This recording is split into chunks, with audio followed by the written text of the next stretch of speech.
I've been briefed on things I can't talk about in public because it's considered classified. But why are we classifying so much about this, especially if the information doesn't jeopardize national security and we have departments telling us that they do not exist?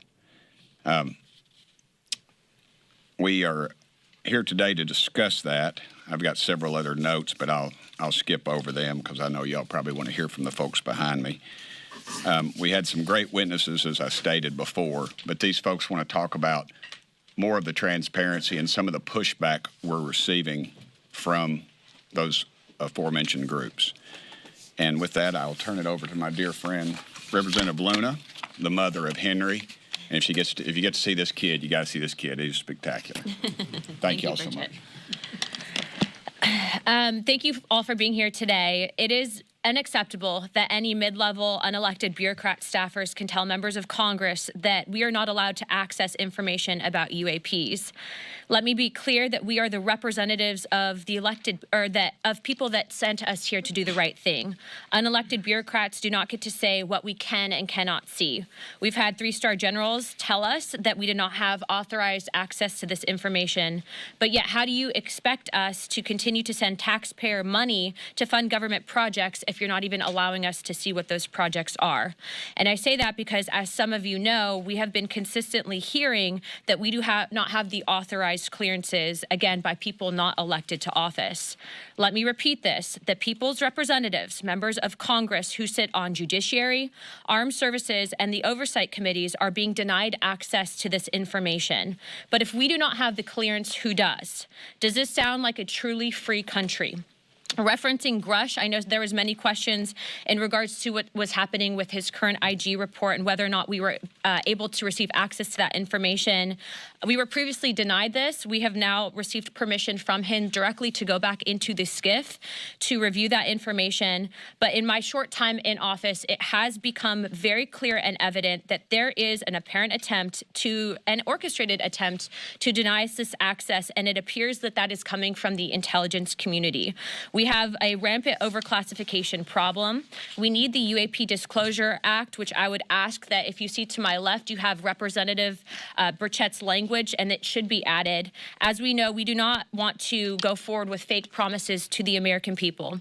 I'd also like to speak on the issue that some members have stonewalled our efforts to get transparency, and this is also unacceptable. No one member is above another, and the American people deserve to know as much about the existence in this universe as possible. They certainly have a right to know about whether or not if their safety is threatened, and most especially when it comes to our men and women defending us in the skies. This is a simple answer. Stop barring us from the truth. Good morning, good afternoon, I should say now. So I'm happy to be here with the folks that have really been talking about this since the beginning of Congress. This is not something that I thought I would get involved in when I first came to Congress.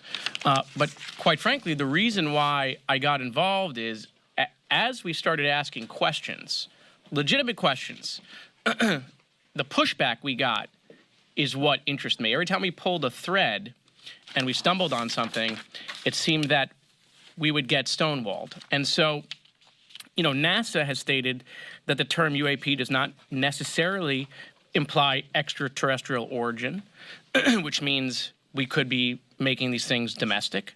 And so, look, if these are advanced technologies, we're not interested in hurting national security, but we are interested in knowing what these UAPs are.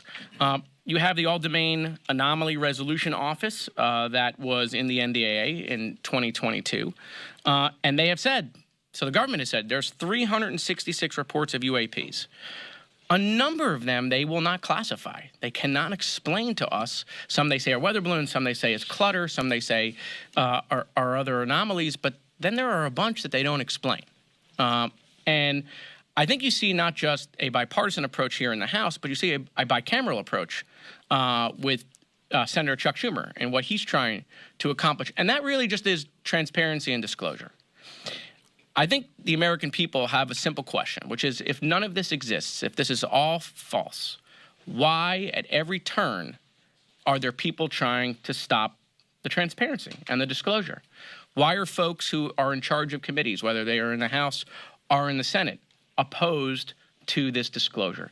And it's that point alone that piques the interest, right? And that's really what we're about. This is not about whether there are aliens or there are not aliens, right? Those are questions that I think remain unanswered, right? It's not whether there is stuff we have found here or not found here. Those questions remain unanswered. The problem is when we ask those questions, right, rather than being provided information that would prove it false, they stonewall the information. And that is what piques the interest. Thank you. And we are here today because all of the whistleblowers, the hearings, the investigations, the discussions, the work that we have done have culminated in a negotiation that is happening in real time right now over the National Defense Authorization Act, a piece of legislation I care deeply about as a member of the House Armed Services Committee. And in that negotiation, we are fortunate that the amendment Congressman Burchett offered to the House version of the NDAA provides a beachhead for us to be able to get the answers and to be able to demand the transparency that is necessary. It is insufficient, though, to seek this transparency from the Department of Defense alone.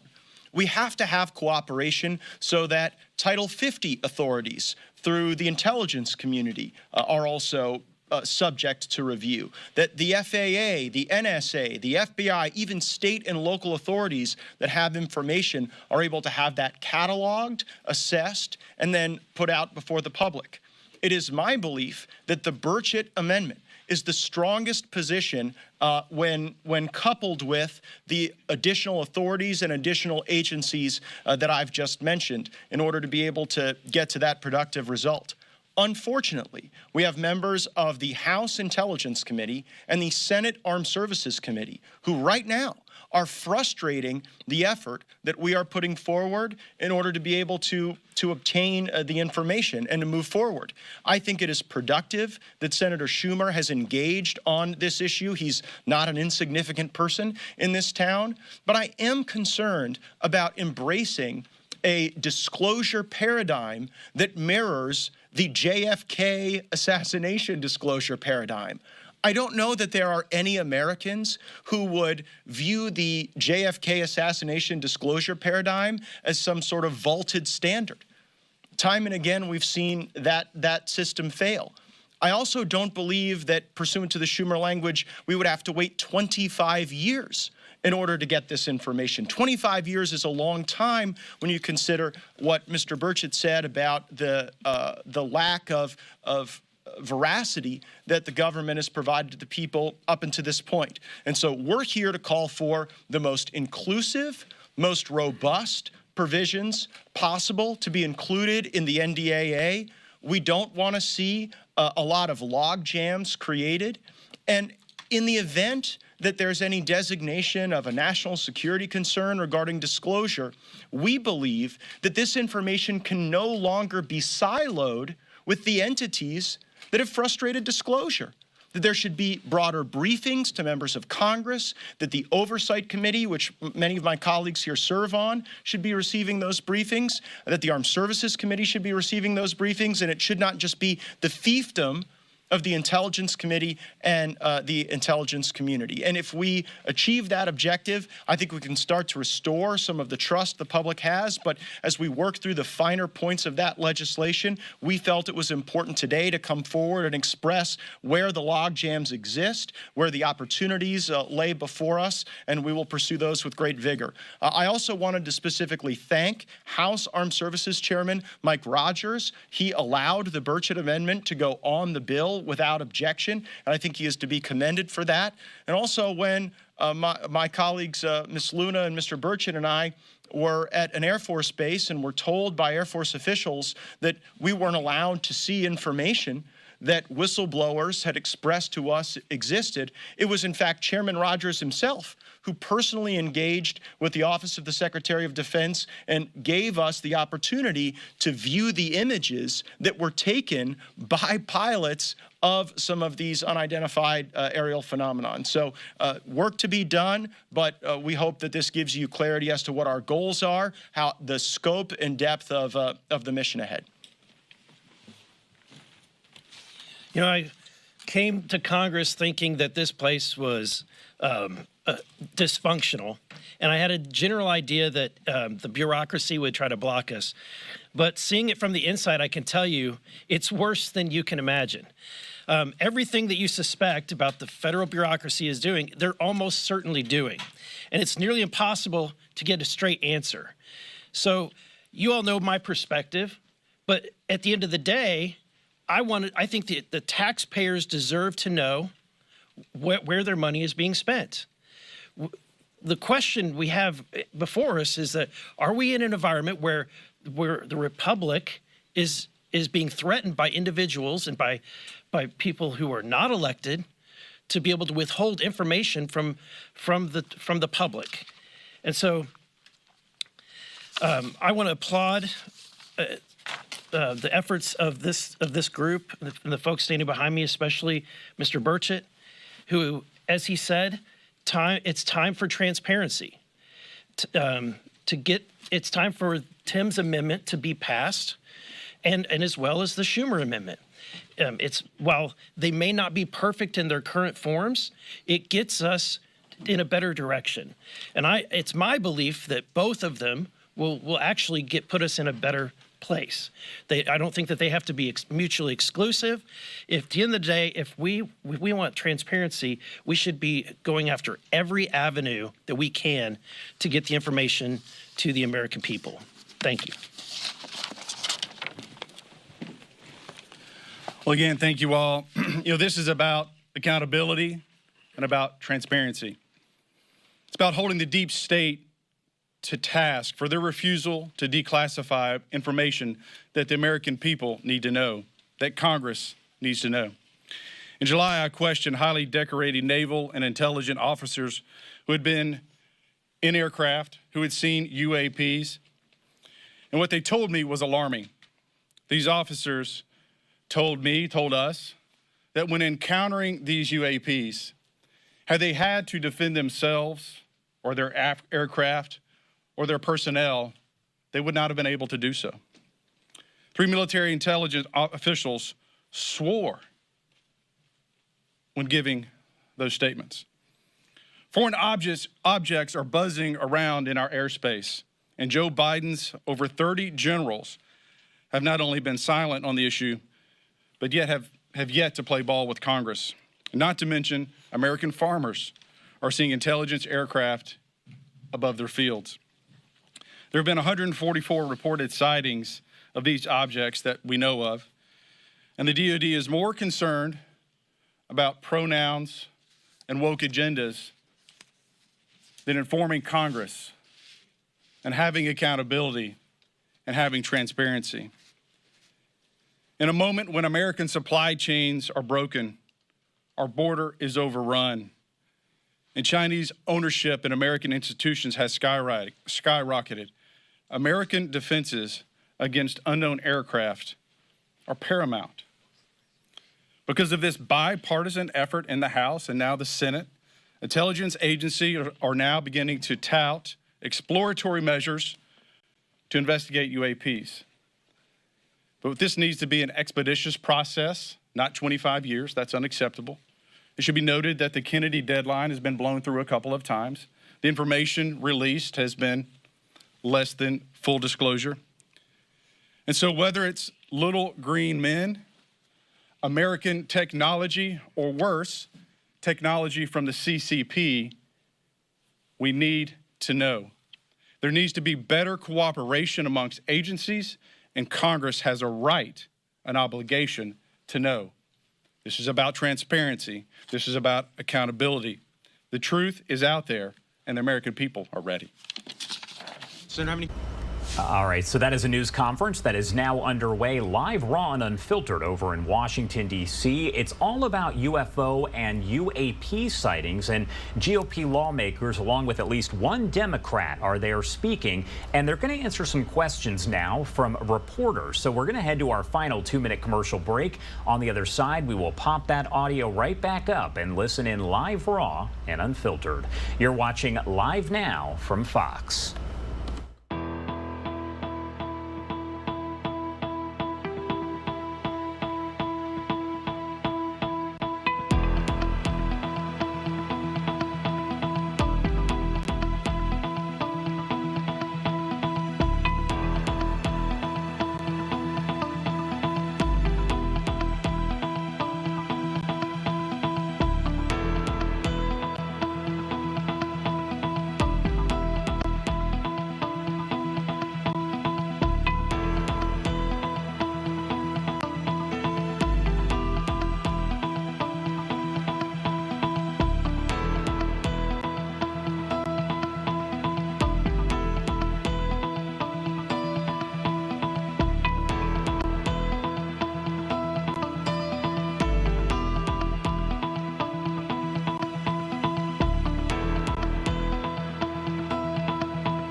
Welcome back here on Live Now from Fox. My name is Josh Breslow, and I'm here to bring you all of your top stories from across the country and across the world. Right before that final break, we were listening into that news conference being held by U.S. lawmakers all about sightings on UFOs and UAPs and requiring people to essentially report them if they are seen. I do want to go back to that question and answer session that is officially underway here. Again, it is mostly Republican lawmakers, and we can see at least one Democrat there. Let us pop the audio up and listen in. Congressman, that you have there, it's a page and a half. The Senate version of that is 64 pages.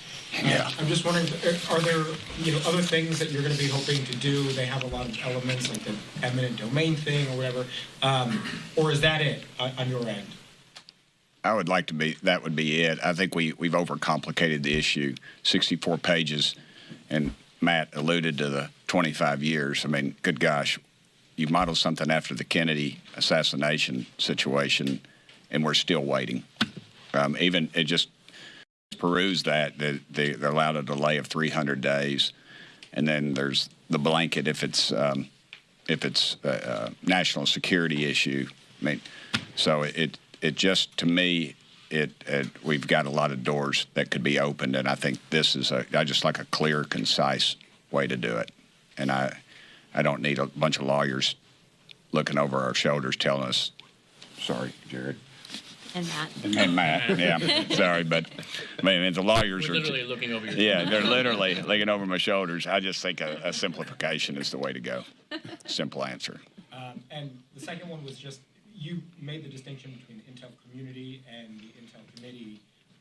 Could you characterize how the Intel committee here is responding to your legislation? I think I can speak to that just because, we had an NDAA conference meeting yesterday where members of the House and Senate both raised this issue in debate, and the strongest resistance to transparency and disclosure and the Burchett language has come from the House Intelligence Committee. Other questions? Yeah, Ryan. So when you raise these concerns about the Intel community being the ones that seems to be the roadblock every time you ask questions, is it your suspicion then that what these phenomenon are more likely to be are intelligence technology as opposed to little green men? Is that what you're trying to figure out or drill down on? Yeah, I think that the ambiguity there creates frustration among all of us. The fact that we don't know. And of course, if you have an encounter where some of our country's sensitive technology is observed, there has to be a mechanism to ensure that that's not available to our enemies. But that does not justify the multi-decade roadblock that we have encountered. And as you heard from Ms. Luna, when we've got unelected staff members limiting our access to SCIFs and to the types of briefings that we want to receive as elected lawmakers, it really raises questions about whether or not this is really the propriety of some of our intelligence assets or whether it's part of a cover-up. And only when we get the information will we be able to parse that distinction. Griff? Sticking with the intelligence community, the CIA has reportedly got this secret office. It's been investigating this for decades. It has recovered some 9 instances of possibly extraterrestrial material. So is the CIA, do you believe they're hiding something? And if so, what is it? Well, I believe that the recalcitrance from the CIA and from the intelligence community may be animated by some of the cover-up that we have seen up to this point. I hope that's not true, but I'm concerned that it is. And so that's why the Burchett language currently in the NDAA gives us a beachhead to be able to access not only Department of Defense authorities and Department of Defense activities and programs, but we have to actually get into what the CIA has done with UAPs. But you got to ask yourself, since 1947, they've told us this. Mike. Since 1947, basically, they've told us these don't exist. Yet now we're finding out they're spending millions of dollars. NASA has reports on it. The CIA now has reports on it. But yet the Pentagon keeps telling us they don't exist. So again, we're spending a heck of a lot of money to tell people something, to investigate something that doesn't exist. Yeah, but you're asking the right question, if I can just jump in for a second. Please. Because here's, again, what just doesn't make logical sense, right?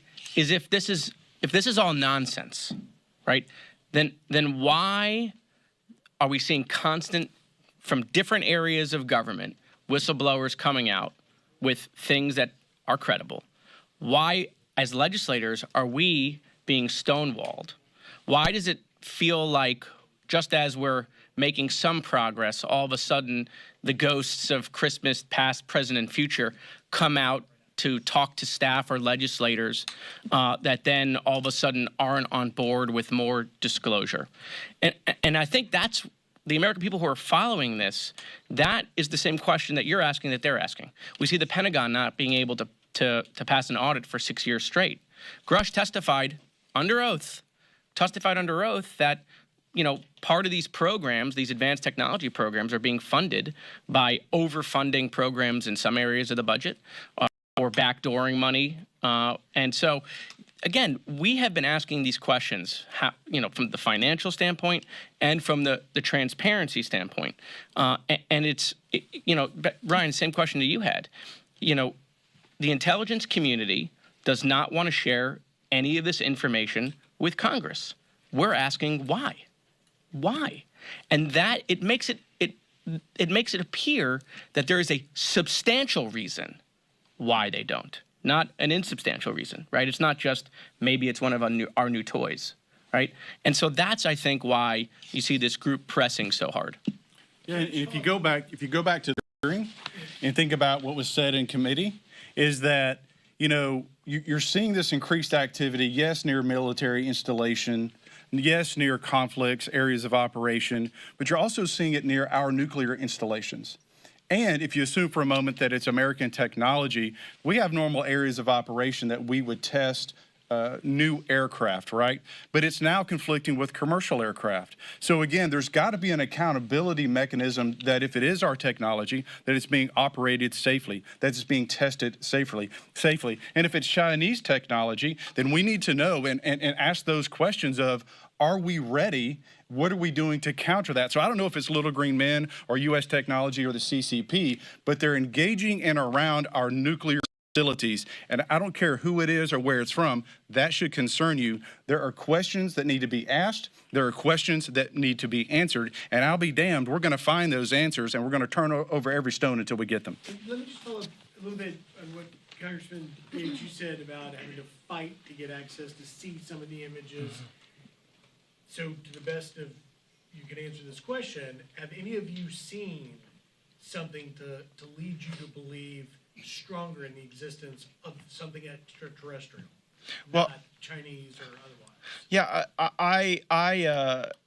I am hesitant to make that leap, but what I can tell you is that when Congresswoman Luna and Congressman Burchett and I were at Eglin Air Force Base, and there were hours of frustrations where they didn't want to let us see a photograph taken by a pilot during a test flight. When I saw the photograph, ultimately, thanks to Chairman Rogers weighing in with the Office of the Secretary of Defense, I can tell you it is of nothing that I'm aware of having existing in our arsenal of assets. And I'm on the Armed Services Committee for 7 years. I'm not unfamiliar with the things that we have at our disposal, and it was not something that I could classify as something that we would possess or a capability that any of our adversaries possess, because we also keep pretty close eye on those capabilities as well. So that leaves the question rather open. Matt? In the testimony, though, there was 13 or 14 documented near misses with our aircraft. So that alone we should ask the question, what's going on? If it's our own people, why are we putting our own people at risk? Matt? You don't have your questions answered from what happened at the start of the year, the spy balloon incident. And you guys all keep mentioning China. Why couldn't it be Russia or some other nation? Well, Yeah, You can't win in Ukraine. They can't. Yeah, they had this kind of. Yeah, I don't have a lot of unanswered questions from the Chinese spy balloon incident. I can tell you that our concern about China, particularly in the Gulf of Mexico, emerges from their increased activities in Cuba.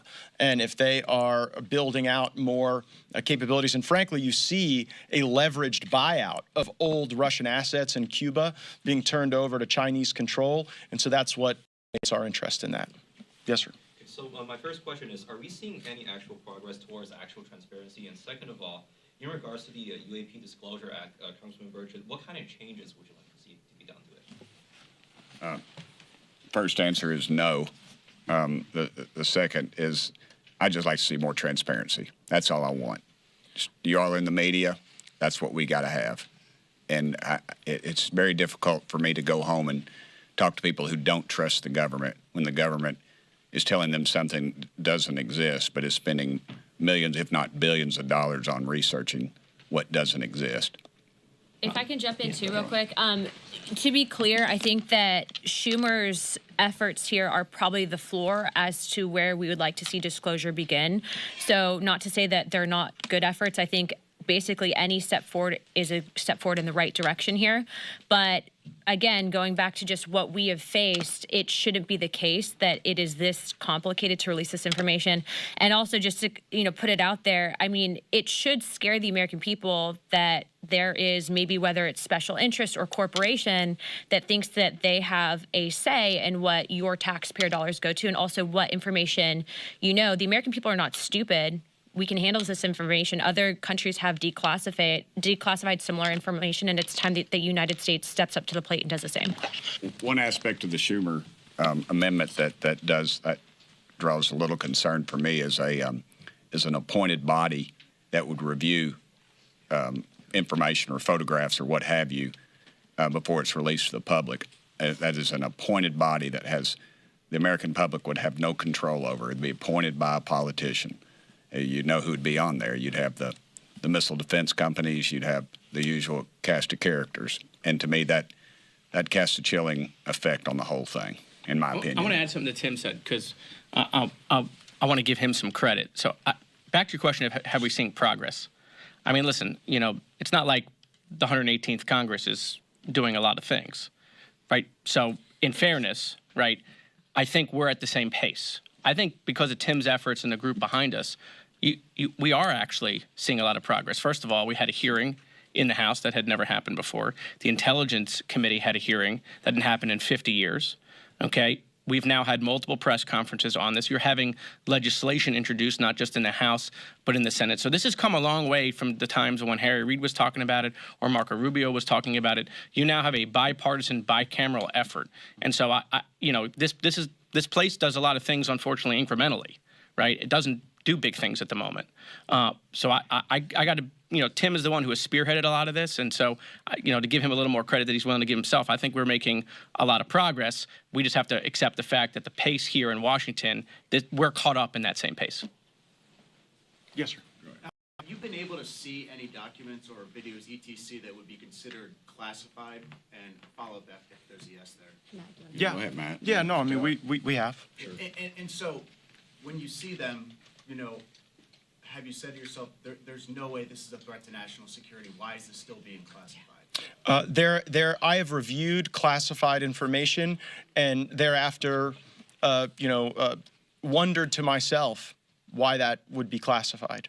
And so I have had those concerns. I've also, as a member of the Armed Services Committee, seen some radar signatures and other information that even my colleagues who are not on the Armed Services Committee have not been able to see, and that concerns me as well. I think we ought to democratize that information at a minimum throughout the Congress, and I think more productively with the American people. We'll take one more. Yeah. And I was just going to say, I've seen stuff by whistleblowers that you would all be scratching your head. Go ahead, last question. Congressman Yates, you mentioned members of the House Intelligence Committee pushed back on this. Did they give you any reason for that? I mean, what are they saying? Can you characterize that? When, the reaction I've gotten is just sort of a broad brush national security concern. There's not been really an itemized critique of the Burchett amendment to the NDAA. It's been more just a generalized veto from the Senate Armed Services Committee and the House Intelligence Committee, and that's most unfortunate. Great, thank you all so much. Thank you all. Thank you. This one. Thanks. All right, that was a news conference here just wrapping up, and that does appear to be in relation to the UFO and UAP sightings and essentially talking about legislation that is needed to force people to report those UAPs and UFOs, but also to release that information and make it public. You're taking a live look inside the White House right now, as any moment now we expect the White House press briefing to get underway as we are in the middle of this now 7-day temporary ceasefire between Israel and Hamas.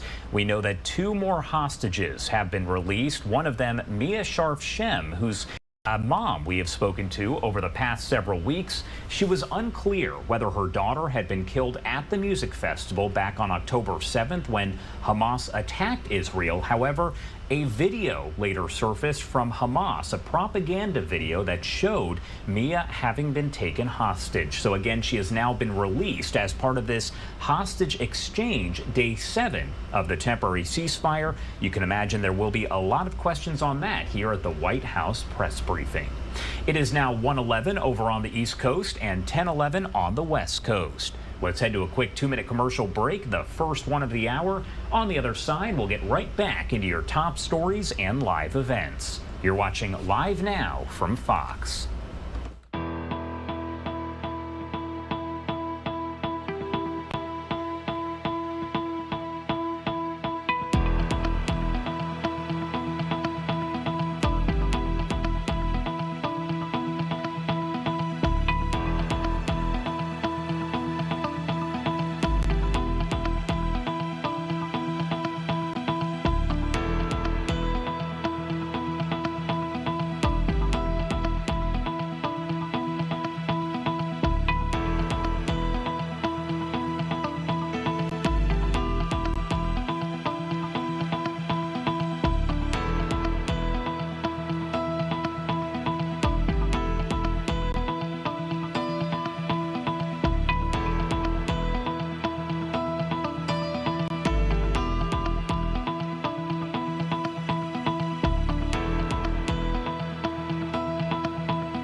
Welcome back here on Live Now from Fox. The time 1:13 over on the East Coast and 10:13 on the West Coast. My name is Josh Breslow, and I'm here to bring you all of your top stories from across the country and the world. Want to take you out live right now to this shot of the White House press briefing room, as any moment now we do expect that we are going to see Karine Jean-Pierre speak at the podium, and no question a big topic of conversation will be this now 7-day ceasefire that is underway, extended at the last moment by another day to 7 days, around midnight or so.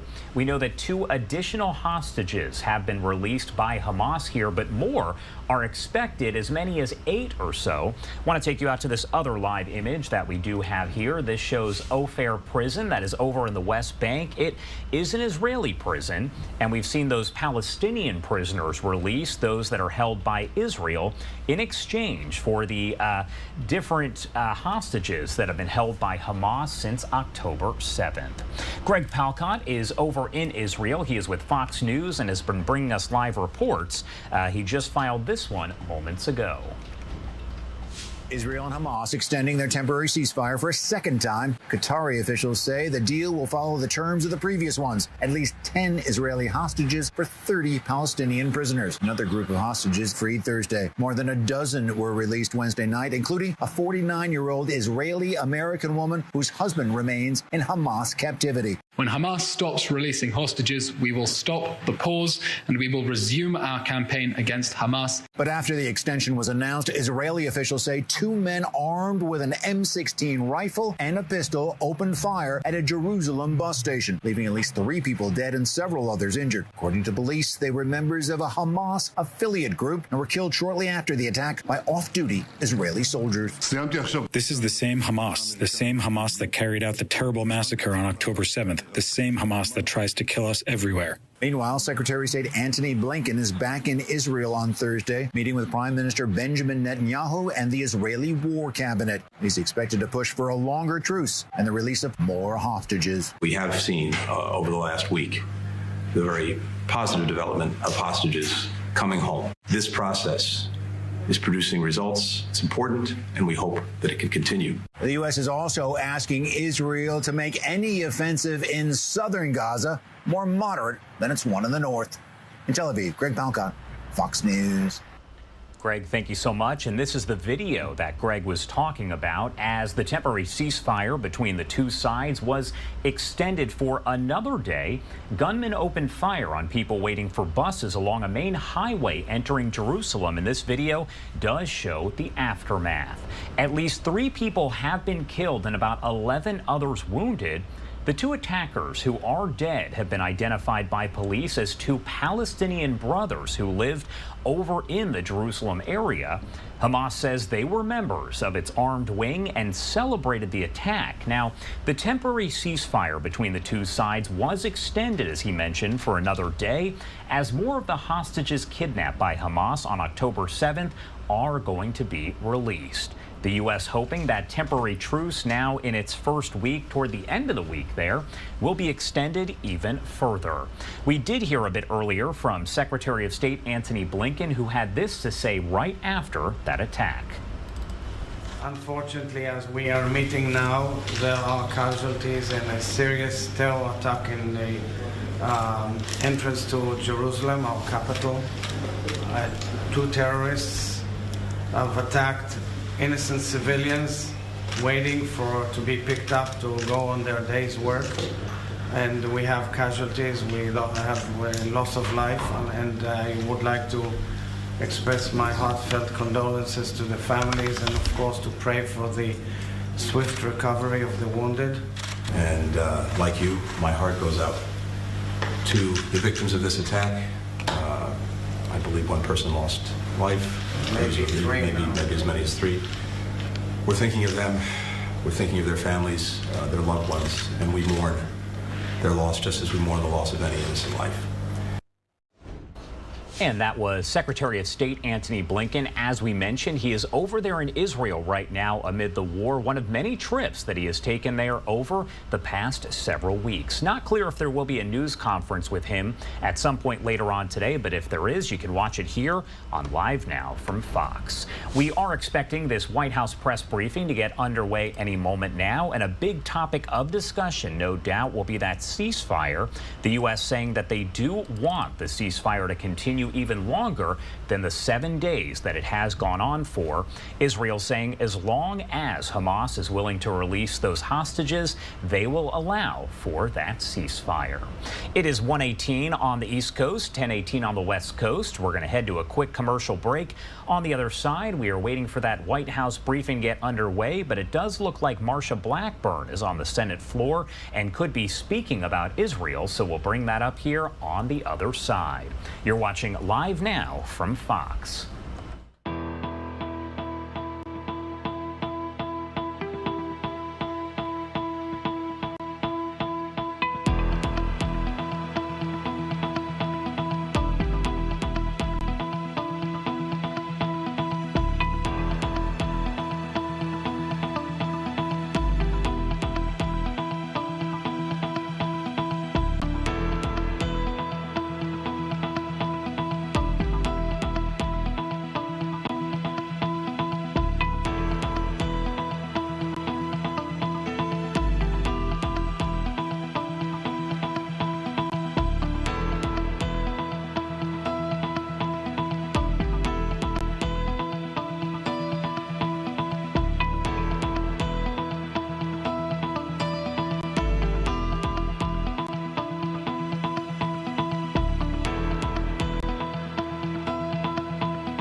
Welcome back here on Live Now from Fox. You can see that many members of the media have taken their seats, so we do expect the news conference here.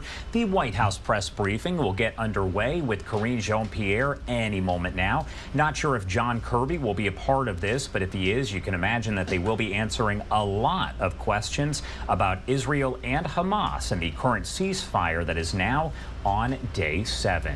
I did mention a bit earlier that Marsha Blackburn was on the Senate floor. She is there right now, so I do want to pop up the audio and listen in, as I believe she is likely talking about the U.S. support for Israel and funding, not just for that, but also for the war in Ukraine. Let's listen in raw and unfiltered. Why we have fought so hard to provide our partners in Taiwan with the weapons and funding they need to defend themselves against communist Chinese aggression. Over the past 3 years, though, our reputation, our nation's reputation as a champion of freedom has become tarnished by Joe Biden's foreign policy and his policy of appeasement. Nothing has been more damaging than his refusal to protect our sovereignty here at home. A strong border is the most basic element of our national defense. It's what guarantees our right to exist as a country, and Joe Biden has abandoned it entirely. When he took office and declared law and order obsolete, he didn't just invite millions of migrants across our border. He invited the new axis of evil, Russia, China, Iran, North Korea, to declare open season on their neighbors. China became more aggressive toward Taiwan. Putin invaded Ukraine, and Hamas violated a ceasefire and slaughtered Israelis in their beds. The Biden administration's response has only made things worse. They exploited the plight of the Ukrainians as a distraction from their own terrible policies. They've all but ignored China's human rights violations, and to date, they've put more pressure on Israel than on Hamas to lay down arms. Mr. President, Joe Biden's attempts to curry favor with the new axis of evil won't keep us safe, because these nations aren't here to make friends. Their goal, the goal of that axis of evil, is to exploit our weaknesses until it becomes impossible for us to fight back. This is a battle over borders, and if we want to win, we need to lead by example and reassert our right to exist as a sovereign nation. We should start by securing our very own border. In fiscal year 2023, Border Patrol recorded more than 3.2 million enforcement actions along our southern border. In addition, we caught 151 known and suspected terrorists trying to illegally enter our country. The Senate will have an opportunity to address this before the year ends, but I fear my Democratic colleagues will block those efforts, or worse, offer a half-baked solution and call it a job well done. The majority leader insists that the issue of border security is just too partisan, and the majority whip insists that since we've let the issue of border security go unattended for 30-plus years, we can afford to let it go just a little bit longer. This is absolutely nonsense. I think it's also dangerous. If Joe Biden refuses to defend the sovereignty of his own country, our adversaries will assume they can act as aggressively as they want without any meaningful resistance from the United States. If we refuse to defend ourselves, how can we be effective in defending Israel, our strongest ally in the Middle East? Israel's sovereignty has been established across thousands of years of history, and still, Hamas denies Israel's right to exist. That is how they justified violating the ceasefire and declaring war on the world's Jewish community. And it is frightening to see so many people in this country defending that decision. Mr. President, every one of those individuals should watch the videos that we have watched from the GoPro cameras of those Hamas terrorists. It is revolting. You're listening to Senator Marsha Blackburn there of Tennessee as she was speaking on the Senate floor. She appears to be wrapping up her comments, but speaking about foreign policy as well as the ceasefire that is underway between Israel and Hamas and discussing the U.S. support for Israel here as the war does continue. I do want to head to a quick break here as the White House press briefing is expected to get underway any moment now, possibly on the other side of this commercial break. So we'll be right back with more live, raw, and unfiltered coverage.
And during the break, Karine Jean-Pierre walked up to the podium. Again, a big topic of discussion at the White House press briefing will be the Israel-Hamas war. I'm going to pop up the audio so we can listen in. Created the background check system that we have today. According to the Department of Justice, this system has denied over 4.4 million applications and prevented guns from getting into the hands of domestic abusers and people with felony records.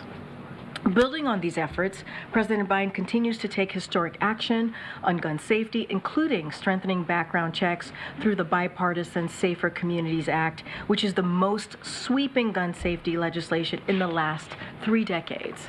Specifically, the law enhances background checks for people under 21, and a proposed rule implementing the law would close the gun show and internet loophole.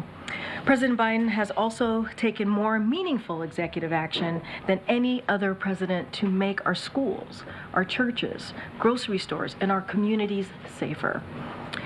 We're also encouraged to see 20 states step up to pass laws to expand background checks to cover private sales, including most recently in Minnesota and also in Michigan.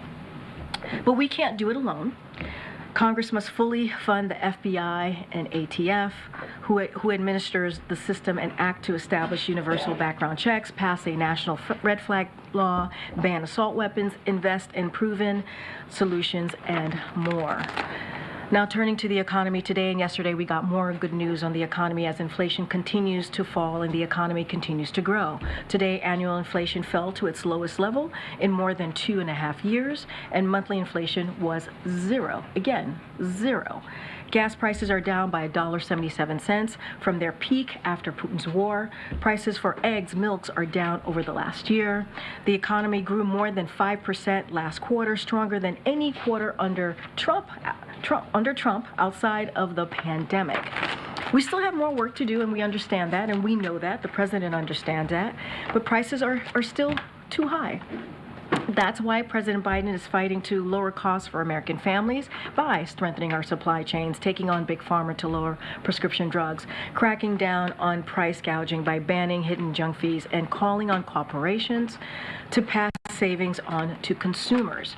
Unfortunately, congressional Republicans are pushing Maganomics that fails the middle class with the following: by tax giveaways for the wealthy and big corporations, blowing up the debt, cutting Social Security, Medicare, Medicaid, raising costs for hardworking families. The good news is the president won't let them. He will not let this happen. We also have significant news from EPA today, building on the Biden-Harris administration's historic commitment to protect children and families from the lead poisoning. The EPA announced a proposal to require water systems to replace lead service lines within 10 years, helping secure safe drinking water for communities across the country. There is no safe level of exposure to lead, particularly for children, and eliminating lead exposure from the air, water, and homes is a crucial component of our commitment to advancing environmental justice. Already, the president's bipartisan infrastructure law is investing more than $50 billion in the largest upgrade to the nation's water infrastructure in history. And the president is going to keep fighting to deliver safe, clean water to every community across the country. And lastly, thank you for your patience. I know it's been a lot. And lastly, tomorrow is World AIDS Day, which was established 35 years ago to commemorate those who have died due to AIDS-related illnesses and honor the more than 40 million individuals with HIV around the world. This year also marks the 20th anniversary of the U.S. President's Emergency Plan for AIDS Relief, otherwise known as PEPFAR. When the program was announced by President George W. Bush in 2003, an AIDS diagnosis was a death sentence, and only 50,000 of the more than 4 million people across sub-Saharan Africa in need of antiretroviral treatment for HIV were receiving it. For more than 20 years, PEPFAR has been one of our nation's most profound transformational investments and has enjoyed strong bipartisan support. PEPFAR has become the largest commitment by any nation to address a single disease in the world, and the program has had a remarkable impact, having saved 25 million lives and enabled 5.5 million babies to be born HIV-free to mothers living with HIV. That's why the Biden-Harris administration continues to urge Congress to reauthorize PEPFAR as part of our commitment to ending HIV/AIDS as a public health threat by 2030. Domestically, the updated National HIV/AIDS strategy, which was released by President Biden on World AIDS Day back in 2021, continues to provide a roadmap for the nation to accelerate our efforts to end the HIV epidemic in the U.S. by 2030 and increased the number of people in care and on pre-ep. With this year's theme of, and I quote, "Remember and commit," end quote. We remember those we lost to AIDS-related illnesses, emphasize the urgency of our collective commitment to end the HIV epidemic, and recognize the courage and passion that has been essential to the progress we have made so far. Thank you all for your patience. I know that was a lot. We have my colleague from NSC, Admiral John Kirby, here to give an update on all that is happening in the Middle East. John? Thanks, Grant. Were you dozing off? Was I that long and boring? No, it was like, you seem shocked. No. It was gripping. Thanks, everybody. Unfortunately, I'm going to submit you to a few different topics, too. I'll try to get through it as quickly as I can. Obviously, first thing I want to talk about is what's going on in the Middle East and this extension of a deal now for a 7th full day. The humanitarian pause now over the first 6 days has seen more than 100 hostages released and returned to their families, and a significant surge in humanitarian assistance into Gaza, several hundred trucks over the last week, which is important. Again, we all recognize more needs to be done, more needs to get in, but we shouldn't discount the incredible work that has been done on the ground to get more food, water, medicine, and even fuel to the people of Gaza over the last week. And so we're going to continue our efforts with Israel, with Qatar, obviously with Egypt, to support and extend this pause as much as we can and to help secure the release of all the hostages held by Hamas terrorists. And I know one of the first questions I'm going to get is, what are the chances of an extension? And I just can't tell you that right now, except to tell you that we're working at it literally by the hour to see if we can get this 7th day turned into an 8th and 9th and 10th and beyond. But all I can do is tell you where we are right now, and we're glad that we got a 7th day out of this. The IDF, the Israeli Defense Forces, have noted that at least at the time that I came out here, 2 hostages had made their way back. I don't know if there'll be more. We certainly hope there'll be more, but again, we're working on this by the hour. And then I think we've all seen the terrible news coming out of Jerusalem, a deadly shooting attack there where at least 3 people were killed. Hamas has claimed credit. We obviously condemn this terrorist attack, this heinous violence. Just another example of the kind of threat that the Israeli people and the Israeli nation are under by Hamas. So we certainly extend our condolences and thoughts and prayers to all those affected and the family members that are now grieving, additional family members that are now grieving. I want to switch, if I could, to Russia and Ukraine. Last winter, Russia sought to destroy Ukraine's critical infrastructure, the energy infrastructure, and to deprive the Ukrainian people of access to heat and electricity at the coldest time of the year. Russia tried to break the will of the Ukrainian people, but of course it failed. As we head into yet another winter, we expect that Russia will return to this cruel tactic and again try to pursue a campaign to destroy Ukraine's critical energy infrastructure. In just the last couple of days, we've seen some airstrikes taken by the Russians that seem to be going after the kind of defensive systems that the Ukrainians have in place to protect their energy infrastructure.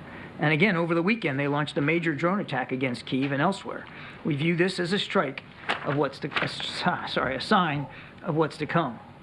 For many months, we've been working aggressively with our Ukrainian partners to prepare for this contingency. And as you will all recall, it was a major topic of discussion when President Zelensky visited the White House last September. And ahead of this winter, President Biden and National Security Advisor Sullivan directed the United States government to prioritize these efforts, just as we did last year. So, we've been focused on driving forward 3 key lines of effort. First, we've been strengthening Ukraine's air defensive capabilities so that they can shoot down Russian missiles and their Iranian drones targeting critical infrastructure. That's why we provided Ukraine even recently, in recent packages now, with Patriot batteries, Hawk and Avenger air defense systems, counter unmanned air systems equipment, and other critical air defense assets. Second, we've been helping Ukraine harden their critical energy infrastructure. We provided them with extensive amounts of defensive protection equipment, including wire mesh, rebar, and HESCO barriers to protect critical infrastructure. And our experts at DoD and at the Department of Energy and the U.S. Agency for International Development have all been advising Ukrainian officials on how to use this equipment most effectively. And third, we've been providing Ukraine with backup equipment and supplies, including high-voltage auto transformers, industrial-sized gas generators, and mobile off-grid equipment to add resiliency and prevent people from losing heat and electricity if Russia's strikes get through and are successful. We're pursuing these lines of effort in coordination with our allies and our partners. The President has been leading a coalition of more than 50 countries to provide Ukraine with the security assistance it needs, including additional, as I said, Patriot batteries, SAMP-T systems, and hundreds of air defense missiles. Last winter, we stood up the G7 Plus Energy Coordination Group, which we continue to lead and convene on a regular basis. Through this forum and others, our allies and partners have provided Ukraine with energy equipment and backup supplies, as I said, including power generation equipment, transmission infrastructure, and further passive protection. This is no easy task, none of this. We have more work to do in support of Ukraine, and we need Congress to take action to pass additional supplemental funding so that we can keep providing Ukraine with the air defense assets, the protection equipment, and the backup supplies that they need. President Putin appears certainly intent on continuing this conflict and on taking it directly to the Ukrainian people, again, at the coldest months of the year. We can and we must do more to assure Ukraine is in the best possible position to defend itself and its critical energy infrastructure throughout the winter. And I want just one more foot stomp on the supplemental funding is important. We didn't pull those figures out of thin air. We need that funding. We continue to urge Congress to pass that as soon as possible. Again, as I said before many times, the runway's getting shorter. And we think we got till, about the end of the year before it gets really, really hard to continue to support Ukraine. And the end of the year is coming soon. Now, just real quickly on Angola. As you know, President Biden is hosting President Lourenço of Angola later this afternoon. He's looking forward to this meeting very, very much. The U.S.-Angola relationship has flourished over the course of this year through frequent and productive senior-level engagements between our two countries, including in September when Secretary of Defense Lloyd Austin became the first ever sitting Secretary of Defense to visit Angola and to talk to them about mutual security opportunities, particularly in the maritime environment. President Biden looks forward to capping off a historic year in this bilateral relationship by discussing all of the things that we can do with President Lourenço to strengthen our cooperation and our relationship with Angola, not just in the security environment, but economically, diplomatically as well. They're a strategic partner and a growing global voice on issues of peace and security. We're particularly grateful to Angola for its very principled stand on the conflict in Ukraine and the role that President Lourenço is playing to advance solutions to conflicts elsewhere on the continent. Angola and the United States are expanding our economic cooperation at record speed, including pursuing additional investments through the President's flagship Partnership for Global Infrastructure and Investment to build quality, sustainable infrastructure that connects Angola to global markets. And of course, we'll have a readout of that meeting when it's over. Thank you, and appreciate your forbearance. Thank you, Admiral. So the U.S. administration has been clear that they've asked Israel to be more targeted in its military operations in southern Gaza, but Israel has vowed to resume this fighting with full force when it starts again. So what has the president specifically told Netanyahu, and how much daylight is there between what the president wants and what Israel wants? So obviously we continue to believe that Israel has the right and responsibility to go after Hamas. They've spoken for their military campaign, and they have said very clearly that that when these pauses are over, they intend to go back at it. And as they make that decision, they'll continue to find support from the United States in terms of the tools and capabilities, the weapon systems that they need, as well as the advice and the perspectives that we can offer in terms of urban warfare. No nation should have to stand for what Israel had to experience on the 7th of October. So I won't speak for their operations, and I'm certainly not going to get into private conversations that the president has had with the prime minister, but he has been clear publicly and certainly in his discussions with the war cabinet that they will continue to have United States support as they go after these terrorists. And again, just look at what happened today in Jerusalem. I mean, if anybody's guessing and wondering whether Hamas still has murderous intentions against the Israeli people, just look at what happened in Jerusalem today. You mentioned before that the U.S. believes there are 2 American women held. One has been released. So does that mean there is 1 American woman left being held? And what do we know about her conditions?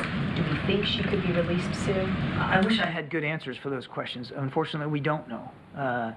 We do believe that there's that of the unaccounted for Americans, that we believe there's 1 other woman that's unaccounted for, and that we had believed was taken hostage. So we were hoping to see 2 women and, of course, little Abigail come out over the last week. We're certainly grateful that we've now gotten 6 Americans out, but I don't have additional information on this individual or where she might be or what her condition is. I just don't know. Do the U.S. believe that Hamas does not know where all the hostages are, or is that just something they're propagating the U.S. believes in order to delay this? I can't say with certainty what Hamas knows or doesn't know. They launched these attacks on the 7th of October with 2 purposes. One to kill, the other to take hostage. And they did that to a fairly well. We do think that there are some other groups other than Hamas that might be holding hostages. But that's not to say that Hamas doesn't have visibility on that or doesn't have a way to find out about it. So the onus is really on Hamas as this deal progresses today to identify, locate, and secure these hostages and get them to the Red Cross so that they can get to safety. But I couldn't speak with great certainty about exactly what Hamas knows and doesn't know. Thanks. The administration officials said yesterday that there is an effort to encourage the Israelis in this southern Gaza operation to kind of narrow the target, make sure that civilians have a clear idea of where they can seek refuge. Is there a concern that that might give a heads up to Hamas as well, so that they can reposition as well and seek refuge? Well, there's a couple of things there, Trevor. First of all, I certainly won't speak for the Israeli military or what their plans and strategies are. I mean, they have a right to operational security in terms of what they're going to do, when they're going to do it, and how they're going to do it. So obviously, we certainly don't want to say anything from the podium or publicly that would put their operational security at risk. Secondly, we have been very consistent and clear with our Israeli counterparts that we do not support a move to the south unless or until they have adequately accounted for the protection of innocent human life, civilian life, in southern Gaza, with the understanding that there's a whole heck of a lot more innocent civilians in southern Gaza than there were a week or two ago, because the Israelis opened up corridors for them to move south. So I won't get too far ahead of operations, but what we want to see and what we're urging our Israeli counterparts to do is to make sure that there's a proper accounting for that, that there is appropriate safety measures put in place so that these additional now hundreds of thousands of civilians are not put at greater harm's way than they already are right now. The father of an American hostage that was released from Gaza said that he was invited to the White House to come speak with Biden in person. Do you have a date as set as far as when that's going to take place? No, sir. And then finally, I was wondering if you have any reaction to the death of Henry Kissinger and any explanation of how he has shaped this administration's foreign policy. I know he's been consulted by Jake Sullivan and Tony Blinken and others. Yeah, well, obviously our condolences go to his entire family over this loss. To his wife Nancy and to everybody else in his family, of course. It's a huge loss. This was a man who, whether you agree with him or not, whether you hold the same views or not, he served in World War II, served his country bravely in uniform, and for decades afterward, which I think we can all be grateful for and appreciate, just the public service. And again, whether you saw eye to eye with him on every issue, there's no question that he shaped foreign policy decisions for decades, and he certainly had an impact on America's role in the world. And so again, our deepest condolences go to the family. John, thank you. Just to follow up on that, is there a reason why the administration hasn't issued any formal statement from the president or this White House with regard to his death? I wouldn't read anything into that just yet. Okay. And then on the president's comments about conditional aid to Israel, I wanted to follow up because he suggested that if conditions had been in place, the progress that we have seen so far might not have happened. So of all the proposed conditions, can you explain how they would hinder efforts, whether it's, reducing the level of civilian casualties or making sure U.S. weapons are used within humanitarian law? How would any of the proposed conditions slow down or prevent the progress that has been made? Well, rather than speak to these proposed conditions, let me just take a step back and, again, reorient the discussion here. Israel was attacked on the 7th of October in the most heinous way. The president's been clear. We're going to continue to support their ability to eliminate that threat, the continued threat that Hamas still poses. At the same time, as we have done that since the early hours, we've been urging our Israeli counterparts to act with as much precision and care and deliberateness as they can in their targeting. Now, again, I'm not discounting the fact that many thousands of innocent people have been killed, many thousands more injured, and hundreds of thousands displaced internally in the country, in Gaza, Gaza. Continue to, again, urge our Israeli counterparts to factor all that in as they plan and execute military operations. And as a result of, and this is what the president was talking about, as a result of our engagement with our Israeli counterparts, we have seen results.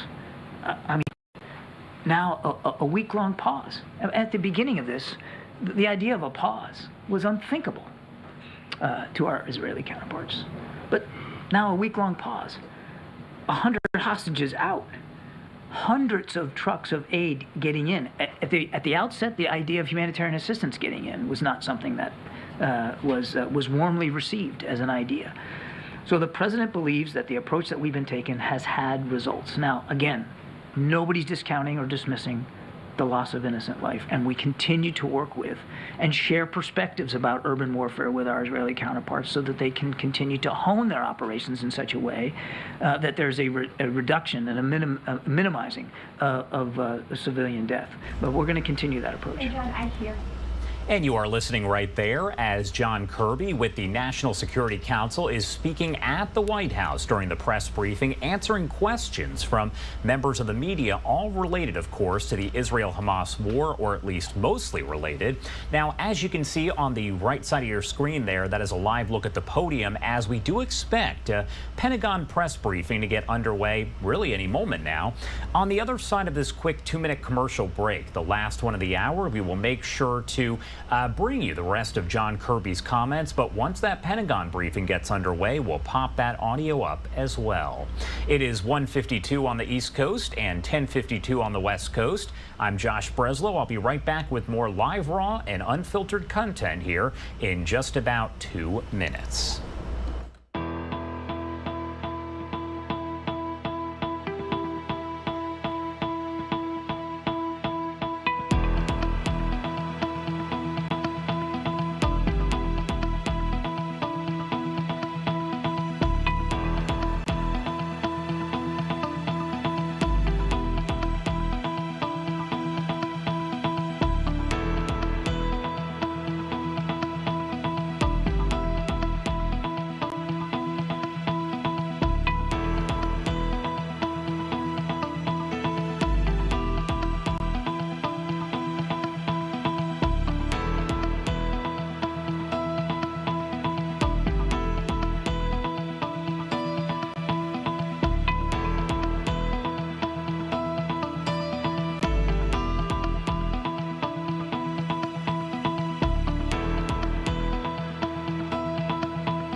Welcome back here on Live Now from Fox, and you are taking a live look over at Ofer Prison. That is in the West Bank. It's an Israeli prison where we have seen those Palestinian prisoners released in exchange for the Hamas hostages that have been held since October 7th.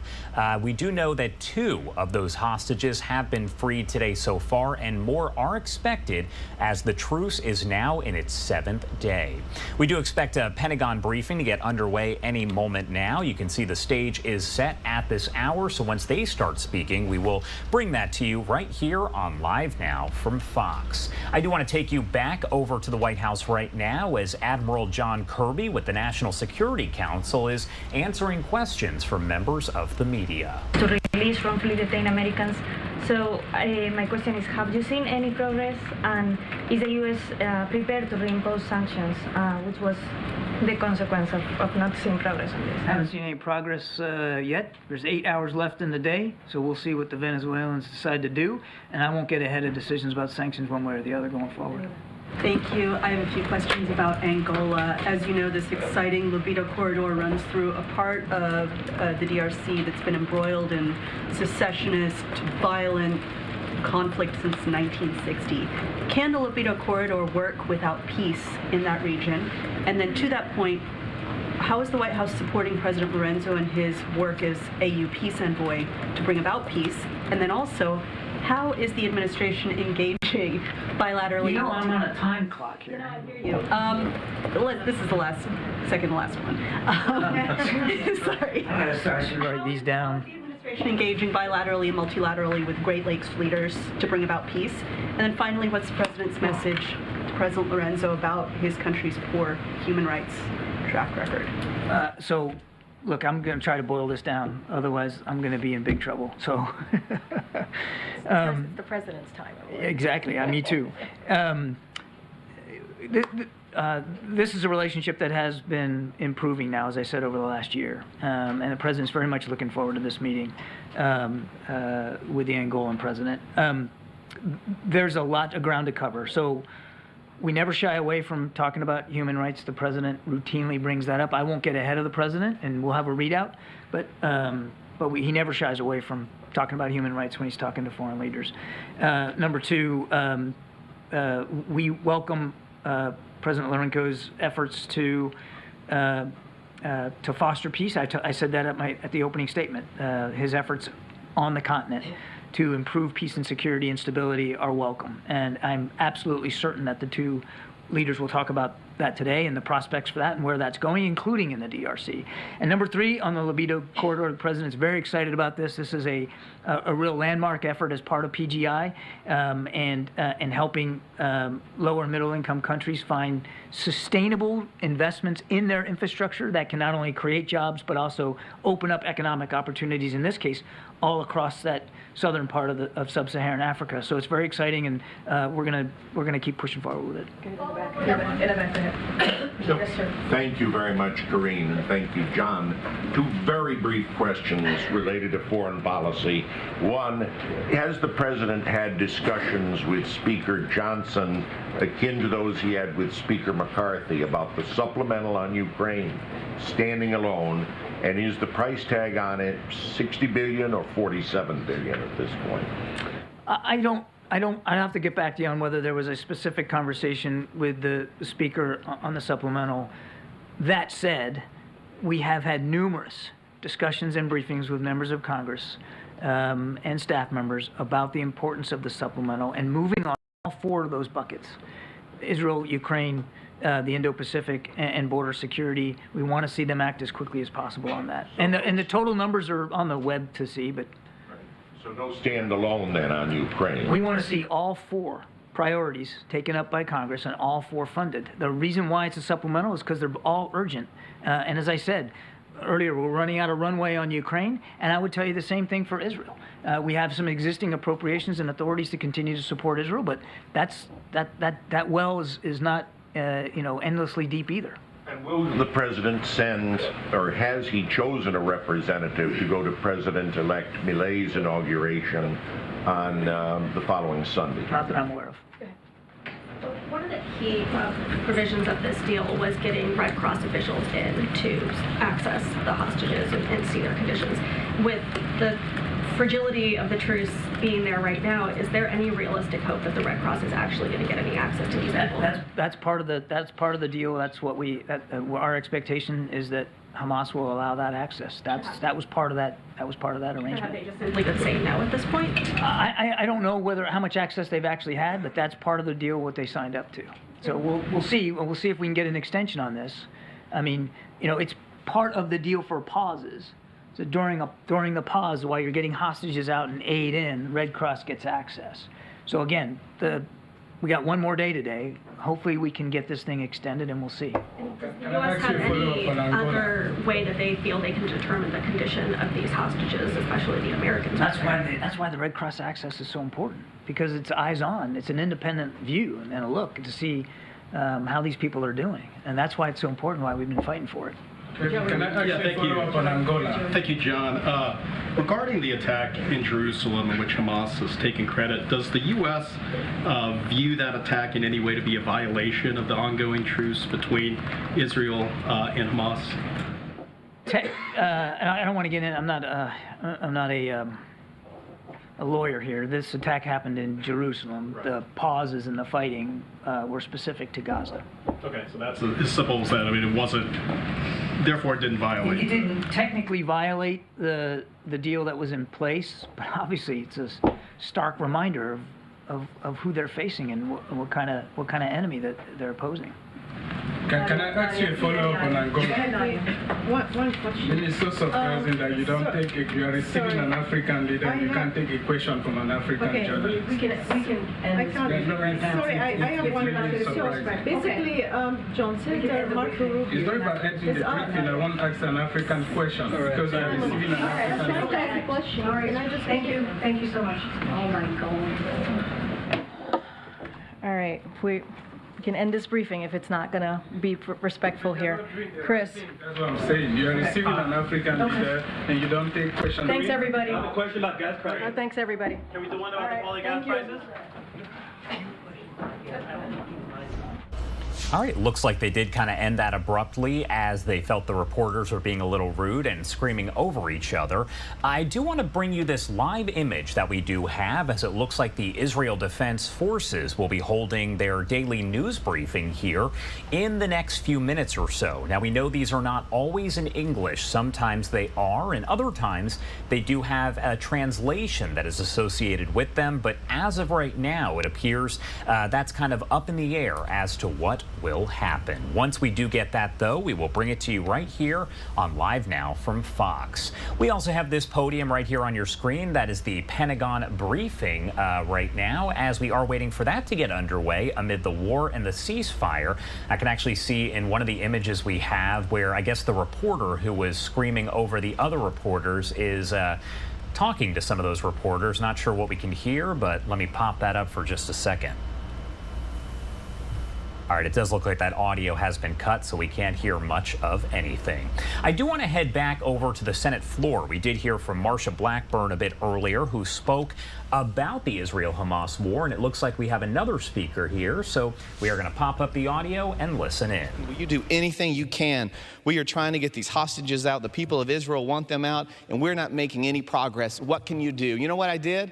I went down to the Qatari embassy. I sent someone down and said, I want to speak to you guys. We need some action. We need more efforts. We need more results.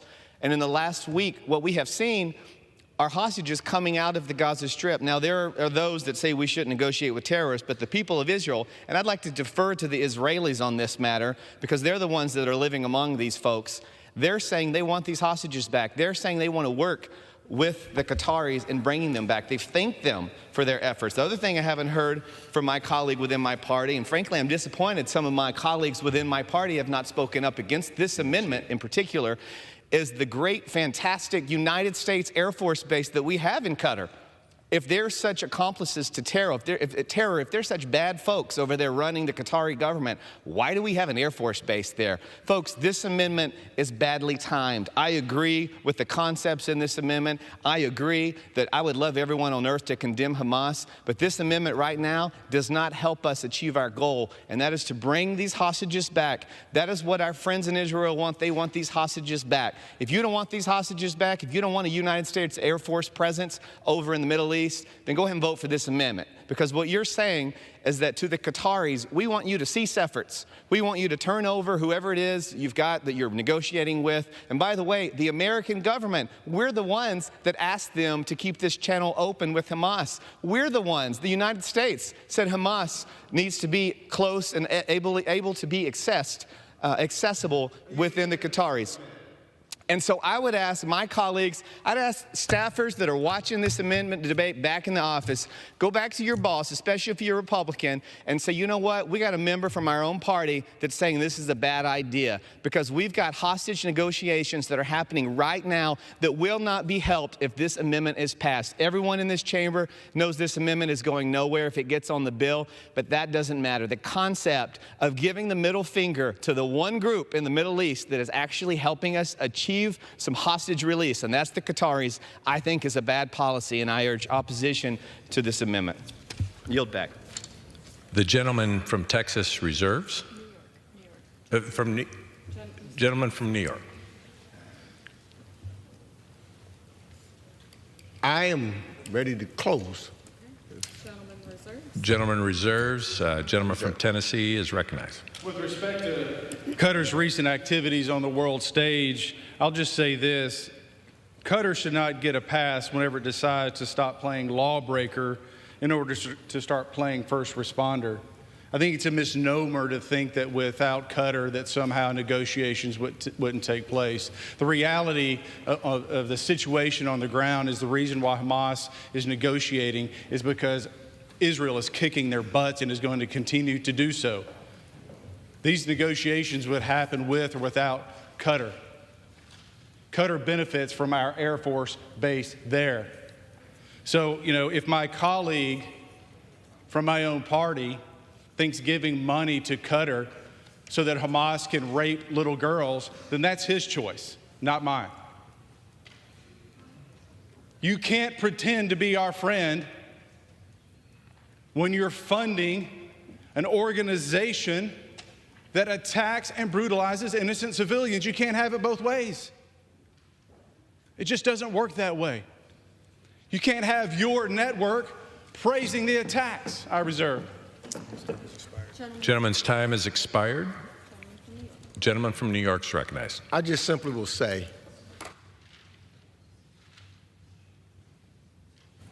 I will just simply say, very briefly, when you hear from Israel, its leaders, Israel's national security advisor, publicly praising Qatar's role as crucial. When I visited Israel and talked to the head of their defense, talked to Prime Minister Netanyahu, all said that Qatar was crucial to this negotiation. Let's not do this. It's the wrong time. I yield back. Gentleman's time has expired. The question is on the amendment offered by the gentleman from Tennessee. Those in favor say aye. Aye. Those opposed say no. No. In the opinion of the chair, the ayes have it, and the amendment is agreed to.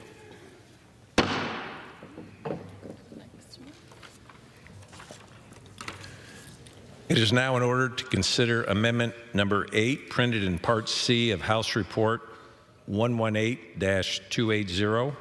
For what purpose does the gentleman from Tennessee seek recognition? Of an amendment at the desk. The clerk will designate the amendment. Amendment number 8, printed in Part C of House Report number 118-280, offered by Mr. Ogles of Tennessee. Pursuant to House Resolution 891, the gentleman from Tennessee, Mr. Ogles, and a member opposed will each control 5 minutes. The chair recognizes the gentleman from Tennessee. Thank you, Mr. Chairman. If I were to describe to you a group that has just seized a cargo ship in what Israel has since referred to as an Iranian act of terrorism, you might come to the conclusion that perpetrators can't distinguish between civilians and military targets. If I were to also tell you that the same group just earlier this week shot 2 ballistic missiles at a U.S. warship, you might come to the conclusion that these perpetrators are the enemies of the United States. Finally, if I told you that this group is guilty of kidnapping and torturing U.S. citizens, you might come to the conclusion that we need to wipe these people off the face of the earth. You might think that the Biden administration would agree, but apparently does not. And that is to the detriment of our national security. This is a sense of Congress that the Houthis continue to benefit from the Biden administration's unwillingness to unequivocally condemn. Mr. Chairman, I reserve. The gentleman from Tennessee reserves. For what purpose does the gentleman from New York seek recognition? I rise to claim time in opposition to this amendment. The chairman is recognized for 5 minutes. It is needless, this amendment is needless and simply not rooted in fact. The sponsor bases his claims for this amendment on the assertion that the administration has not condemned Houthi militants for their violent actions and continued destabilizing behavior. This simply is not accurate. The Biden administration has repeatedly called out the violence of Houthi militants and that they have perpetuated against civilians, including recent missile launches toward Israel as well as our Gulf partners. In fact, as recently as this past Tuesday, November 28th, the State Department called out the violence of Iranian proxies across the region as well, and I quote, especially called on the Houthis to immediately cease attacks. The United States led other G7 nations in this public effort, which follows other similar statements. These statements include the State Department's condemnation of Houthi militants seizing the cargo ship Galaxy Leader on November 20th. Spokesperson Matt Miller called such actions flagrant violations of international law and demanded the immediate release of the ship and its crew. The administration made similar statements earlier this year and last, calling out Houthi abuses against Yemeni civilians, missile launches against Gulf partners, and more. I, along with many of my colleagues, have and will continue to call out abuses, escalatory actions, and violence throughout the region, just as the administration has. This amendment is an unnecessary and ill-conceived attempt to misrepresent the facts, so I must oppose it, and I encourage all of my colleagues to do so as well, and I reserve the balance of my time. The gentleman from... All right, it is 12:12, or 2:12 rather, on the East Coast and 11:12 on the West Coast. My name is Josh Breslow, and I'm here to bring you all of your top stories from across the country and across the world. You are listening right there on the House floor. I know initially it was the Senate floor, and now it has moved over to the House floor as they discuss the Israel-Hamas war and a bill, all related, of course, to funding there. We are going to head to our first 2-minute commercial break here. I do want to pop up this image right now, though, so you can see that we are awaiting that Pentagon briefing that is going to get underway any moment now in the wake of that ceasefire between Israel and Hamas, now in its 7th day. We learned not too long ago that an additional 2 hostages had been freed. At this point, it is not clear how many more will be freed today, but this is the 7th day of that ceasefire. Right now, there is actually a news conference that is underway with the Israel Defense Forces. However, it is not in English. If we do get an English translation on that, we will make sure to bring it to you right here on Live Now from Fox. Let's head to that quick 2-minute commercial break. We'll be right back in just a couple minutes.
Welcome back here on Live Now from Fox. My name is Josh Breslow, and I'm here to bring you all of your top stories from across the country and the world. You are taking a live look over inside the Pentagon right now. That is the podium set up. As any moment now, we do expect that Pentagon briefing to get underway. A big topic of discussion, no question, is going to be the Israel-Hamas war and that ceasefire that is now in day 7 and could be extended even further here. Once they do take the podium, we will bring that to you right here on Live Now from Fox. We also do have this live image that is coming in from outside Ophir Prison. That is where Palestinian prisoners have been released over the last 7 days in exchange for the hostages taken by Hamas back on October 7th. I want to head back out live to the House floor as there is discussion at this hour over funding and the Israel-Hamas war in general. There's some pretty heated debate, so I do want to pop the audio up so we can listen in on Live Now from Fox. At destroying this terrorist organization, Hamas, and anybody else who wants to join with them, and helping embolden terrorism against Jews, against the anti-Semitism we see growing, not just in the Middle East, but here in this country as well. We all ought to be vocal with one united voice against it. It's wrong. Let's stand with Israel. Let's stand with our friends. And let's stand against anybody who wants to support terrorism around the world. Let's pass this amendment. Let's pass the bill. And let's get the Senate to put this bill on the president's desk. I yield back the balance of my time. The gentleman yields. Gentleman from Tennessee. I urge adoption of my amendment, and I yield back. Gentleman yields. Gentleman from New York is recognized. Let me just say this. Joe Biden has been one of the most staunchest Israel supporters of any president of the United States. And so you're going to take the word of the Ayatollah over the word of the President of the United States. The President of the United States has said not a penny will get to the Ayatollah. But yet you want to take the side or believe in that brutal authoritarian dictator. I think that the American people know better than that. I think that the American people understand better than that. I think that the American people can look at the facts and see that Joe Biden, as he stands and fights with and talks on a regular basis with the leadership of Israel every day since October 7th, just about, on what side he's on, I wouldn't trust or believe anything that the Ayatollah says. But I do believe in Joe Biden, and I yield back. Gentleman yields. The question is on the amendment from the gentleman from Tennessee. Those in favor say aye. Aye. Those opposed say no. In the opinion of the chair, the ayes have it, and the amendment is agreed to. Ask for a recorded vote. A recorded vote pursuant to Clause 6 of Rule 18, further proceedings on the amendment offered by the gentleman from Tennessee will be postponed. It is now in order to consider Amendment Number 9, printed in Part C of House Report 118-280. For what purpose does the gentleman from Texas seek recognition? Mr. Chair, I have an amendment at the desk. The clerk will designate the amendment. Amendment number 9, printed in Part C of House Report number 118-280, offered by Mr. Pfluger of Texas.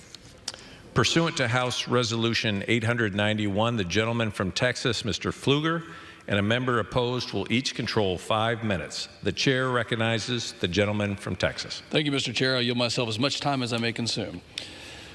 So ordered. On October 7th, the world watched in horror as Hamas brutally attacked innocent civilians inside Israel. And I'm glad to see that we have bipartisan agreement on standing with Israel, standing firm against Hamas. However, I have major concerns when it comes to Iran, the world's largest state sponsor of terrorism. The fanaticism and extremism they use to stoke instability in the Middle East, to expand their influence, to threaten the existence of Israel, and to threaten the United States. So far, dozens and dozens of attacks since October 7th that have been carried out at the behest of Iranian proxies in the Middle East towards U.S. troops. The only currency that is recognized by the Iranian regime is strength, something that the administration has not shown.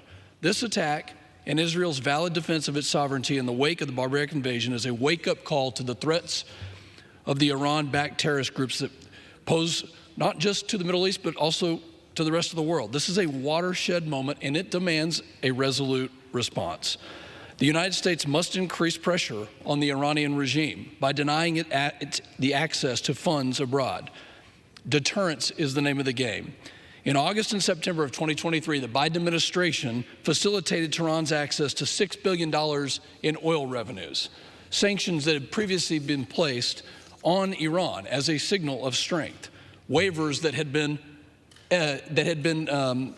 moved by the Biden administration. But as currently written in H.R. 5961, the only thing that's being frozen is the $6 billion of Iranian funds currently in Qatar. It does not freeze other Iranian sanctioned funds, such as the sanctions waiver announced by the Biden administration last week, which would allow Iraq to send $10 billion to Iran.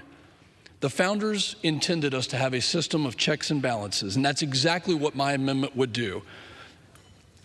My amendment would freeze all Iranian sanctioned funds, not just the $6 billion in Qatar, but additionally it would prohibit the president from using any sort of waiver authority, including licenses, guidance, or facts to lift sanctions. And as we have seen, we cannot trust this administration to hold fast, to have a strong deterrent policy, and to send the Iranian regime a strong signal. With that, I reserve. Gentleman from Texas reserves. For what purpose, gentleman from New York, seek recognition? I rise to claim time in opposition to this amendment. The chair recognizes the gentleman from New York. Thank you, Mr. Chairman. This amendment would be counterproductive to America's interests. No president, whether he be Democratic or Republican, has used this waiver for anything but the most pressing of reasons. Rescinding this waiver would likely prevent the administration from waiving sanctions to allow Iraq to pay for electricity imports from Iran. Without this waiver, Iraq likely would be unable to import electricity from Iran, leading to electricity outages and instability across Iraq.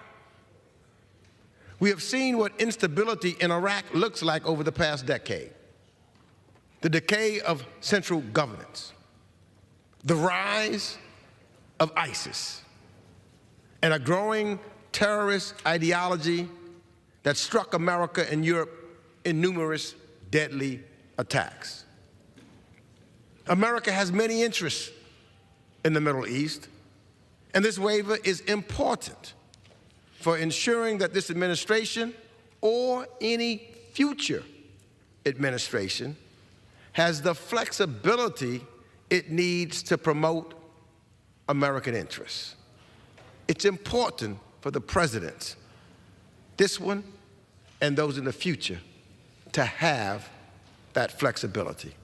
And thereby, I have to oppose my good friend from Texas amendment, and I reserve the balance of my time.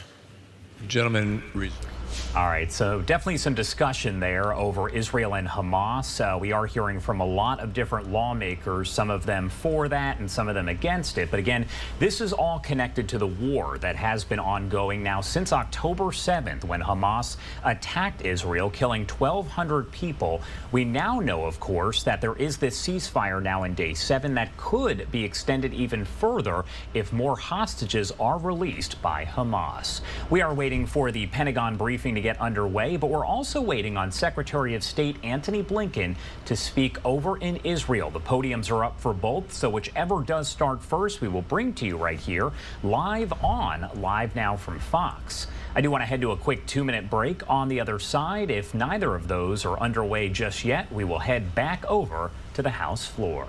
You're watching Live Now from Fox.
Welcome back here on Live Now from Fox, and you are taking a live look here at 2:27 on the East Coast and 11:27 on the West Coast as the Pentagon briefing should be getting underway any moment now. The camera is zooming in on the podium, which is normally a pretty good indication that we're about to get underway. There's usually a statement that is made. A lot of it, I'm sure, will be related to the Israel-Hamas war. And then reporters are able to ask questions. We also have another feed that we are monitoring. This is actually over in Israel. You see the symbol right there that says U.S. Department of State. That is because U.S. Secretary of State Antony Blinken has made yet another stop over in Israel. He has been there multiple times since the war did begin back on October 7th. I believe he was supposed to speak several hours ago, but is now expected to take the podium any moment now to provide just some context here about his visit to Israel and his conversations with those Israeli leaders. Whichever of these does get underway first, we will bring to you live, raw, and unfiltered, but we'll make sure to play the other one for you as well here on Live Now from Fox. In the meantime, I do want to head back over to the House floor as that debate over the Israel-Hamas war and several bills does get underway.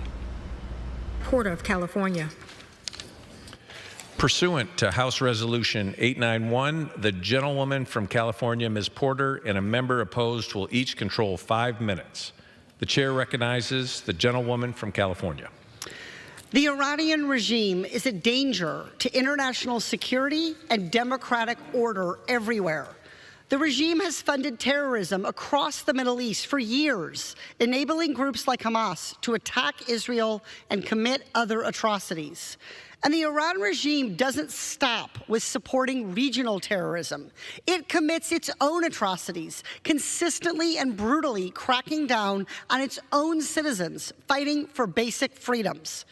If all that weren't enough, the Iran regime further refuses to abandon its pursuit of nuclear weapons, putting the world at risk. Challenges like these require Congress to make policy that meets the moment. But we can only do that if members of Congress and the people we represent can do oversight and can fully understand our administration's policy toward Iran. Americans will benefit from more information on how our nation is approaching preventing Iran from developing a nuclear weapon and ending Iran's support for terrorist networks.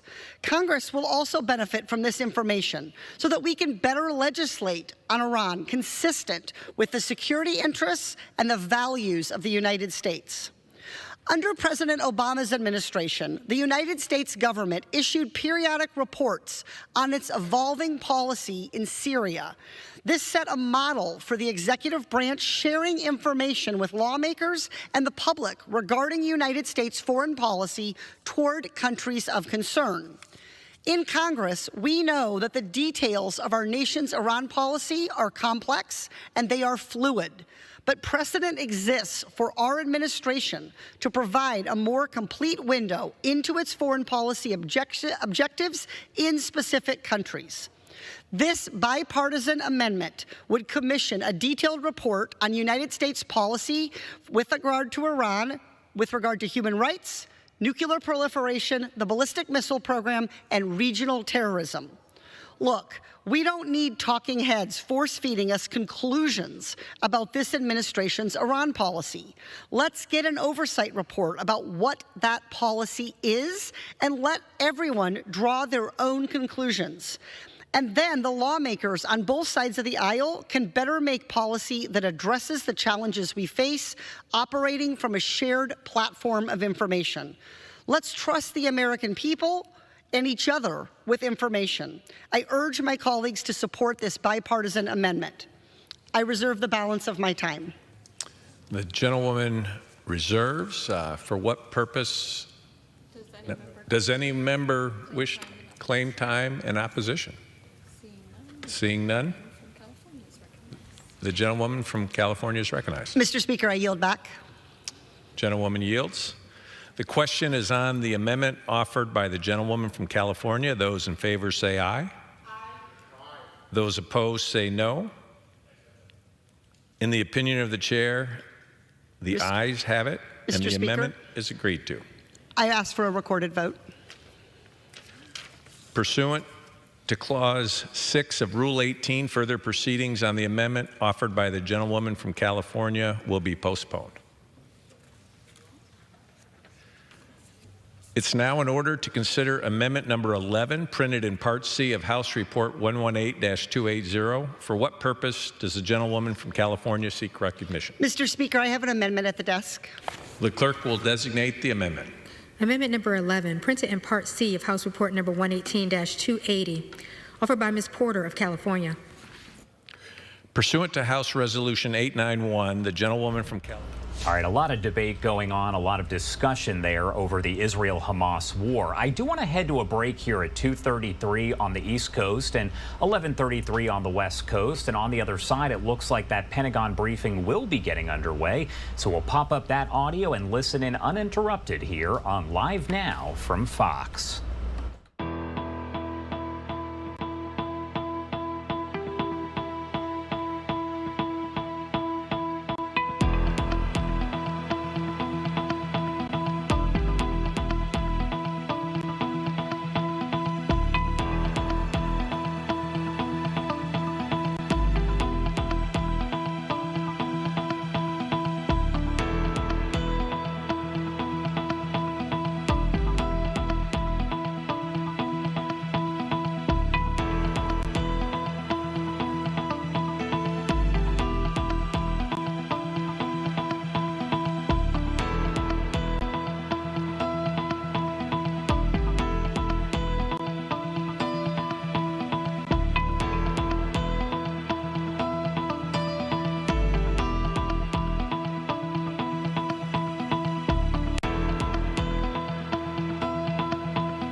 Welcome back here on Live Now from Fox, and it does look like we have this live image coming in of the Rafah crossing. That is where we see the exchange of those Hamas hostages happening for those Palestinian prisoners. This has been the central point where this is going on, and we do expect that to happen once again today, the 7th day of that ceasefire. Not clear just yet if there will be yet another extension. We know that 2 of the Hamas hostages have already been released today, freed, brought back to Israel. More of those, though, are expected. We're going to keep you updated on all of that right here on Live Now from Fox. I do want to take you out to the Pentagon right now, as we know that their briefing is officially getting underway. They're going to talk a lot about the Israel-Hamas war. So let's head over to Washington, D.C. right now, raw and unfiltered.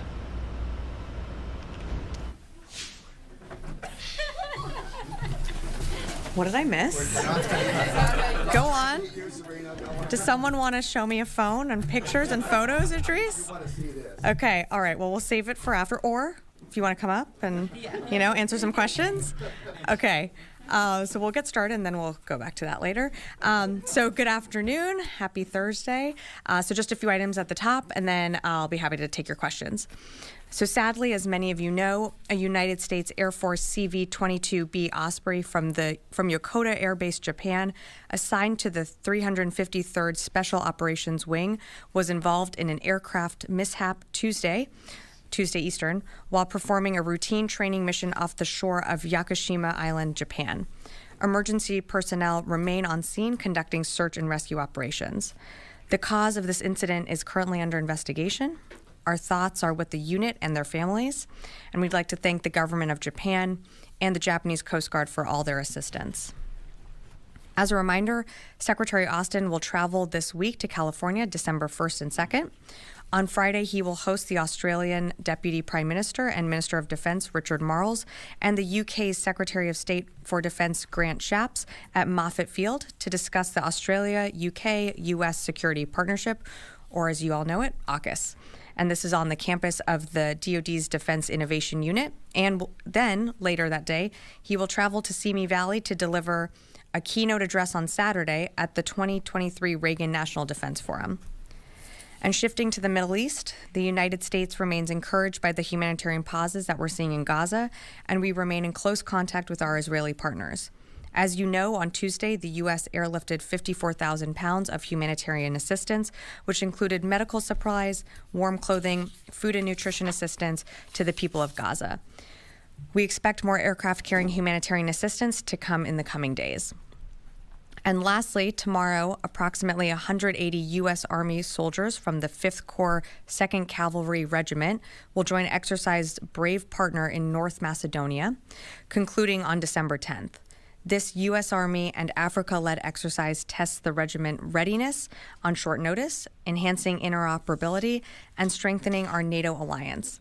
The exercise also demonstrates our commitment to the Western Balkans' aspirations for European integration, emphasizing that no nation can face today's challenges alone.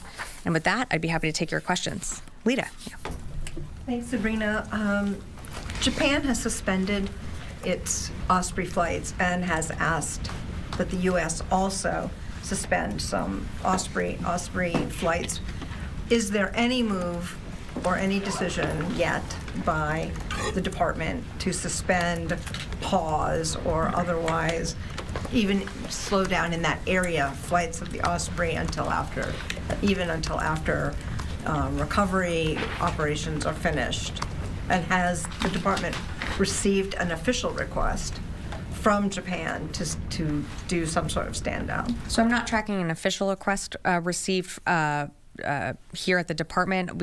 I've seen some of the comments that you just referenced. Right now, the Ospreys are still operating in Japan, but at the time, right now, our focus in terms of what just happened earlier this week remains on search and rescue efforts. So that's the priority, of course, and we're of course eternally grateful for the government of Japan and their Coast Guard for helping in our search and recovery efforts. So is there no concern within the department that there are possibly problems within the Osprey that should be looked at before others continue to fly? Well, I would say as a department, and of course the Secretary values, there's a true commitment to safety when it comes to any of our airmen operating any aircraft. Again, I'm not going to get ahead of the investigation. It's currently under investigation to see exactly what happened. And so until that concludes, if there are any, if the investigation concludes that there need to be additional steps taken, we'll certainly do that. But at this time, the investigation is underway on what happened. Idris. There were 8 personnel on board. Do you know how many have been recovered versus how many are believed to have died? I don't have an update for you on recovery efforts just yet. Again, we know that there are 8 missing. The search and recovery efforts are ongoing. I hope that we will have more to share soon, but at this moment, I just don't.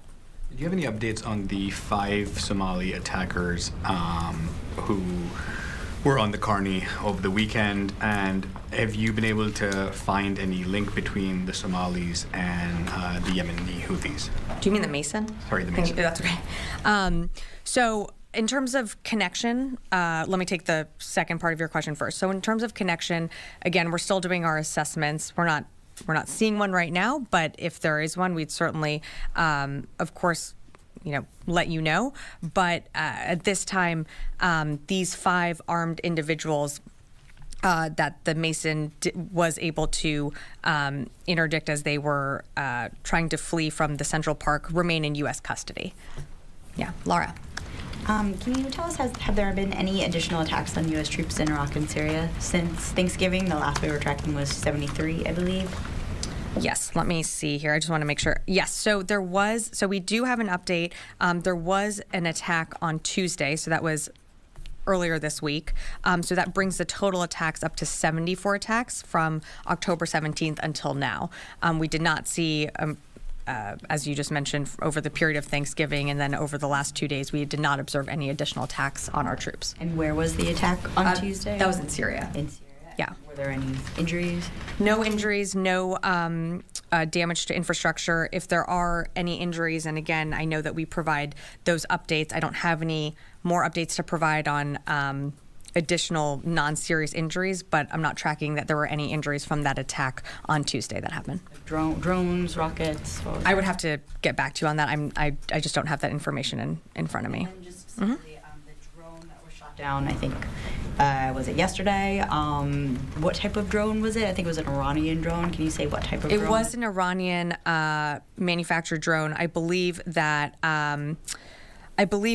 also there's more information that I think CENTCOM did put out on the drone, but it was a drone that we know was headed in the general direction of the Carney and was engaged, and because the commander of the ship obviously felt that it was a threat, and so they did take it down. But I think there's more information available online in terms of the type of drone that it was.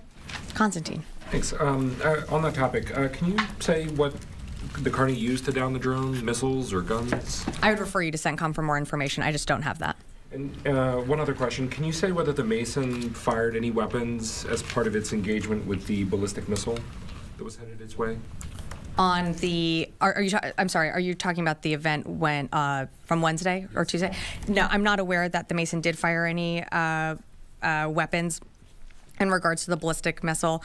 Again, that ballistic missile we know landed far away from the ship. I believe it was at least 10 nautical miles away. So I don't believe there was any need to use any weapons. Yeah, Rio. Thank you. Following up on the Osprey mishap in Japan, so are you saying the Japanese government should not be worried about the safety of other Osprey aircraft deployed to Japan? Well, I'm not going to speak for the Japanese government, but what I can tell you as the U.S. government and this department, of course, safety is our #1 priority, and of course we're concerned when there's any mishap, which is why we have launched an investigation into what exactly happened to try and figure out more of the facts here. In the immediate, our focus is on search and recovery or search and rescue efforts for our 8 missing airmen. But in terms of the comfort of the Japanese government, I would refer you to them to speak to that. Just to be clear. Sure. Just to be clear. So will the U.S. military continue to operate the Osprey as you did before this crash happened? Again, as of right now, we are still continuing to operate the Osprey aircraft. We have a commitment to safety. There is an investigation that is currently determining and looking into what exactly happened with this aircraft and the mishap. Should that investigation yield in results that require the department to change anything about the Osprey or to take additional steps, we will certainly do that. But at this time, I'm not going to get ahead of that investigation and its process. Yeah, Fadi. Thank you, Sabrina. Just have one clarification about this extra attack in Syria. Sure. Did it happen this Tuesday or Tuesday last week? There was an attack this past Tuesday. Oh, okay. Yes.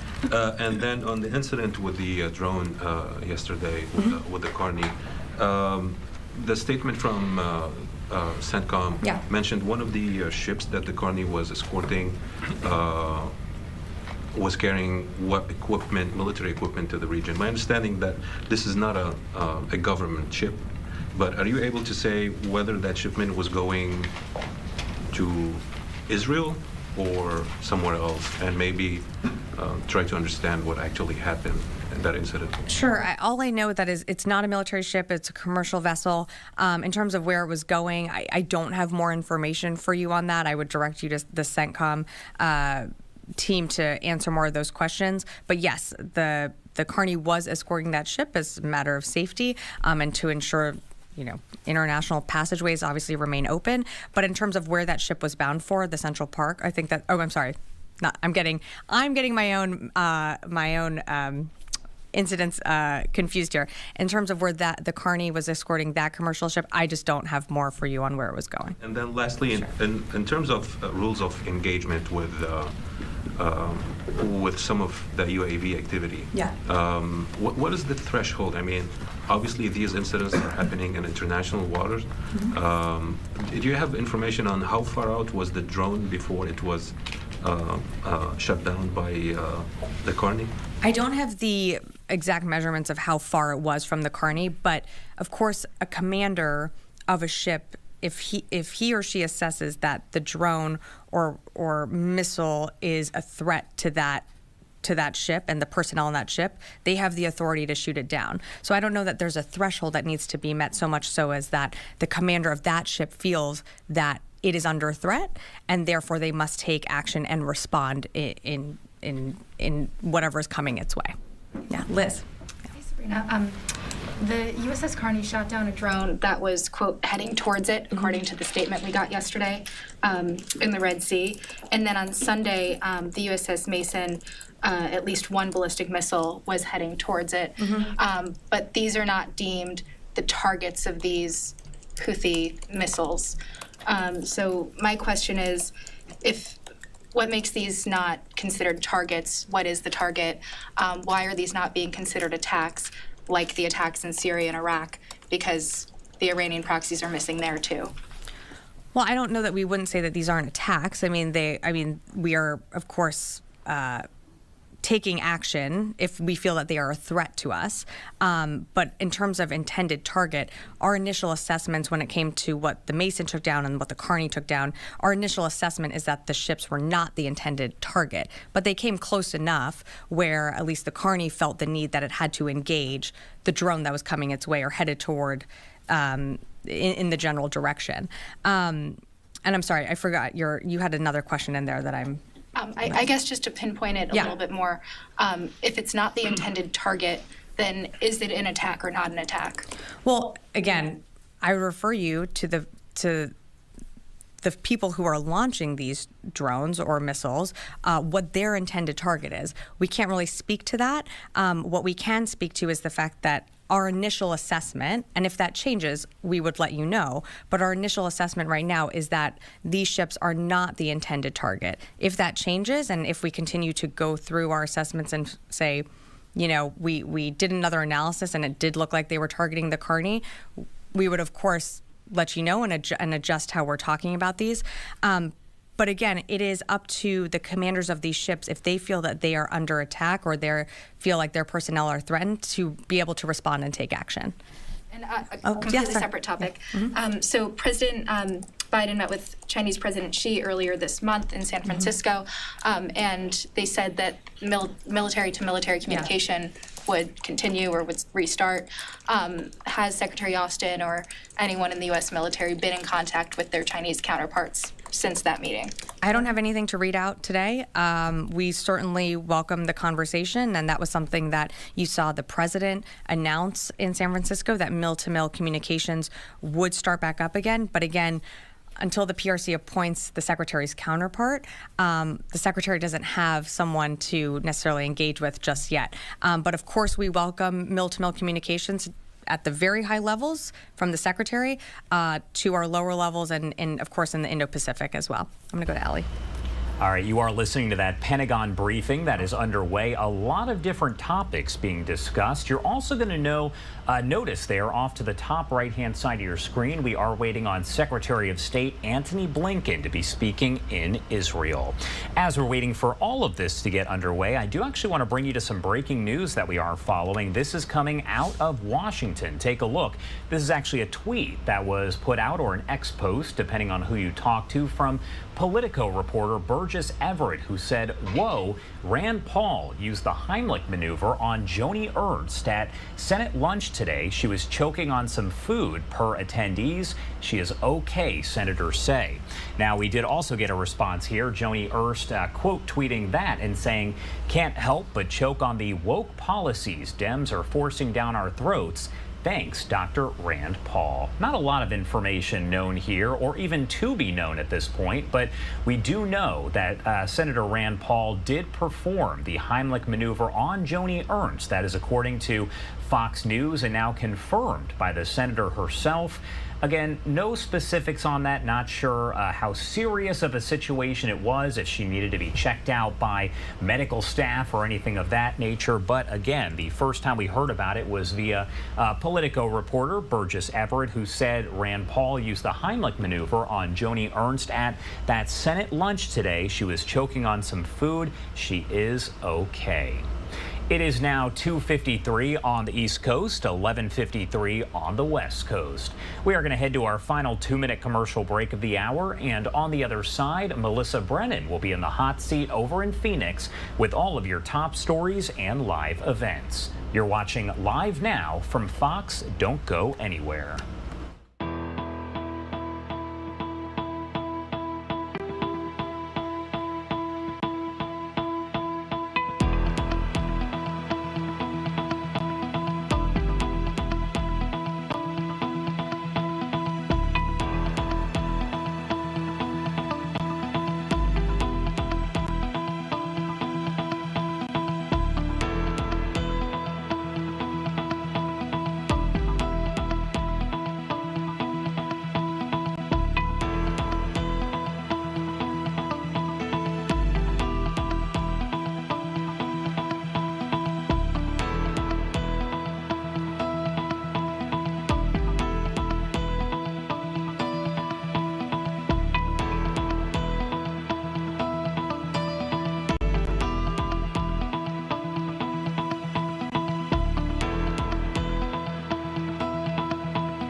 Welcome back to Live Now from Fox. You're looking at a beautiful shot out of New York City there.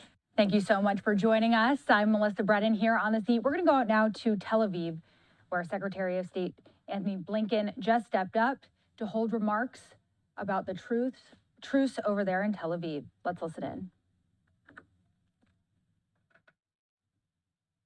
Stores with commercial goods.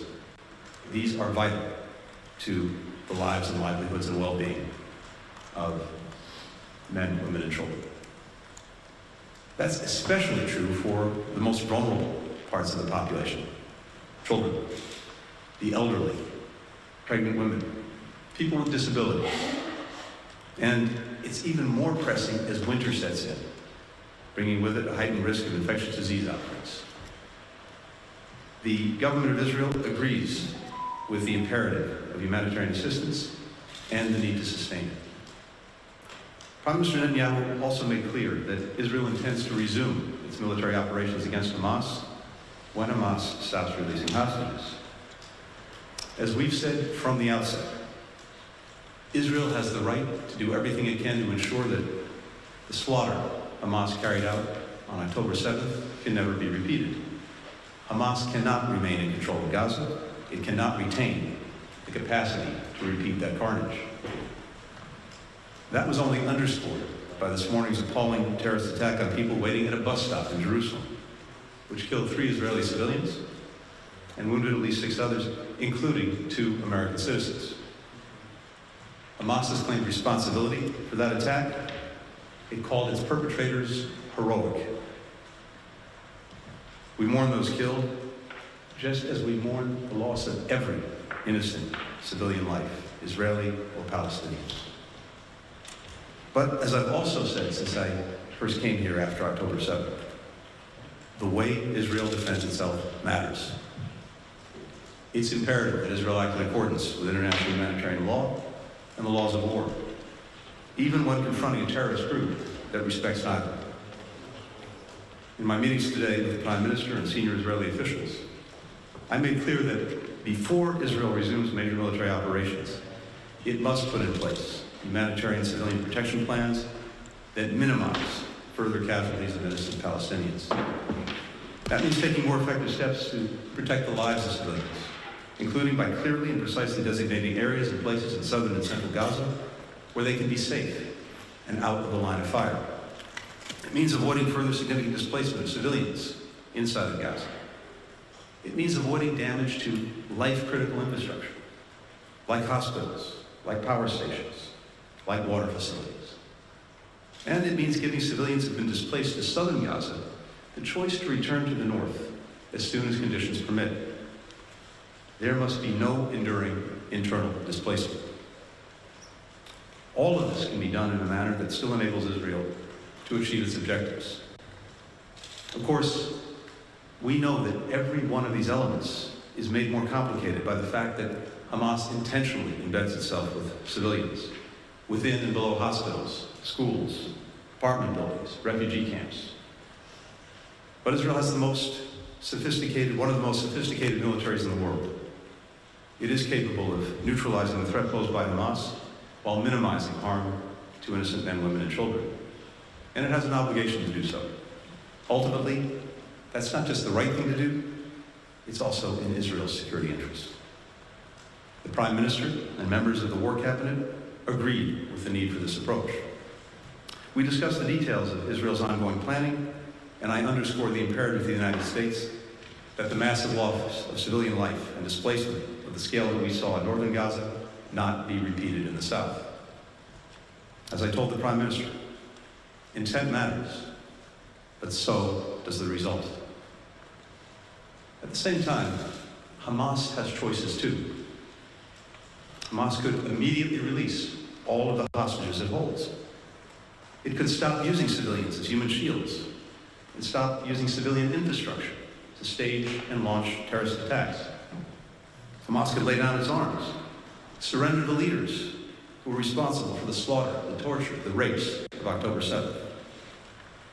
Hamas could renounce its stated goal of eliminating Israel, killing Jews, and repeating the atrocities of October 7th again and again and again. Meanwhile, everyone around the world who cares about protecting innocent civilians, innocent lives, should be calling on Hamas, indeed demanding of Hamas, that it immediately stop its murderous acts of terror and deplorable use of innocent men, women, and children as human shields. In our meetings with Israeli leaders here and in Jerusalem, and Palestinian leaders in Ramallah, we discussed our continued focus on preventing the conflict from spreading, whether to the West Bank, to Israel's northern border, or to the broader region. I raised our deep concerns about steps that could escalate tensions in the West Bank, including extremist settler violence and proposals from parts of the Israeli coalition government to further expand settlements. I made clear our expectations about addressing these issues. We also focused on what we can, what we must do now to prepare for the day after the conflict, to create the conditions for a durable and lasting peace, building on the principles that I set out a few weeks ago during the G7 meeting in Tokyo. Breaking out of the cycle of violence, cycle of conflict, ensuring Israel's enduring security, demands improving the lives of Palestinians in Gaza and the West Bank in immediate, tangible ways, and providing them with a credible path toward their legitimate aspiration for statehood. In our ongoing conversations with Israeli, Palestinian, and Arab leaders, we'll discuss practical steps to make real a just and lasting peace, and what each of us is prepared to do to help achieve it. We have no illusions this is going to be easy. We will surely have disagreements along the way, but if we're going to move forward on practical steps toward lasting peace, lasting security, we have to be willing to work through these disagreements, because the alternative, more terrorist attacks, more violence, more innocent suffering, is unacceptable. That's why the United States is here, and we're leading toward this goal. With that, happy to take some questions. The first question goes to Mara Kavuk with Reuters. Hello, Mr. Secretary. You've just said the U.S. is urging Israel to ensure the protection of civilians before starting its operations in southern Gaza. I'm wondering, you talked about what you made clear to Prime Minister Netanyahu and the War Cabinet, but what concrete and specific assurances have you gotten from them, if any? Based on what you heard from them today, are you confident Israel will follow the international laws of war in southern Gaza when it resumes its military operations? My second question is, you and others in the administration have repeatedly said that the United States wants to see a revitalized Palestinian Authority to rule Gaza and the West Bank. So could you tell us what exactly the U.S. vision is for a revitalized PA, and does it include a reshuffle in the leadership? Thank you. Thanks, Ron. So, as I said, we made clear the imperative that before any operations go forward in southern Gaza, that there be a clear plan in place that puts a premium on protecting civilians, as well as sustaining and building on the humanitarian assistance that's getting into Gaza. And the Israeli government agreed with that approach. There are concrete steps that it's not appropriate for me to detail here tonight that we know and we heard can ensure to the best of anyone's ability that happens. It's obviously challenging given the particular conditions that Israel has to deal with in getting to Hamas and making sure again that it can't represent the threat that it posed on October 7th. But again, Israel understands the imperative of protecting civilians, the imperative of humanitarian assistance, and will continue to work to ensure that that carries forward in practice. And again, as I said to the Prime Minister, to the War Cabinet, intent is obviously where you start. It's vitally important, and I'm very confident in the intent, but results, of course, are fundamentally what matters. With regard to the Palestinian Authority, we've said, and indeed I had an opportunity to discuss today with President Abbas, the need for reform, the need to revitalize, to revamp the Palestinian Authority so that it can most effectively meet the aspirations of the Palestinian people and deliver for them.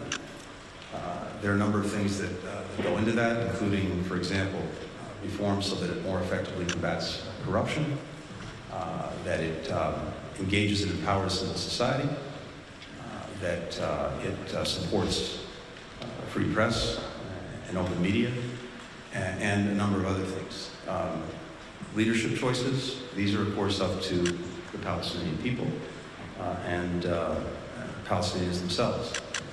But there are a number of things that we think would be critical to making sure that, again, the Palestinian Authority can be effective in helping to advance the aspirations and the needs of its people. For the next question, Tal Shalev with Walla.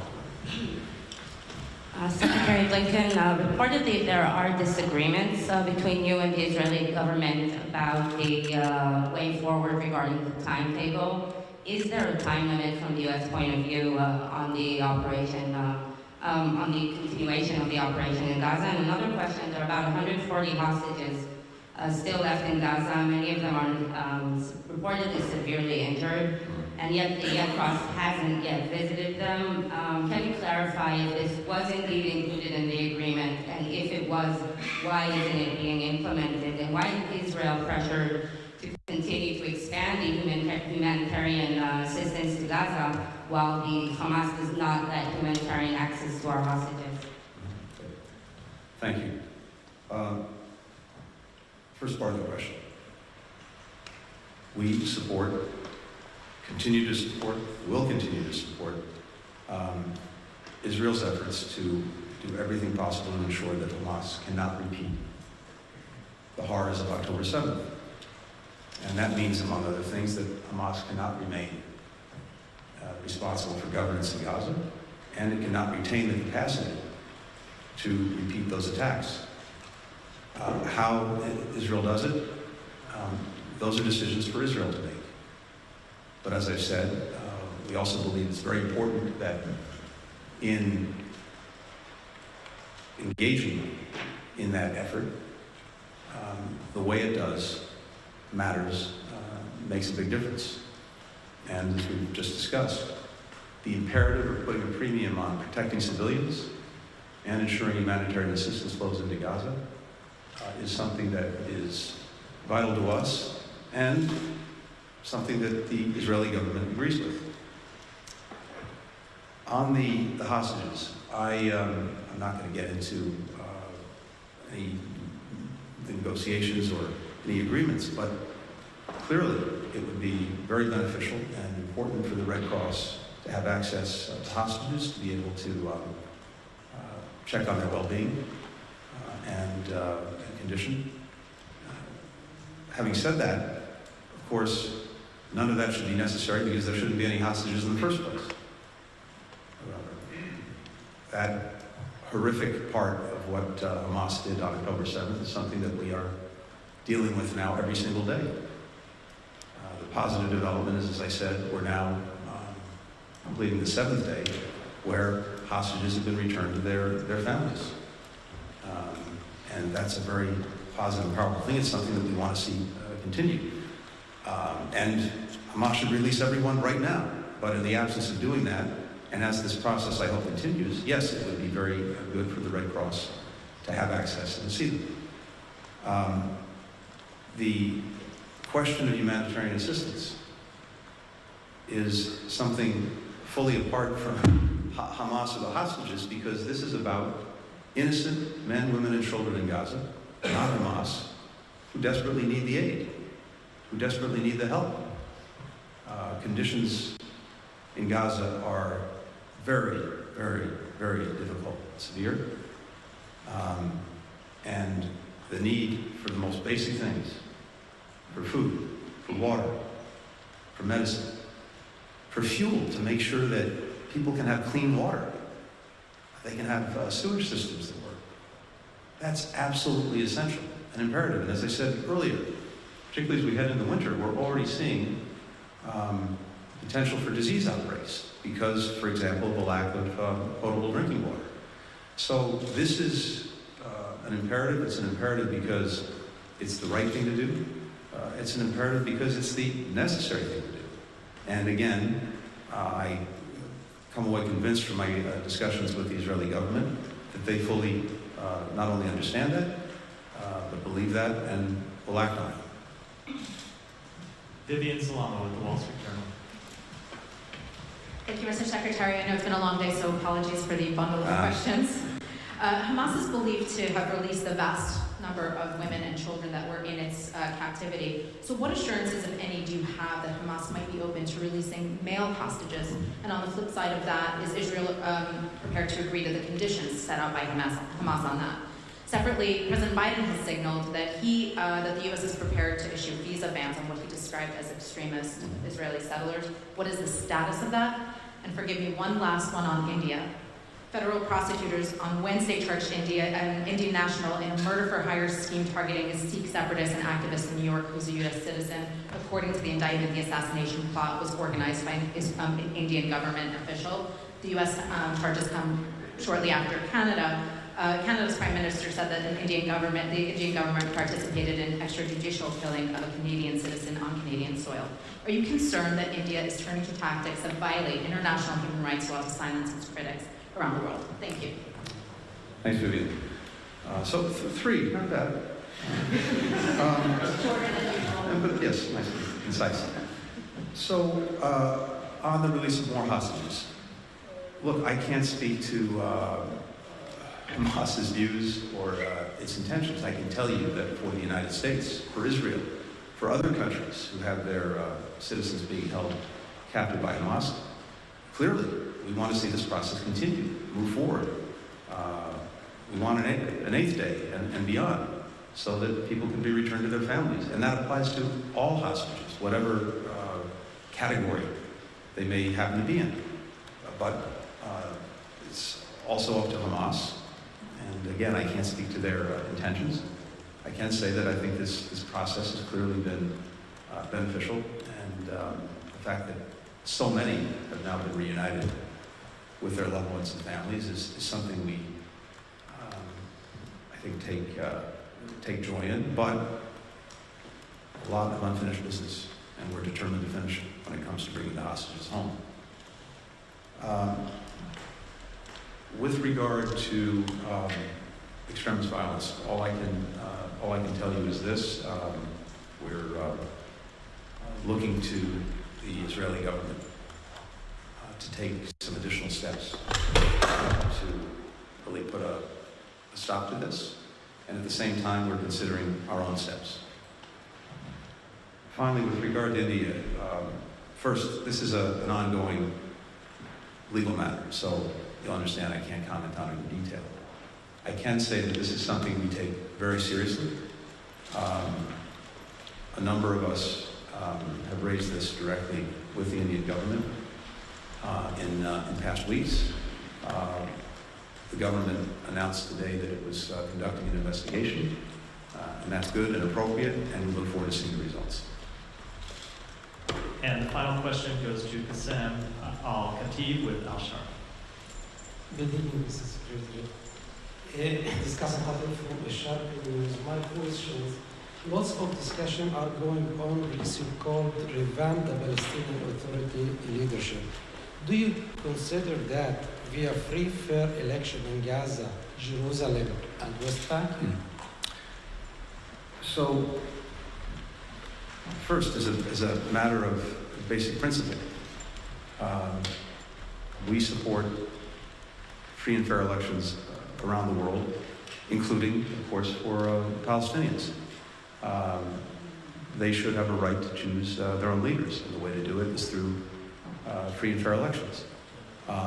But that has to be a process, and it's something that we need to be talking about as we move from the conflict to, as we've been calling it, the day after, looking at what needs to happen in Gaza, as well as the West Bank, but starting in Gaza, particularly with regard to things like governance, like security, like rebuilding.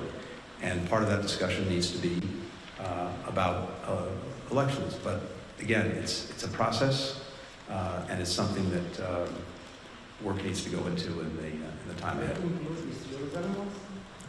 I'm sorry, I couldn't hear you.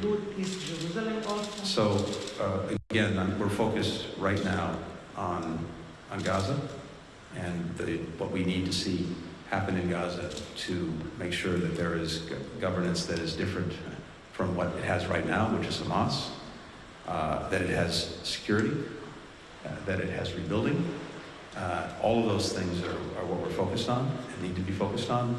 And as part of that discussion, we'll obviously look at the question of elections and when and how Palestinians are able to choose their leaders. Thank you. Thank you. Thanks, everyone. Have a good evening. All right, how you were just listening in there to Secretary of State Antony Blinken discussing how the U.S. is working to get the remaining hostages back home safely. We're going to take a quick 2-minute commercial break here on Live Now from Fox. We'll see you back here in 2 minutes.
Welcome back to Live Now from Fox. Thank you so much for joining us today. Before we get back into the news, I want to show you some beautiful live shots here from New York City. As you can see there, the Statue of Liberty, beautiful shots.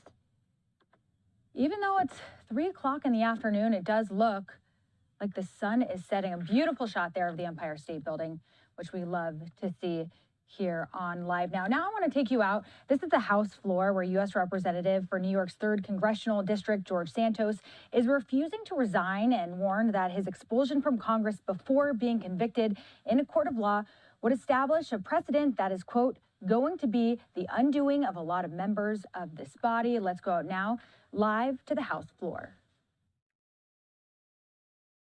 Member of the Committee on Ethics, I rise in support of House Resolution 878, which seeks to expel George Santos from the House of Representatives.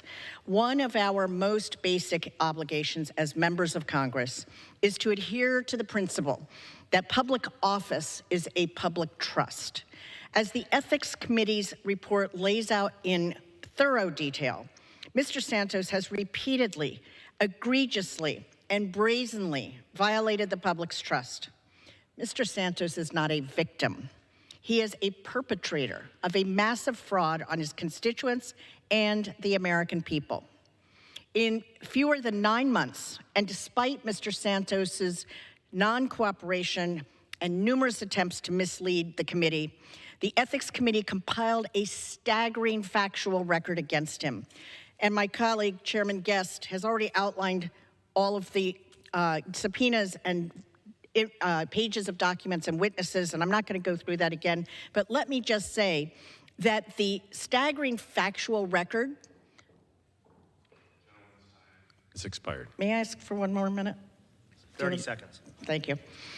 This achievement owes to the superb work of the committee's nonpartisan attorneys and investigative staff, who I would like to sincerely thank for their efforts and dedicated service to the House. And I just want to remind everyone that the Ethics Committee is the only committee in Congress that is completely bipartisan, an equal number of Democrats and Republicans, and this was a unanimous decision. Thank you.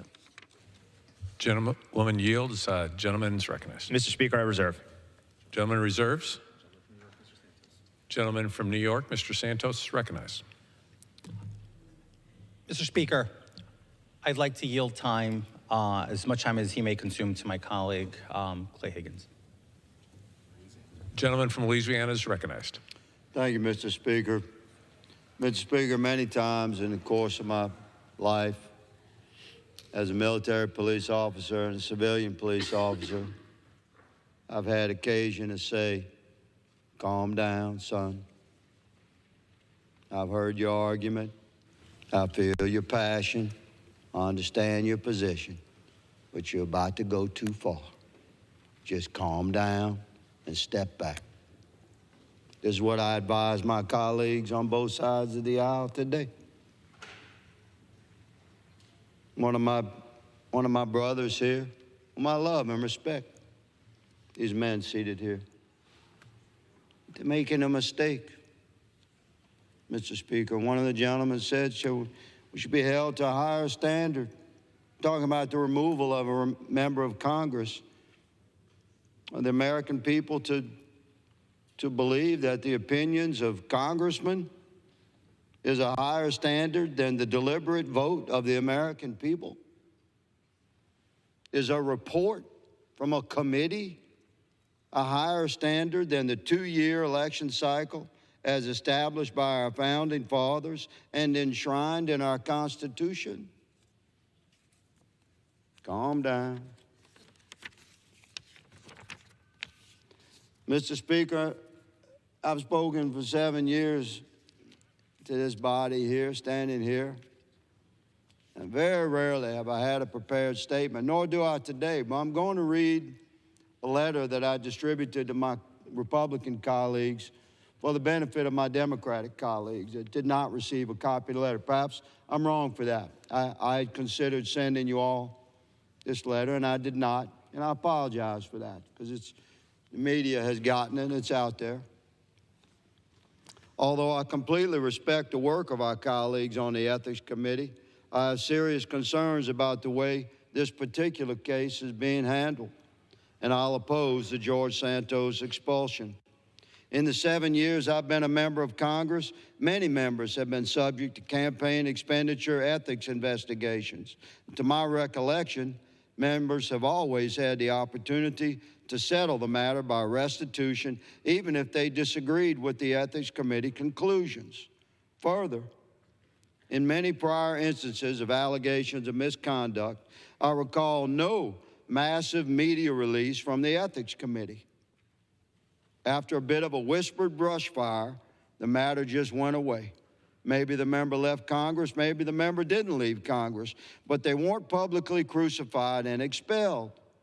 The very fact that we have all read the quote-unquote investigative report indicates a level of public character assassination that I have not witnessed through 4 terms of congressional service. It's troubling to me that a Republican-led ethics committee would present itself as so judgmental. Previous ethics committees' investigations have always been conducted quietly, reflective of our constitutional standards of innocent until proven guilty in a court of law. Reports of similar allegations of campaign finance violations, like family vacations overseas and cosmetic dental procedures and sexual adventures of every sort, have not historically been released to the public.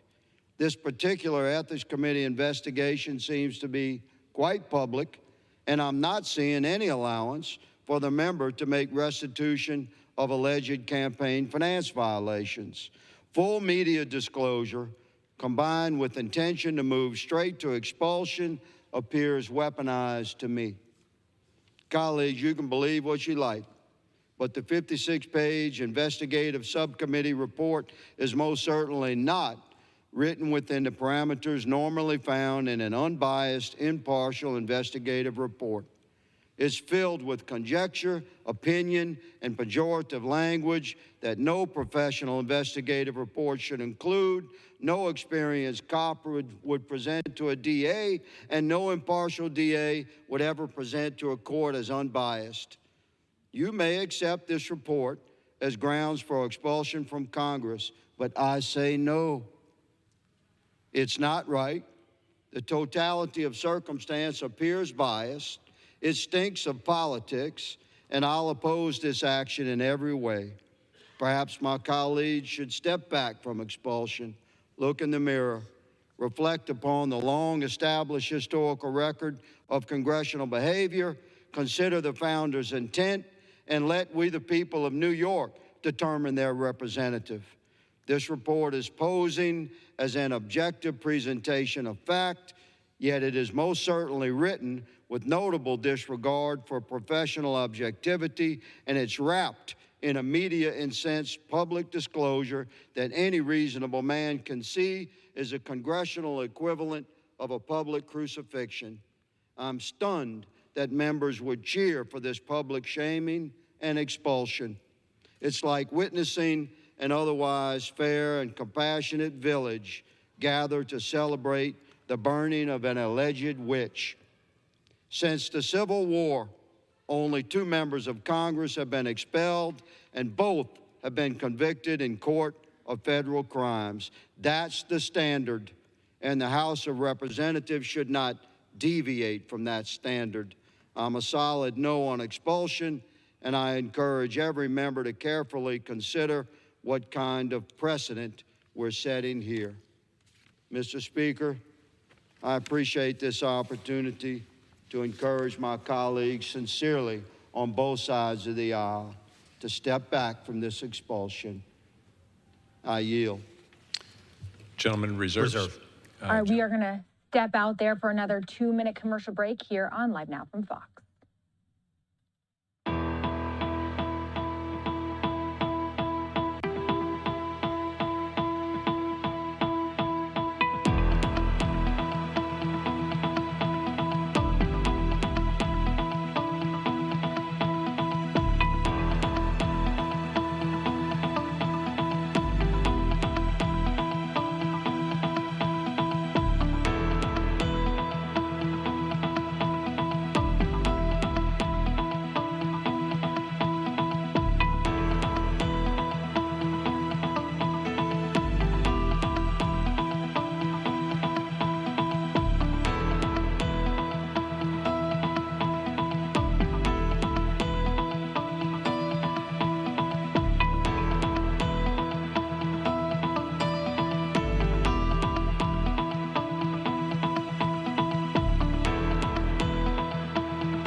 Welcome back to Live Now from Fox. I'm your host, Melissa Brennan. We're going to jump back into the House floor right now, where remarks are ongoing in the debate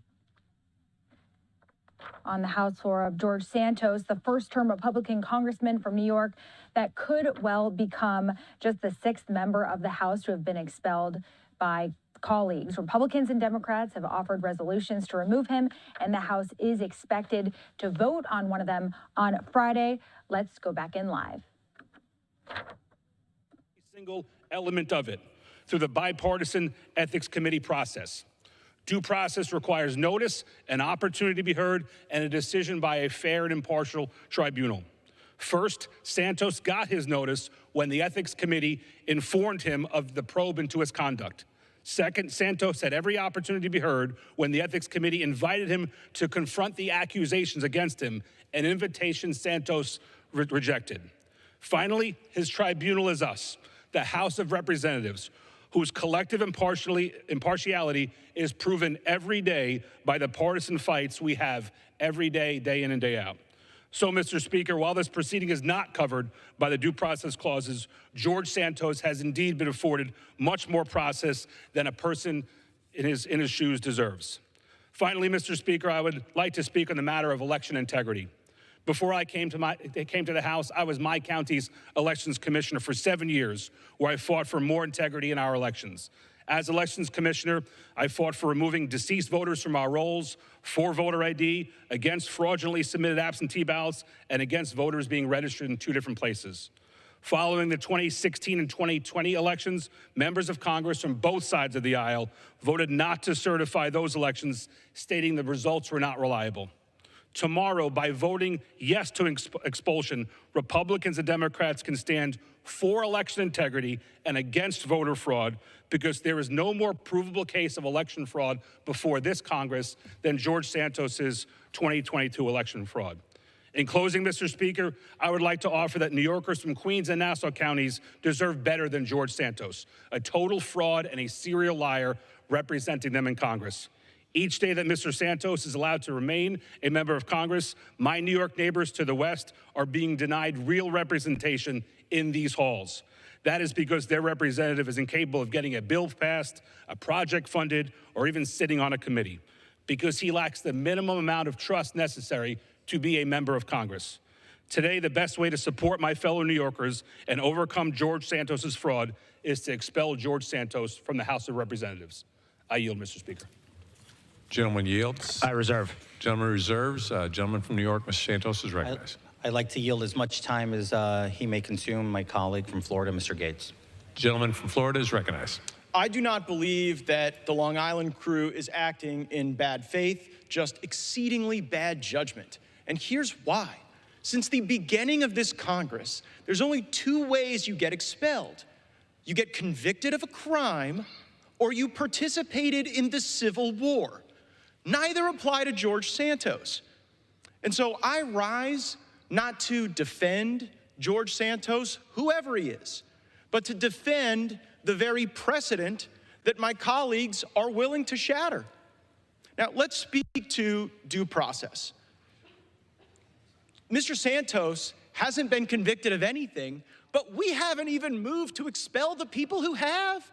Mr. Bowman pled guilty to a misdemeanor for his little fire alarm stunt weeks ago. So, while the Ethics Committee is marching to throw George Santos out of Congress, they take no action as to someone who actually pled guilty to a crime?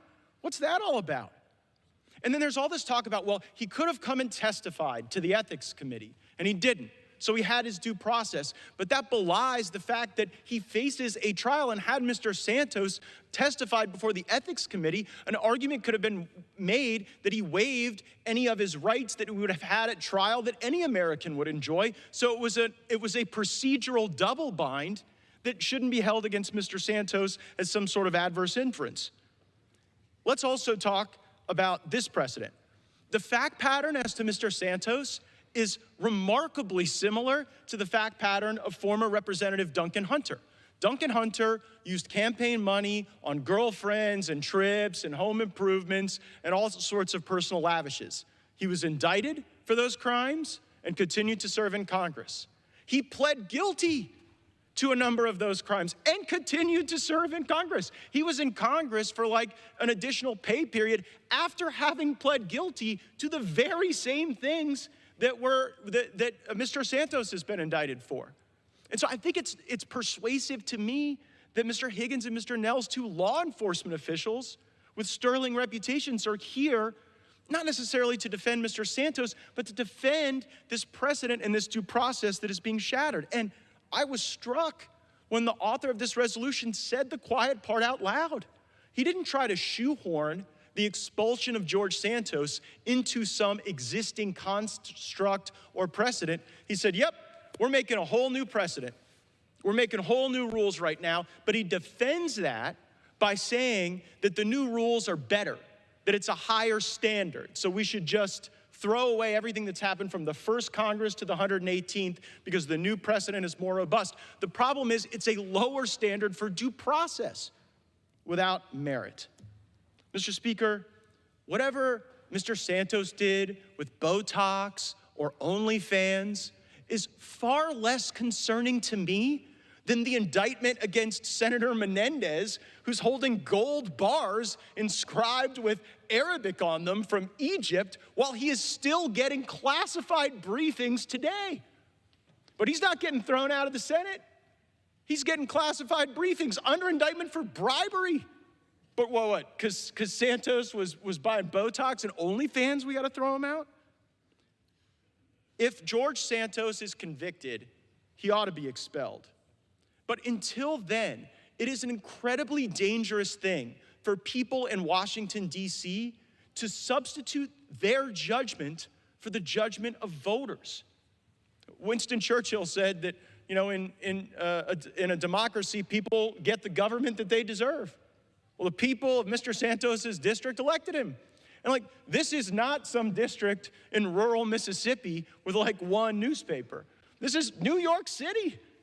And George Santos rolls in there, wins, and you know what? It's between him and his voters, him and the justice system, and the fact that the Ethics Committee has done this incredible violation of precedent will do grave damage to this institution for many years to come, because now there's no requirement of any conviction.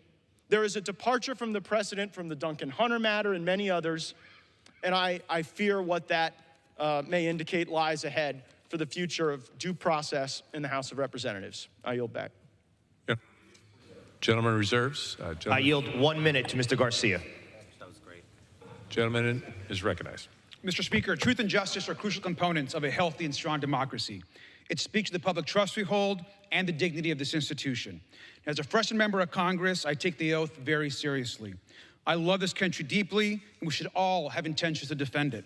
That's why I rise today to defend the integrity of the House and to support the expulsion of Representative Santos. I wish no personal harm to the representative from New York, and I imagine this is a difficult moment for him and for the institution. But I believe strongly in his actions, and he must be held accountable for them, as well as his lies.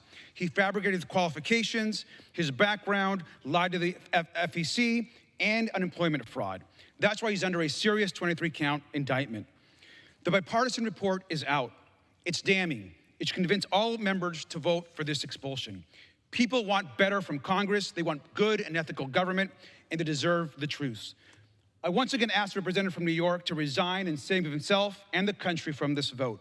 And if not, I encourage a yes vote to restore integrity to the body and to expel Representative Santos. I yield back.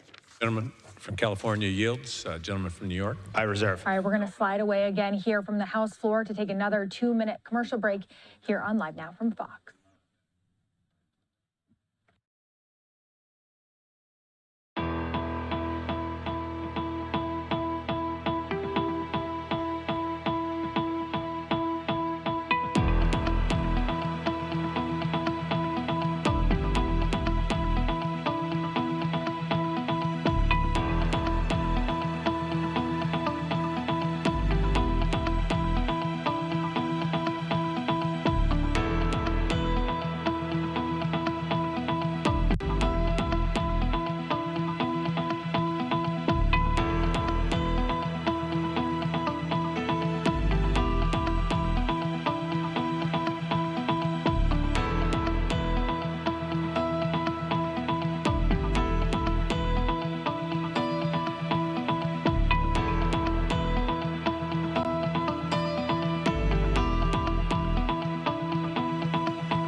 especially the ones most adamant to remove me, almost as if we remove him, there's no comparison. It's that much simpler. They can go home and say they're conservative. They won't know what a real conservative will look like on Long Island. That's just the reality. The votes are there. Now, let's talk about the fact of due process that everybody seems to say that I have taken and I've received. You know, it's no secret in this body that obviously I have an ongoing process with the DOJ. I was given a deadline, an unrealistic deadline, to testify before the committee the same day that I had to go to court. And they gave us a hardliner, yes or no answer. They wouldn't settle for anything else. That was the deadline. I could not surpass that date, which means it was either I go to New York City to adhere to my DOJ case, or I go to the Ethics Committee. No disrespect to the committee. I've incurred over $200,000 of legal fees that have been predominantly paid for. So to suggest that I have not complied with them is yet another lie. They have received every document they've asked, and documents we did not have, we have told them, we don't have them. We don't have access to what you're asking for. And they persisted and insisted in inventing documents, communication between myself and people that did not exist, thus communication, and we informed them. This was all on the record. But I rise and I question again to the chairman, will he set the record straight that his expulsion resolution contradicts the findings of his report? Which one is it? Am I guilty of a sexual harassment claim or am I not? The report says I'm not. His filing on this expulsion resolution says I am. That is a very serious allegation, one that I sought to see the end of, where the House, the Office of Congressional Ethics, sent a referral to the investigative subcommittee saying that they did not suggest further investigation into the matter because it lacked credibility. Yet it sits on their expulsion resolution. I call that hypocrisy, more lying, more swamp behavior from this body. The same reason that Americans have no trust in this body, because unfortunately far too often, too many of our colleagues here will speak from both sides of their mouths without regard to who it might hurt. As it is said, people in this town will hurt people a whole lot so they can benefit just a little bit. With that, I reserve. Gentleman reserves. Gentleman from New York. Mr. Speaker, how much time do I have remaining? Gentleman has 2 minutes remaining. 2 minutes. All right, I'd like to yield 1 minute to my friend from New York, Mr. Molinaro. Dear God, Mr. Speaker, my future former colleague is divorced from reality. He has manufactured his entire life to defraud the voters of his district an honest choice for a member of Congress. He has lied to donors and to colleagues, taking advantage of election law, using campaign funds to personally benefit himself. And he has defamed not only his office, but the institution itself. I was not elected, nor any of us, to defend precedent. I was elected to defend the United States Constitution. And my colleague, in the most truthful thing he said today, said we don't want to be compared to him. My colleague is damn right. I do not want to be compared to him. And the voters that sent me here expect an independent voice, expect us to use the rules of the House, and expect us to stand up for the very decency and laws of this country in protecting the Constitution. He has lost the right to serve in this House, and I will vote to expel him. Gentleman, I reserve. Gentleman from New York is recognized. I reserve. Gentleman reserves. Gentleman from I have New York. 1 minute remaining. 1 I'd like minute to yield remaining. 45 seconds to my friend from New York, Mr. Lawler. Gentleman from New York, Mr. Lawler, is recognized. Of all the lies that George Santos told, two are the most jarring. That his mother perished in 9/11, was in the building, got cancer from 9/11, or that his grandparents fled the Holocaust.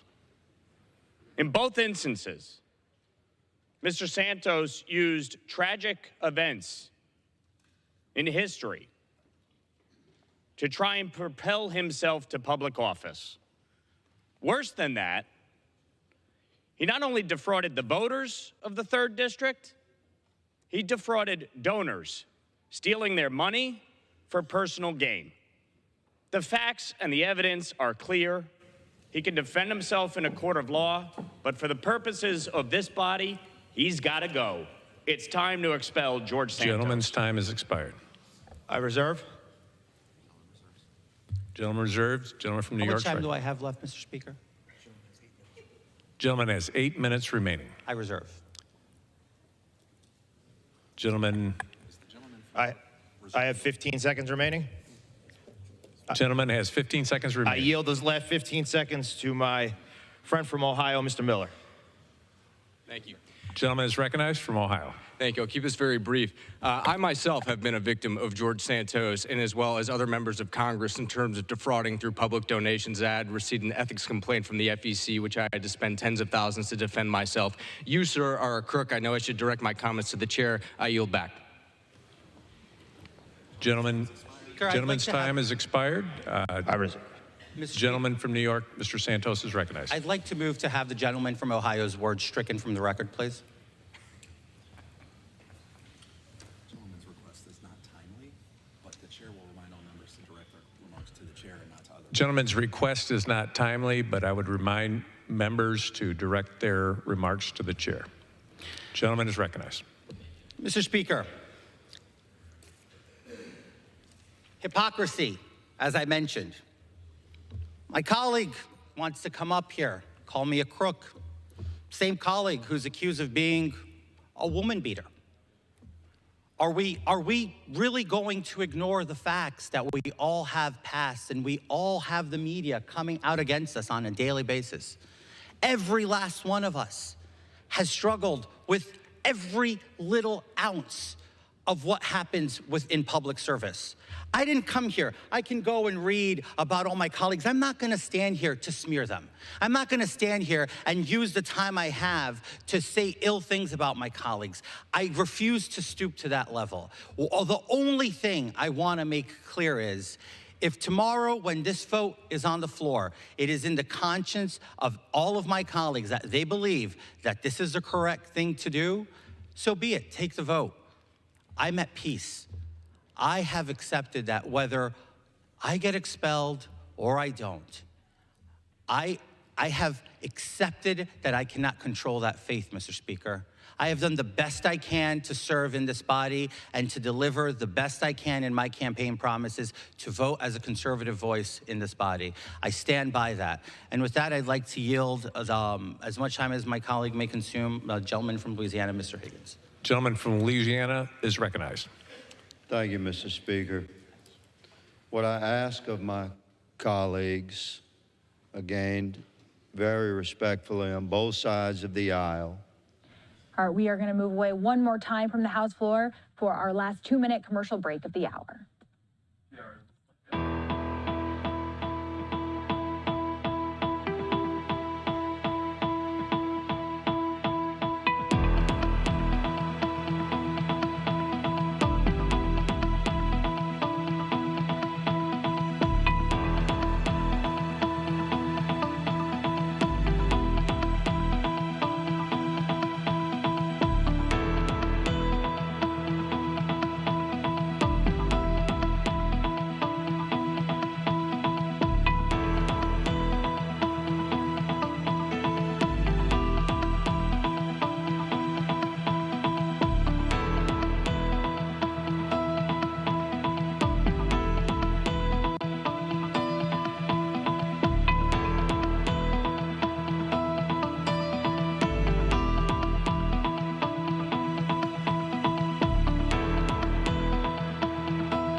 Welcome back to Live Now from Fox. Thank you so much for joining us today. We've got a lot of news ahead for you. Of course, we just came out of the House floor talking about George Santos. That vote is expected to be tomorrow morning, but I do want to touch on an event that we will be covering tonight. Of course, the big debate between Newsom and DeSantis, California Democratic Governor Gavin Newsom and Florida Republican Governor Ron DeSantis will be taking off head-to-head this afternoon, 9 p.m. Eastern. Newsom, who's 56, has talked about eventually running for president, but is backing President Joe Biden's reelection in 2024.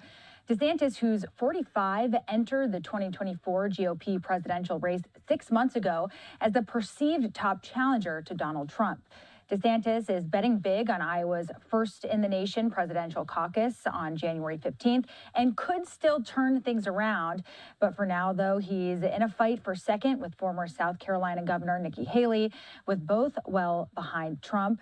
The 90-minute event is happening in Alpharetta, Georgia, which is just north of Atlanta, a location chosen for its key swing state implications. There will not be an audience, and the host is Sean Hannity. Now, we will not be playing that here on Live Now from Fox. It will be on Fox News Channel, but my colleague Andrew Kraft will have a lot of guests and political experts after the debate, breaking it all down and how it played out. Let's go now to New York City, this beautiful Live Now look at the Empire State Building. Although it's almost 4 o'clock, it does look like the sun is setting there, which we absolutely love this shot here on Live Now. A lot of other events going on right now. Let's head back into the House floor and see where that conversation is currently going, as George Santos is currently up at the mic. Will rise. A sufficient number have risen. The yeas and nays are ordered pursuant to Clause 8 of Rule 20. Further proceedings on this question are postponed.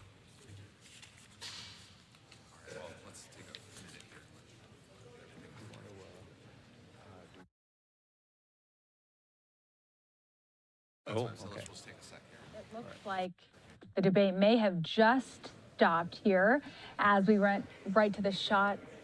We're going to keep it on here and see if they're saying anything.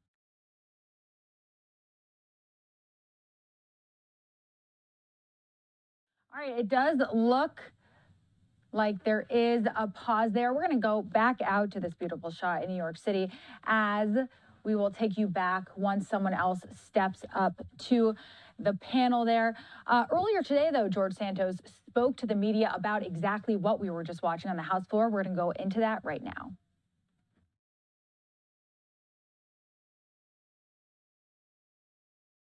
Again, this is from earlier this morning where George Santos was talking to the media about the debate that we were just watching on the House floor.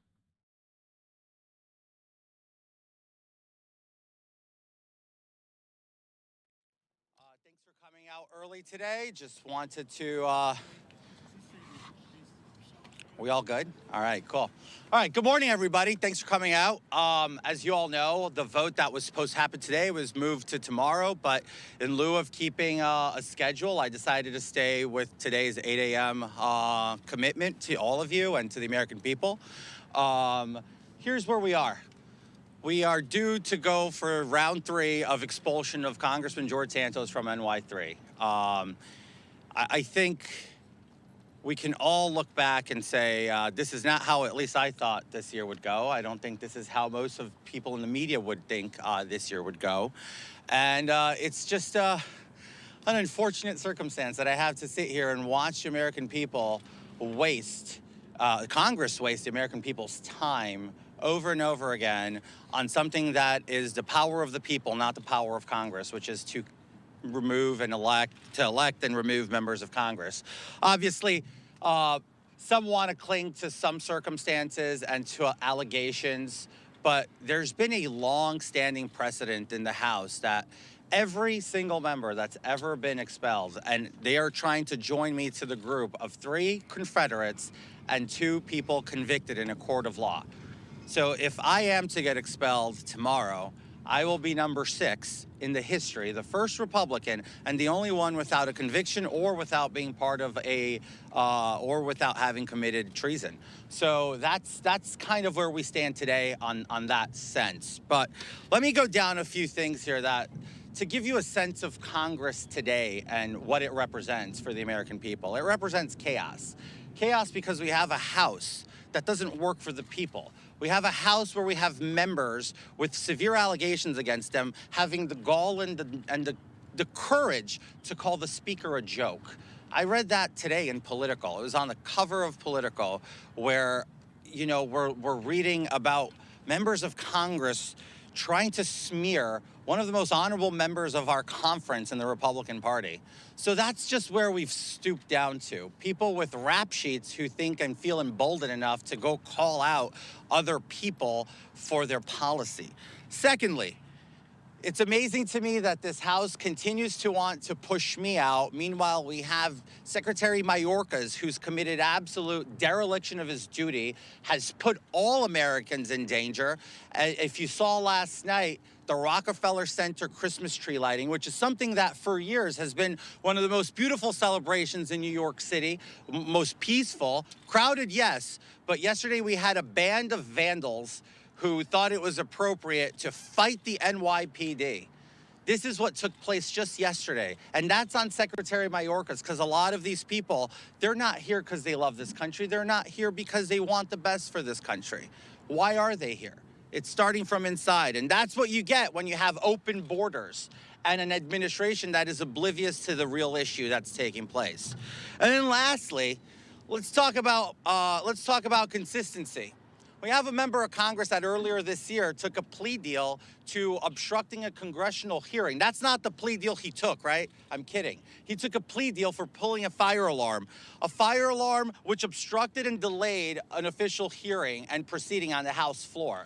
Now, had that been any other person, had it been one of the members of the media, had it been a Republican member of Congress, we all know that that person would have been charged with obstructing a congressional hearing, just like the somewhat 140 people sitting in prison right now because of January 6th. But Jamal Bowman gets a pass. That's why today at noon, I'm going to be introducing a privilege motion for expulsion of convicted and guilty pleaded Congressman Jamal Bowman. And I stand there, I think that that's consistency. Let's hold our own accountable, but let's make sure that we do it with the precedent of the House. Now, if the House wants to start different precedent and expel me, that is going to be the undoing of a lot of members of this body, because this will haunt them in the future, where mere allegations are sufficient to have members removed from office when duly elected by their people in their respective states and districts. So, bearing that in mind, I'm going to make this a very brief and a comment on the process here that's taken place with the Ethics Committee. By admission of the chairman himself, he said that the process was not full throttled and not complete because it would require many more months in order for the committee to offer any kind of punishment. So instead, they decided to stop short of completing the process, going ahead and putting out a slanderous report, unprecedented. Nobody here's ever seen ethics reports of any other members who's been under investigation. But yet again, changing precedent for me, it seems that it's all fair game. So there we go. They go ahead and release this report littered in hyperbole, littered in opinion that would have no decent cop would bring this to a prosecutor or a DA and say, here's our report, go ahead and charge him, right? So this is what the Ethics Committee put out. God bless them and what they think they're doing and what their work is. You know, I believe they do good work when it's relevant, but this ain't it. So with that, I'm going to make this a very brief opportunity for a couple of questions in an orderly fashion, without screaming at me. We'll go by hands. Mr. Santos. Go ahead.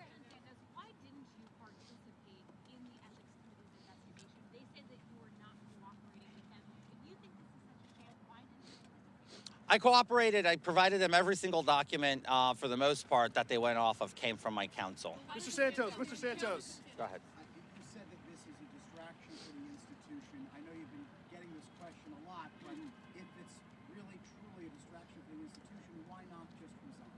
Because if I leave, they win. If I leave, the bullies take place. This is bullying. The chair of the committee putting out a motion to expel, just introducing it and not calling it privilege, was designed to force me to resign. But he didn't even have the fortitude to go ahead and call the privilege. He had someone else do it, someone who's actually just recently done one on me, which is Congressman D'Esposito. So the reality of it is it's all theater. It's theater for the cameras, it's theater for the microphones, it's theater for the American people at the expense of the American people because no real work's getting done. Congressman Santos. Go ahead. You talked about a lot of the alleged transgressions of other members of Congress. Have you made any formal complaints to the OC or the other? I will be filing a slew of complaints in the coming hours of today and tomorrow to make sure that we keep the playing field even, because at this point, I have been nothing but generous and kind with my time. I have not raised my voice or a single finger against a single other member of this body. But now I guess it's fair game to continue to do that. Congressman Santos. Congressman Santos. Go ahead.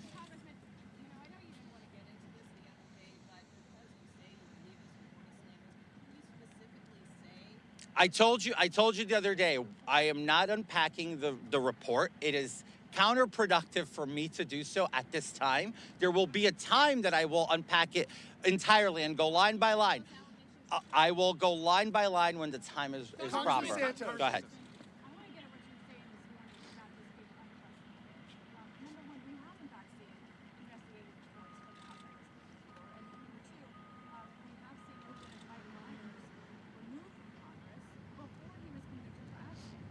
He resigned. He resigned. That's the reality is he's resigned. He resigned, right? Congressman Santos. Go ahead. Congressman Santos, you mentioned many members of Congress have rap sheets. Are you going to be naming them? Why not put their names out in the forefront? Well, why do I have to do your job for you? I mean, you guys like digging up stuff on me? Why don't you go dig up on other members? There's so many. It's out in the open. Go ahead. You talked a lot about through this process you're being bullied. Why are you feeling that you're being bullied? Why do you think you're being bullied? Why do you think I mean, it's the third time. And each time for different reasons, and they just keep going. I don't know. Ask them. I don't care.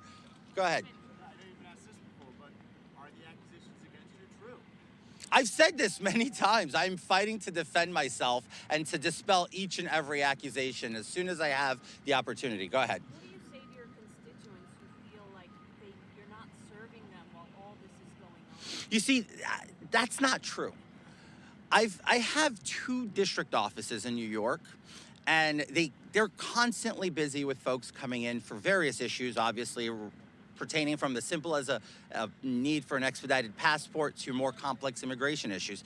There is one thing that sometimes deters people from walking in is when we have crowds of media outside the office. And I'm not blaming the media. I'm just saying that does interfere with constituent services. People don't want to be on camera. They don't want that exposure of them. So, but the service is there. I nominated 29 applicants to the service academies, and I've already had 4 gotten accepted. And I did that earlier than most people in this building. So I'm pretty proud of the fact that I have a staff that's veteran staff in leadership in my DC office and in my district office, and the operation runs pretty smooth. I mean, look, we haven't had real complaints other than from organized anti-George Santos groups. Obviously, I didn't win my seat unanimously with every single vote in the district. I had people who opposed me, but we do the best and we're open to everybody. And look, the thing I like to do the most is serve the people and talk to them. Do you expect the expulsion vote to pass? In regards to the allegations that you bring up in the ethics report, though, these are items that you could easily say did not happen, that you have not participated in any of these things. So why are you waiting until after this vote comes down to actually address these major issues? I didn't say I was waiting for the vote to come down. Well, it's coming down I understand. I'm doing this in a different schedule. It's not the schedule of the House or the expulsion. You already got a question. Go ahead, sir. Do you expect the expulsion vote to pass? And if so, why do you think this time? I don't know. Look, from what I understand, the way I'm looking at this is Congressman Lolota said he has 150 votes. So I mean, if he has 150 votes, as he said already on the record, he has the votes. This is just plain and simple. Why do you think the votes have changed? Thank you. So there's quite a few members that say they won't vote for this. Do you have a message to them? I know you. Oh, look, I've spoken to a lot of members. I don't ask people to come in my defense. I do not ask people to advocate for me. I've kept that. I did not whip this. I didn't whip it the first 2 times, and I stay steadfast on that because I think this is my battle, and I don't want to drag people into the fray of this entire nonsensical operation right now. So I thank them for their courage, because it takes courage these days to stand up for people, especially in my position. So I thank them, and these are people that I will never forget. Go ahead. You said this has been a year from hell for you. Obviously, 3 expulsion attempts, multiple indictments. Knowing where we are today, would you have done it all over again? I would have done a lot of things different. I would have associated with a lot of different people. I would have definitely stayed away from a lot of people. And for those of you who don't know, this is Grace Ashford from the New York Times. You all know me because of her. So interesting to see you here. But I will say this. Today is my 2nd year wedding anniversary, and I'm going to enjoy it and try to forget the fact that it's been 1 year from hell, but I would do a few things differently. Hi, Michael. You said right there that you believe Lolota's whip count, that you expect this to be successful. Can you reflect on and describe your 11-month tenure in Congress? Yeah, sure. I mean, look, I'm proud of my voting record. I am proud of the work I got to do. And I came in here as a mad as hell activist who was just disenfranchised from the government, did not believe anything was getting done. I got to see how the sausage is made from the inside. I got to see how this place operates. I get to take that story back to the American people and say, look, this is what happens. This is why we don't see as much progress as we expect. But I can say that I leave here no regrets as far as my voting goes, no regrets as far as my advocacy for bills go. Every single issue from healthcare that I've taken up with insulin or with gay rights abroad or with foreign aid, I really stand firm that I'm proud of the work I've put forward. I wish I could do more. If this is it, this is it. But if it's not, I'll continue to do as much more as I can. Chantel. Shantae. What would you say to your constituents and your colleagues that say that there is enough evidence through the House Ethics Committee? So they're all judge, jury, and executioners because evidence isn't really a conviction or a verdict, and allegations neither. So I mean, the way that they're looking at this is they just needed a reason to do it. That's why the Ethics Committee released that statement 2 weeks ago to give them cover to vote no, but little over 2 weeks ago, and then just give them the option to change their votes this time around. First time I give you a question. I'm sorry, can you repeat that? No, nothing, absolutely nothing. These are 6 years old. I'm sorry? Go on the website. These are 6 years old. Go ahead. Have you spoken again with Speaker Johnson, and what do you make of his comments yesterday that he has real reservations about this process? I have not spoken with him since I spoke to him last, so there's no change. Rich, good to see you here.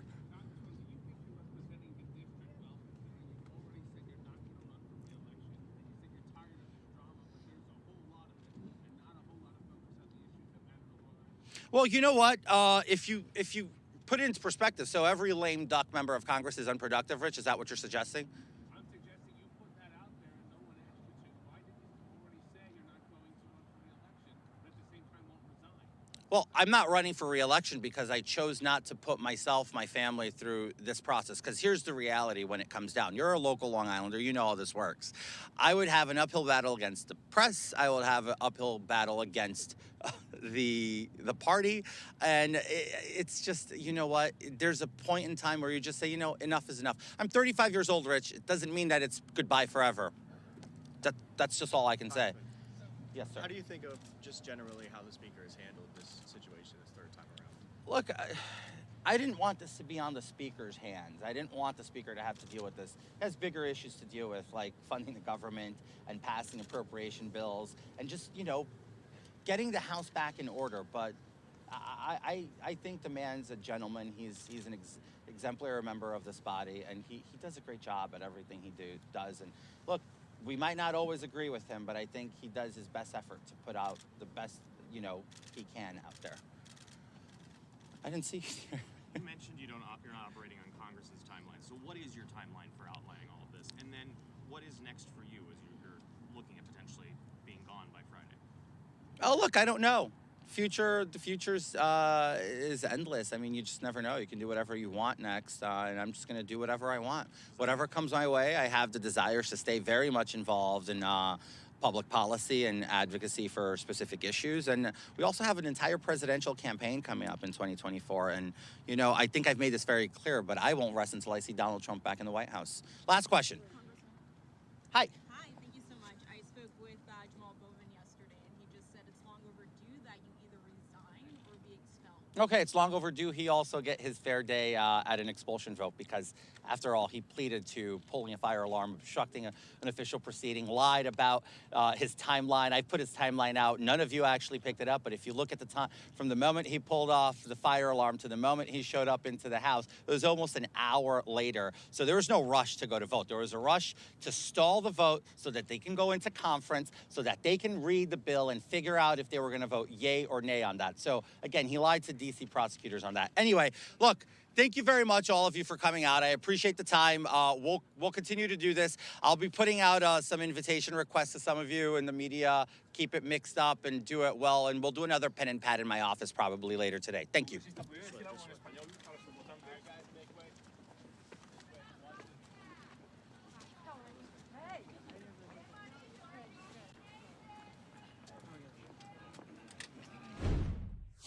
You were listening in there to remarks from George Santos speaking about this expected vote possibly having to do with his expulsion from the House of Representatives. We're going to take a quick commercial break. We'll be right back.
Welcome back into Live Now from Fox. I'm Austin Westfall. Let's play out some remarks from earlier today. This is Senator Chuck Schumer. If you were watching us yesterday, you saw that Senator Chuck Schumer gave an impassioned, lengthy speech on the state of anti-Semitism around the world. He spoke about that subject again today on the Senate floor. Let's play out those remarks. We're going to listen into that for a little bit here, and then on the back end of that, we're going to be joined by an IDF spokesperson. We're going to talk everything that is the latest in this conflict. In the meantime, let's listen into Senator Schumer. If your allegations against them, having the gall and... On the Senate floor, about a subject that is highly personal and yet of immense importance, the rise of anti-Semitism in America.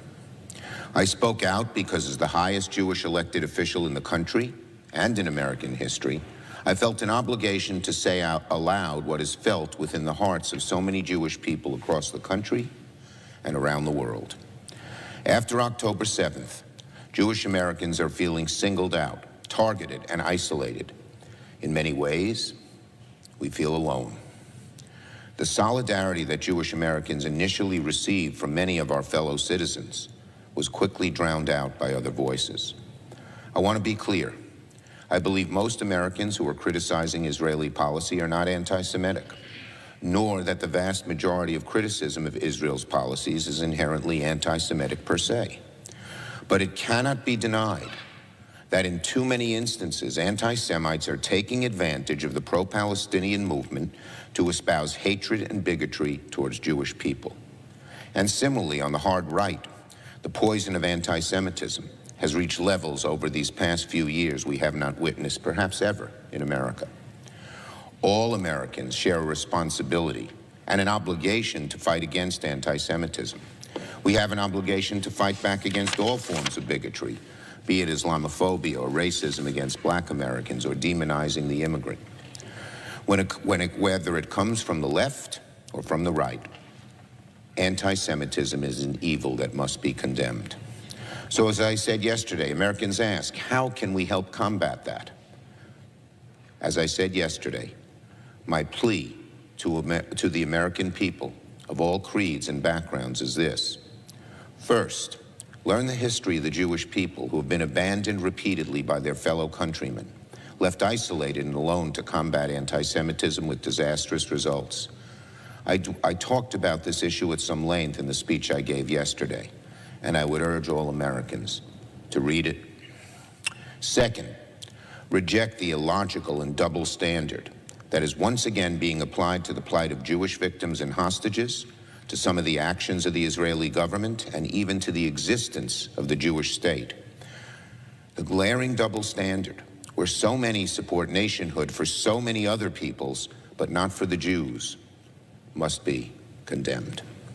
And third, understand why Jewish people defend Israel, not because we wish harm on Palestinians, but because we fear a world where Israel is forced to tolerate the existence of groups like Hamas that want to wipe out all Jewish people from the planet.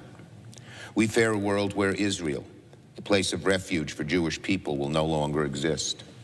If there is no Israel, there will be no place for the Jewish people to go when they are persecuted in other countries.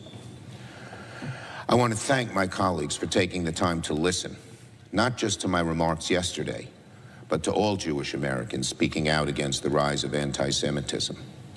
I'd like to thank the Republican leader for his gracious words after my remarks, and the so many members in this chamber, who, Democrat and Republican, who made comments to me that they so respected my speech, and many said it had to be given. I agree with that. Both parties have an obligation to work together to eliminate the poison of anti-Semitism and all forms of intolerance wherever we see it, regardless of who says it.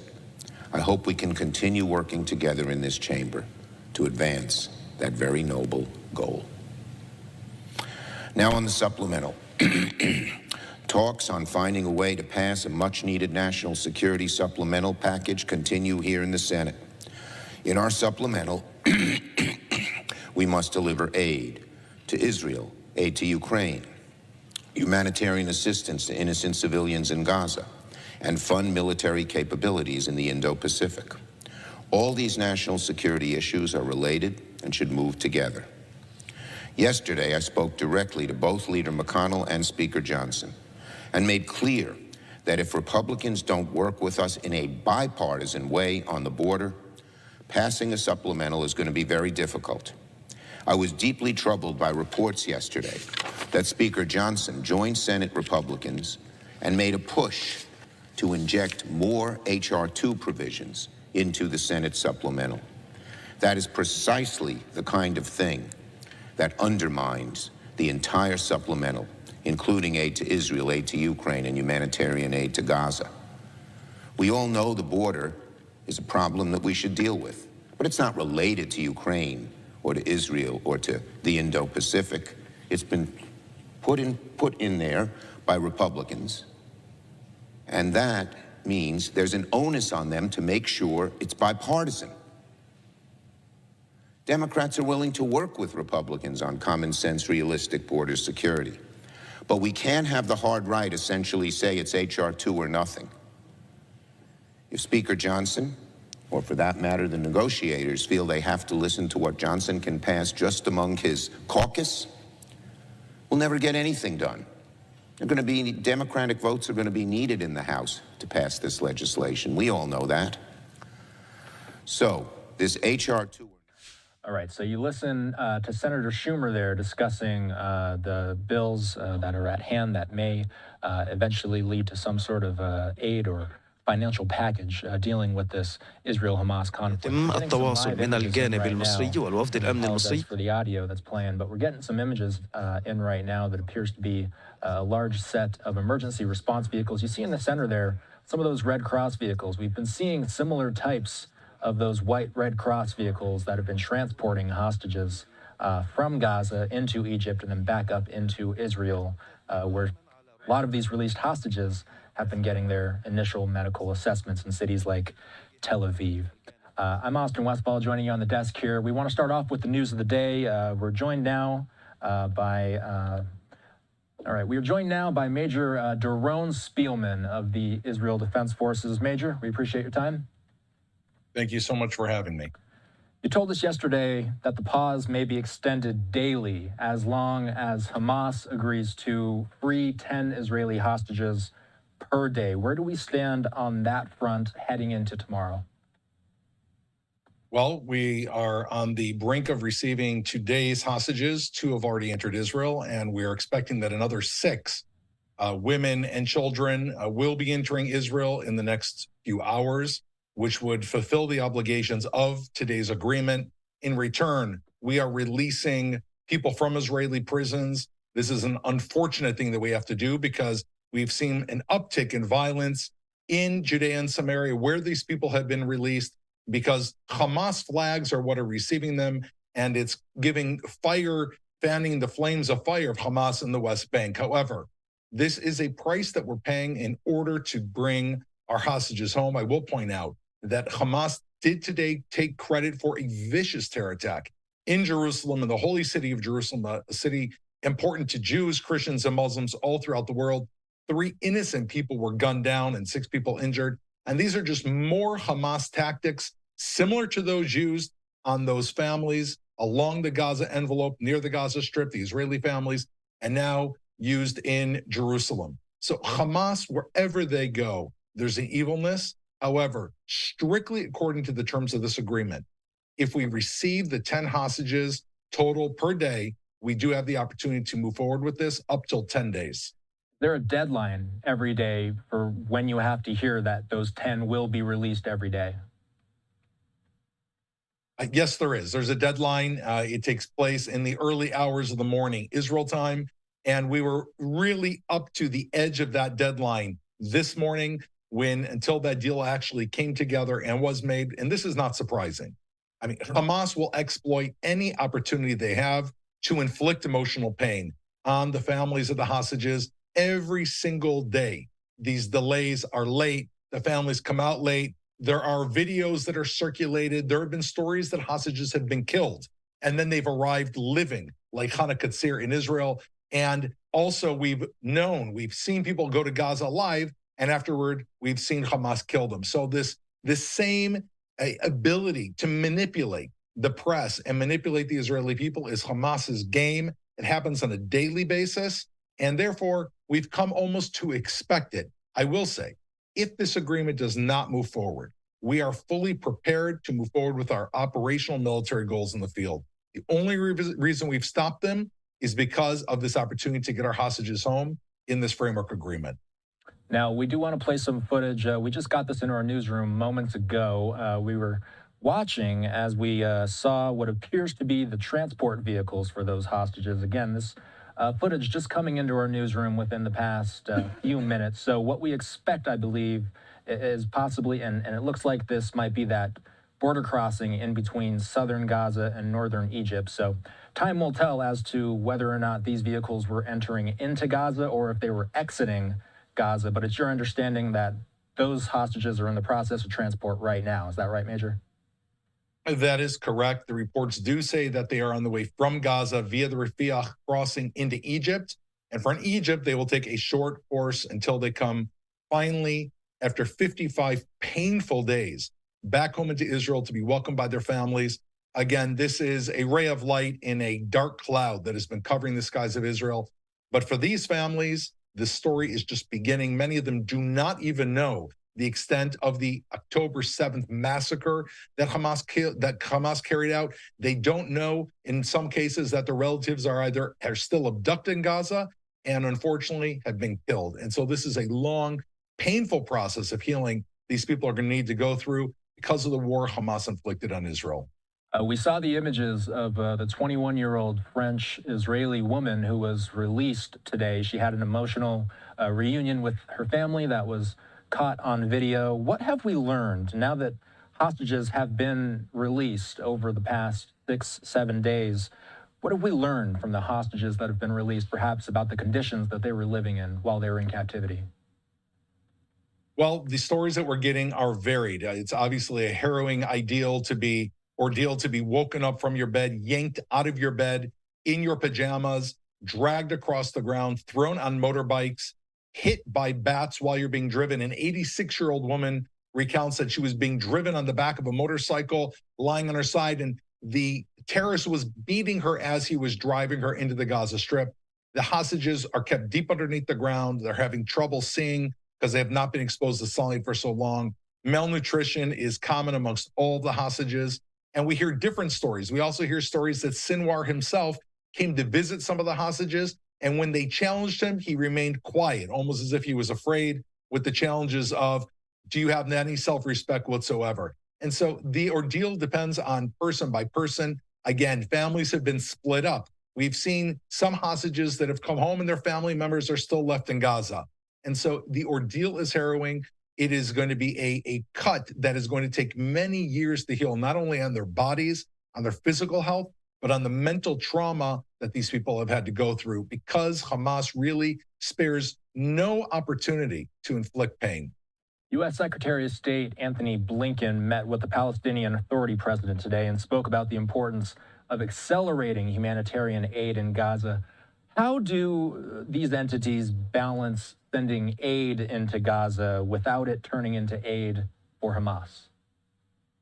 Well, this is definitely one of the biggest challenges. We want the aid to reach the people of Gaza and not reach Hamas. Hamas themselves have been hoarding the aid of the Gazan people for years. In fact, Hamas has enough fuel to keep themselves supplied and send rockets against Israel for as long as they want. And so Hamas takes this. There's a history of them taking supplies for the Gazan people and using it for themselves. The process is that the aid trucks come via Egypt. There's a crossing point where the trucks are checked, and then they are distributed to the Gazan people. As part of this agreement, a few of those trucks have been heading up north, which is part of the agreement. And we are trying to check their wares. But of course, any opportunity that Hamas has to steal from the Gazan people, to steal fuel, to steal food and medical supplies, they will do so, which is ironic that Israel is protecting the Gazan people from Hamas, who claims to be protecting them from stealing from them. But that's the absurd reality that is called Hamas.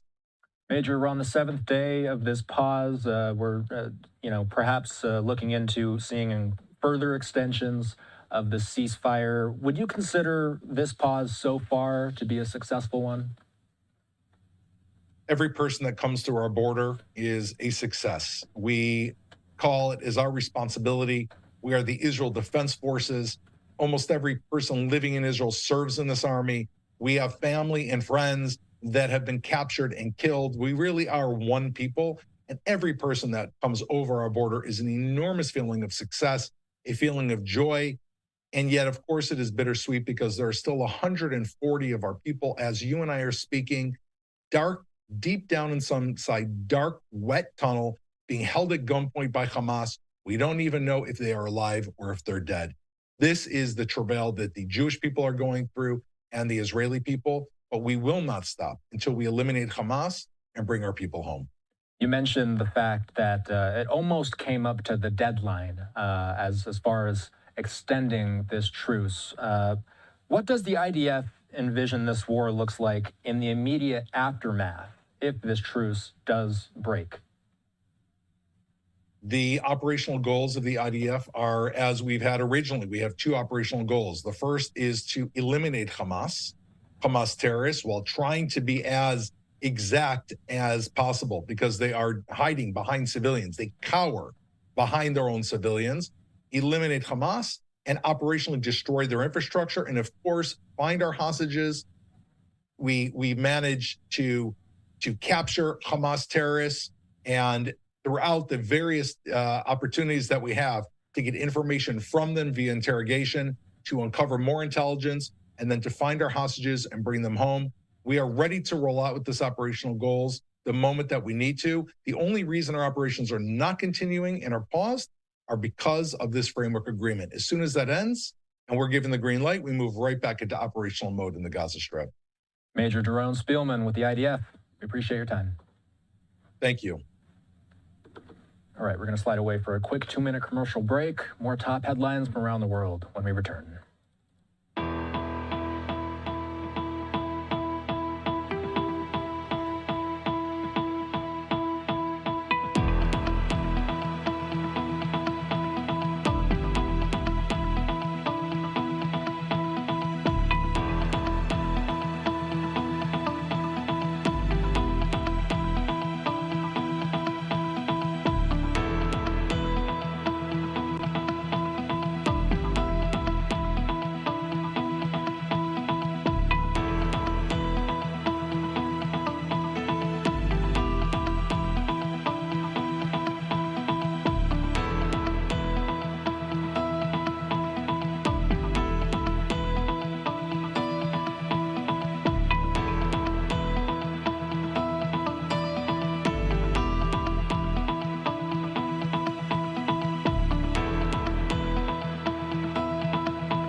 Welcome back into Live Now from Fox. I'm Austin Westfall. Let's continue on with our Israel-Hamas coverage. We were playing out, moments before we spoke with the IDF, we were playing out some remarks from Senator Chuck Schumer, giving some impassioned remarks about the state of anti-Semitism in the world right now.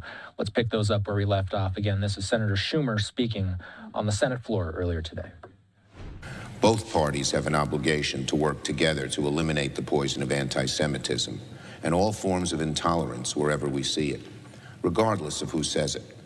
I hope we can continue working together in this chamber to advance that very noble goal. Now on the supplemental. Talks on finding a way to pass a much-needed national security supplemental package continue here in the Senate. In our supplemental, we must deliver aid to Israel, aid to Ukraine, humanitarian assistance to innocent civilians in Gaza, and fund military capabilities in the Indo-Pacific. All these national security issues are related and should move together. Yesterday, I spoke directly to both Leader McConnell and Speaker Johnson and made clear that if Republicans don't work with us in a bipartisan way on the border, passing a supplemental is going to be very difficult. I was deeply troubled by reports yesterday that Speaker Johnson joined Senate Republicans and made a push to inject more H.R. 2 provisions into the Senate supplemental. That is precisely the kind of thing that undermines the entire supplemental, including aid to Israel, aid to Ukraine, and humanitarian aid to Gaza. We all know the border is a problem that we should deal with, but it's not related to Ukraine or to Israel or to the Indo-Pacific. It's been put in there by Republicans, and that means there's an onus on them to make sure it's bipartisan. Democrats are willing to work with Republicans on common sense, realistic border security. But we can't have the hard right essentially say it's H.R. 2 or nothing. If Speaker Johnson, or for that matter, the negotiators, feel they have to listen to what Johnson can pass just among his caucus, we'll never get anything done. Democratic votes are going to be needed in the House to pass this legislation. We all know that. So, this H.R. 2 or nothing, or something close to H.R. 2 or nothing, is a proposal that could not pass the Senate or the House. Democrats, the solution for passing the supplemental is bipartisan compromise, and we have shown that we are willing to do it. The wrong answer is to let Ukraine aid, let Israel aid, let aid to civilians in Gaza all get bungled because the hard right wanted H.R. 2 or something close to it. I urge my Republican colleagues not to let that happen, because at the end of the day, what's holding this up is not the issues of Israel, Ukraine, humanitarian aid, or the Indo-Pacific. It's border, and that was injected by our Republican colleagues. Please, they should work with us to fix it in a bipartisan way, or we won't get anything done. On Tuberville, Senator Tuberville. Anger is reaching a boiling point in the Senate over the immense damage Senator Tuberville has done to our military by holding up hundreds of critical military nominations. Soon we will act to bring these holds to an end. A few weeks ago, the Rules Committee passed a resolution that will enable the Senate to quickly confirm all the nominees currently on hold. The resolution is carefully tailored to solve the current impasse. Now it sounds like Senator Tuberville has told Republicans he is trying to find a way out of the mess he has created, though he has not yet provided many details. We are willing to give our Republican colleagues a chance to solve this problem on their own. But let me be clear. If Republicans are not able to get Senator Tuberville to stand down quickly, we are going to hold a vote on our resolution to confirm these nominees before we leave this year. These reckless military holds must come to an end. On nominations. Today on the floor, the Senate will proceed with the nominations of two extraordinary judicial nominees. We'll first confirm Shanlin Park to serve as a district judge for the District of Hawaii. Once confirmed, Judge Park will become the only Native Hawaiian woman on the federal bench. Later this afternoon, we'll move forward with the nomination of Irma Ramirez to serve as a circuit court judge for the Fifth Circuit. Judge Ramirez is an accomplished and well-respected litigator who would bring over 30 years of legal experience to the Fifth Circuit. If confirmed, Judge Ramirez will be the first Latina to serve on the Fifth Circuit and the only active Latino judge. All right, so you were listening in there to Senator Chuck Schumer speaking about anti-Semitism amid the Israel-Hamas conflict. We have a number of live images to get to right now, including this one appearing to be the House floor. It's been busy on the House floor today as we continue to cover any possible expulsion efforts for Representative George Santos, the Republican out of New York. We were just hearing some lawmakers giving some remarks. It's possible they just adjourned or was taking some sort of break here. So let's take a quick commercial break. We have a lot of live bump shots, including this one out of southern Gaza. This is the area around Ofer Prison, I believe, actually, which is in the West Bank. That would be in the Middle East. So we are continuing to monitor all these live feeds as they come into our newsroom in real time. The Dow so far, or really it's closed at this point, but up 520 points on the day. It's been a very green day for Wall Street as the Dow alone up 1.5% almost in the past since the markets opened earlier this morning. And before we take this commercial break, just look at how stunning this live image is out of the Big Apple. This is about as good as it gets. We're seeing not only the nice bright shining lights off the buildings, but this is just perfect sunset golden hour time in New York City. Just approaching 4:45 on the East Coast, 1:45 on the West Coast. More coverage when we return.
Welcome back into Live Now from Fox. I'm Austin Westfall. We're going to continue our Israel-Hamas coverage by checking in with Greg Palcott, who has the latest on the ground in Israel.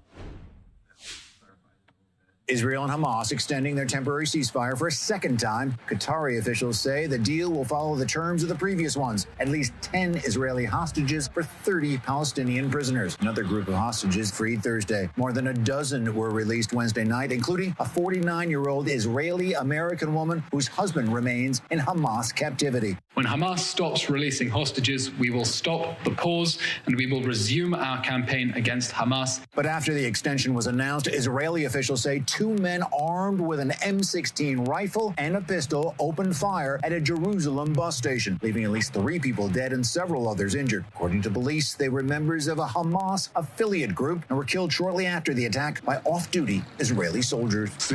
This is the same Hamas that carried out the terrible massacre on October 7th, the same Hamas that tries to kill us everywhere. Meanwhile, Secretary of State Antony Blinken is back in Israel on Thursday, meeting with Prime Minister Benjamin Netanyahu and the Israeli War Cabinet. He's expected to push for a longer truce and the release of more hostages. We have seen over the last week the very positive development of hostages coming home. This process is producing results. It's important, and we hope that it can continue. The U.S. is also asking Israel to make any offensive in southern Gaza more moderate than its one in the north. In Tel Aviv, Greg Palcott, Fox News. And we thank Greg for that report. In the meantime, we did hear the latest. And again, we're just looking at live feeds that are coming into our newsroom in real time here. Let's pull up what we're looking at because, and if I can work with our sources around the newsroom here to try and help out with exactly what we're seeing, I believe we're looking at live images coming through of what appears to be some sort of fire that's taking place. We don't have the strongest connection on these images, but we did just see some vehicles containing hostages roll through the streets around the Gaza-Egypt border.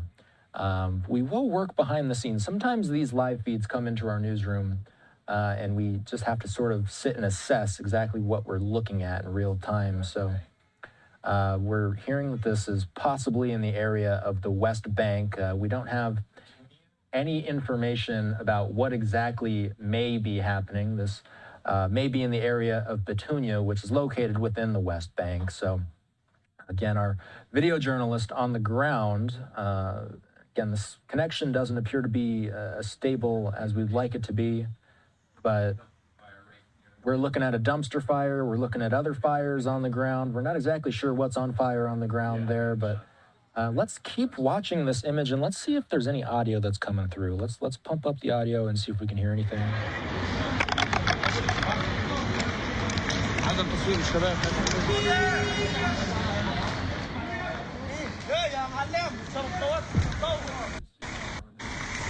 So it appears this could be a video journalist walking around the streets of the West Bank in real time. Some of those people don't want to be seen. It kind of passed by quickly, but we might have seen a weapon that was on the floor. Either way, it looks like a couple of small fires in this region. We're going to work behind the scenes to gather more information about what exactly is happening in this area. We do know that the Hamas hostage transfer just took place. When this happens, Hamas releases a number of hostages in return for Palestinian prisoners at a 3-to-1 ratio. So sometimes we look at these live images of the West Bank because we're anticipating any possible arrivals of Palestinian prisoners in real time. They've been taking large Red Cross branded buses, sometimes dropping off quite a few Palestinian prisoners at one time. During the moments when we have seen Palestinian prisoners being dropped off by those buses, we see streets like the ones that we're looking at right now, packed with people. Oftentimes, these are celebratory events when these prisoners return home to some of these regions. So, again, we have a video journalist that's on the ground, looks like simply assessing the scene in the West Bank so far, walking through some of the streets. We see an emergency vehicle right there. We do need to take another quick commercial break before the hour ends up. We're going to continue to gather details behind the scene, more live coverage when we return.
Welcome back into Live Now from Fox. I'm Austin Westfall. We want to continue giving you a couple of And welcome back. And we apologize for those technical difficulties we just had there real quickly. But we do want to continue on with our coverage, showing off a number of live images happening around the country at this point, starting off with a very pretty shot out of the Big Apple. I mean, we were looking at this maybe 10, 15 minutes ago when the sun was initially going down, and it seems to only get prettier from there. Right now, our understanding is that the Empire State Building is lit up with colors to celebrate the band Kiss. Kiss, the famous, and okay, we have a tweet standing by. Should we go to this tweet? No, we don't have the tweet quite up here yet, but we do understand Kiss is on their final world tour. They are playing at MSG tonight, at the Madison Square Garden. So in celebrating Kiss's final performance in one of the most significant venues in America, the Empire State Building being lit up. We're working behind the scenes to try and pull up a tweet that shows Kiss talking about this building, but we don't have it in real time here. We're going to work to get that behind the scenes, but in the meantime, we're going to continue on with our coverage of a lot of these videos we're getting in from the West Bank. So we have 2 or 3 shots that we're looking at right now. So we have this first one. If you were watching us before the commercial break, what you saw was the video journalist that's on the ground with this camera. He simply seems to be walking through the streets, just kind of picking up the sights and sounds of the West Bank. Our understanding is that a hostage transfer just took place, and when those hostage transfers take place, Hamas, of course, releasing hostages, that means that Israel, more often than not, releases a number of Palestinian prisoners in return.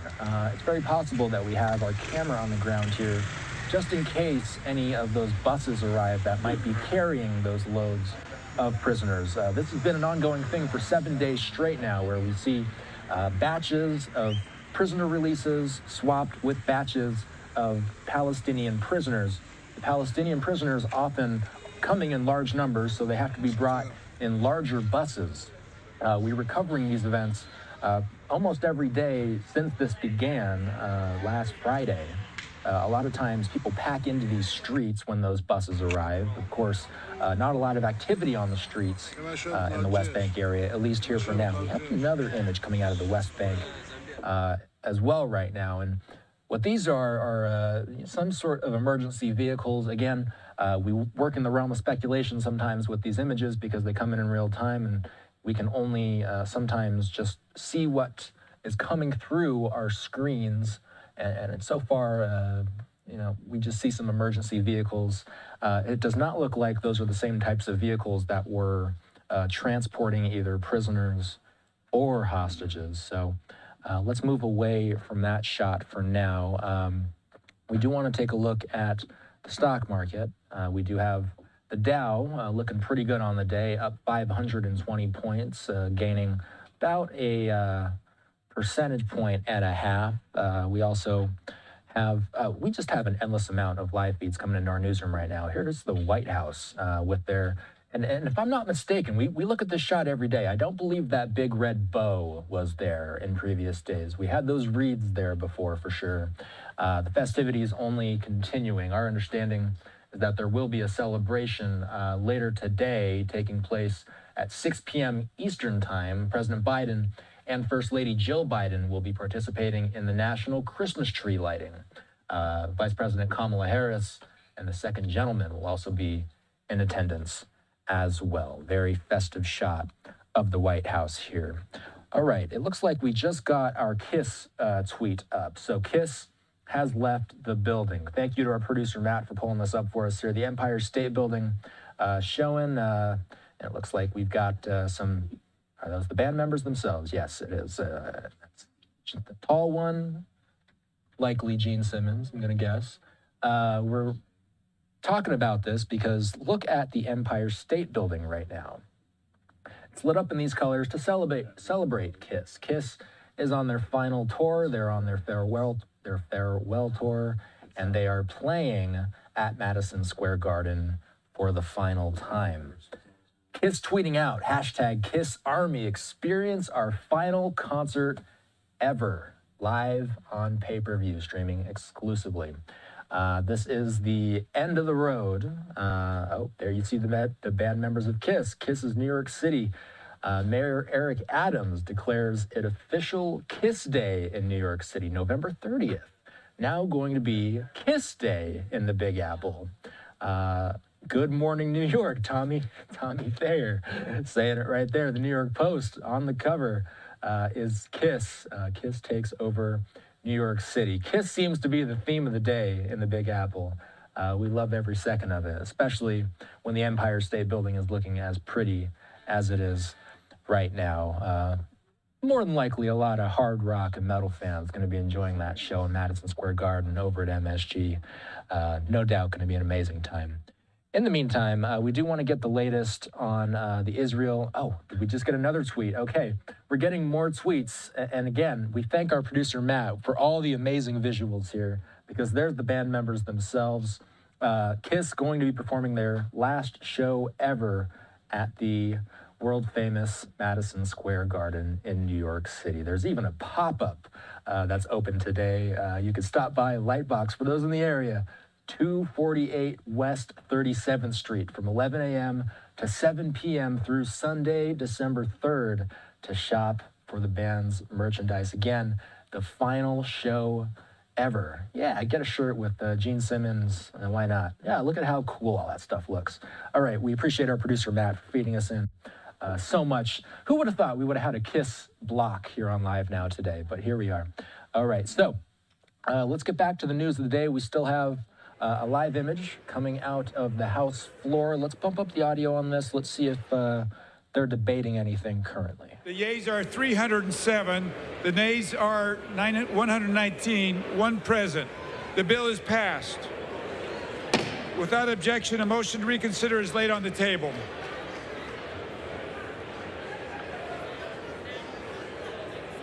So we've been keeping an eye on the House floor throughout much of the day. We're expecting tomorrow to see a vote possibly having to do with expelling Representative George Santos. He's the Democrat he's the Republican, I should say, out of New York. We are going to continue monitoring the House floor, but in the meantime, we have this update from CB Cotton on the latest on this George Santos saga. Let's listen in. Representative George Santos is not backing down. You guys like digging up stuff on me? Why don't you go dig up on other members? There's so many. The embattled Republican is facing his third expulsion vote in the House, but that bombshell ethics report could be the last straw. Investigators claim Santos, quote, blatantly stole from his campaign and suggested he use those funds at Hermes, OnlyFans, and Sephora. And fellow New York Congressman Nick LaLota says there are enough GOP votes for an expulsion. That document in and of itself, I think, has compelled enough members to join us in voting to expel him. This report is littered in hyperbole, littered in opinion that would have no decent cop would bring this to a prosecutor or a DA and say, here's our report. He also faces a new federal indictment alleging he stole donors' identities and used their credit cards. He's pleaded not guilty to those charges. Santos says he's not running for re-election to spare his family from an uphill battle with the press, but he's not resigning just yet. Instead, he's going on the offensive against New York Representative Jamal Bowman. I will be filing a slew of complaints in the coming hours of today and tomorrow. After all, he pleaded to pulling a fire alarm, obstructing an official proceeding, lied about his timeline. The expulsion vote is slated for Friday. In New York, CB Cotton, Fox News. And we appreciate that report, CB. In the meantime, we also do want to show some remarks from earlier today. There was some debate earlier on the House floor having to do with Representative Santos. We even heard Santos himself speak for a time being. We're re-racking that at this moment. We just want to play out a little bit of Santos talking. There was some debate on the House floor earlier today. Santos spoke a number of times. This is just one of those times as he responded to some of his colleagues in the House.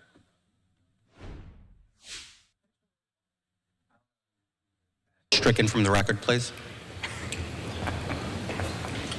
Gentleman's request. request is not timely, but the chair will remind all members to direct their remarks to the chair and not to others. Gentleman's request is not timely, but I would remind members to direct their remarks to the chair. Gentleman is recognized. Mr. Speaker, hypocrisy, as I mentioned. My colleague wants to come up here, call me a crook. Same colleague who's accused of being a woman beater. Are we really going to ignore the facts that we all have passed and we all have the media coming out against us on a daily basis? Every last one of us has struggled with every little ounce of what happens within public service. I didn't come here. I can go and read about all my colleagues. I'm not gonna stand here to smear them. I'm not gonna stand here and use the time I have to say ill things about my colleagues. I refuse to stoop to that level. Well, the only thing I wanna make clear is, if tomorrow, when this vote is on the floor, it is in the conscience of all of my colleagues that they believe that this is the correct thing to do, so be it, take the vote. I'm at peace. I have accepted that whether I get expelled or I don't, I have accepted that I cannot control that faith, Mr. Speaker. I have done the best I can to serve in this body and to deliver the best I can in my campaign promises to vote as a conservative voice in this body. I stand by that. And with that, I'd like to yield as much time as my colleague may consume. The gentleman from Louisiana, Mr. Higgins. Gentleman from Louisiana is recognized. Thank you, Mr. Speaker. What I ask of my colleagues, again, very respectfully on both sides of the aisle. So yeah, listening into some of Santos speaking earlier today, if he gives any more remarks, we don't quite expect him to. He did speak quite a bit earlier. We will likely play out more of those remarks from earlier today as the day progresses. But the vote for now is expected to happen tomorrow. The House is going to vote as to whether or not to expel Santos from Congress. We're going to take another quick commercial break. More Israel-Hamas coverage when we return.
Welcome back into Live Now from Fox. I'm Austin Westfall. Let's continue on with our Israel-Hamas coverage. This is a live image out of the West Bank. This is Ofer Prison, where we sometimes see activity related to the release of Palestinian prisoners, with Palestinian prisoners being swapped in exchange for hostages that have been held by Hamas since October 7th. The Pentagon giving an update today, talking everything that is this war and everything in the future that has to do with this war. Let's play out those Pentagon remarks. Again, this happened earlier this morning on the latest with this Israel-Hamas conflict.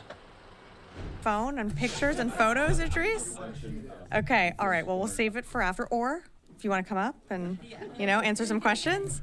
Okay, so we'll get started and then we'll go back to that later. So good afternoon, happy Thursday. So just a few items at the top and then I'll be happy to take your questions.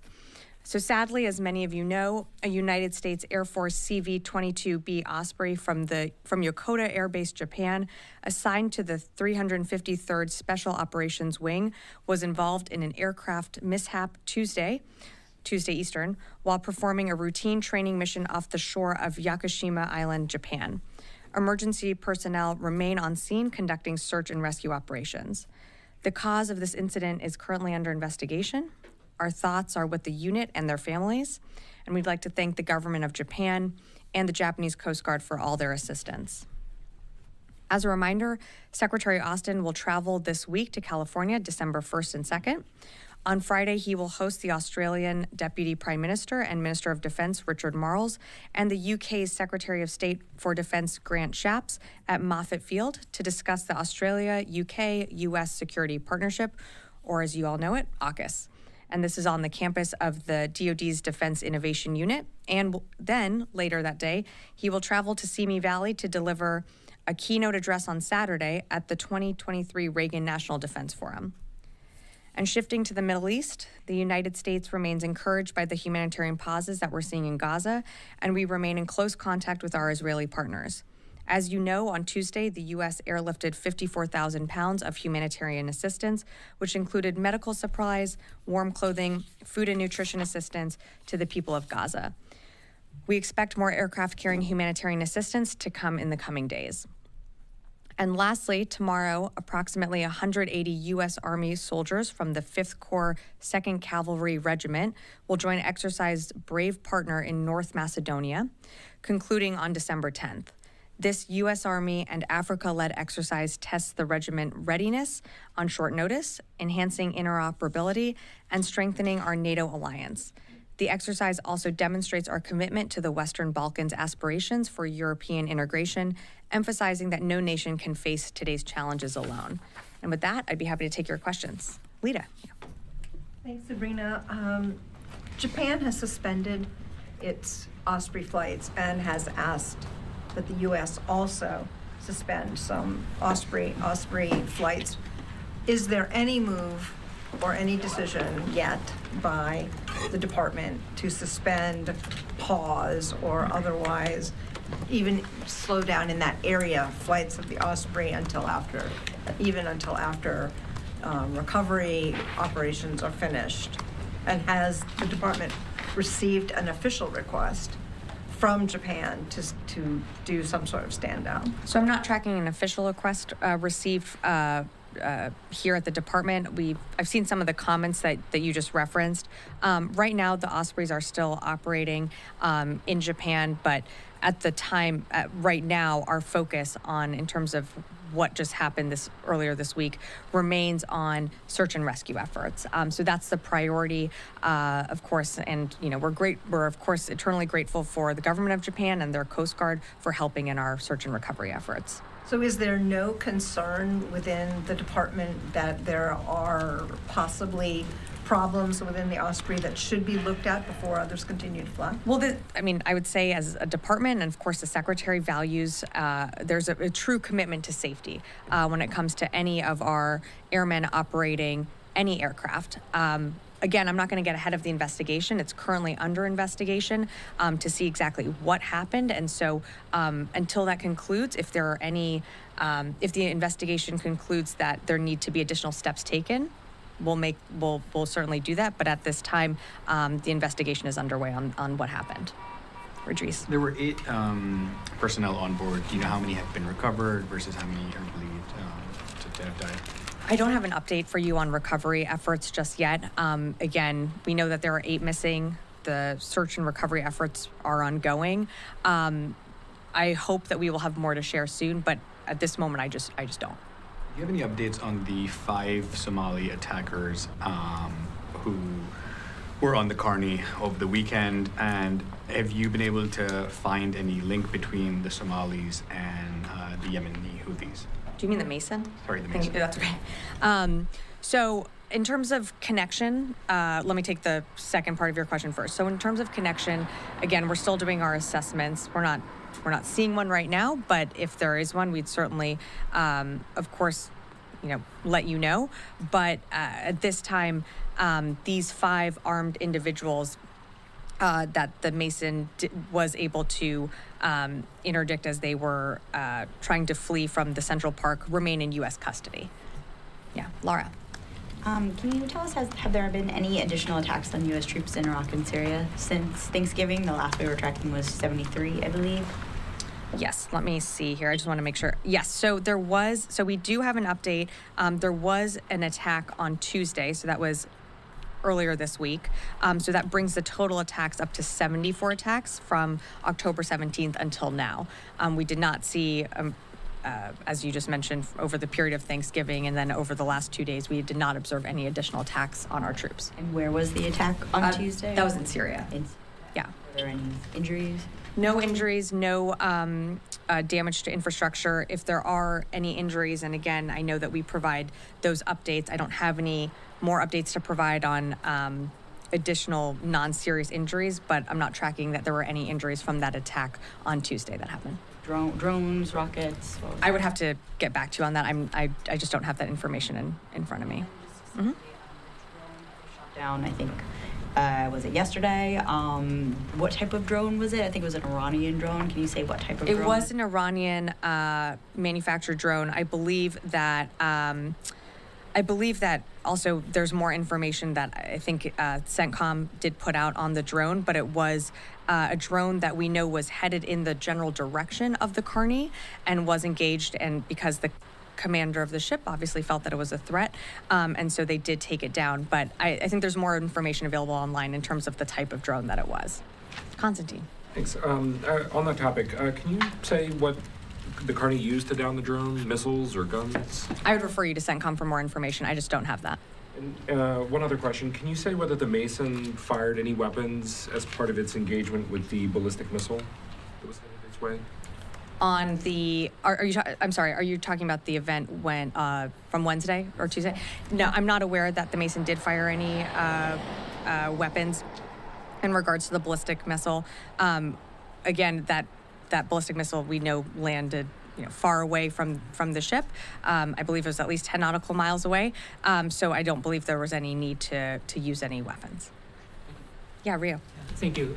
Following up on the Osprey mishap in Japan, so are you saying the Japanese government should not be worried about the safety of other Osprey aircraft deployed to Japan? Well, I'm not going to speak for the Japanese government, but what I can tell you as the U.S. government and this department, of course, safety is our number one priority, and of course we're concerned when there's any mishap, which is why we have launched an investigation into what exactly happened to try and figure out more of the facts here. In the immediate, our focus is on search and recovery or search and rescue efforts for our 8 missing airmen. But in terms of the comfort of the Japanese government, I would refer you to them to speak to that. To be clear, sure. Just to be clear, so will the U.S. military continue to operate the Osprey as you did before this crash happened? Again, as of right now, we are still continuing to operate the Osprey aircraft. We have a commitment to safety. There is an investigation that is currently determining and looking into what exactly happened with this aircraft and the mishap. Should that investigation yield in results that require the department to change anything about the Osprey or to take additional steps, we will certainly do that. But at this time, I'm not going to get ahead of that investigation and its process. Yeah, Fadi. Sabrina, just have one clarification about this extra attack in Syria. Sure. Did it happen this Tuesday or Tuesday last week? It was an attack this past Tuesday. Oh, okay. Yes. And then on the incident with the drone yesterday with the Carney, The statement from CENTCOM mentioned one of the ships that the Carney was escorting was carrying equipment, military equipment to the region. My understanding that this is not a government ship, but are you able to say whether that shipment was going to Israel or somewhere else, and maybe try to understand what actually happened in that incident? Sure. All I know that is it's not a military ship, it's a commercial vessel. In terms of where it was going, I don't have more information for you on that. I would direct you to the CENTCOM team to answer more of those questions. But yes, the Carney was escorting that ship as a matter of safety and to ensure, international passageways obviously remain open. But in terms of where that ship was bound for, the Central Park, I think that, I'm sorry. I'm getting my own incidents confused here. In terms of where the Carney was escorting that commercial ship, I just don't have more for you on where it was going. And then lastly, in terms of rules of engagement with some of the UAV activity, what is the threshold? I mean, obviously these incidents are happening in international waters. Do you have information on how far out was the drone before it was shut down by the Carney? I don't have the exact measurements of how far it was from the Carney, but of course a commander of a ship, if he or she assesses that the drone or missile is a threat to that ship and the personnel on that ship, they have the authority to shoot it down. So I don't know that there's a threshold that needs to be met so much so as that the commander of that ship feels that it is under threat and therefore they must take action and respond in whatever is coming its way. Yeah, Liz. Hey, Sabrina. The USS Carney shot down a drone that was, quote, heading towards it, according to the statement we got yesterday in the Red Sea. And then on Sunday, the USS Mason, at least one ballistic missile was heading towards it. But these are not deemed the targets of these Houthi missiles. So my question is, what makes these not considered targets? What is the target? Why are these not being considered attacks, like the attacks in Syria and Iraq, because the Iranian proxies are missing there too? Well, I don't know that we wouldn't say that these aren't attacks. I mean, we are, of course, taking action if we feel that they are a threat to us. But in terms of intended target, our initial assessments when it came to what the Mason took down and what the Carney took down, our initial assessment is that the ships were not the intended target, but they came close enough where at least the Carney felt the need that it had to engage the drone that was coming its way or headed toward in the general direction. And I'm sorry, I forgot you had another question in there that I'm... I guess just to pinpoint it a little bit more, if it's not the intended target, then is it an attack or not an attack? Well, again, I refer you to the people who are launching these drones or missiles, what their intended target is. We can't really speak to that. What we can speak to is the fact that our initial assessment, and if that changes, we would let you know, but our initial assessment right now is that these ships are not the intended target. If that changes, and if we continue to go through our assessments and say, we did another analysis and it did look like they were targeting the Carney, we would, of course, let you know and adjust how we're talking about these. But again, it is up to the commanders of these ships if they feel that they are under attack or they feel like their personnel are threatened to be able to respond and take action. And a completely separate topic. So President Biden met with Chinese President Xi earlier this month in San Francisco, and they said that military-to-military communication would continue or would restart. Has Secretary Austin or anyone in the U.S. military? All right, on that question, we're going to take a quick pause from the Pentagon briefing because we do want to pivot to another story. What you're looking at right now is footage of rapper Young Thug. He's in trial, he's in court, the case seeking to answer whether one of the most famous and influential rappers of his time was also spearheading a violent criminal enterprise. The case is also entangled with the potential legal fate of former President Donald Trump. To cover the story, we have in Atlanta, Brittany Edney joining us right now. Brittany, can you tell us what exactly did we learn today, day 4 of court, I believe? Yeah, Austin, that's right. It is day 4 of this very extremely high-profile case, as you just mentioned. And today, so far, 5 witnesses have come and they have testified. And right now, we are not showing a large majority of their faces at the court's request. I can tell you, though, that the testimony that's underway is really part of the prosecutor's push to tie those racketeering charges to these defendants. He got in my car. Melissa Dees Roser says she was in a minor fender bender on January 25th, 2013, and then a man stole her car. An APD captain investigated the case as an undercover officer and testified about his interactions with a man later identified as Trontavious Stevens.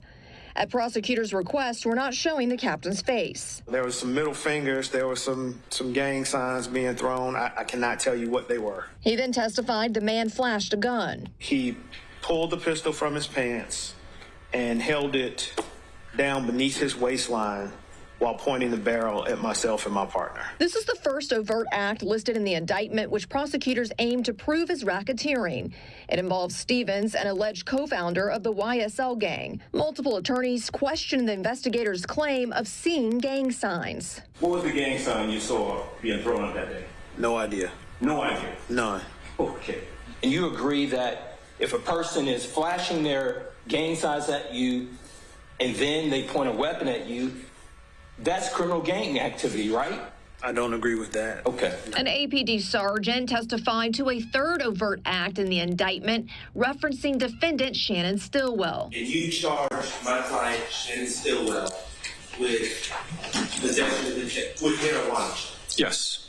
You did not charge Shannon Stillwell with any gang charges. No. Now, Stevens, who was the one you were just hearing about, he was charged with 1 count of conspiracy to violate the RICO Act, although last December he did accept a plea deal from the prosecutors. Austin? All right, Fox 5's Brittany Edney bringing us the latest on this trial. Thank you, Brittany. We appreciate your time.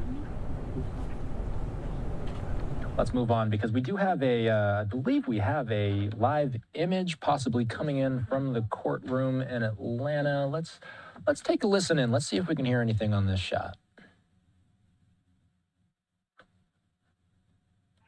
You obtained the information regarding that is Young Thug in the turtleneck. Stolen firearm and the absence of a license as well as the Xanax pills. Did you take out any warrants for Mr. Williams' arrest? Yes, I did. All right, and what did you charge him with? I charged him with making an improper left turn, failure to obey a traffic control device, driving while unlicensed, theft by receiving a stolen firearm, and possession of a controlled substance. Okay.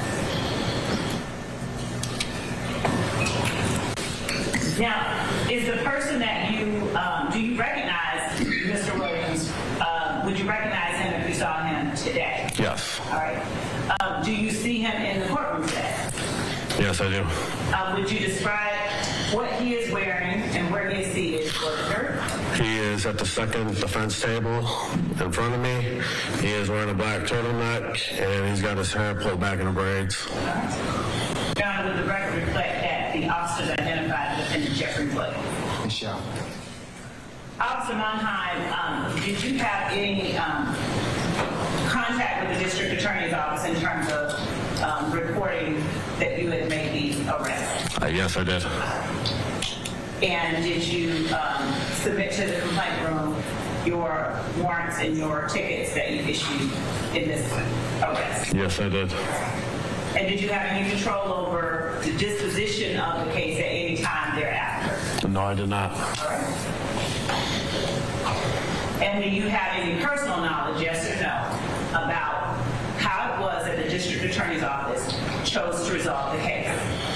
No, I did not. Okay. I think that's all that I have for now. Thank you. Cross. And Your Honor, we do tender the firearm station 12 Bravo is that. That's already been admitted. Yes, sir. Yes, ma'am.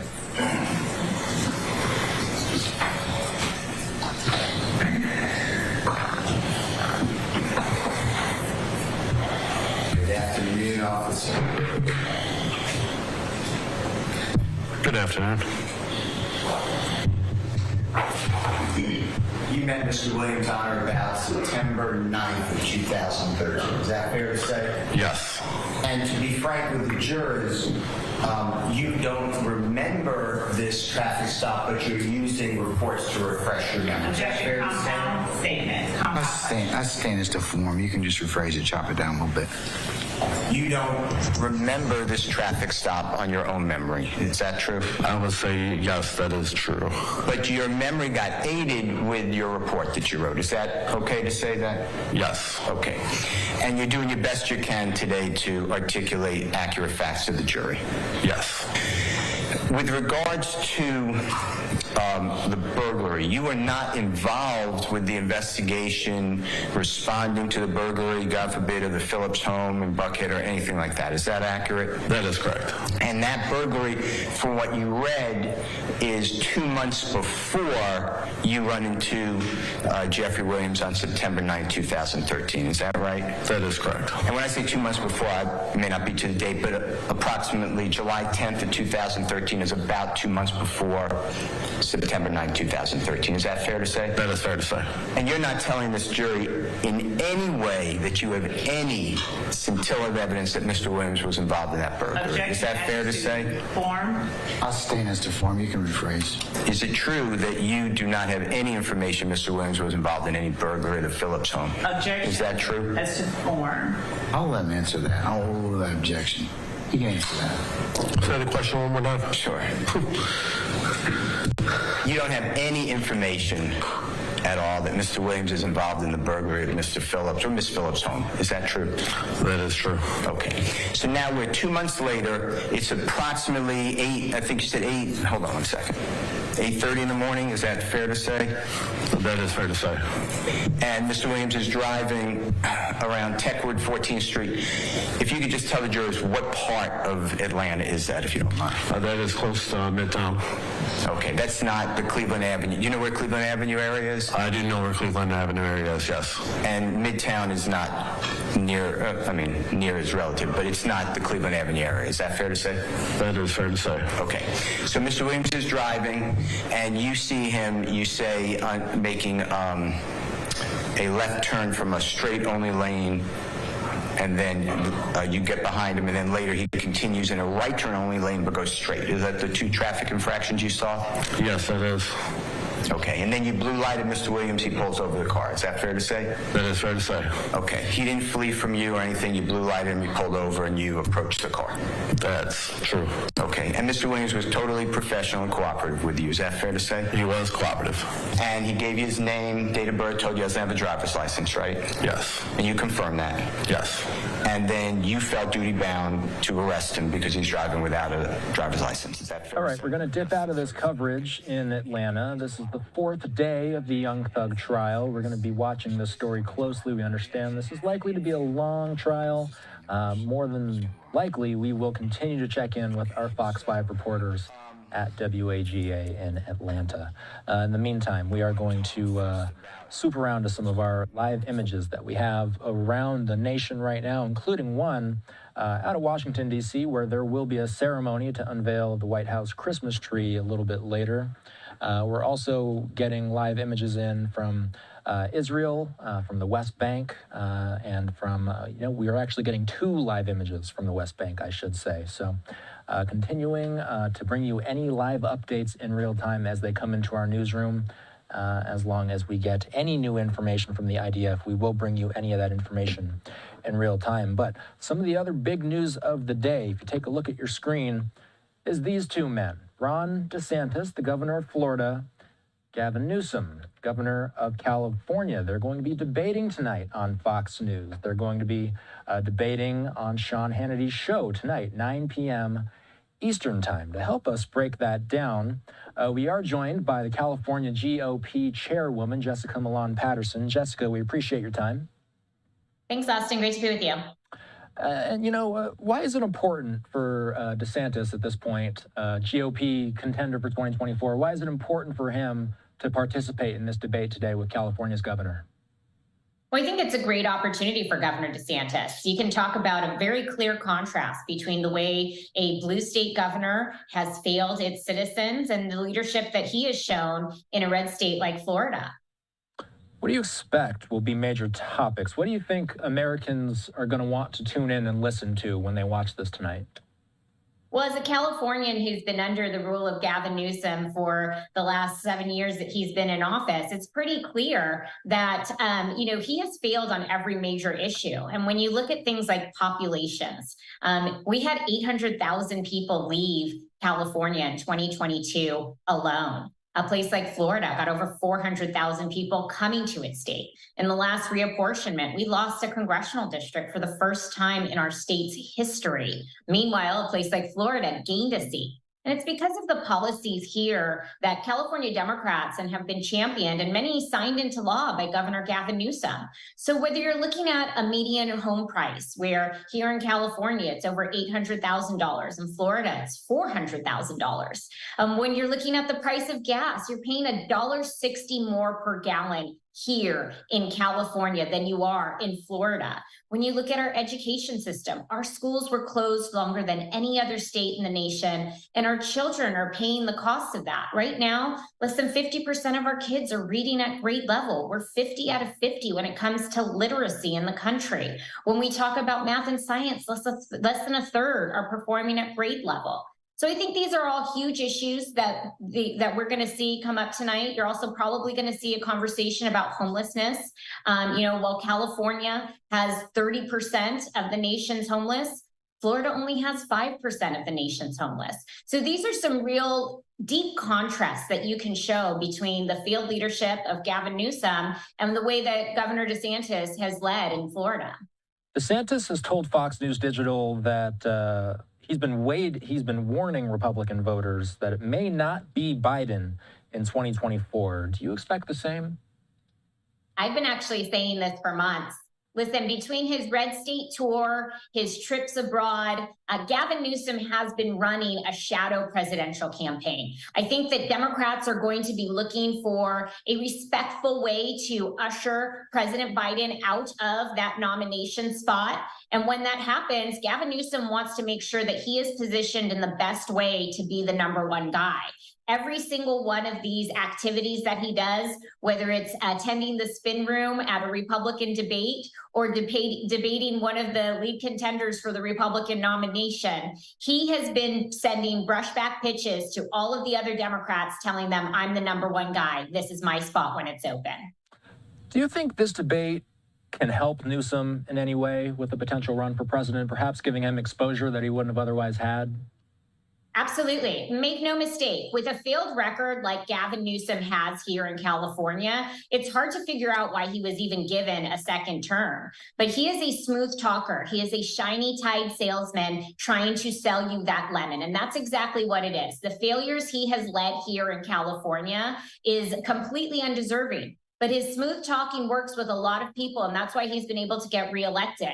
This move, and especially doing it on an affiliate like Fox News, allows him to appeal to a wider base of people that he hasn't spoken to before. That being said, who do you think has more to gain tonight, DeSantis or Newsom? Listen, I think that if Governor DeSantis sticks to the facts, if he draws that strict contrast between what Gavin Newsom has done here in California and what he has done in Florida, he wins tonight. What do you make of Newsom, who's a prolific figure in his party, now making multiple appearances in enemy territory on Sean Hannity and now debating DeSantis? Do we need to see more of this type of mingling between party figureheads?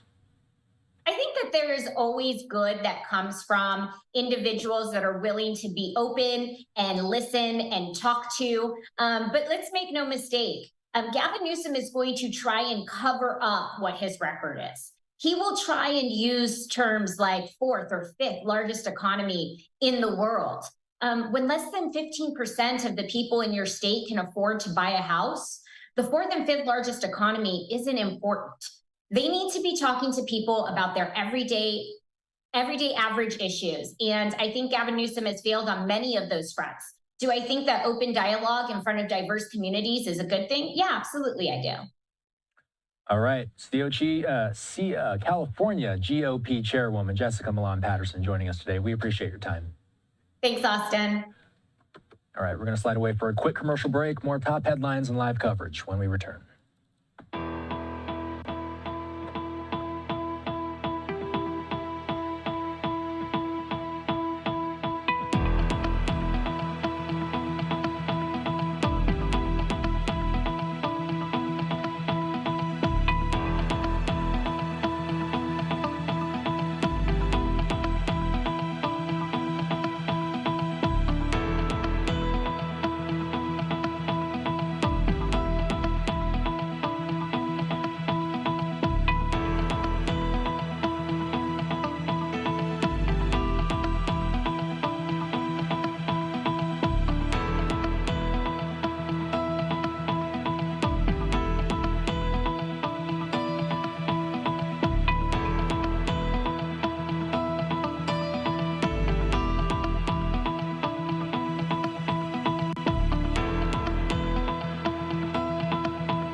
Welcome back into Live Now from Fox. I'm Austin Westfall. If you were watching earlier in the hour, we were nearing the tail end of that Pentagon press conference discussing everything that is the latest in this Israel-Hamas conflict. We're going to pick that up right where we left off. We were in the middle of hearing from the Pentagon spokesperson, taking a question from a reporter. Let's dip back into that. Let's play this out. There's only a few minutes left. Yeah, kind of do too.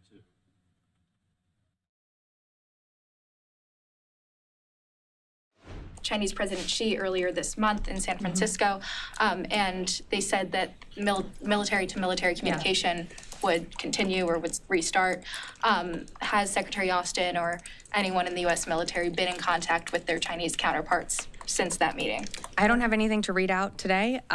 We certainly welcome the conversation, and that was something that you saw the president announce in San Francisco, that mill-to-mill communications would start back up again. But again, until the PRC appoints the secretary's counterpart, the secretary doesn't have someone to necessarily engage with just yet. But of course, we welcome mill-to-mill communications at the very high levels from the secretary to our lower levels and of course, in the Indo-Pacific as well. I'm going to go to Allie. All right, so they were taking questions there regarding the Ukraine-Russia war. Earlier in that presser, if you were watching, they had talked extensively about the Israel-Hamas conflict and some of the hostages. We have a number of live feeds coming into our newsroom right now in real time. Let's start off with some of the programming that's happening over at the White House. We're anticipating President Biden and First Lady Jill Biden eventually to unveil the White House Christmas tree. There are some festivities happening right now in preparation of that happening. Let's again, we're watching this in real time. Let's see exactly what this gentleman is saying. About it on nps.gov, or you can pick one up at any national park that has an entrance fee. Our country's national parks are places of inspiration, recreation, and education. I invite all of you to visit your national parks near and far, to carry on or start new traditions. It's almost time for the show to start, so thank you all for being here for the National Park tradition. Have a great evening and hope you enjoy the festivities. Happy New Year's. Merry Christmas.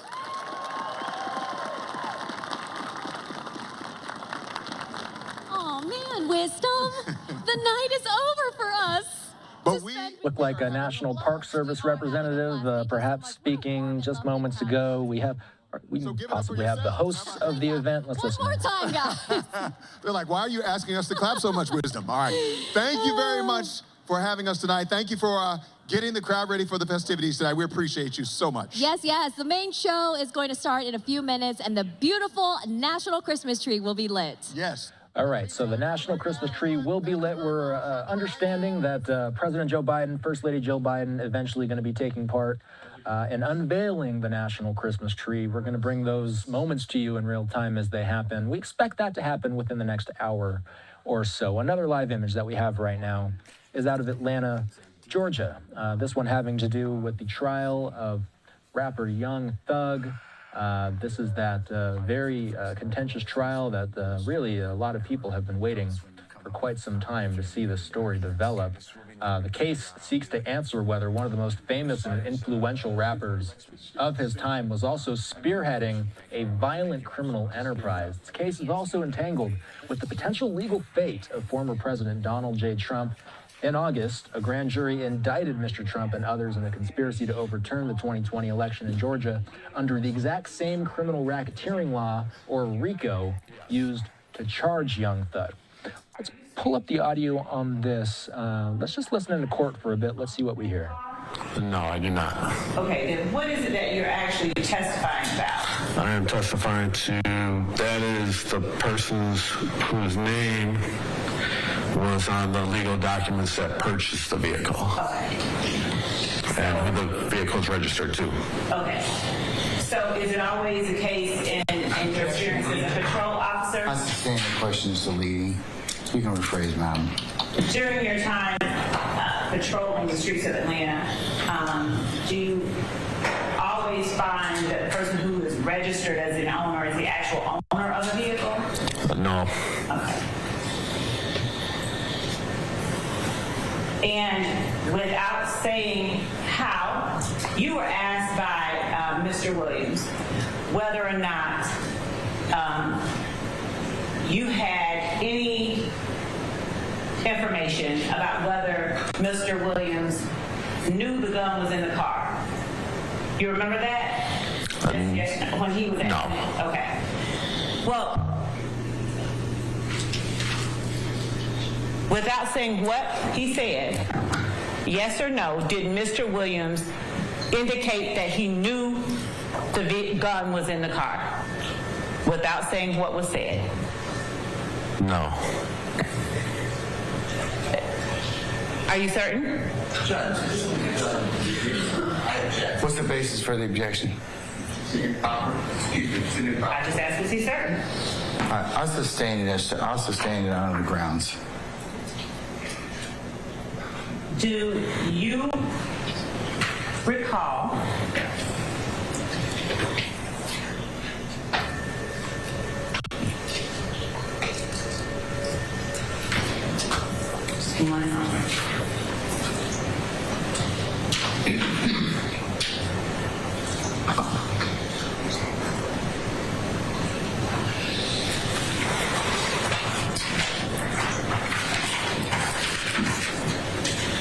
in answering the question no, would you tell the jury what it is that you are saying?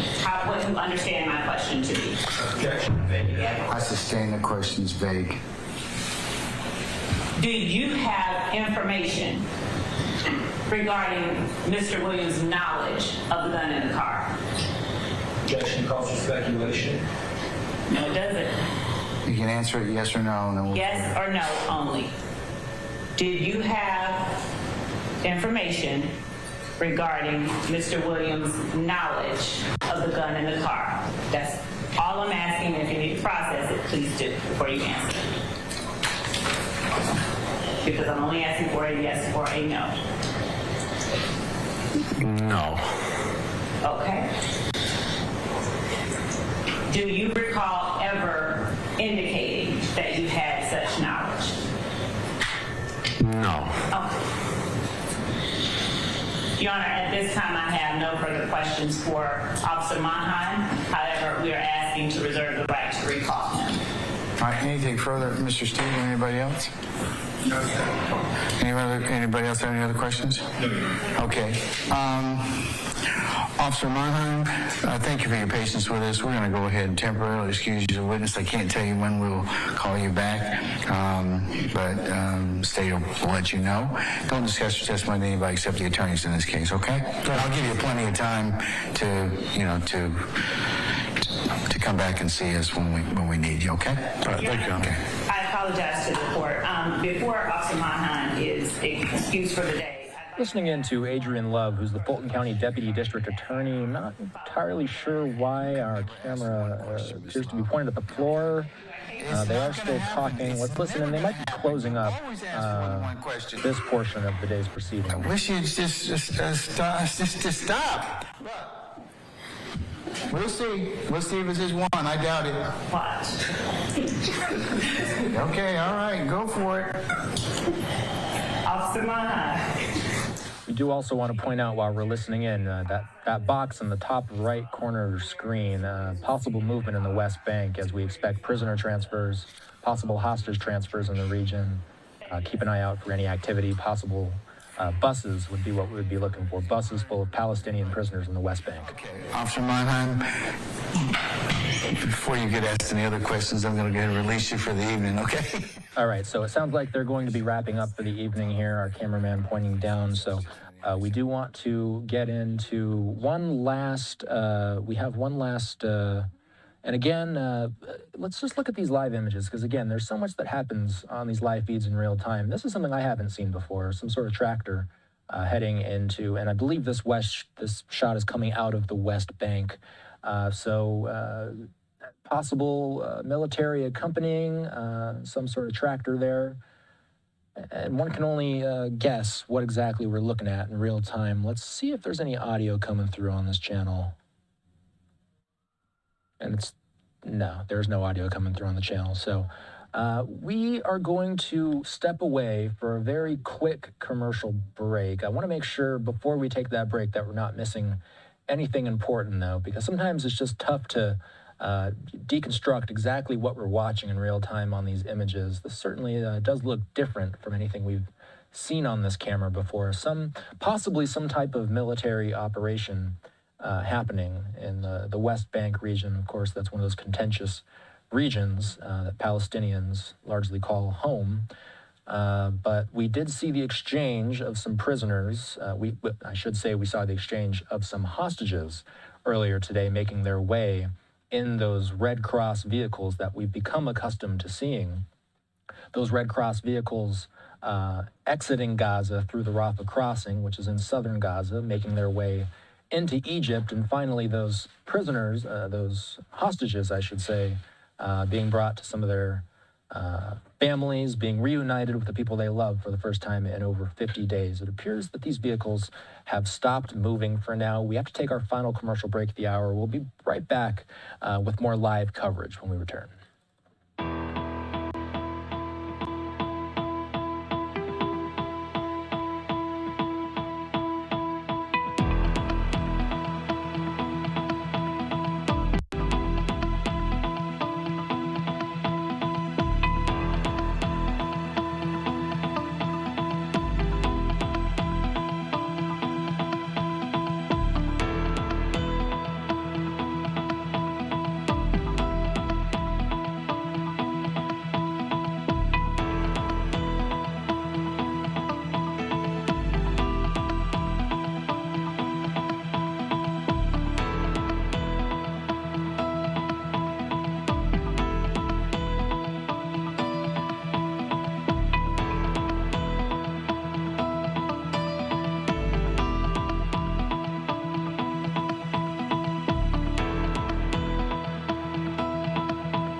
Welcome back into Live Now from Fox. I'm Austin Westfall. You were looking at that live image. We were trying to sort of make out what exactly was happening. Well, during the commercial break, some of the vehicles going away from our field of view, at least. But we did get this other image in. And again, we get these images into our newsroom in real time, so we don't have any real reporting to add to this situation. But we do have this image coming into our newsroom right now. It looks like these feeds are switching in real time on us. We're looking at what appear to be some sort, and they look like military vehicles with an Israeli flag on top. We cannot confirm and possibly shooting out some type of flares. And again, we work in the realm of speculation when we see these live events happening in real time. It's possible that we're seeing some sort of military activity taking place. We're getting two separate feeds into our newsroom right now. This one from above, and then we also have this second image from the ground where we see police vehicles as well. So we show you these images in real time because this is really war-torn areas in real time that we're looking at. And we just can't quite tell exactly what's being shot out of those vehicles. Something is being shot out of the vehicles, though. They don't appear to be flares. We sometimes see those flares that are shot up above the night sky, and then they stay in the night sky, and they illuminate everything below them, and we don't see anything being illuminated on the ground. So one must think these are not flares being shot from these vehicles, but it certainly is interesting to watch along because we call these bump shots. You can call these stakeout cameras in the news industry. We call them bump shots, but these bump shots are oftentimes pointed at just the night sky, just to show a static image of some of these more active zones within this contentious region. It is interesting that we're seeing vehicles moving through these areas. You see some active flames now as the camera pans over. There are active flames in the distance. More, and again, we can only presume what exactly is happening. We're seeing some sort of blast, whether it be a small firework, whether it be some sort of other, again, the fire that's burning there appears to be somewhat significant. Those active flames that we're seeing in real time really causing some smoke to rise. We had a ground shot, and we just got it back. Okay, so this is coming in through our Fox Edge partners. So we get these videos in real time sometimes, and we just have to deconstruct what we're looking at. Let's see if this one has any audio. Let's bump up, see if we can make out what's happening here. These images courtesy of the Associated Press, not Fox News Edge.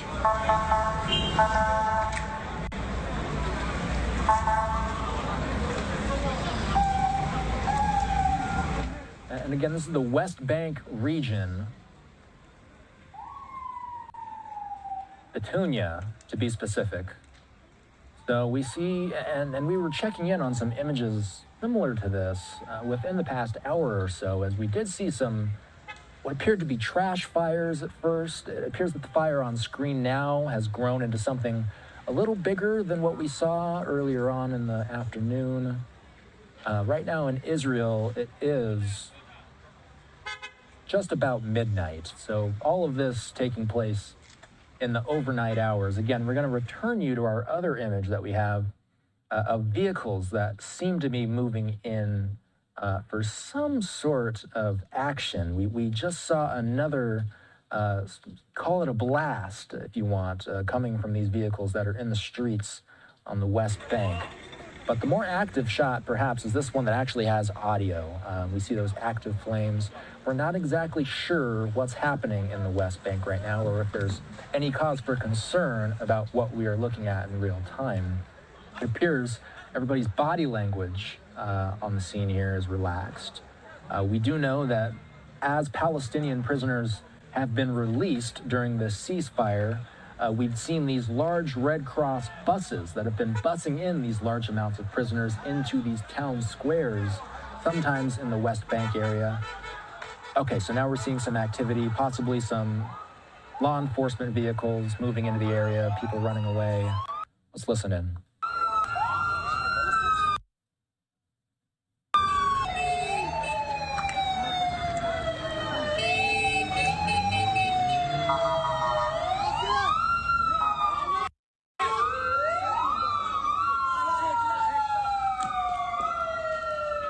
Crowds appearing to disperse. Ooh, and then we see a canister, some sort of gas coming. Again, we can only speculate, but we see some people wearing gas masks. We do see people that are dispersing from the scene as these emergency crews come in. Some sort of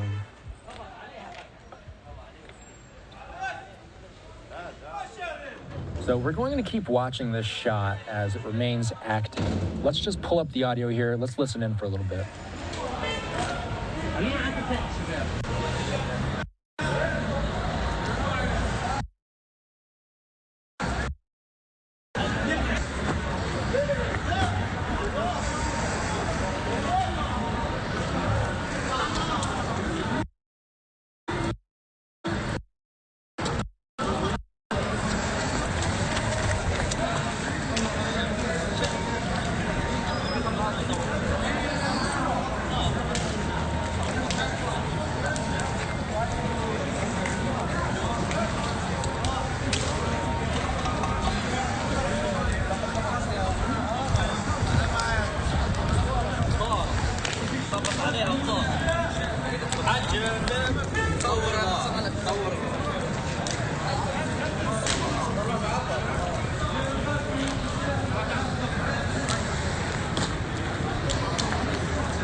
So you're looking at live pictures of people scattering about the West Bank as it looked like law enforcement moved in and broke up a possible crowd.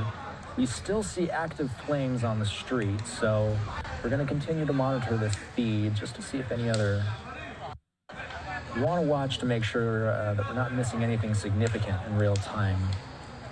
Again, the West Bank is one of those contiguous regions, much like Gaza, where we've seen a lot of the fighting that has been taking place during this.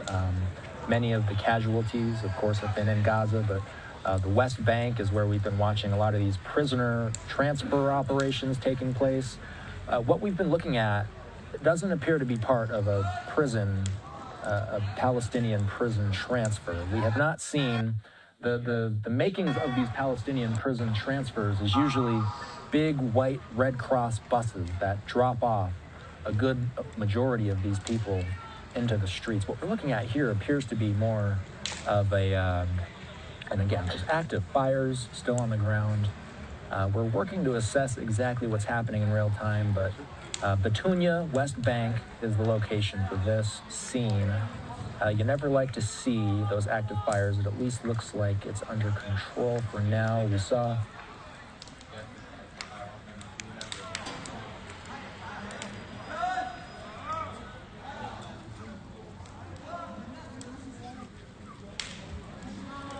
And we'll again assess the body language of the people that we see. Sometimes when we can't exactly get our reporters on the ground in these moments, we just rely on what we can see. And so far, yes, we do see fire, but we also see people with a more relaxed tone with the way they're walking about. We're getting yet another live feed in.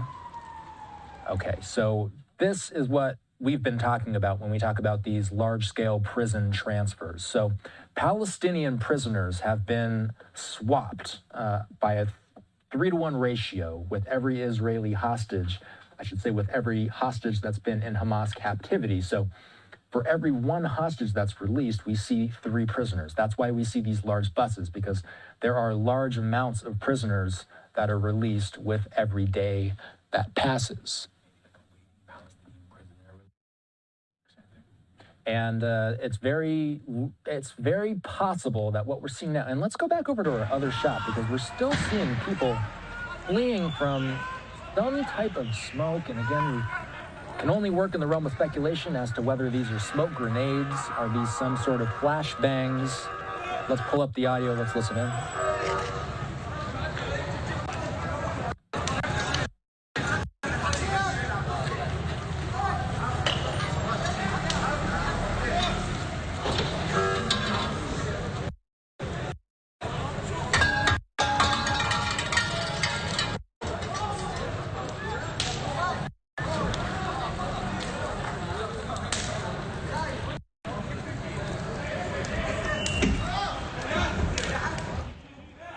We did just hear some sort of canister go past our screen. So again, we're working with two images right now. One is this image on the ground in the West Bank. A very active scene. You see all the emergency crews. We're also monitoring this second image out of the West Bank. That's the bus that we're looking at that may well have Palestinian prisoners. They're heading straight in to where we see some active flames. Let's wait and see if those active flames near the buses are the exact same active flames that we're seeing on the ground on our second shot. Let's wait to see if the Palestinian prisoner buses arrive to this scene. Again, we're in Betunia, which is in the West Bank.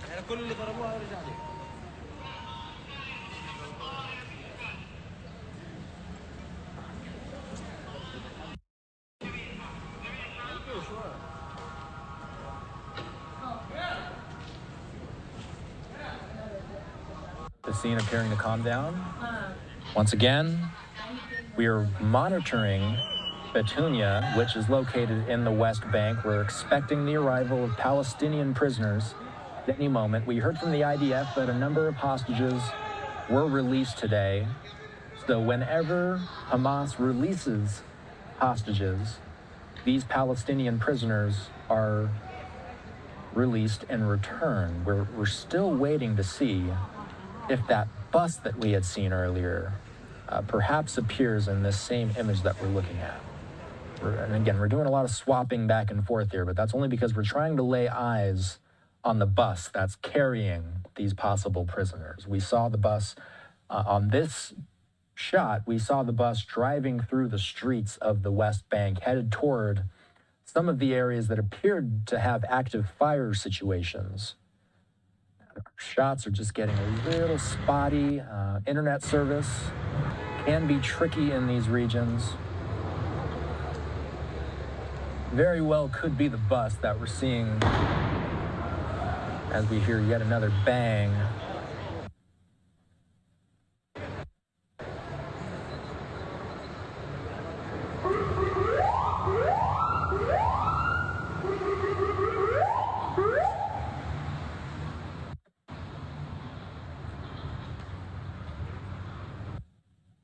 And it appears that fire, and it may just be a deceiving angle that we're looking at, but it looks like some of those active flames may be touching a structure. You see some black smoke on top of those flames, never a good sign. Again, our video journalist on the ground giving us these images in real time as we expect a bus full of Palestinian prisoners, perhaps, to return to Betunia West Bank. Over previous days, and again, we hear another bang. So we're just trying to dissect this situation in real time. We have occasionally seen some blasts happen above these buildings that you're looking at right now. Returning to that other image, though, we see a tractor. And that's curious because we saw a tractor just like that. Just within the past half hour, moving into the West Bank region along with some Israeli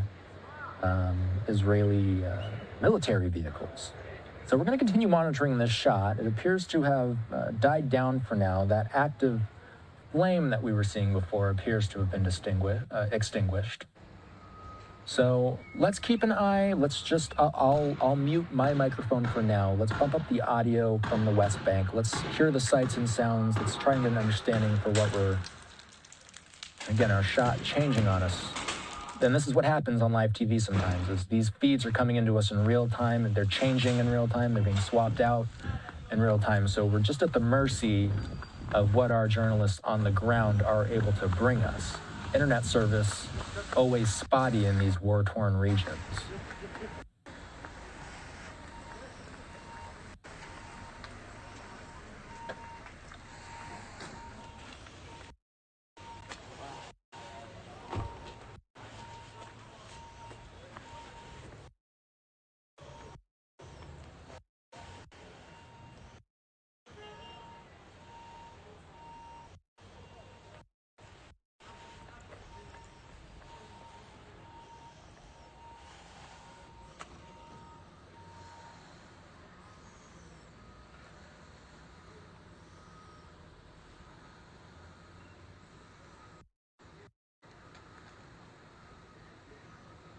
So it appears the activity for now has settled down. We're going to keep an eye on this live image. We don't want to miss anything significant.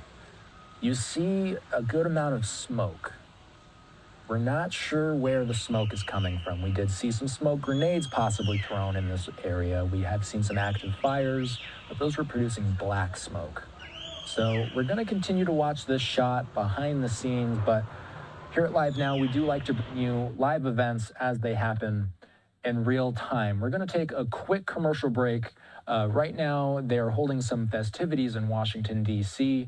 We're going to take that quick commercial break, and then we're going to hear from President Biden on the other side.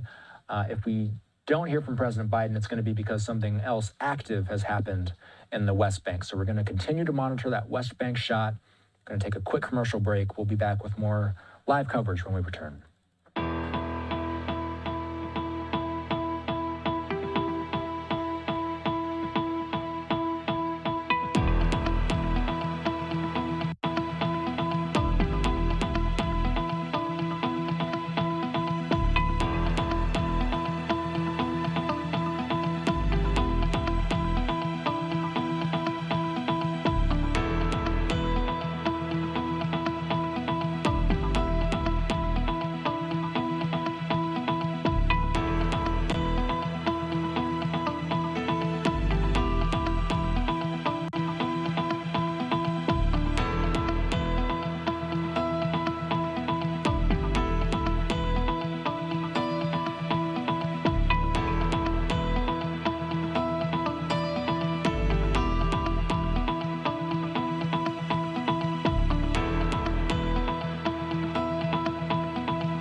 Welcome back into LiveNOW from Fox. We have a very active scene happening in the West Bank right now. This is a live image. This is the bus we expect Palestinian prisoners to be transported from. Let's keep watching this image. This is the exact same live feed that you were watching before we went to commercial break. We've been awaiting the arrival of this Palestinian prisoner bus for the past half hour or so, and now it appears that it is arriving. When these buses have been arriving into the West Bank, it's been quite the event every single time we've seen it. We've seen large crowds welcoming these prisoners home. We've seen really large celebrations taking place in the West Bank as these large buses, and it appears to be one bus in this case, and we are expecting that there are Palestinian prisoners on board that bus. This live feed getting a little choppy on us sometimes. Cell service isn't the most reliable in the region. Nonetheless, we're going to stick with this as long as we can see this bus within view. And again, we will reiterate that we are working with live television equipment, that sometimes the internet service in these regions just isn't quite reliable enough. We're going to stick with this as we hope to see the arrival of the bus to the West Bank. Earlier today, just to reset, we did see another handful of hostages released by Hamas as part of this ongoing ceasefire between Israel and Hamas. Israel, or I should say Hamas, releasing a number of Israeli citizens today, as well as, in return, Israel releasing a number of Palestinian prisoners. This could very well be the moment when these prisoners step off the bus for the first time since being in captivity. It doesn't appear, at least from what we've seen, that we're seeing large crowds welcoming these prisoners this time. We have seen quite large crowds. And again, this bus may be, and we may have just seen this bus pick somebody up, but we do look for these buses because they have those Red Cross International branding logos on them. And it has been Red Cross vehicles that have been transporting not only Palestinian prisoners to the West Bank, but we've also been seeing Red Cross vehicles that have been transporting hostages from Gaza into Egypt, where they eventually, those hostages reunite with their families in places like Tel Aviv. As we begin to sort of lose this shot here, again, it's just tough to make out exactly what's happening, but the bus has stopped. Let's pull up the audio, see what we can hear from now.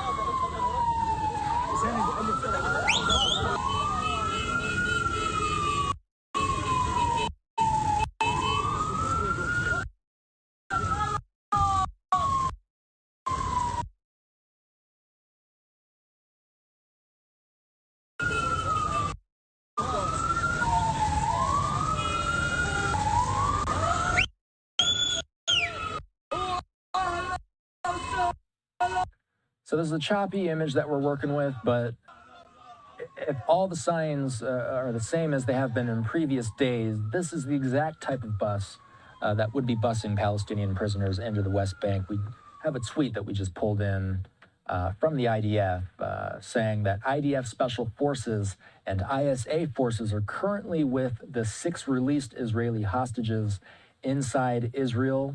They will undergo an initial medical assessment before being accompanied by IDF soldiers to hospitals where they will be reunited with their families. So what the IDF is talking about there are hostages that are released by Hamas.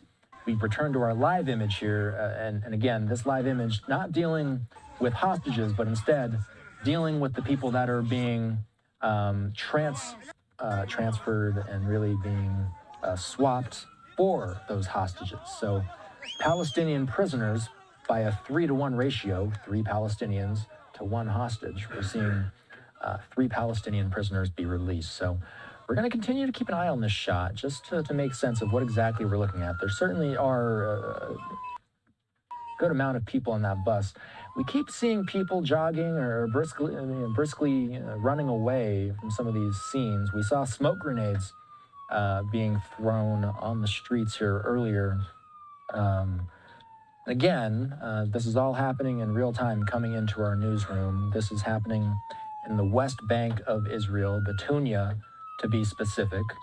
This bus appearing to still crawl its way closer to some of the cameras here. There's a good amount of, call it media, call it citizen journalists. A lot of people with their phones out filming this bus as it makes its way into the West Bank.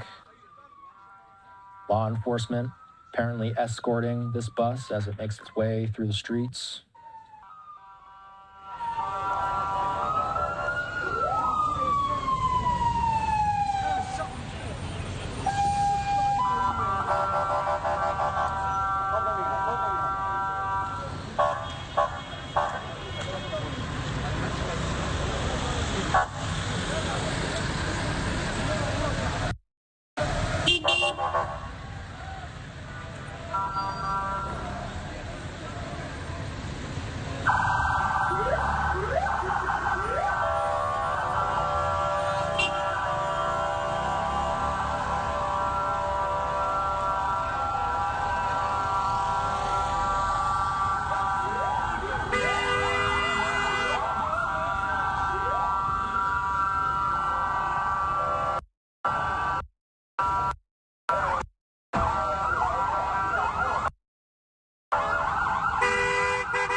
continue to work with the choppy video and audio, but in the meantime, I just want to reset with everything that we know so far with this Israel-Hamas conflict today. White House National Security Council spokesperson John Kirby said during a White House press briefing earlier today that the U.S. is working by the hour to extend the Israel-Hamas ceasefire.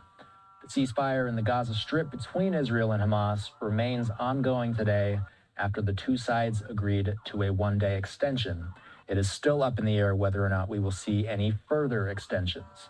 Hamas so far has released I should say, 6 more hostages from Gaza. So 6 more hostages that were being held in the Gaza Strip were released today, really over the overnight hours in Israel time. The IDF said that it was informed by the Red Cross that the abductees were transferred to the organization and were on their way to Israel earlier today. Again, what you're seeing right now are the Palestinian prisoners that have been swapped for those hostages. So we are watching the return of Palestinian prisoners to the West Bank. These are the people that have been released from prison as part of the terms of the deal between Hamas and Israel. The 6 hostages today that were released were identified as 6 Israeli citizens. Those returning to Israel will be escorted to a military base where they will undergo an initial assessment of their medical condition. Newly freed hostages include a citizen of Mexico, Russia, Uruguay, and spokesperson for the Qatari Minister of Foreign Affairs said that.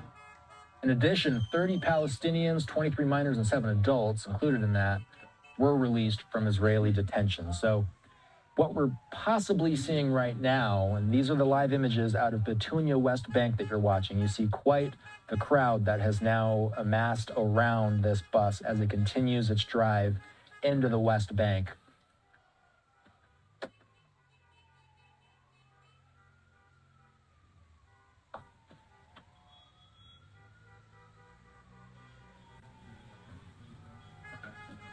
So 30 Palestinians were released as a part of today's hostage negotiation. Again, much of this prisoner transfer has been happening at a 3-to-1 ratio. It would be 3 Palestinians for every 1 hostage released by Hamas. So the number today was 30 Palestinians that were released from prisons. That includes 23 minors as well as 7 adults. We've been watching this live image just to see when exactly the actual transfer takes place, if it hasn't already. We haven't seen a large group of people get off of this bus quite yet. We do see a large amount of people are following this bus, though. We're working with spotty internet service in the area, but you see our video journalist on the scene trying to get a peek inside. Passengers that are possible Palestinian prisoners that have been in Israeli prison. Fox News reporting that of the 30 Palestinians that were released from prison today, 23 were minors, 7 are adults. And let's turn up the audio on this one. Again, let's listen into the sights and sounds while we await any more visuals possibly of this prisoner transfer.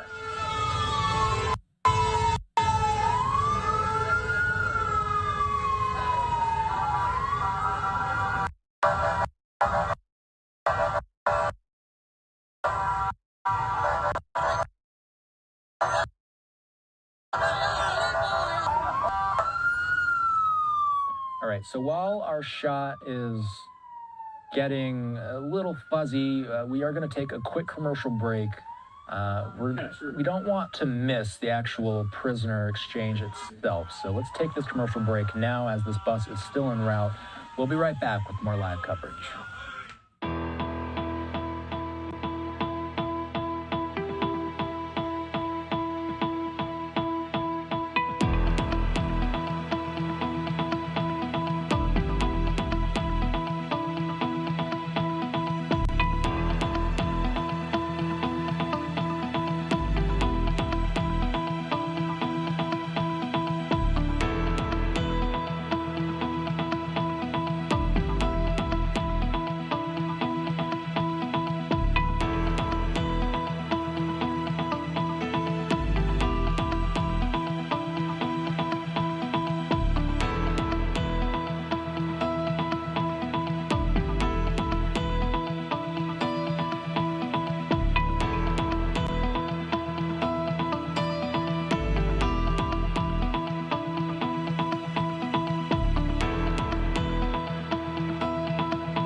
Welcome back into Live Now from Fox. I'm Austin Westfall. Here's the shot we continue to watch in real time. This is out of the West Bank. This is a live image. And again, internet service is not the best in these areas. But what we've been following is this possible prisoner bus. This is a bus that has Red Cross branding on it. We've been seeing a number of these types of vehicles transporting Palestinian prisoners away from Israeli prisons and in to the West Bank, and that's what we're looking at right now. This image has been coming in for a good amount of time now, at least around an hour. So, and again, the signal just getting fuzzier and fuzzier as it appears more and more people possibly stacking into the area. Sometimes that can tie up the signals that these video journalists work with. But again, the vehicle that we're keeping a close eye on, and it's tough to make out because the shot is so fuzzy. There is a bus behind one of those vans. That bus appears to be the same types of buses that have been carrying Palestinian prisoners to the West Bank as we've been monitoring these ongoing situations between Israel and Hamas. Of course, all of these hostage exchanges have been taking place only because Israel has agreed to send back 3 Palestinian prisoners for every 1 hostage that Hamas releases. In previous days, namely over the weekend when we were covering an exact same scene like this, we saw these buses arrive to these somewhat town square looking areas. It appears our shot has frozen. We are going to try, and there it goes. It goes black. So we're going to pop back up on screen because we'll work behind the scenes to see if we can perhaps get that shot out of the West Bank back. Sometimes it can be a tricky operation because cell signals can be weak in that region, especially when we're talking about a big event like that where a lot of people are packing into close quarters. There could be a lot of cell phones in the area. There could be a lot of video journalists in the area that are feeding signals out at the same time. Sometimes that could make these shots become a little bit spotty. We got a little bit of a clearer picture back, at least for now. So again, this is Petunia, West Bank. And maybe this bus has hit traffic in the meantime. We see those Red Cross branded vehicles still driving along, but we don't exactly know how long it will be before an actual prison transfer takes place. All we know is that these types of buses oftentimes have been arriving to town squares where lots of people have been gathering to welcome these hostages.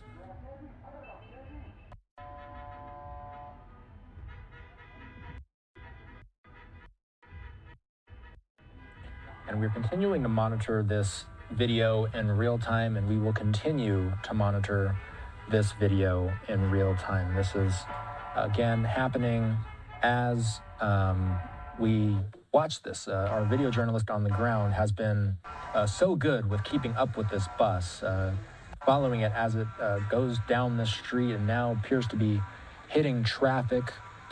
In the meantime, we have some other coverage possibly to get to here.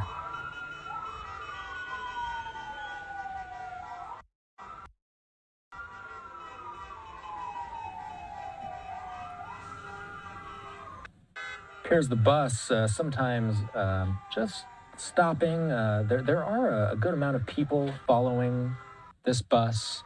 In the meantime, while we continue to follow this bus, we also have this tweet that we want to show you. This is the Bibas family, including 10-month-old Kfir, 4-year-old Ariel, and their mother, Shiri. They were all abducted by Hamas on October 7th. Hamas must be held accountable. Hamas must release all hostages immediately. That's the IDF saying this. We're showing you these pictures of these hostages right now because on the floor of the House right now, we're hearing lawmakers speaking about this family. Let's pull up the audio on this. We're going to put this in boxes. So we're going to let you listen in on these remarks, and then we're going to let you still watch those images out of the West Bank in real time. His family was transferred by Hamas to another Palestinian terror group in Gaza, as if they were a commodity to give leverage to another terrorist organization. While we know the facts of October 7th and we've seen the family's pictures and videos, it's important to remember the light and the love of this family. Shiri is described by loved ones as a woman who touches everyone's heart, gentle and full of tenderness, which you could clearly see when she was trying to shield her children and the terror on her face. She was reborn with her 2 little sons. They were the light that filled her life. Under her loving wing, they were growing up happily. Ariel loves anything with wheels and a motor. He dreams of superheroes and dresses up as Batman. Jordan is a sensitive and loving father and husband. His brother, Ofri, says that while his brother looks big and strong, inside he's the most sensitive and gentle person he knows. Shiri's cousin, Yafar, said in an interview about her family, "I can only hope they are together. I hope they didn't separate her from her children. I try not to think about the worst. This is the only thing that keeps me going. But every day that goes by, we can't go down the same path anymore. Things need to be changed. Israel is going to be changed after this. We are all traumatized. This touched every family that is involved in Israel," unquote. My heart goes out to Ofri, Yifar, and their whole family.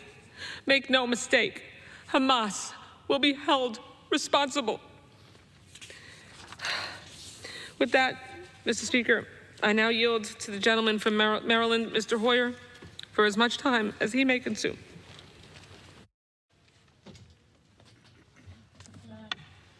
She yielded her time. Let's listen in. We might hear more remarks on the Israel-Hamas war. This is a time of sadness, of wrenching pain, of anger, and of determination. It is my solemn duty, Mr. Speaker, to speak on this floor today about a courageous, talented, and generous young man, Itai Chen. His family is in the gallery.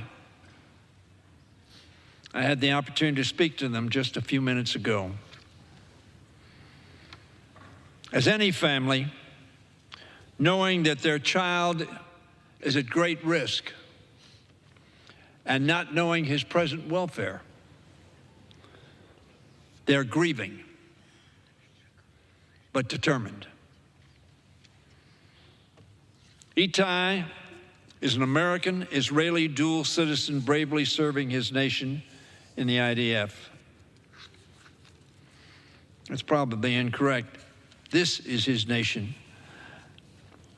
IDF is the land of his forebears and of his ancestors, and a land that offers sanctuary and safety to the Jewish people who have been savaged, hated, killed, maligned for millennia.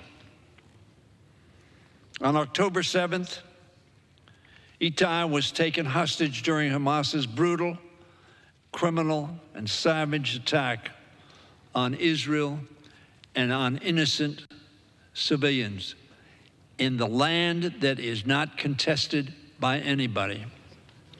Itai is only 19 years old. And Mr. Speaker, I have not met Itai, though I hope to do so in person in the near future. But I've met with his father, Ruby, who is with us in the gallery today. As I said, his mother, Hagit, is joining us as well. Mr. Speaker, everything I've heard about their son has only reinforced my resolve to help bring Itai home and the other hostages home as well. Itai was raised in New York City, the city in which I was born, Mr. Speaker. He was always a precocious kid and a kind-hearted young man. Like his dad, he's an avid lover of basketball. Unlike his dad, however, he's a diehard Lakers fan. So there's a little conflict in the family, but that has not affected the deep love and concern that his family has for him. And I want to assure them, Mr. Speaker, that that is shared by the 435 members of this body. Not a partisan issue, but a human issue. Itai may not have inherited his father's basketball loyalties, Mr. Speaker, but he did inherit his New York grit. Itai also developed a calling for service at a very young age, participating in Boy Scouts and serving his community. That commitment to serving others drove Itai to join the IDF. I know his experience in captivity, as awful as it is.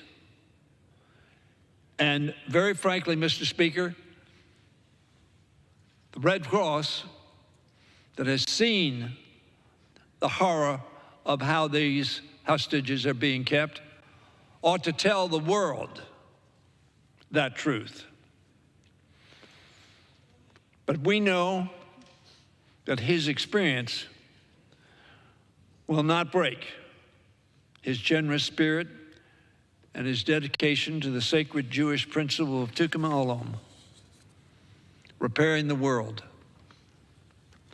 to doing good so that others may do better.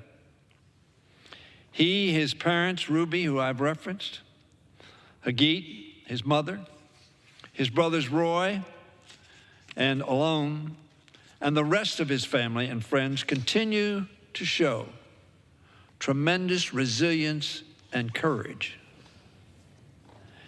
And we can do no less in the Congress. We can do no less in the White House.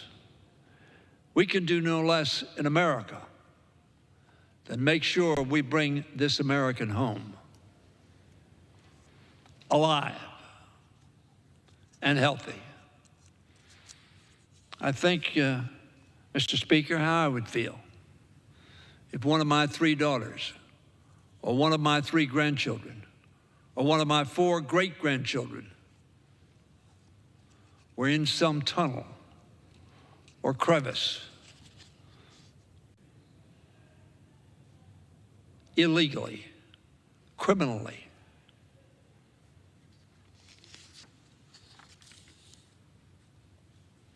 I would do everything I could to get them back. And we must do everything to get not only Itai, but all those pictures that we will see of innocent people killed, maimed, and taken hostage by a criminal group we call Hamas. I want Itai and his loved ones to know that we're going to make sure this Congress does everything it can to bring him and the other hostages home as quickly as possible. Mr. Speaker, as a symbol of that promise, I'm wearing a dog tag that Ruby gave me just weeks ago. Until they return safely to our shores, we'll continue to stand strong with their families. Their grief is our grief. Their hope is our hope. And that hope grows as hostages are relieved or released. But it will not end until they are all home, safe, in the arms of their families and loved ones. I thank the gentlelady for taking this special order and for yielding me this time. And I yield back. You have been hearing Representative Steny Hoyer, a Democrat out of Maryland's 5th District, speaking about the hostage situation. We're going to continue listening into some of the remarks from the House floor. We have to take a quick commercial break. I'm Austin Westfall. We'll be right back with more live coverage.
Welcome back into Live Now from Fox. I'm Austin Westfall. Let's get right back into those live images. This is our West Bank shot that you've been familiar with over the past hour or so, as we expect a prisoner exchange to be taking place in the West Bank.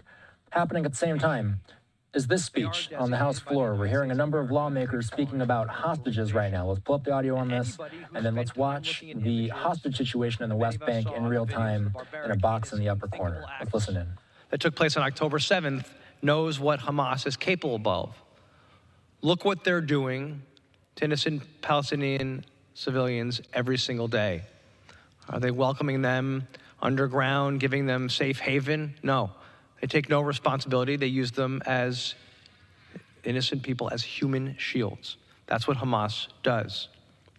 Hamas charter advocates jihad against the Jewish people and the elimination of the Jewish state. Israel is surrounded by terror groups that want to kill their people, including Arab Israelis.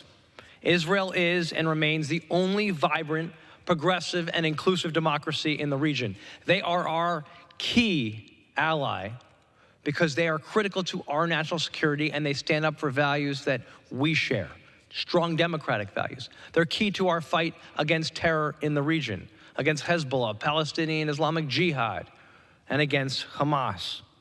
In Israel, Arab parties serve in the Knesset. Women serve at the highest levels of the military, and the country remains an oasis for LGBTQ people in a region hostile toward the community. It sickens me that some people try to romanticize Hamas. They should be reminded that in Gaza, under Hamas rule, same-sex relations are outlawed. Make no mistake, your life would be at risk every day if you're openly gay in Gaza or the West Bank. Additionally, Hamas's 1988 charter states that Muslim women are important because they, quote, manufacture men, unquote. Hamas even enforces what women wear in public. There's also no law in Gaza that criminalizes violence against women within the family, including sexual violence. Hamas allows honor killings, the murder of women and the girls accused of what they call, quote, immoral sexual conduct. Yet it took UN Women a month and a half to recognize that women and girls were raped in Israel. And even then, they still refused to mention Hamas. Do they not believe the fact that Hamas terrorists committed horrifying and unspeakable acts against innocent girls and women, including many that we've seen images of? And as you see all of these hostages being released, you can't imagine what they've been through. And I think, of course, of the images we're seeing this evening, those who are still hostage. Thankfully, President Biden has been phenomenal, as I said, with his unwavering support for the state of Israel and the Jewish people. The president understands that you have to actually hold terrorists who commit atrocities accountable, or they will strike again and be stronger. Hamas terrorists have made it clear, their leadership has said that they will not back down and are committed to, quote, a second, third, and fourth October 7th against Israel. So let me conclude by saying we must stand by our key ally to get all hostages home, crush the terrorists, and provide humanitarian aid to innocent Palestinian civilians being used by Hamas as human shields. Israel must eliminate every single terrorist responsible for the atrocities committed on October 7th, and we must get these hostages home. I want to thank Debbie for her leadership. I want to thank everybody, all of my colleagues, for being here this evening, and I yield back the balance of my time. Thank the gentleman from New Jersey. And now I'd like to yield 3 minutes to the gentleman from Maryland, Mr. Trone.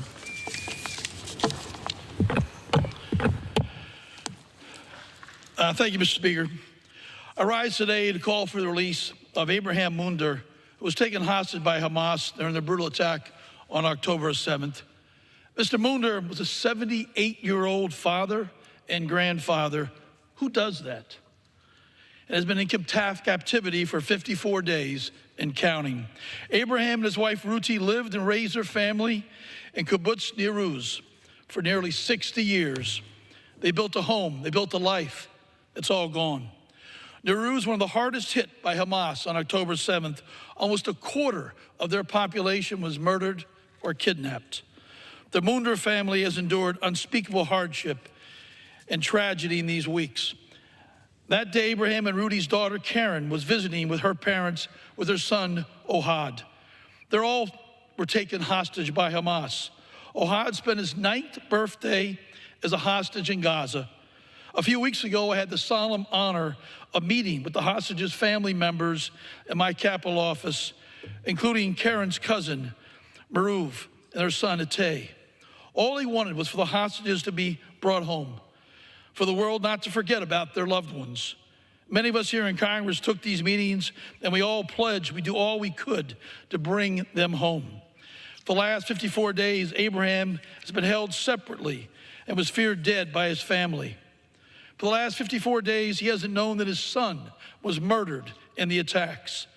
For the last 54 days, he hasn't known that his wife and his daughter and grandson survived and were taken hostage. As a grandfather and a parent myself, I can't begin to imagine the nightmare. By the grace of God, Rudy, Karen, and Ohad were returned to Israel on November 24th as part of a negotiated ceasefire and hostage exchange. Today, we call for Abraham to be brought home. Let him grieve and heal with his family.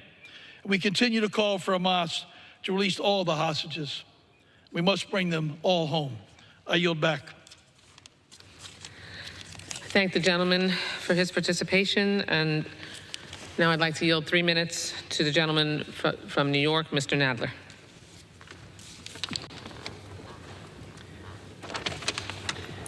I thank the gentlelady for yielding, Mr. Speaker. On October 7th, the state of Israel was treacherously attacked by the terrorist group Hamas. They murdered 1,200 peaceful people, many of them at a music festival, some from kibbutzim near the border. They kidnapped 250 people, illegally, of course, and took them into Gaza. We know that some of them have been released in a deal that was made. One of them was an American Israeli named Abigail, and she turned out 4 years old. She was kept with 3 other hostages together and was given 1 piece of pita, Middle East bread, for the 4 of them per day. And when they came home, they had to be deloused. Their hair and their clothes were full of lice. And they said that if they had to go to the bathroom, they had to wait 2 hours.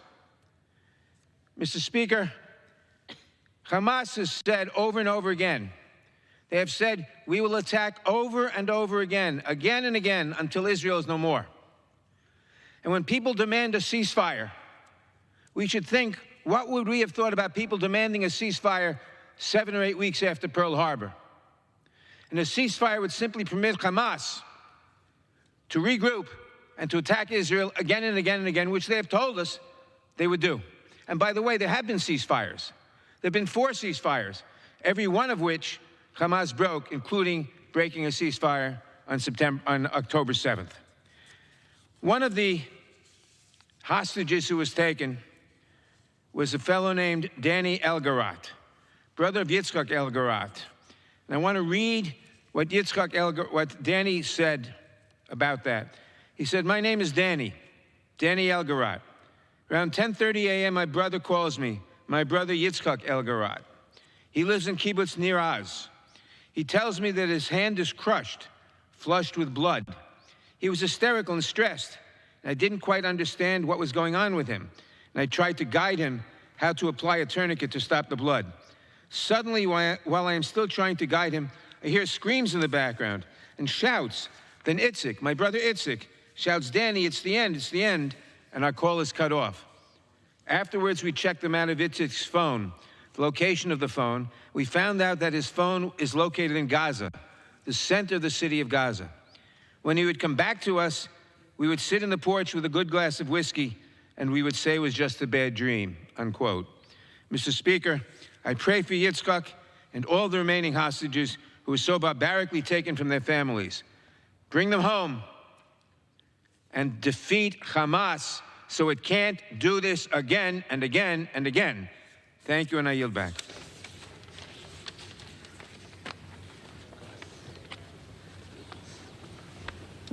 Thank you. I thank the gentleman from New York, and now I'd like to yield 3 minutes to the gentlewoman from Florida, Ms. Frankel. Thank you.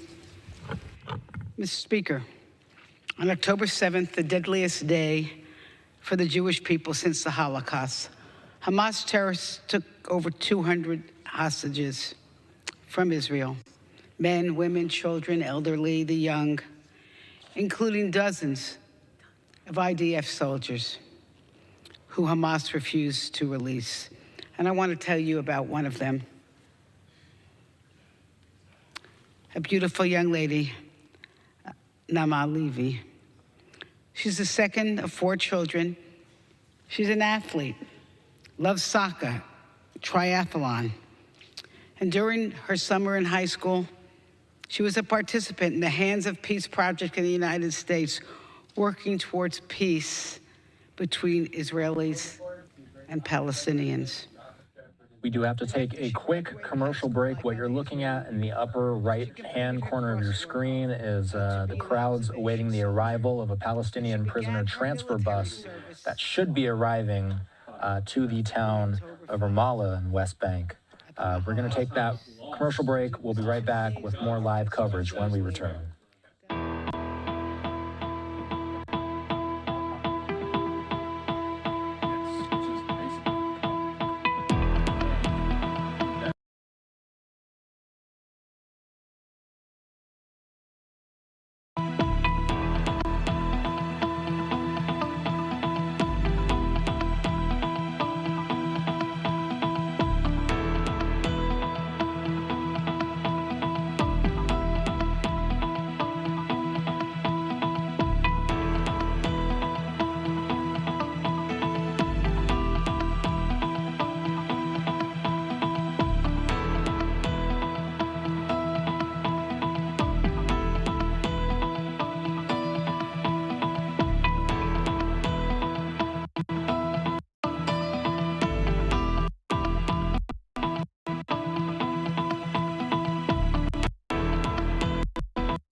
Welcome back into Live Now from Fox. I'm Austin Westfall. My time on the desk has come to a close. My colleague Andrew Kraft is going to be taking over from here, covering everything Gavin Newsom and Ron DeSantis as we look ahead to their debate happening in Georgia. Going to be airing on Fox News. Sean Hannity moderating that debate starting at 9 p.m.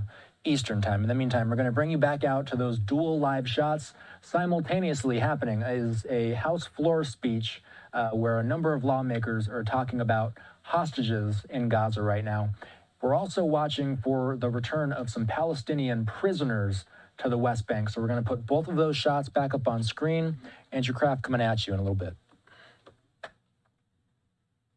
Bipartisan group, just 2 days after the attack, when we were in Israel, we heard the stories from the families. We listened to 2 children talk about how their mother and father hid in that shelter until they broke through and took her father away while she hid. And we're still waiting to hear what happened there. It's impossible to try to fathom exactly the pain that they are going through, to watch and to hear what happened as they're hiding.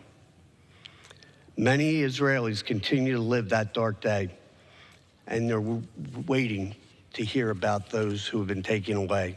It's time to bring them all home. The images, the videos of the reuniting children and families brings that joy to our heart in such time of pain.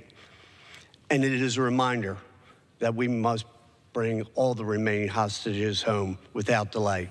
And I'm proud to join with my colleagues here today to highlight our commitment to bring every single one of them home. We cannot and we will not be silent until all those held by that terrorist organization are reunited with their families. As a father, or grandfather, it breaks my heart to listen to the pain of those families and what they're going through. And I cannot fathom what the Azali's family across Israel have lived through since this brutal attack.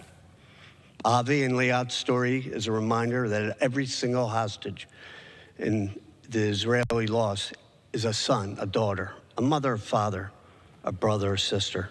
May Avi's memory be a blessing to his family and to all of us. And to Debbie, thank you for what you're doing, and I yield back. Thank you so much to the gentleman from New Jersey. And I can say it was so incredibly moving and meaningful to be able to join you and Mr. Panetta from California and Senator Ernst just days after those horrific attacks. And now I'd like to recognize my colleague and friend from New York, the gentleman from New York, Mr. Goldman. Thank you very much to the gentle lady from Florida.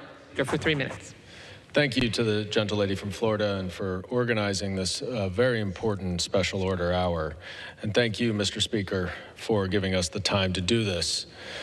I rise tonight to shine a light on the Metzger family from Kibbutz Nir Oz, which suffered the unimaginable loss of 38 members of the kibbutz, and from where a shocking 75 innocent people were taken captive by Hamas.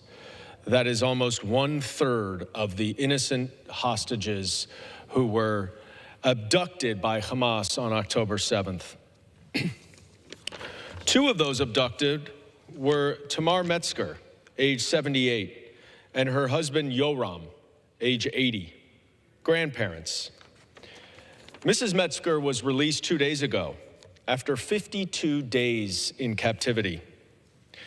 My family had an opportunity to spend some time with the Metzger's son, Nir, and his 2 children, Ron and Omer, this week in New York. According to Nir, the Hamas terrorists, teenagers, she said, dragged his mom out of her bathroom, bashed her face in with a rifle, and severely injured her knees and legs as they violently took a 78-year-old woman to the tunnels of Gaza. And in Gaza, both Metzgers were kept in a tiny, dark, and moist room in an underground tunnel where there were 12 mattresses on the floor for the 2 of them and 10 other hostages from Kibbutz Nir Oz. There was essentially nowhere for them to walk or move. They were not allowed to speak. And if they did speak, the terrorists would beat them. And this happened to a number of them, including 78-year-old Mrs. Metzger, at least one time. Yoram remains held captive in that dank darkness underground, unable to move, unable to speak, under constant fear of being beaten by the Hamas terrorists. We cannot allow another day to go by before these innocent civilians are released back to their homes in Israel. We cannot stop pushing and pressing Hamas to release them and putting pressure on allies and other countries in the Middle East, in Qatar, in Egypt, to put pressure on Hamas to release the illegally abducted civilians who are kept captive in the tunnels of Gaza without any light, without food, and without any ability to move around.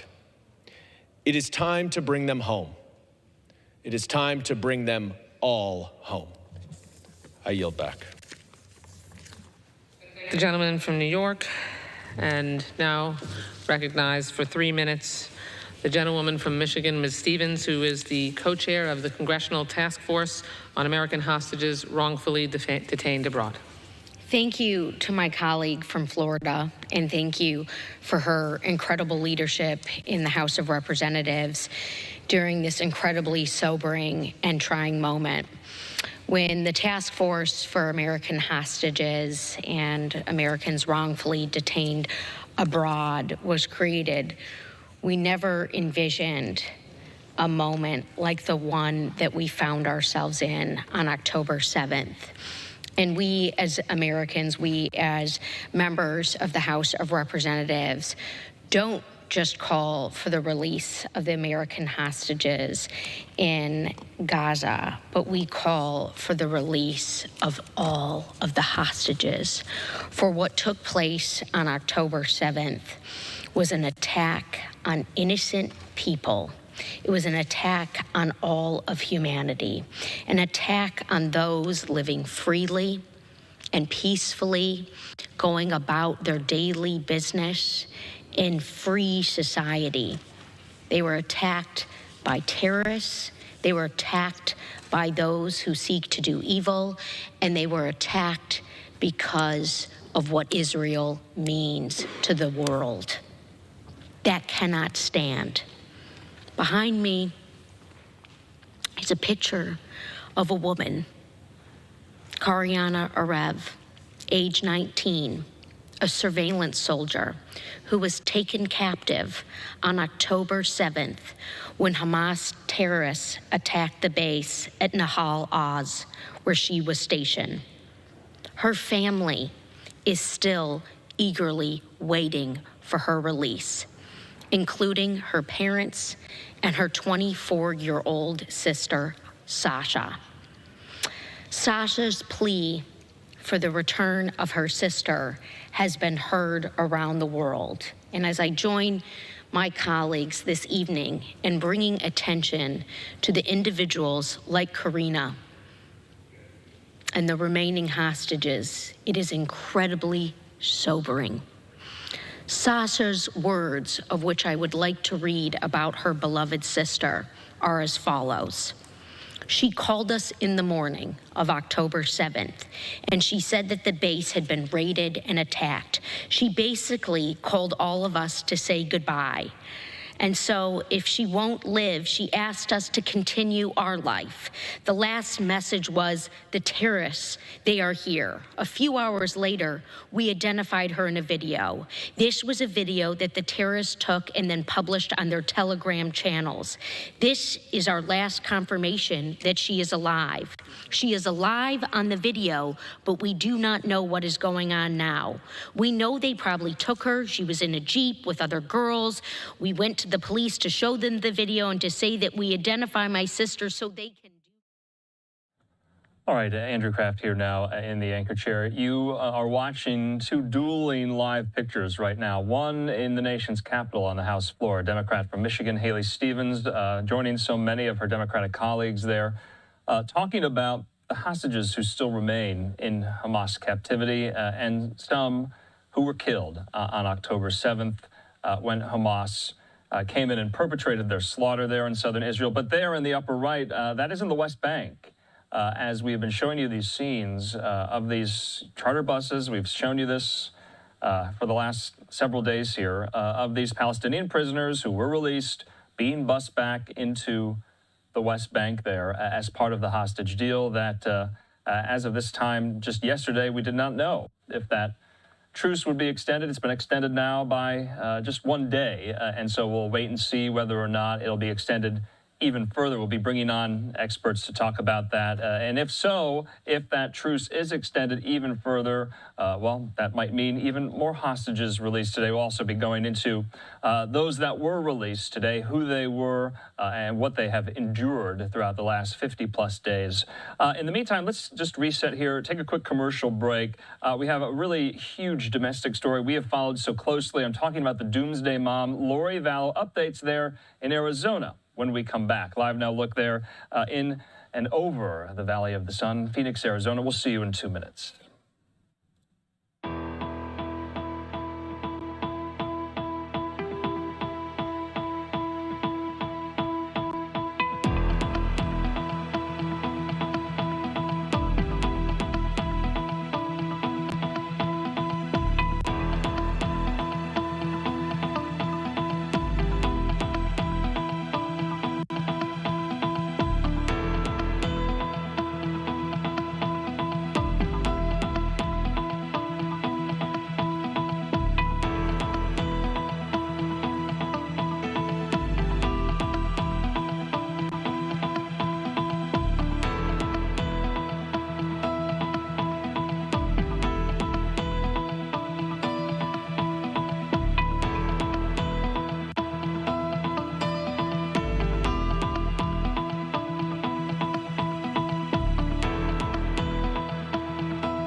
And welcome back here to Live Now from Fox Live Now. Look there over Phoenix, Arizona. That's where our next story takes us. I want to put up this tweet here from our friend out of Idaho, Nate Eaton, because this is what we know. Lori Vallow, the so-called doomsday mom, has been extradited back to Arizona and booked into jail on 2 other murder conspiracy charges. This is video there you can see of Lori Vallow Daybell being booked into the Maricopa County Jail in Arizona today. Let's go out now to our friend and longtime Lori Vallow reporter and expert. Of course, I'm talking about Fox 10 Phoenix reporter Justin Lum. He's standing by outside the jail where Lori Vallow is currently being held, and he joins me.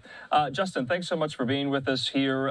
What's going on? We brought our viewers mere months ago the fact that a jury found her guilty in the murders of her 2 young children. Well, what are these charges here? Yeah, Andrew, there is a lot to explain in this very twisted timeline. I will say we broke that news today of Lori Vallow being booked and finally extradited back here into Maricopa County. I couldn't really believe my eyes when I saw it on the MCSO info booking website, seeing that new mugshot for the first time. But we're told by Sheriff Paul Penzone that the so-called doomsday mom is in isolation here at the Estrella Women's Jail behind me. She's a high security inmate, and late last night she really stepped foot back onto Arizona soil for the first time in 4 years. Let's catch you up. A navy blue prison jumpsuit from Idaho's Department of Corrections to an orange Maricopa County Jail uniform, a new chapter for 50-year-old Lori Vallow. It's been just months since she started serving life in prison for killing her 2 kids, J.J. Vallow and Tylee Ryan, and conspiring in the murder of Tammy Daybell, the first wife of Chad Daybell, Lori's husband and co-defendant. Do you have any questions? Are those cases going to be combined, or are they going to be done separately? Well, they are 2 separate cases, but they're going to be handled at the same hearing. Okay. Lori is accused of conspiring in the fatal shooting of her 4th husband, Charles Vallow, and plotting the attempted murder of Brandon Boudreaux, her niece's ex-husband. In both shootings, police say Lori's late brother, Alex Cox, pulled the trigger. Chandler and Gilbert police also say in 2019, life insurance money and spiritual beliefs regarding the end of the world motivated the violence. Just after midnight Thursday, 4 MCSO deputies brought Lori back to Arizona, finishing an 18-hour road trip. I understand that she was very sociable the entire trip, talked quite a bit. I don't know that she gave any specific statements related to the investigation, but I just know that they said she was very chatty. She has filed to appeal her murder convictions in Idaho, but as court proceedings get underway in Maricopa County, she'll remain at Estrella Jail. She'll be housed here until the conclusion of her case, and then once there is a conclusion, that the county attorney and their attorney there will have to determine. I would imagine that she'd have to return to spend her time there. J.J. Vallow's grandfather, Larry Woodcock, watched the latest developments today, ready for justice here in the Valley. And all we can do for now is hope that that continues and that Lori is found guilty on the charges that she has been presented with. So here's what's next. Vallow has another hearing set for December 7th at 8:30 a.m. Mountain Time, and she cannot be bailed out of jail. She's going to be right here at the Estrella Women's Jail. I did speak to the victim, Brandon Boudreaux, in these 2 cases, the one that is the only one alive here in these Arizona cases. He gave us a statement today basically saying he's grateful for law enforcement. He's hopeful that there will be some accountability, maybe some justice and closure for him. He wishes things never turned out this way to begin with back in 2019, but he is just relieved that something is finally being done and that now this process is being moved in the right direction here in Maricopa County. Andrew? You know, I was just kind of curious. Walk us through the extradition fight, though, from Idaho to Arizona. You know, having talked with you offline, I just saw you a couple of weekends ago, and I asked, when is this extradition taking place? Was the fight a hard one? Well, this was out of the blue. Really, this all happened overnight. Obviously, MCSO had planned this and taken the right steps, and they were going to possibly fly her out here at one point, but took the road instead. And she also has filed an appeal in Idaho, so we thought that there might be an appeals process that could take years, and you may not see her in Maricopa County for a long time. And even the Maricopa County Attorney's Office said there's no timeline for this extradition. But we do know that there was an executive agreement signed between Governor Katie Hobbs in Arizona and Idaho's governor. So it was really just about when could this happen? Could it happen a year from now, years, months, or as early as November 2023? So it really just happened out of the blue, but you know that law enforcement had been working out the logistics for some time when things were ready to go. All right, Justin Lum, our Lori Vallow expert, researcher, and journalist, of course. We do appreciate this update, a major update, and you broke this story. Justin, thanks for bringing it to us here. Talk soon. Thank you, Andrew. Okay, in the meantime, though, we do want to just throw up some of these tweets that Justin posted earlier today when this was all breaking, especially Lori Vallow's new mugshot. Let's take this right now. You can see there, Justin tweeting this. Lori Vallow now booked in the MCSO jail to face murder charges. Extradition is done. That is the newest mugshot of Lori Vallow in her long, infamous career as a first alleged murderer and then convicted murderer. She's taken numerous mugshots, and Justin posted them from Hawaii to Idaho to Arizona.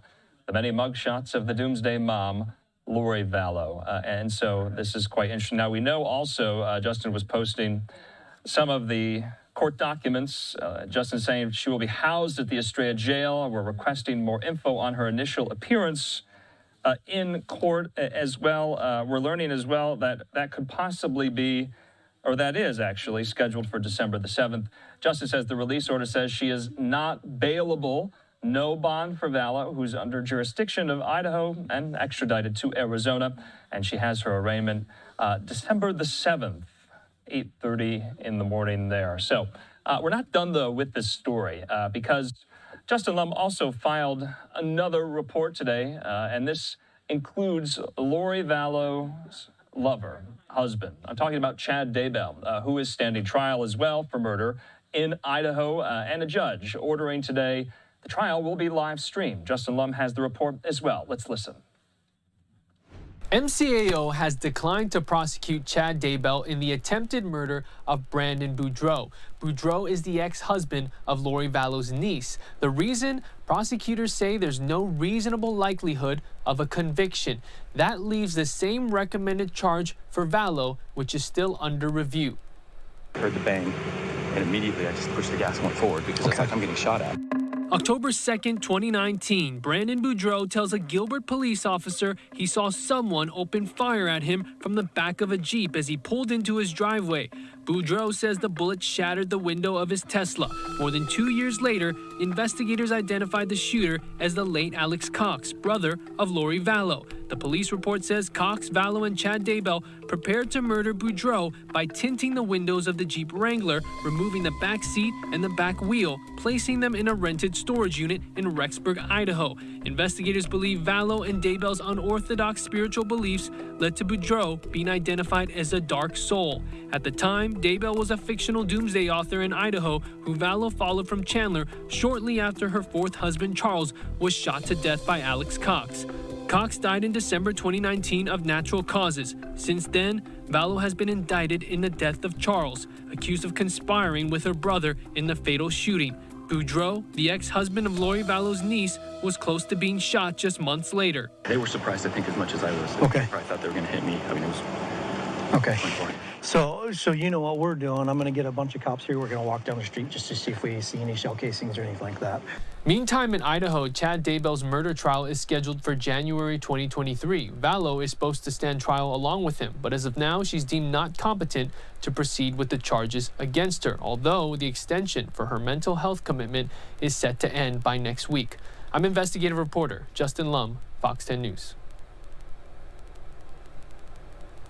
And Justin, thanks so much for that update there. In the meantime, let's take a quick commercial break. We're going to leave you with this beautiful live look there over the Phoenix, Arizona area there. A gorgeous sunset with some cloud cover. We'll see you in 2 minutes.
And welcome back here to Live Now from Fox on this Thursday night. I'm Andrew Kraft. Thanks so much for being with us here. Let's get into more of these top headlines. We want to return to the Israel-Hamas conflict as this extension happened just one day there as more hostages were released today by Hamas and more Palestinian prisoners were released by Israel as well. But the question now is, will it endure into the weekend? That is still a large question that remains. Let's get an update on the conflict writ large from our friend Fox News correspondent there, Greg Palka. Israel and Hamas extending their temporary ceasefire for a second time. Qatari officials say the deal will follow the terms of the previous ones. At least 10 Israeli hostages for 30 Palestinian prisoners. Another group of hostages freed Thursday. More than a dozen were released Wednesday night, including a 49-year-old Israeli-American woman whose husband remains in Hamas captivity. When Hamas stops releasing hostages, we will stop the pause and we will resume our campaign against Hamas. But after the extension was announced, Israeli officials say 2 men armed with an M16 rifle and a pistol opened fire at a Jerusalem bus station, leaving at least 3 people dead and several others injured. According to police, they were members of a Hamas affiliate group and were killed shortly after the attack by off-duty Israeli soldiers. This is the same Hamas that carried out the terrible massacre on October 7th, the same Hamas that tries to kill us everywhere. Meanwhile, Secretary of State Antony Blinken is back in Israel on Thursday, meeting with Prime Minister Benjamin Netanyahu and the Israeli War Cabinet. He's expected to push for a longer truce and the release of more hostages. We have seen over the last week the very positive development of hostages coming home. This process is producing results. It's important, and we hope that it can continue. The U.S. is also asking Israel to make any offensive in southern Gaza more moderate than its one in the north. In Tel Aviv, Greg Palka, Fox News. Greg, thanks so much. In the meantime, let's bring into the conversation yet again retired Marine intelligence officer and national security expert, co-host of the Strat podcast, Hal Kemper, joining us now, as always, each and every day since October 7th. Hal, thanks so much for being with us here.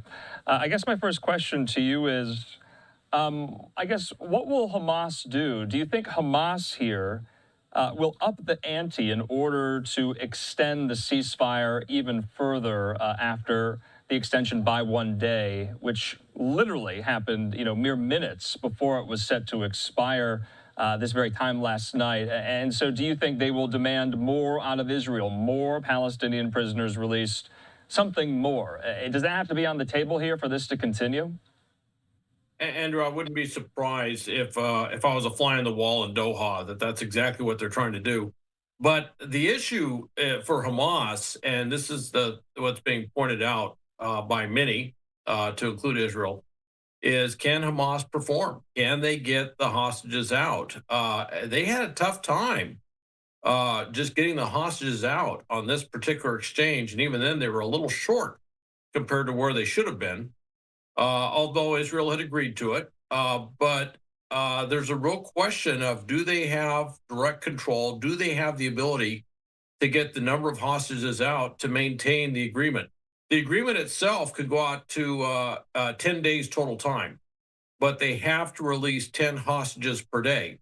And there are real questions as to whether Hamas can do that. They had a very difficult time today.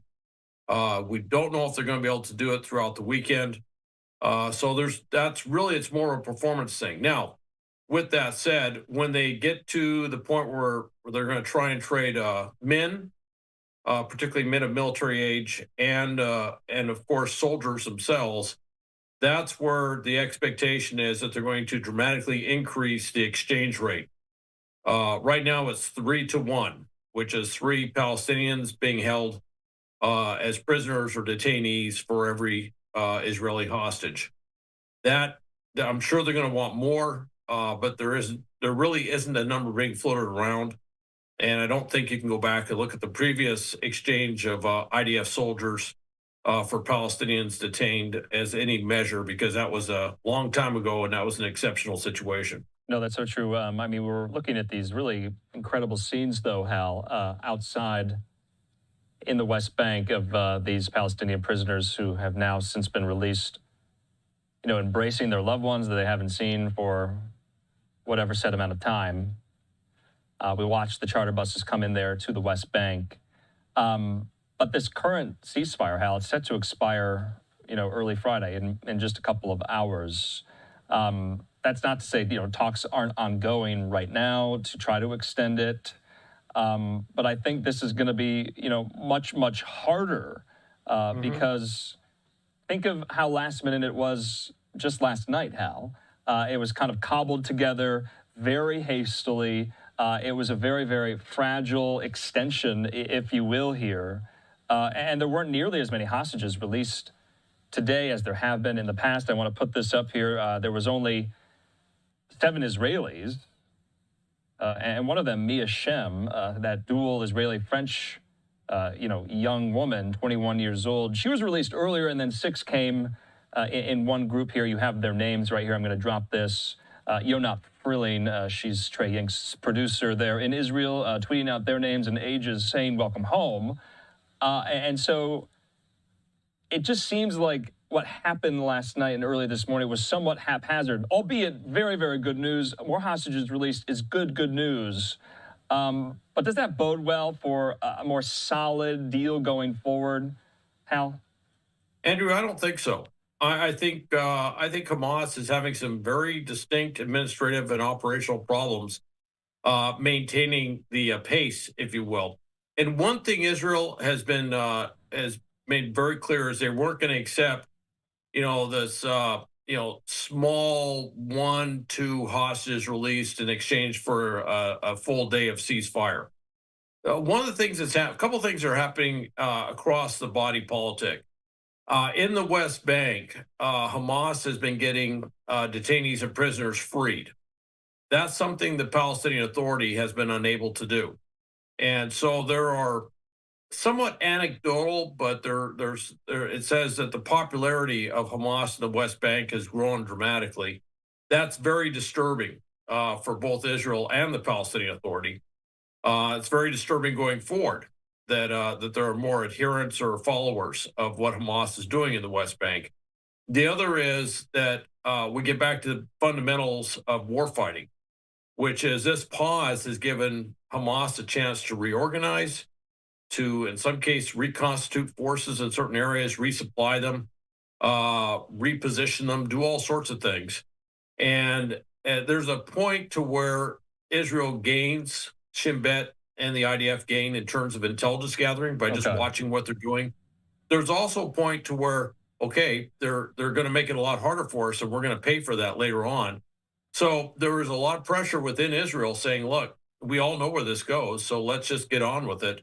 And if Hamas cannot perform, and by the way, that little attack in in Jerusalem, where they ran out and killed 3 people, and those were Hamas operatives, and Hamas has claimed that they were their operatives. That, if you're trying to steal the determination of Israel, the body politic to deal with Hamas once and for all, do things like that. I don't know what they thought they were going to accomplish. Al, let's talk about that. Yeah, let's talk about that. You kind of preempted me there. If our viewers don't know about this, let's show them some video. Let's get them up to speed. This is what happened very early morning there in Jerusalem. At least 3 people were killed and 6 others were wounded when 2 Palestinian gunmen affiliated with Hamas opened fire near a bus stop on the outskirts of Jerusalem there early Thursday morning. And so Shin Bet said that the gunmen were Palestinian brothers from East Jerusalem who were affiliated with Hamas and that both had been jailed for what it called, quote, terrorist activity in the past. Hamas said the men were members of its armed wing, the Al-Qassam brigades, in a statement as well on the Telegram messaging app. Hamas called the attack a natural response to Israel's brutal massacres. We have some more video as well. Of course, Secretary of State Antony Blinken met with Israeli leaders today, but also this is just more video from the scene of this shooting there at the outskirts near the gate into Jerusalem here. I mean, Hal, my question to you is, I'm really surprised this whole shooting incident didn't just scuttle the whole thing altogether. Andrew, it says something about the discipline of the national security complex, if you will, of Israel, that this really didn't deter them. And the other thing is, Israel and Israelis are somewhat hardened to these types of attacks. They've dealt with them for so many years, and you have to remember that the pace of terrorist attacks in Israel today, Israel proper, with the exception of October 7th, has been much less than it was, say, if you go back 20 years ago. Okay, but Hamas claimed responsibility, Hal. They did, and what I will say is that this was a counterproductive move by Hamas. And also the linkage to what's happening in the Gaza Strip. What every Israeli is thinking about when they see this is, okay, they were in custody, and they are no longer in custody. And at the same time, that's juxtaposed right next to the release of Palestinians who are in custody and detained, being released into the West Bank. And they're always, and for the Israelis, they're wondering, are we releasing the next attackers that are going to do an attack like this? Also looking at the fact that a lot of the leadership of Hamas in the Gaza Strip responsible for the October 7th attacks were also at one time in Israeli custody. And so this is weighing on their minds, which kind of gets back to how does Israel view extending the truce? And there's just a lot of reasons to believe Israel is probably inclined to get back to the business of warfighting. And if Hamas cannot perform, if Hamas cannot, guarantee the number of hostages per the agreement, this thing could collapse. And frankly, we're within hours of it collapsing right now. No, that's so true. There's not much time left. Yeah. Hal, obviously, Secretary of State Antony Blinken in Israel today, meeting with Isaac Herzog, the president, and Bibi Netanyahu, the Israeli prime minister. This was Bibi's message today after meeting with Blinken. Let's play this.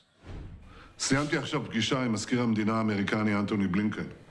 זמן קצר לאחר שמרצחים של החמאס רצחו ישראלים כאן בירושלים. ואמרתי לו, זה אותו חמאס. זה אותו חמאס שביצע את הטבח הנורא ב7 באוקטובר, אותו חמאס שמנסה לרצוח אותנו בכל מקום. ואמרתי לו, אנחנו נשבענו, אני נשבעתי, לחסל את החמאס. שום דבר לא יעצור אותנו.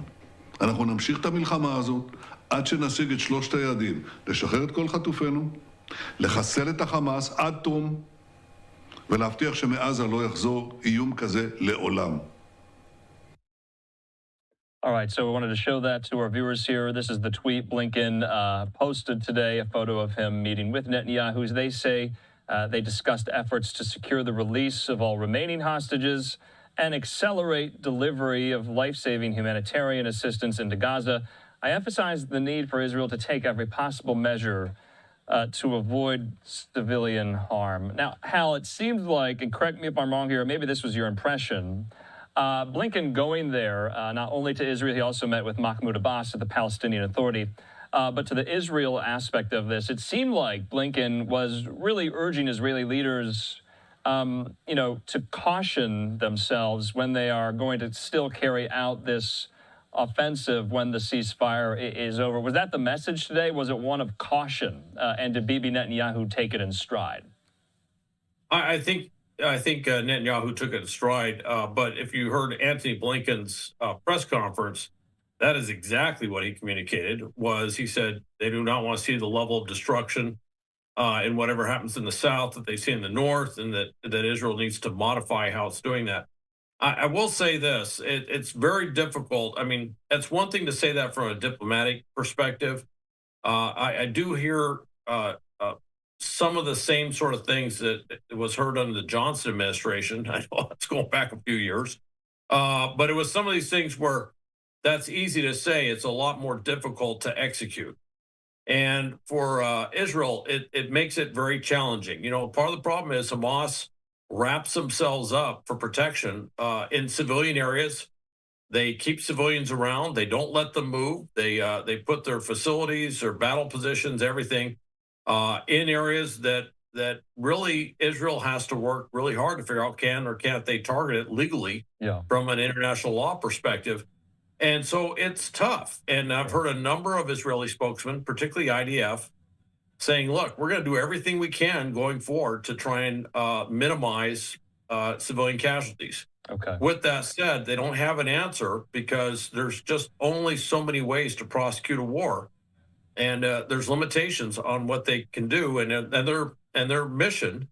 And this is where I think Hamas, pardon the expression, shot themselves in the foot with that attack in Jerusalem. All right. Was that they basically stilled the will, if you will, of Israel, saying, look, we have got to deal with Hamas. And I think politically in the future, they're going to say that was a very, very poorly thought out move by Hamas to do that because it was at a strategic inflection point in the body politic of Israel. Yeah. Hal Kemper, we got to leave it there. We do appreciate your insight. We'll definitely be speaking again. Thanks so much, Hal. Thank you, Andrew. All right, let's take a quick commercial break as well. When we come back, though, we do want to let you listen in yet again, if you didn't catch it live. This press conference Secretary of State Antony Blinken held today in Tel Aviv on this Middle East trip. We'll have it in just 2 minutes.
And welcome back here to Live Now from Fox. I'm Andrew Kraft. Thanks so much for being with us here. Still lawmakers on the House floor talking about the Israel-Hamas conflict there. We're getting into some of that as well. We also have this live picture there in the West Bank, as many of these Palestinian prisoners are now free, and they are being feted there and celebrated on their release. That's part of the deal in place at the moment, but it's a very tenuous, fragile deal at this very point in time. We just spoke with Hal Kempfer, who was very blunt, very frank, saying that the deal could be over in a mere matter of hours if they don't agree to yet another extension. Remember, the extension they agreed to just late last night, early Israeli morning, was just for another day. And so in the meantime, let's keep talking about this story, especially now that Secretary of State Antony Blinken has made his way there to the Middle East. He's met with both Palestinian and Israeli leaders, and he held a press conference today in Tel Aviv and took some questions from reporters. Let's listen. On my last visit here, I discussed the potential for humanitarian pauses to facilitate the release of Hamas's hostages, the surge of humanitarian assistance, the protection of Palestinian civilians. And I said that there were a number of issues that needed to be worked through, but that the United States was committed to achieving these goals. Today marks the 7th day of the humanitarian pause in Gaza. The United States worked closely with Israel, Qatar, and Egypt to put in place. The 7th day that hostages have been freed and are returning home to their families. The 7th day that significantly more humanitarian assistance is getting into the people of Gaza who need it. And the 7th day that civilians in Gaza have been able to move to safer areas. I've come again here today to advance a number of goals. Our immediate focus is working with our partners to extend the pause so that we can continue to get more hostages out of Gaza and more assistance in. We share the elation, the relief of the families from more than a dozen countries, including the United States, who've been reunited with their loved ones. And yet, there are scores of families here in Israel, the United States, and around the world whose loved ones continue to be held captive and who are desperate to get them home safely. We will not stop working until we get every hostage back home with their families and loved ones. At the same time, we continue to surge humanitarian assistance to Palestinian civilians in Gaza. Together with the UN, partners in the region, we have significantly increased the flow of food, water, medicine, fuel to power desalination plants, hospitals, and other critical infrastructure. Just over the past week, the mechanisms that we helped to negotiate and implement have more than doubled the number of trucks getting into Gaza. But this is still not enough to meet the needs of its people, which is why we continue to work urgently to get more aid in and to get it in faster. Sustaining and increasing the flow of humanitarian aid, in particular fuel, restocking stores with commercial goods, these are vital to the lives and livelihoods and well-being of men, women, and children. That's especially true for the most vulnerable parts of the population. Children, the elderly, pregnant women, people with disabilities. And it's even more pressing as winter sets in, bringing with it a heightened risk of infectious disease outbreaks. The government of Israel agrees with the imperative of humanitarian assistance and the need to sustain it. Prime Minister Netanyahu also made clear that Israel intends to resume its military operations against Hamas when Hamas stops releasing hostages. As we've said from the outset, Israel has the right to do everything it can to ensure that the slaughter Hamas carried out on October 7th can never be repeated. Hamas cannot remain in control of Gaza. It cannot retain the capacity to repeat that carnage. That was only underscored by this morning's appalling terrorist attack on people waiting at a bus stop in Jerusalem, which killed 3 Israeli civilians and wounded at least 6 others, including 2 American citizens. Hamas has claimed responsibility for that attack, It called its perpetrators heroic. We mourn those killed, just as we mourn the loss of every innocent civilian life, Israeli or Palestinian. But as I've also said since I first came here after October 7th, the way Israel defends itself matters. It's imperative that Israel act in accordance with international humanitarian law and the laws of war, even when confronting a terrorist group that respects neither. In my meetings today with the Prime Minister and senior Israeli officials, I made clear that before Israel resumes major military operations, it must put in place humanitarian civilian protection plans that minimize further casualties of innocent Palestinians. That means taking more effective steps to protect the lives of civilians, including by clearly and precisely designating areas and places in southern and central Gaza where they can be safe and out of the line of fire. It means avoiding further significant displacement of civilians inside of Gaza. It means avoiding damage to life-critical infrastructure, like hospitals, like power stations, like water facilities. And it means giving civilians who have been displaced to southern Gaza the choice to return to the north as soon as conditions permit. There must be no enduring internal displacement. All of this can be done in a manner that still enables Israel to achieve its objectives. Of course, we know that every one of these elements is made more complicated by the fact that Hamas intentionally embeds itself with civilians, within and below hospitals, schools, apartment buildings, refugee camps. But Israel has one of the most sophisticated militaries in the world. It is capable of neutralizing the threat posed by Hamas while minimizing harm to innocent men, women, and children. And it has an obligation to do so. Ultimately, that's not just the right thing to do, it's also in Israel's security interest. The Prime Minister and members of the War Cabinet agreed with the need for this approach. We discussed the details of Israel's ongoing planning, and I underscored the imperative to the United States that the massive loss of civilian life and displacement of the scale that we saw in northern Gaza not be repeated in the south. As I told the Prime Minister, intent matters, but so does the result. At the same time, Hamas has choices too. Hamas could immediately release all of the hostages it holds.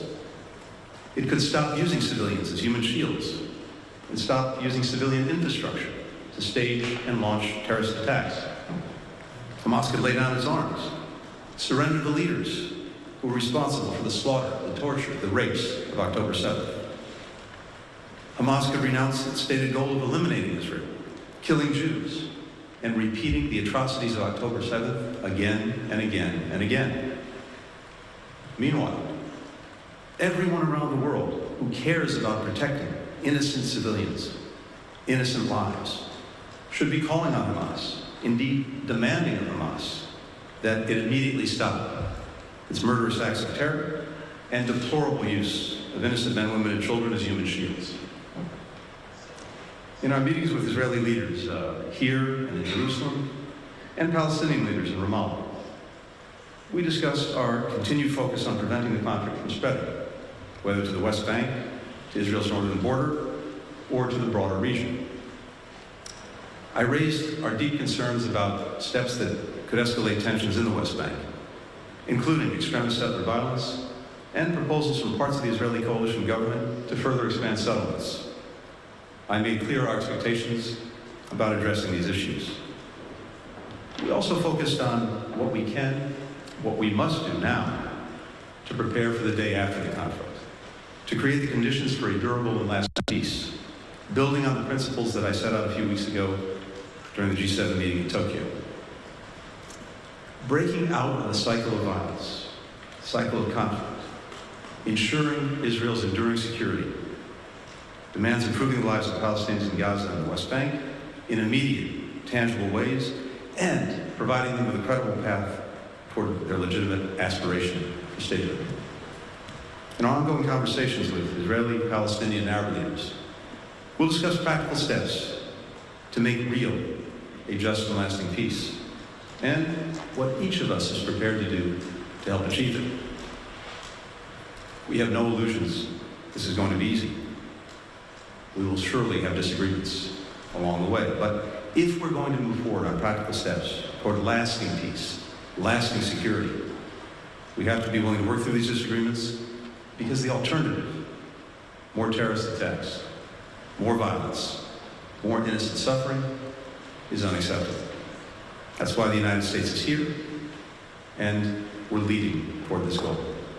With that, happy to take some questions. The first question goes to Mara Hook with Reuters.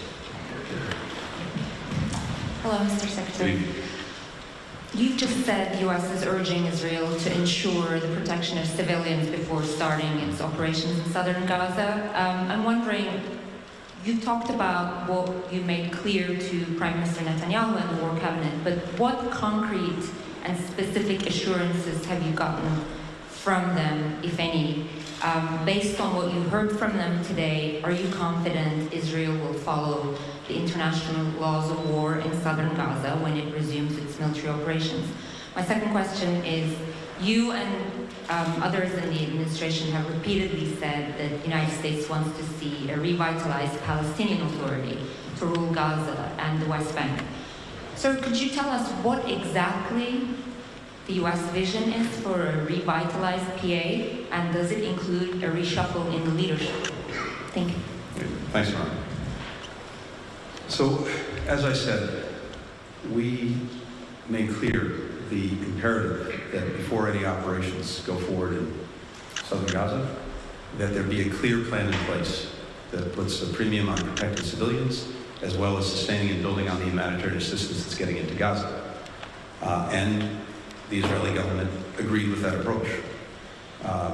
There are concrete steps that it's not appropriate for me to detail here tonight that we know and we heard can ensure to the best of anyone's ability that happens. It's obviously challenging given the particular conditions that Israel has to deal with in getting to Hamas and making sure, again, that it can't represent the threat that it posed on October 7th. But again, Israel understands the imperative of protecting civilians, the imperative of humanitarian assistance, and will continue to work to ensure that that carries forward in practice. And again, as I said to the Prime Minister, to the War Cabinet, intent is obviously where you start, and it's vitally important. And I'm very confident in the intent, but results, of course, are fundamentally what matters. With regard to the Palestinian Authority, we've said, and indeed I had an opportunity to discuss today with President Abbas, the need for reform, the need to revitalize, to revamp the Palestinian Authority so that it can most effectively meet the aspirations of the Palestinian people and deliver for them. There are a number of things that go into that, including, for example, reform so that it more effectively combats corruption, that it engages and empowers civil society, that it supports a free press and open media, and a number of other things. Leadership choices, these are of course up to the Palestinian people and Palestinians themselves. But there are a number of things that we think would be critical to making sure that, again, the Palestinian Authority can be effective in helping to advance the aspirations and the needs of its people. For the next question, Tal Shalev with Walla. Secretary Blinken, reportedly there are disagreements between you and the Israeli government about the way forward regarding the timetable. Is there a time limit from the U.S. point of view on the operation, on the continuation of the operation in Gaza? And another question, there are about 140 hostages still left in Gaza. Many of them are reportedly severely injured, and yet the Red Cross hasn't yet visited them. Can you clarify if this was indeed included in the agreement, and if it was, why isn't it being implemented, and why is Israel pressured to continue to expand the humanitarian assistance to Gaza while the Hamas does not let humanitarian access to our hostages? Thank you. First part of the question. We support, continue to support, will continue to support Israel's efforts to do everything possible to ensure that Hamas cannot repeat the horrors of October 7th. And that means, among other things, that Hamas cannot remain responsible for governance in Gaza, and it cannot retain the capacity to repeat those attacks.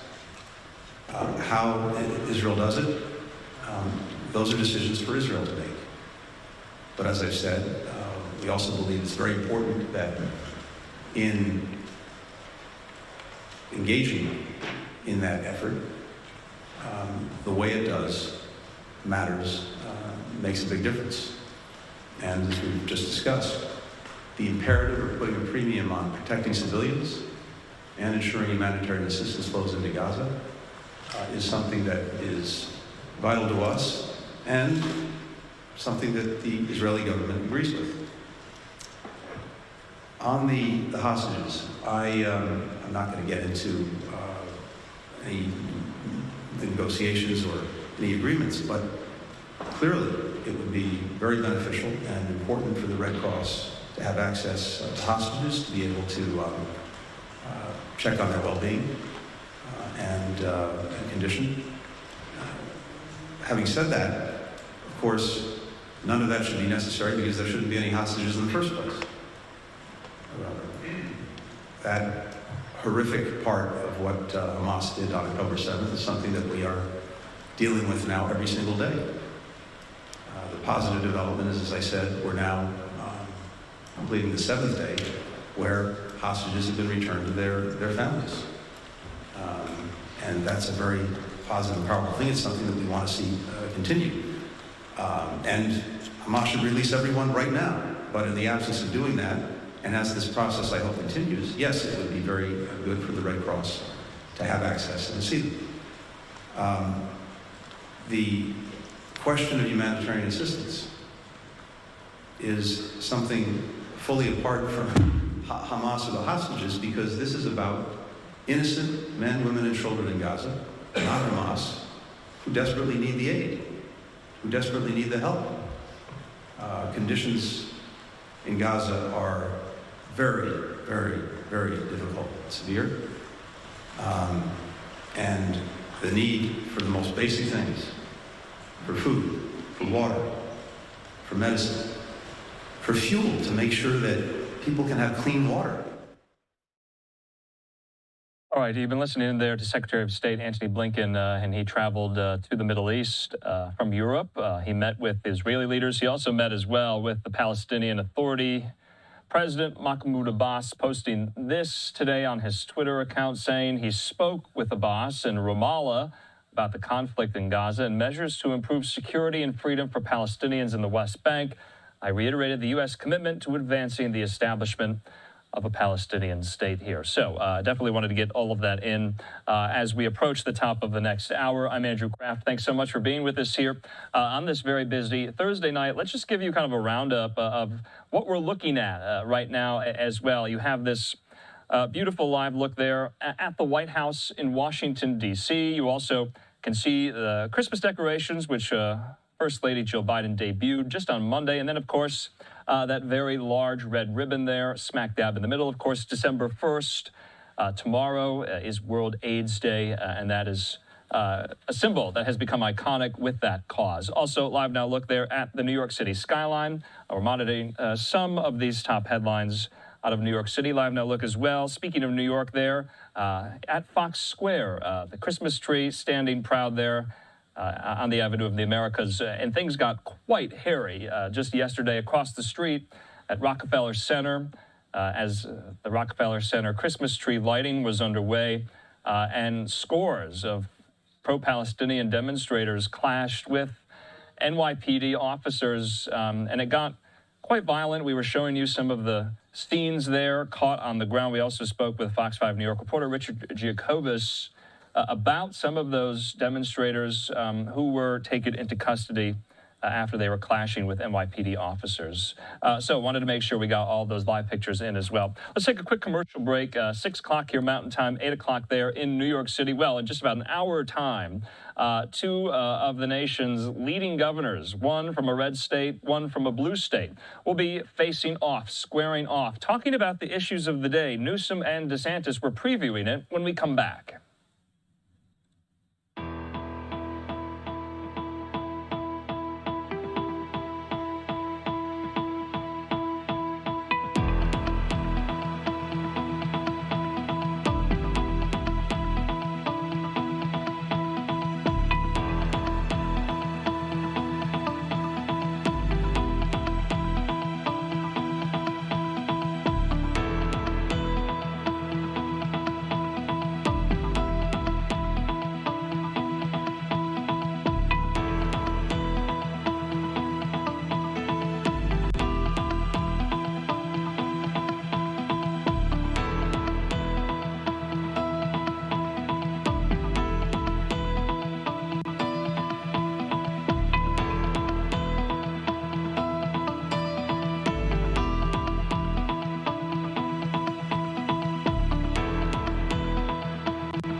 And welcome back here to Live Now from Fox. Well, in just about an hour's time, Florida Governor Ron DeSantis and California Governor Gavin Newsom will square off at a 90-minute debate moderated and hosted by Fox News' Sean Hannity. And we want to talk about this even further. Welcome back here. I'm Andrew Kraft. Thanks for being with us on your Thursday night.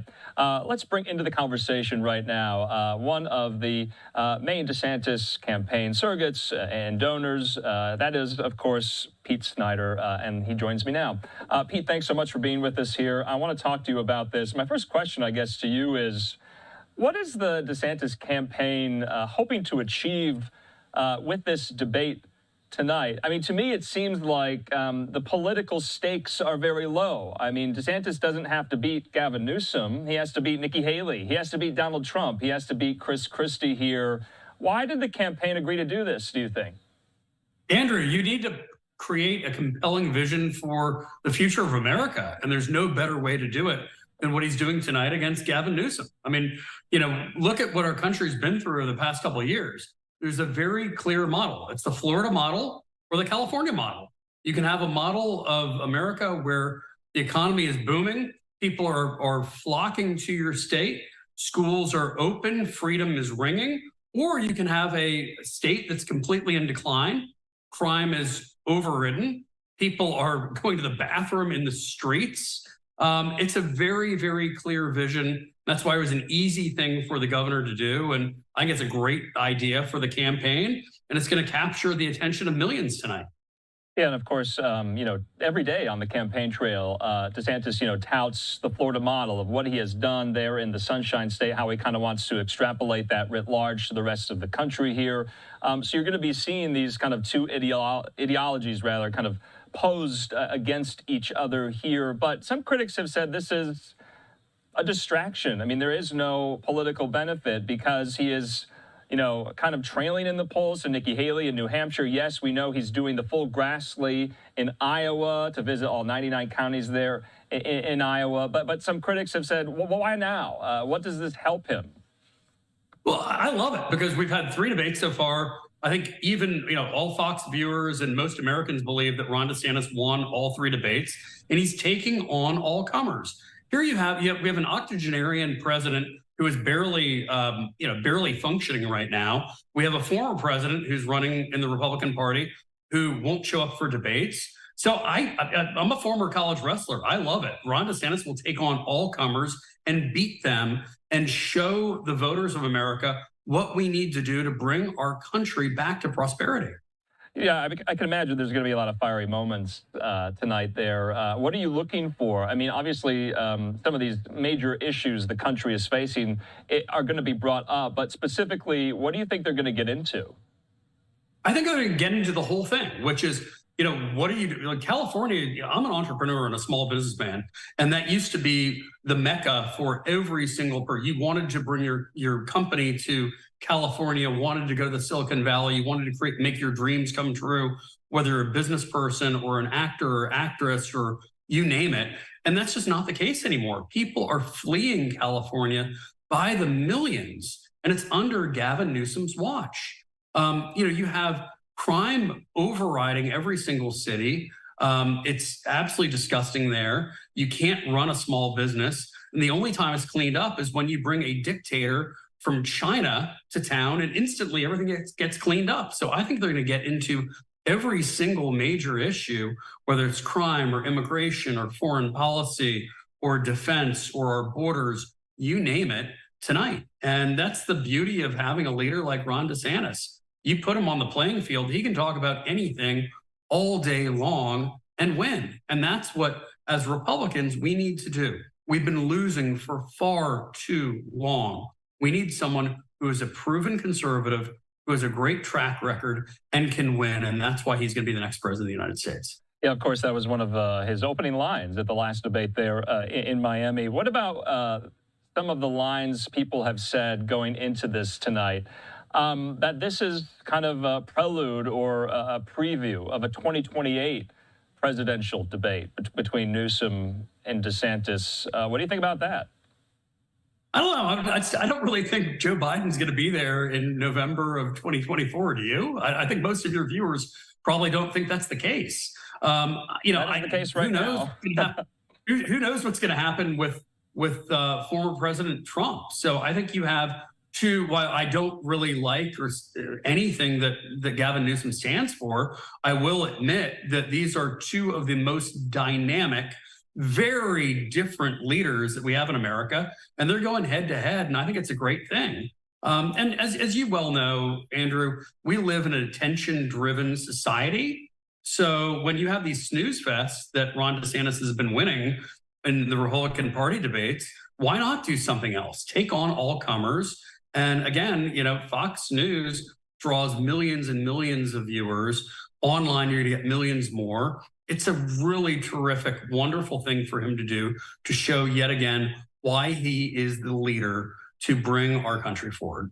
Yeah, of course, as a journalist, I love to see, political figures, debate the issues of the day. I think we can agree that that is, a valuable benefit of what's happening tonight. I want to talk about the 2024 campaign, though, and Nikki Haley as well. The DeSantis campaign recently has really gone after Haley, especially the news this week that she was endorsed by Americans for Prosperity, of course. That's the Koch-backed super PAC there.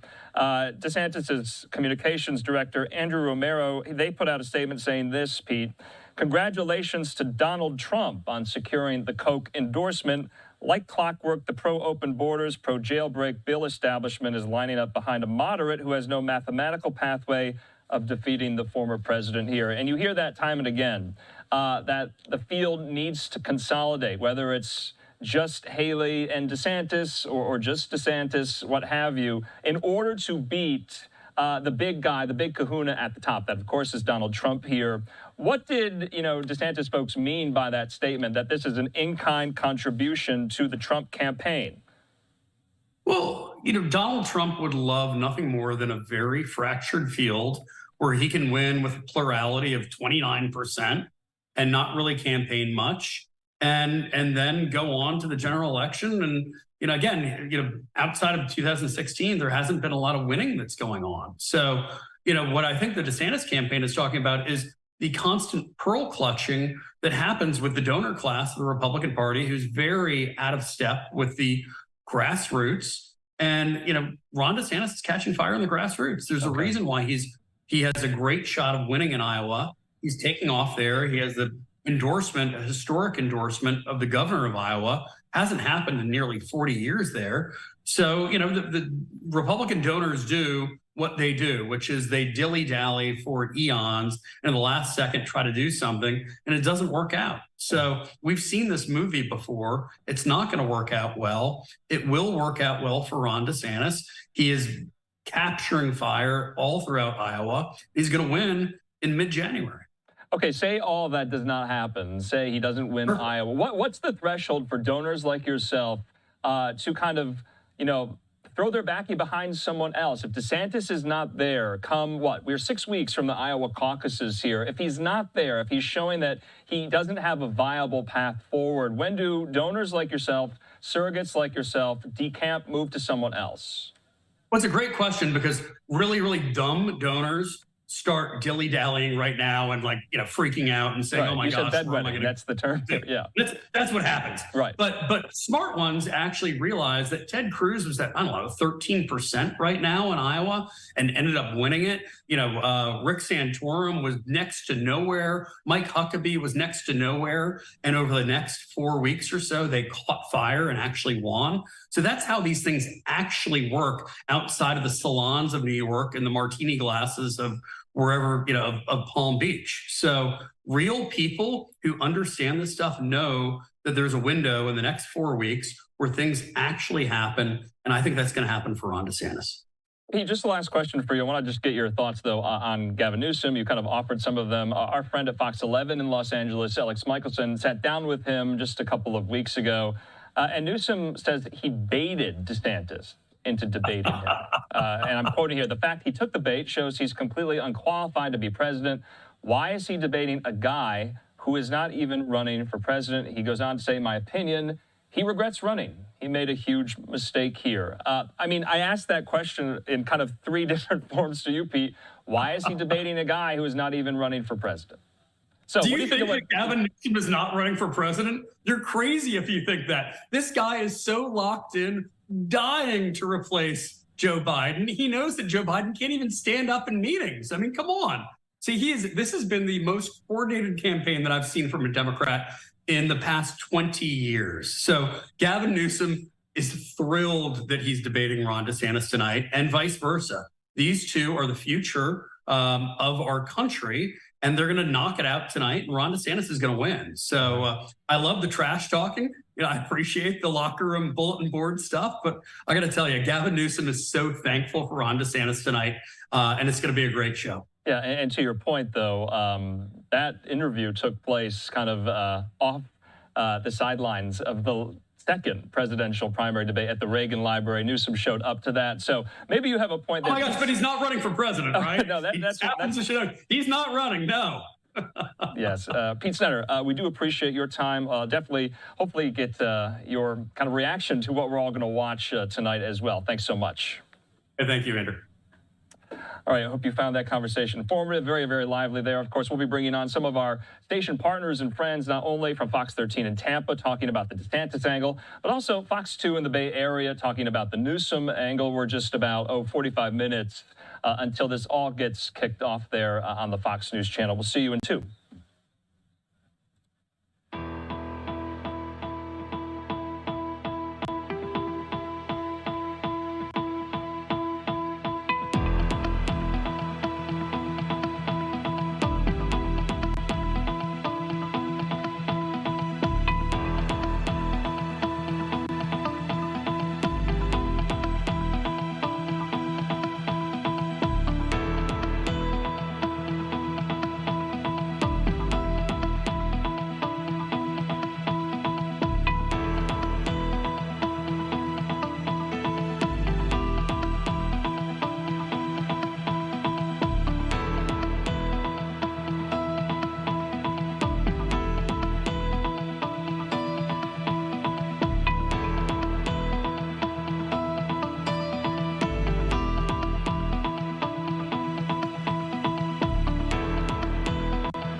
And welcome back here to Live Now from Fox. We do want to devote a large chunk of this hour kind of previewing what's happening on the Fox News channel in just about 45 minutes, moderated by host Sean Hannity, that California Governor, the Democrat, Gavin Newsom, will be debating Florida Governor, the Republican, Ron DeSantis. Of course, we know Ron DeSantis, well, he wants to be president. And you just heard our last guest, a DeSantis donor and surrogate, Pete Snyder, saying and kind of treating it as fact that Newsom he wants to be president as well, so much so possibly even as soon as 2024. Some Republicans are kind of believing that they don't think Joe Biden will make it another term there. In the meantime, we do want to bring into the conversation more of our station partners and friends, especially from these areas like Florida and California. I'm talking about Fox 13 Tampa political reporter, our friend Craig Patrick, and he joins us now.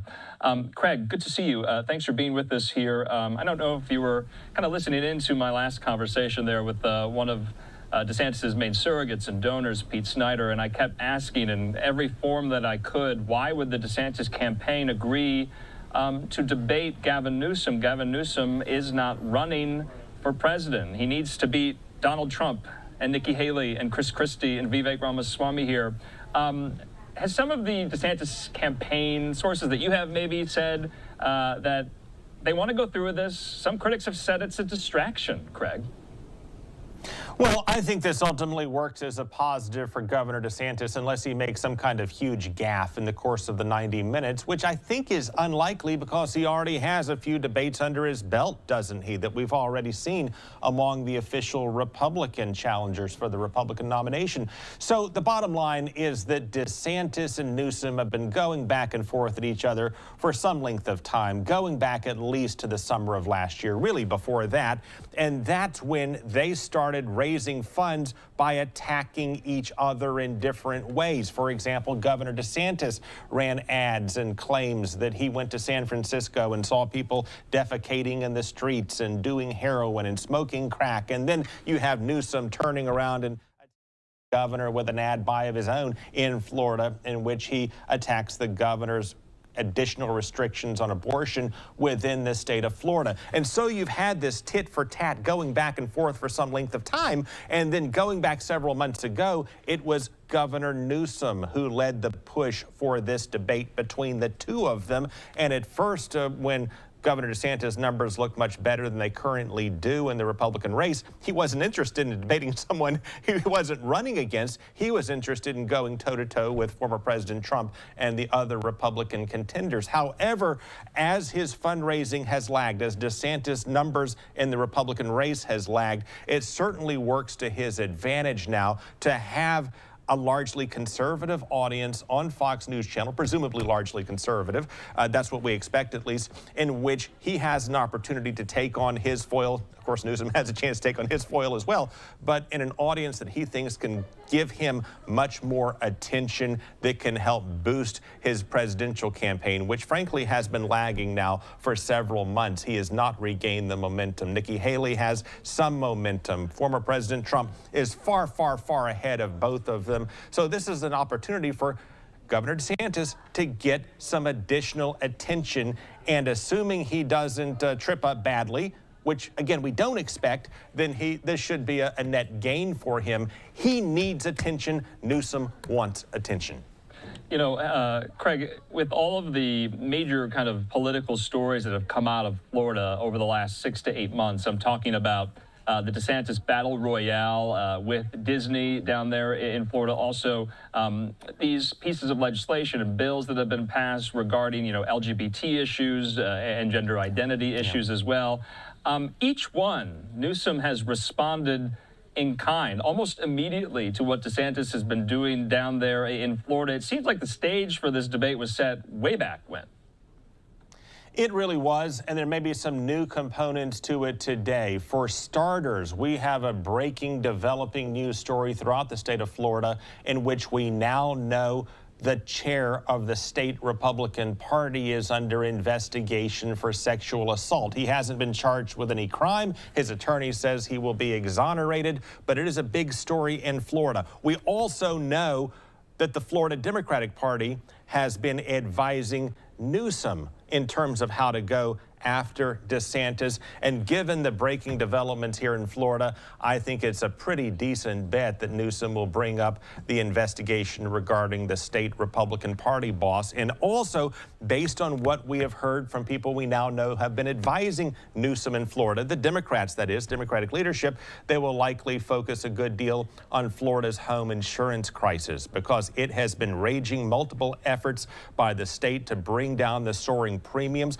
largely for home insurance, but also auto insurance as well, I think is very likely to be something that Governor Newsom will bring up in countering Governor DeSantis' certain allegation that things cost too much in California, and it's one of the reasons why people are coming to a comparatively lower cost state like Florida.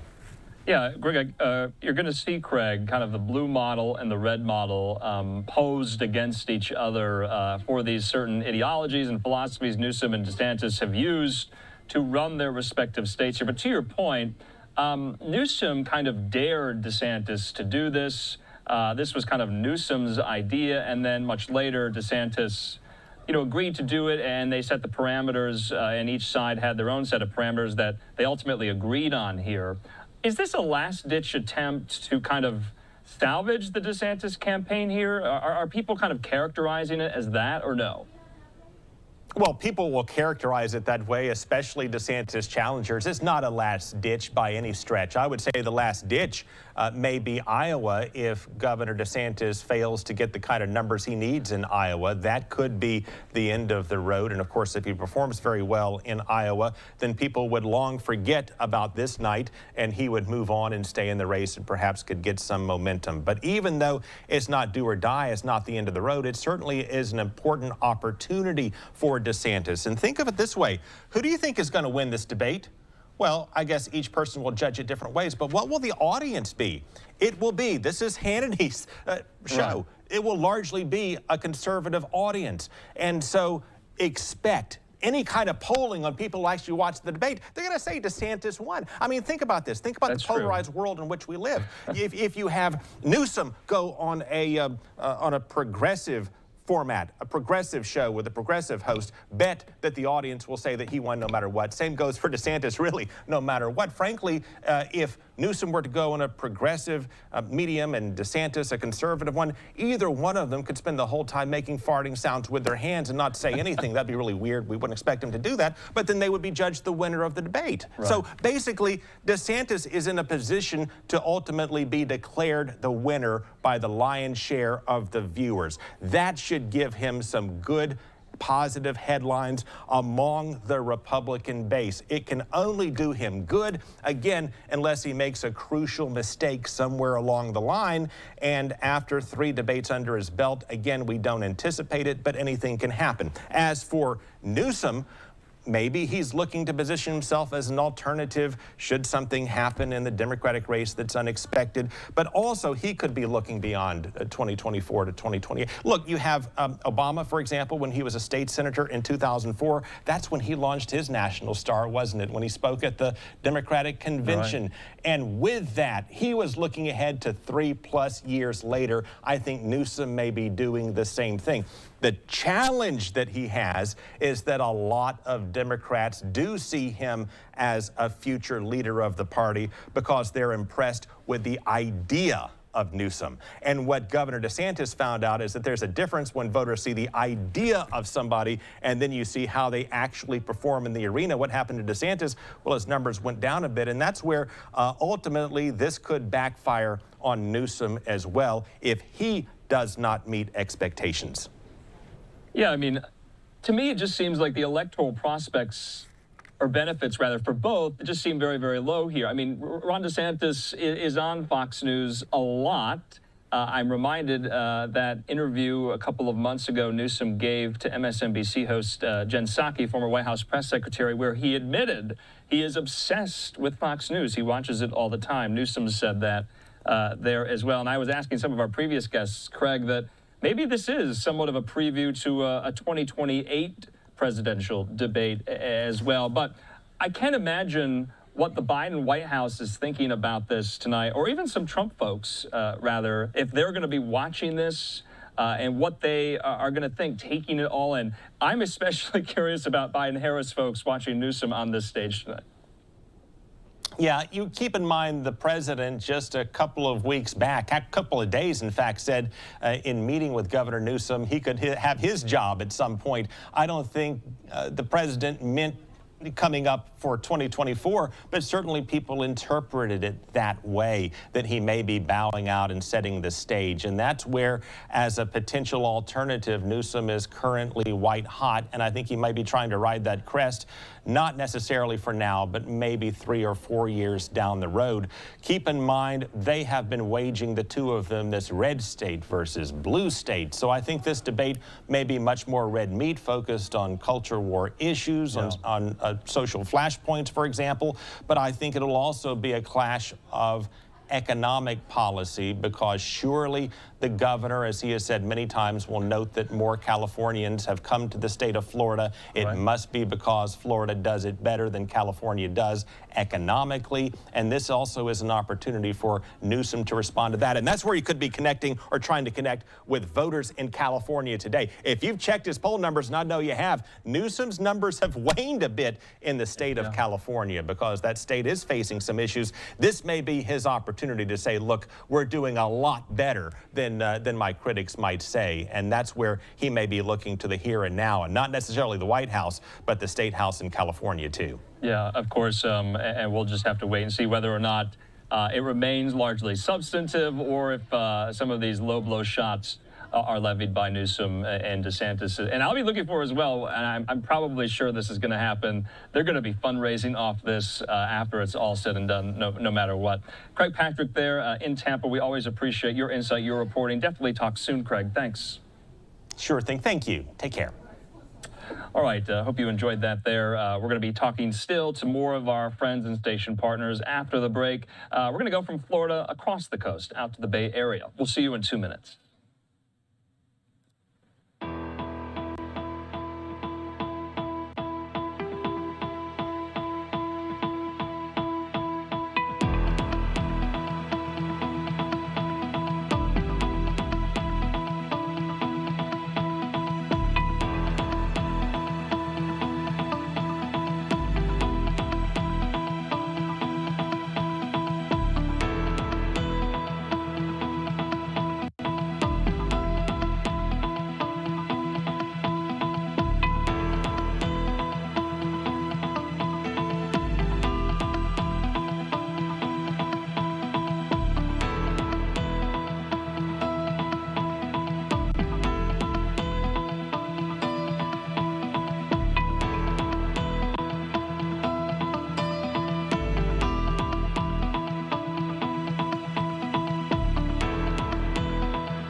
And welcome back here to Live Now from Fox on this very busy Thursday night. Bottom of the hour here. Let's get into more of these top, especially political headlines, as we continue to preview now this red state, blue state debate happening in about 30 minutes on the Fox News channel, hosted by moderator Sean Hannity, between Gavin Newsom and Ron DeSantis. Before we do just that, Live Now look there over the New York City skyline. We did get some updates in some of these legal problems facing former President Donald Trump. Remember the ongoing civil fraud trial that's happening in Lower Manhattan. Just want to give you a brief update on that as well. Kyle Cheney at Politico says this with a screenshot of the order that Trump's gag order is back in place in New York. And now, remember, a New York appeals court was considering whether to reinstate a gag order barring Trump from talking about the court proceedings in his civil fraud trial.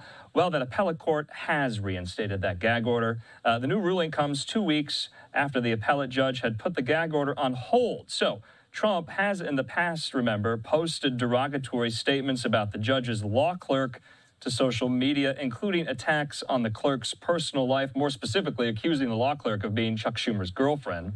A court security captain said in an affidavit that the clerk has received dozens of calls per day to her personal cell phone and on social media, including harassing and anti-Semitic messages. Now, New York Attorney General Tish James has accused Trump of exaggerating his wealth on financial documents to secure loans and deals. Trump has denied wrongdoing and said the trial is a political witch hunt. And that trial is ongoing, and we continue to cover it here on Live Now from Fox. Now, remember, the next GOP presidential primary debate is just under a week time there in Tuscaloosa, Alabama, on the campus of the University of Alabama. Trump will not be in attendance, much like he hasn't been in attendance for the 3 previous debates, and we are told that he is going to be at a closed-door fundraiser the night of the debate. In the meantime, though, we do want to continue talking about the debate that's happening in 30 minutes between Gavin Newsom and Ron DeSantis. Let's talk about that even further with our friend in the Bay Area, Fox 2's Greg Lee, and he joins me now. Greg, good to see you. We definitely wanted to get you on to talk about this because it's going to be, I think, pretty exciting. There's going to be a lot of blows fired as well between DeSantis and Newsom. I mean, there has been throughout the last, 6 to 8 months here. I've been asking all of our guests tonight, why Newsom and why DeSantis are doing this. And correct me if I'm wrong, Greg, this was Newsom's idea in the first place. Yeah, Andrew, good to be with you. This dates back to September of last year when the two men were trading barbs on social media. They were always talking about each other's decisions, how they were running their states, and it just built and built and built. And the governor, after some name calling, Governor Newsom asked DeSantis for a debate. And after a year of sort of coordinating the details and the fine print of exactly how this would go and that Sean Hannity would host on Fox News, they finally came to terms. To answer your question about why they're doing this, look, these are two men on opposite coasts, opposite sides of the political spectrum, both with national political aspirations. Governor DeSantis obviously running for the Republican presidential nomination, and Governor Newsom, let's be honest, whether he says it or not, he has intentions to run for president at some point. It certainly isn't going to be 2024, but this could be a glimpse into potentially a 2028 matchup or 2032 between these two governors of two very powerful states, in a state in Florida that is run by Republicans and a state in California that is run by Democrats. So this is really a look at how each party operates, and if anything else, both men would like to be the de facto leaders of their respective parties, and so we're going to see a lot of that on display tonight. Yeah, I want to put up this tweet, Greg, from our friend at Fox 11. Of course, Alex Michelson sat down with the Gavin Newsom on the sidelines of the second GOP presidential primary debate, and Newsom told Alex this, that talking about DeSantis, the fact he took the bait shows he's completely unqualified to be president. Why is he debating a guy who's not even running for president? My opinion, he regrets running. He made a huge mistake. So it seems like that's how Newsom is going to be going into tonight with this as his maybe opening salvo to DeSantis, aside from all the issues they're going to get into. And that is the role that Gavin Newsom has played for some time, which is the chief supporter and chief cheerleader and fundraiser for President Biden. And so he's hoping to draw the contrast between Democrats and Republicans and Ron DeSantis, and sort of using DeSantis as the foil in this race as to give further fuel to the Biden re-election campaign. And we should mention that we're seeing some reporting that before this debate just this morning, Governor Newsom sent out a fundraising email on behalf of President Biden that said, I am debating Ron DeSantis tonight. Please consider donating to President Biden. And in just a few hours has raised $300,000 for the Biden re-election campaign. So Governor Newsom is doing this certainly for himself and for the state of California, but also, you know, on behalf of President Biden. And I think on the other side, Governor DeSantis is doing this because he needs sort of a reset here, right, Andrew? Because you're looking at the polls, former President Trump leading this pack far and above. We've seen Nikki Haley start to gain some momentum. So the numbers for Governor DeSantis have not been good. So to have 90 minutes of unfettered access to cable TV where he can paint Governor Newsom as all that is bad with Democrats and liberal politics, he hopes that will give him a boost, perhaps going into the January Iowa caucuses. Yeah, and we're just, what, 6 weeks from Iowa? And I was asking our previous guest, Greg, our friend at Fox 13, Craig Patrick, you know, I can't imagine what Donald Trump is thinking tonight, whether he will be watching, what the Biden-Harris White House is thinking, whether they'll be watching, and even, you know, Ronna McDaniel, the RNC chairwoman, and whether or not she'll be watching too, because this is kind of, you know, a debate. It's not really a primary debate, obviously, but it's still one of the main candidates facing off against someone who's not running for anything at the moment. And so I'm just kind of thinking of all of that going into tonight. But you talked about fundraising. I was just talking with Craig Patrick, and I told him I would imagine that right after the debate's over, the fundraising emails will start flowing. It seems like they were flowing well before the debate even got started. Right, and that's what both men are looking for, right? They're looking for a couple of viral moments to reach out to their base that they can send out afterwards and say, this is how I talked down Governor Newsom. This is how I talked down or stood up to Governor DeSantis. This is why you should donate to either President Biden or Governor DeSantis' run for president. And I think we'll see a lot of it. And Andrew, what I've been saying all day is this debate has zero consequence for either man. It means absolutely nothing because they're not running against each other. But it very well be the most entertaining debate that we see in this political cycle. Because as you said before this, there's another GOP debate next week, but nobody has paid a lot of attention to those because the leader of the pack has not participated in those debates. So in this debate tonight, you're going to see two men that are arguably in their primes of their political careers, Newsom in his 40s, DeSantis in his 50s, who want to be the future, and you're going to see them take some shots at each other. Yeah, and I want to just kind of preempt maybe some of the attack lines from both sides here. You know, you got Governor Gavin Newsom, and you're in California, Greg, and correct me if I'm wrong, who was really, you know, criticized and long derided for very, very harsh COVID-19 policies. On the flip side of that, DeSantis has been on the campaign trail, you know, touting how he handled COVID in Florida during the pandemic. You remember very well the French laundry scandal. I would imagine that's going to be brought up. Yeah, absolutely. I mean, COVID and how each man handled that on the polar opposite. And you should keep in mind, too, Governor Newsom is a guy that loves numbers and loves statistics. And there are ways to cut down these statistics that actually show that by pure deaths per capita to COVID, that California actually did better than Florida. Surely those are numbers that Governor Newsom will bring up. Governor DeSantis is likely to bring up California's homelessness numbers, which are the worst in the country, especially when compared to Florida's low homelessness numbers. So there's going to be this clear contrast with both men touting what they are doing for their states and arguing that their way of doing it is better. And I think you'll see Governor Newsom throw out a lot of numbers and a lot of figures because that is the kind of governor that he is. That is how his brain works, and that is what he is apt to do.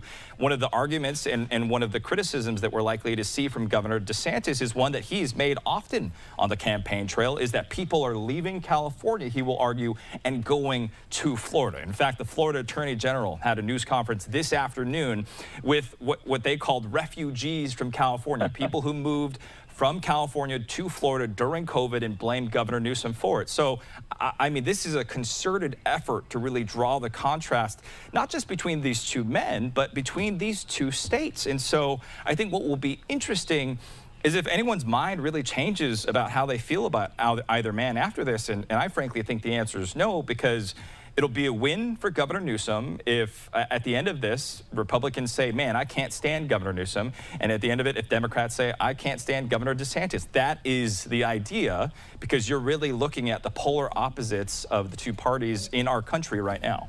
Yeah, that's so interesting, too, because, you know, they are both pretty good debaters, you know, and so I've seen them, you know, you've seen them in action as well. And I was reminded as well, this interview Newsom gave to Jen Psaki on MSNBC, former White House press secretary.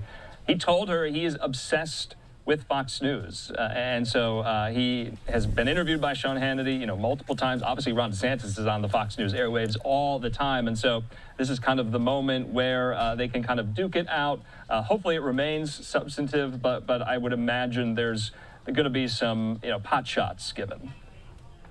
And that has been sort of Governor Newsom's refrain and criticism about his own party. He has said that he does not believe that Democrats take the fight to Fox News or to Republicans enough. And so that's why you see him in a bit of, frankly, a bromance with Sean Hannity, because he's gone on that show so many times. And even in the statements leading up to tonight's debate, a Newsom spokesperson said he wants to meet the misinformation at its head. And that's why he says he's going on, because he wants to fight back, because it is his belief that the party, Democrats, don't do that enough when it comes to seeing these things right in person and giving the other side. So I think it's going to be exciting, and I think that a lot of people are going to watch, Andrew. Yeah, I mean, if anything, you know, the Republican, the Democrat, they're not ignoring each other, and they're going to be in a public forum. And I think as journalists, that's a welcome sight to see. Greg Lee, as always, there live in the Bay Area. Greg, thanks so much. Talk soon. Thanks, Andrew. All right, so we just wanted to make sure we got all of that preview coverage in of the debate, the red state versus blue state debate that's happening in about 15 minutes there on the Fox News channel. Now, remember, you cannot catch the debate here on Live Now from Fox. You can watch it on the Fox News channel, hosted by Sean Hannity. So let's take a quick commercial break. When we come back, we do want to go out to Capitol Hill with an update on the saga surrounding New York Republican Congressman George Santos. He held a press conference today as he faces this expulsion motion. He could be out of Congress by tomorrow. And of course, after the red state, blue state debate, we'll be showing you some of the clips, some of the highlights as well. We'll see you in 2 minutes.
And welcome back here to Live Now from Fox. I'm Andrew Kraft. Thanks so much for being with us here. We want to stay with some of these top political headlines as well in just about 15 minutes. Not on Live Now from Fox, which is what you are on right now, but on the Fox News channel. Sean Hannity, the host, will be moderating a debate between Florida Governor Ron DeSantis and also California Governor Gavin Newsom. And so we just wanted to preview some of that. What does it mean politically, if anything? And so no doubt after it's all over, we'll definitely be showing you some of the highlights. And I would imagine there are going to be really some fiery moments. So we'll bring those to you. And remember, this town hall is about 90 minutes. So after that, we can bring that to you. But it's not airing live here. In the meantime, Live Now look there at the U.S. Capitol. We want to focus now on George Santos, the Republican congressman from New York's 3rd Congressional District. Well, he defended himself on the House floor today, one day before this vote will take place on whether or not to expel him from the chamber in its entirety. And so our friend at Fox 5 in New York, Jody Goldberg, has more. Let's listen. I will not stand by quietly. Embattled Congressman George Santos refuses to resign. Instead, he's putting up a fight for his House seat. Speaking from the floor on Thursday afternoon, scandal-stricken Santos insisted if he is expelled, it would set a dangerous precedent. But it's one lawmakers from Long Island argued needs to be set. If we have an opportunity in this great institution to start a new precedent, one, that means we hold members of the House of Representatives to a higher standard. Well, ladies and gentlemen, I'm pretty confident that the American people would applaud that. Those in favor of expelling Santos say he used his position of public trust to personally benefit himself. The House Ethics Committee report revealed he pocketed campaign cash to fund his lavish lifestyle. When asked to voluntarily testify, Mr. Santos refused. The committee chair filed this 3rd motion to expel Santos himself. And even though he refused to speak to the Ethics Committee, Santos called the report incomplete. Nasa Woomer, who is Santos's communications director, says his lack of cooperation was disappointing. I think that's absolutely horrible that he never cooperated with them. And for him to say that it's a biased report, well, it's not a biased report if you did not cooperate. Woomer, who was oftentimes seen walking alongside Santos, says she could no longer tolerate the office dysfunction and continued lies. She knew her time was up immediately after the first of 2 federal indictments back in May. In my head, I always said, stop being Meghan Markle. You're not a victim. At the end of the day, it is your fault. Santos will be in court on December 12th to continue fighting his 23-count federal indictment. Now, as for the expulsion vote, it could come as early as Friday morning. And in the event he is expelled, he would be the 6th member of Congress ousted in its history. In Douglaston, Queens, Jody Goldberg, Fox 5 News. Jody, thanks so much. So remember, Santos has already survived an expulsion vote. Now, that was before the House Ethics Committee released their 56-page scathing report into his alleged improprieties and misbehavior. And so now, once the report was released, the chairman of the House Ethics Committee, his name, Michael Guest, Republican from Mississippi, went forward to file this expulsion motion against Santos. Now, that report was released 2 weeks ago today, and Santos could meet his fate there on the House floor tomorrow, and we'll have live coverage of that. In the meantime, debate was had about the expulsion motion earlier this afternoon in Washington on the House floor, and Santos defended himself. Let's listen.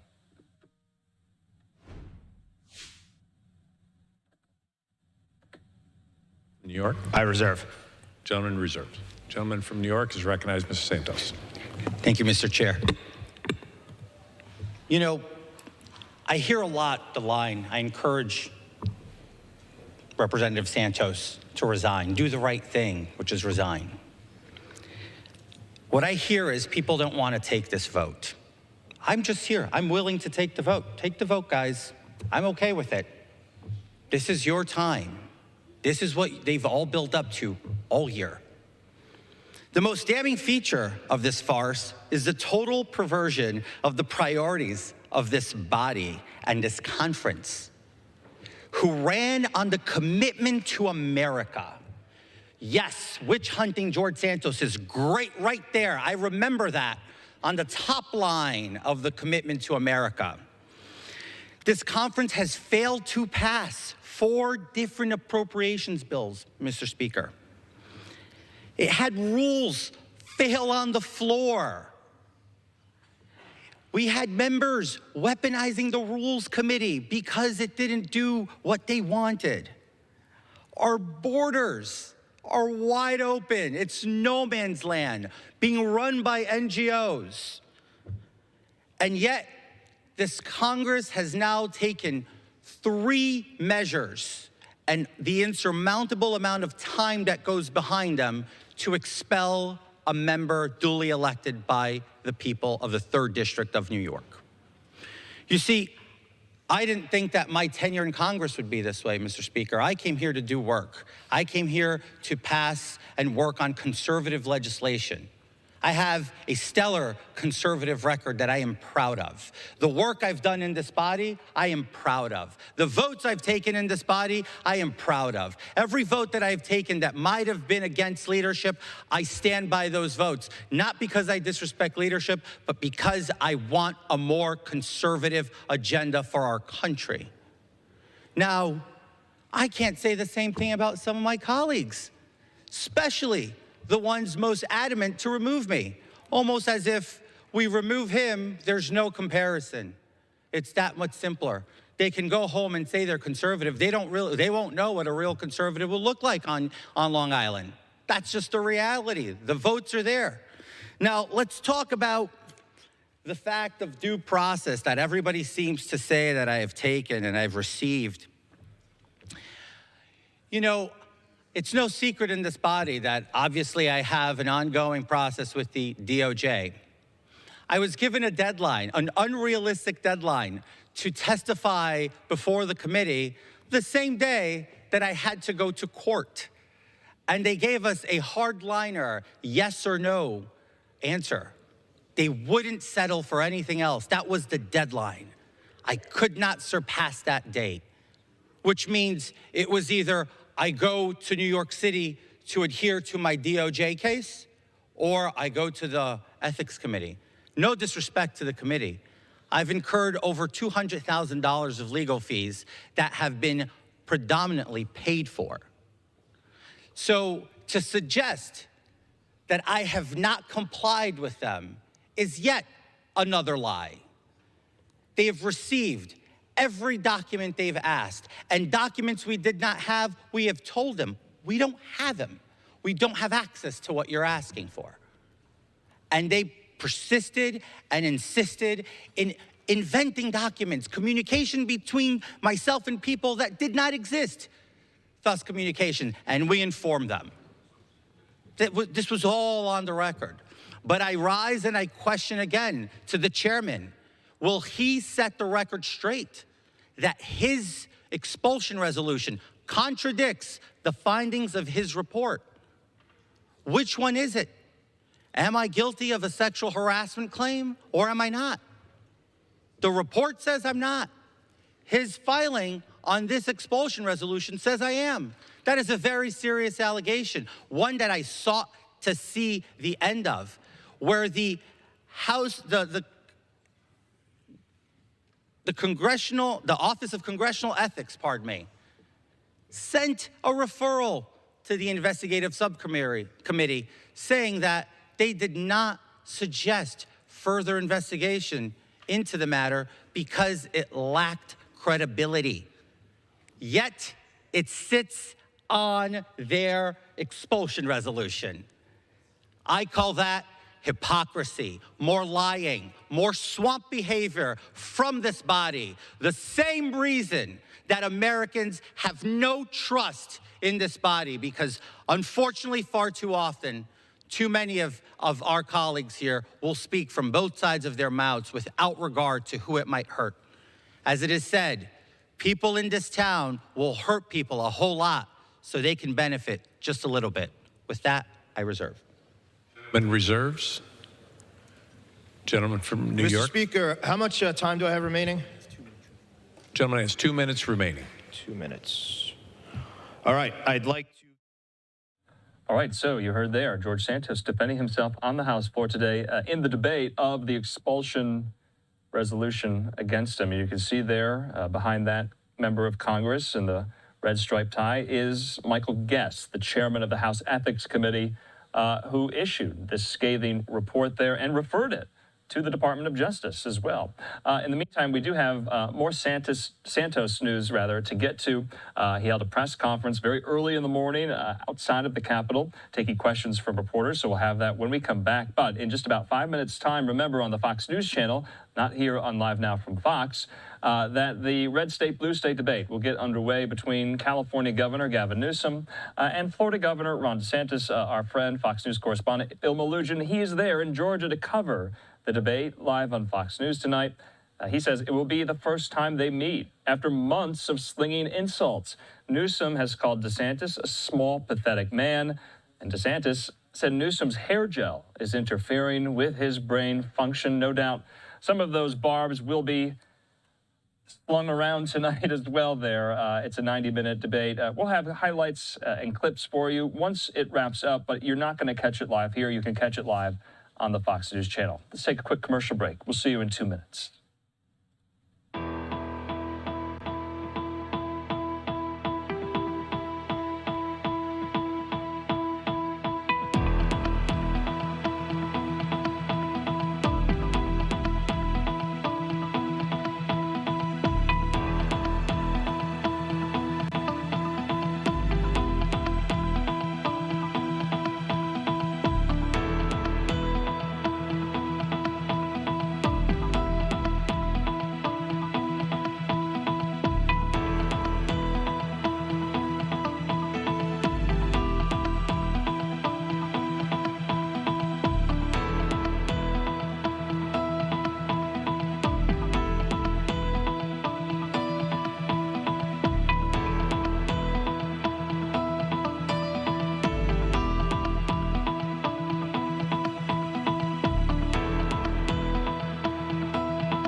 Welcome back here to Live Now from Fox. Live Now look there at the U.S. Capitol. I'm Andrew Kraft. It's almost 7 o'clock here Mountain Time, almost 9 o'clock there in Washington, D.C. We're not done, though, with the George Santos story just yet. Remember, and you've seen this, maybe you haven't by now, but he called a press conference at 8 a.m. this morning on the Capitol Hill steps.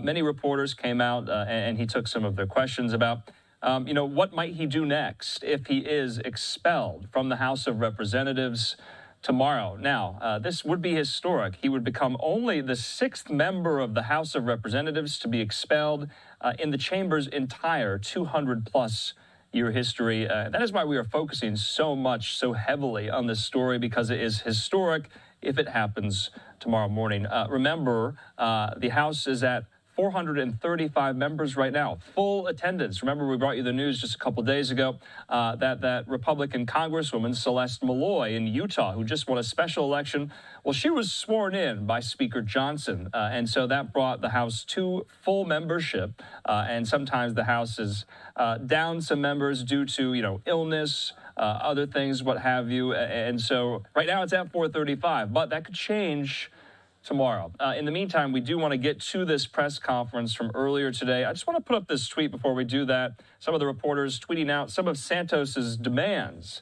Julie Grace Brufke says this: Santos says he'll do the same thing to members that they did and go to the Office of Congressional Ethics all throughout today or tomorrow and report everything that I think is relevant. So it seems like Santos is burning it all down behind him on his way out there, even going so far as to, threaten to file another expulsion motion against Democratic Congressman from New York, Jamal Bowman. Remember, Bowman was accused of pulling that fire alarm there in one of those House office buildings. So Santos really on the warpath here. Let's listen.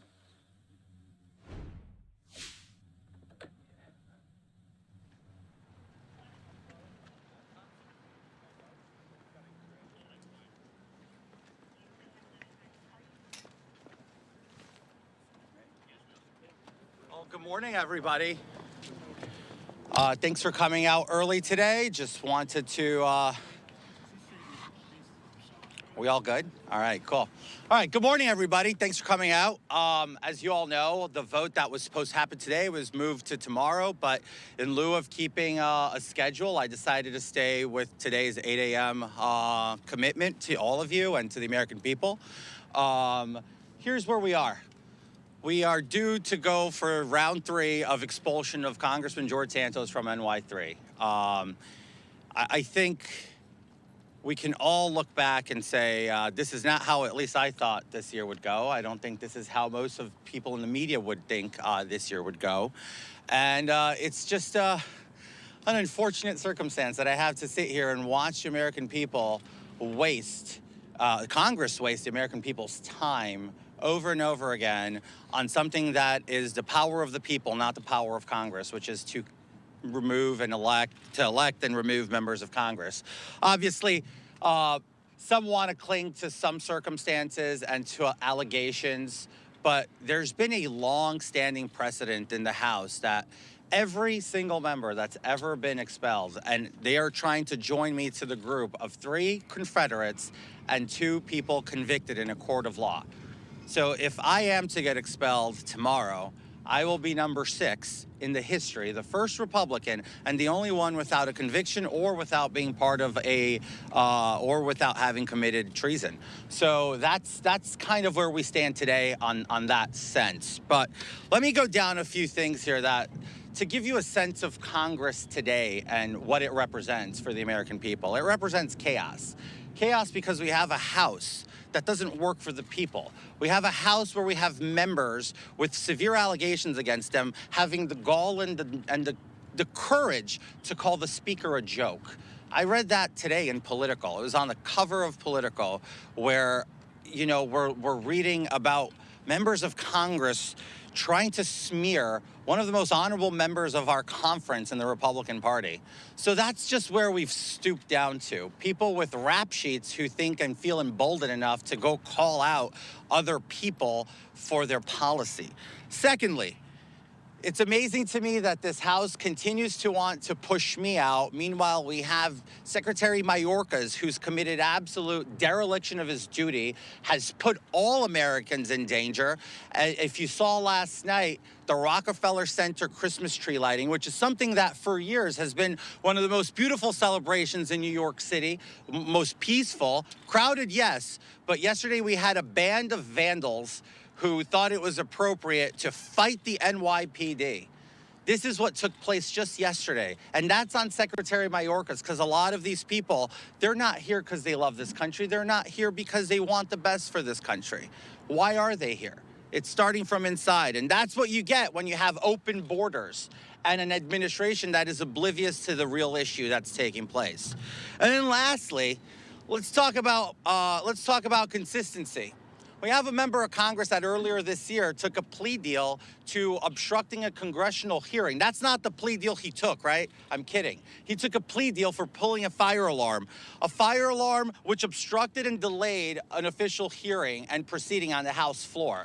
Now, had that been any other person, had it been one of the members of the media, had it been a Republican member of Congress, we all know that that person would have been charged with obstructing a congressional hearing, just like the somewhat 140 people sitting in prison right now because of January 6th. But Jamal Bowman gets a pass. That's why today at noon, I'm going to be introducing a privilege motion for expulsion of convicted and guilty pleaded Congressman Jamal Bowman. And I stand there. I think that that's consistency. Let's hold our own accountable, but let's make sure that we do it with the precedent of the House. Now, if the House wants to start different precedent and expel me, that is going to be the undoing of a lot of members of this body, because this will haunt them in the future, where mere allegations are sufficient to have members removed from office when duly elected by their people in their respective states and districts. So bearing that in mind, I'm going to make this a very brief and a comment on the process here that's taken place with the Ethics Committee. By admission of the chairman himself, he said that the process was not full throttled and not complete because it would require many more months in order for the committee to offer any kind of punishment.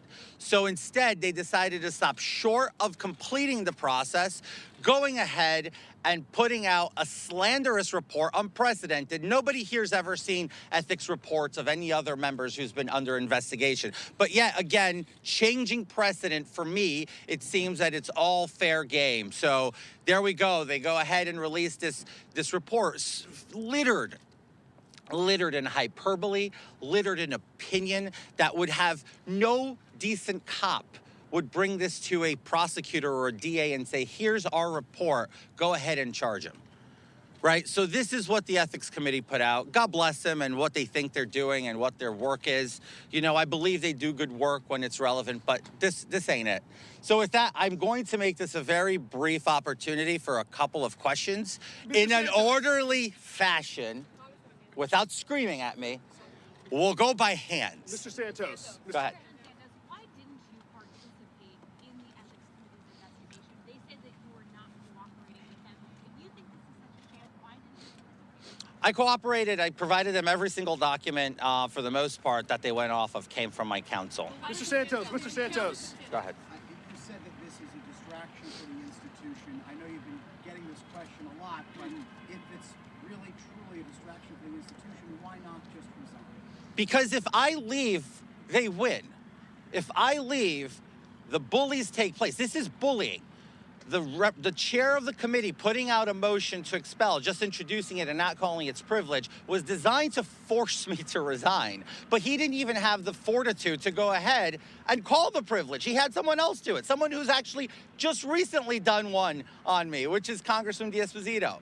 So the reality of it is it's all theater. It's theater for the cameras, it's theater for the microphones, it's theater for the American people at the expense of the American people, because no real work's getting done. Congressman Santos. Go ahead. You talked about a lot of the alleged transgressions of other members of Congress. Have you made any formal complaints to the OC or the other? I will be filing a slew of complaints in the coming hours of today and tomorrow to make sure that we keep the playing field even, because at this point, I have been nothing but generous and kind with my time. I have not raised my voice or a single finger against a single other member of this body. But now I guess it's fair game to continue to do that. Congressman Santos. Go ahead.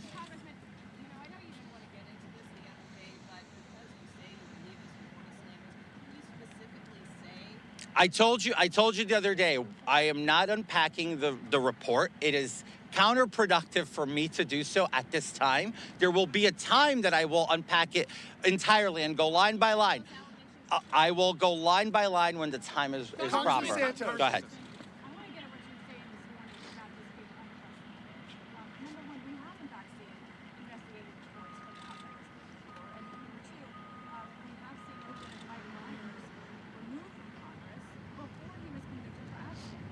He resigned. He resigned.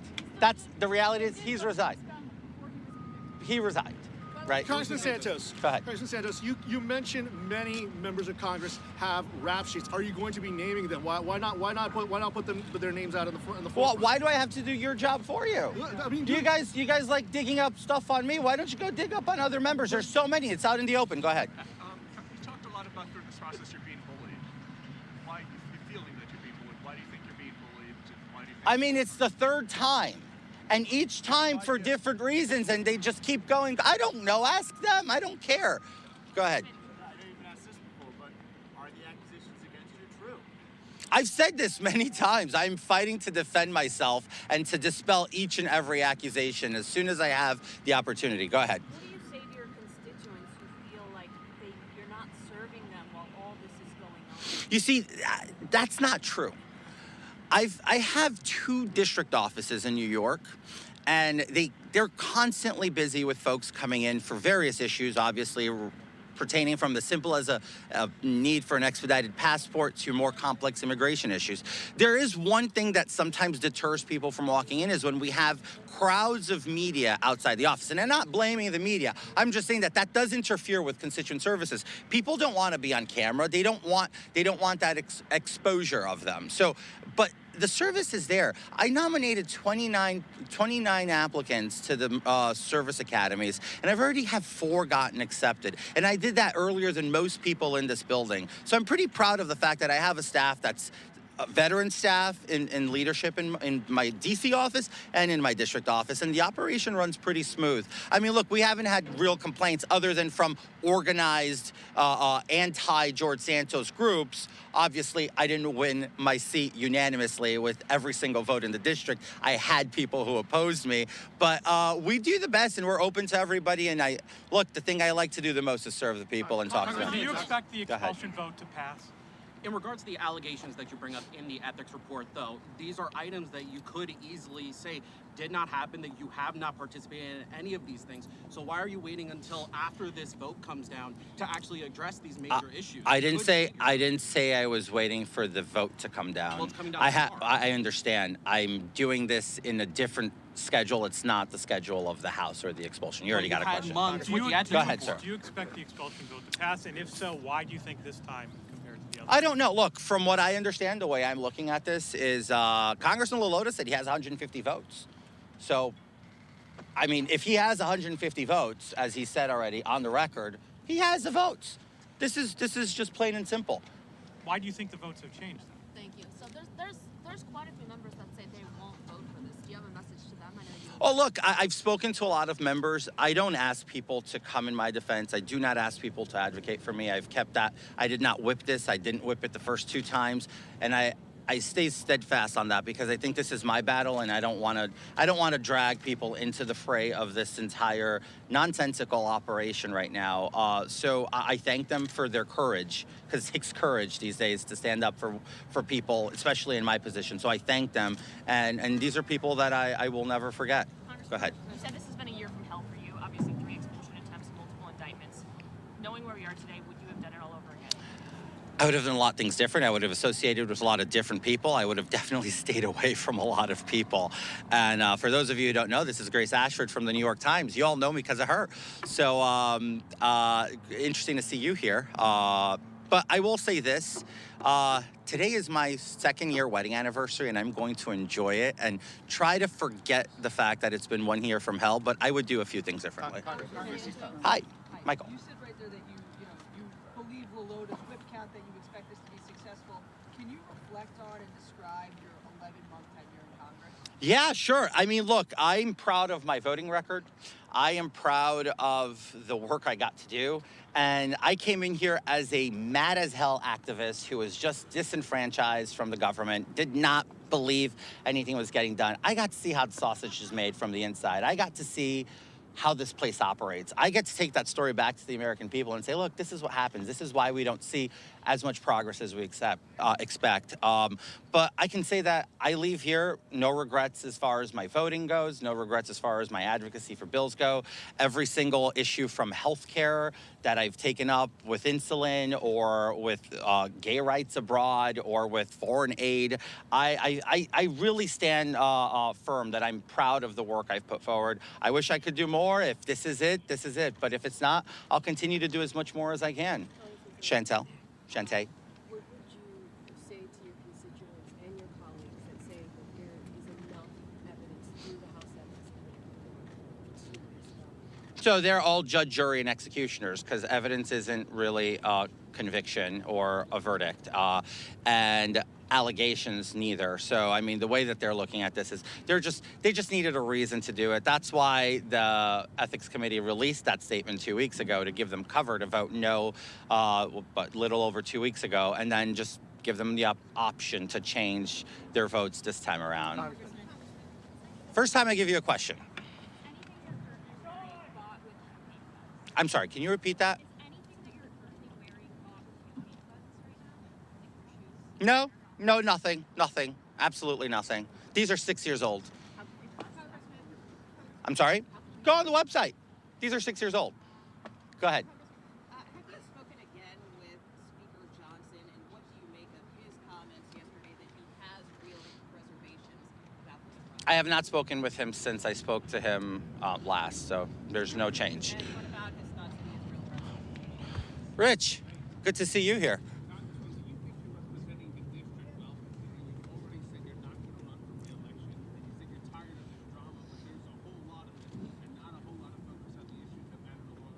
Well, you know what?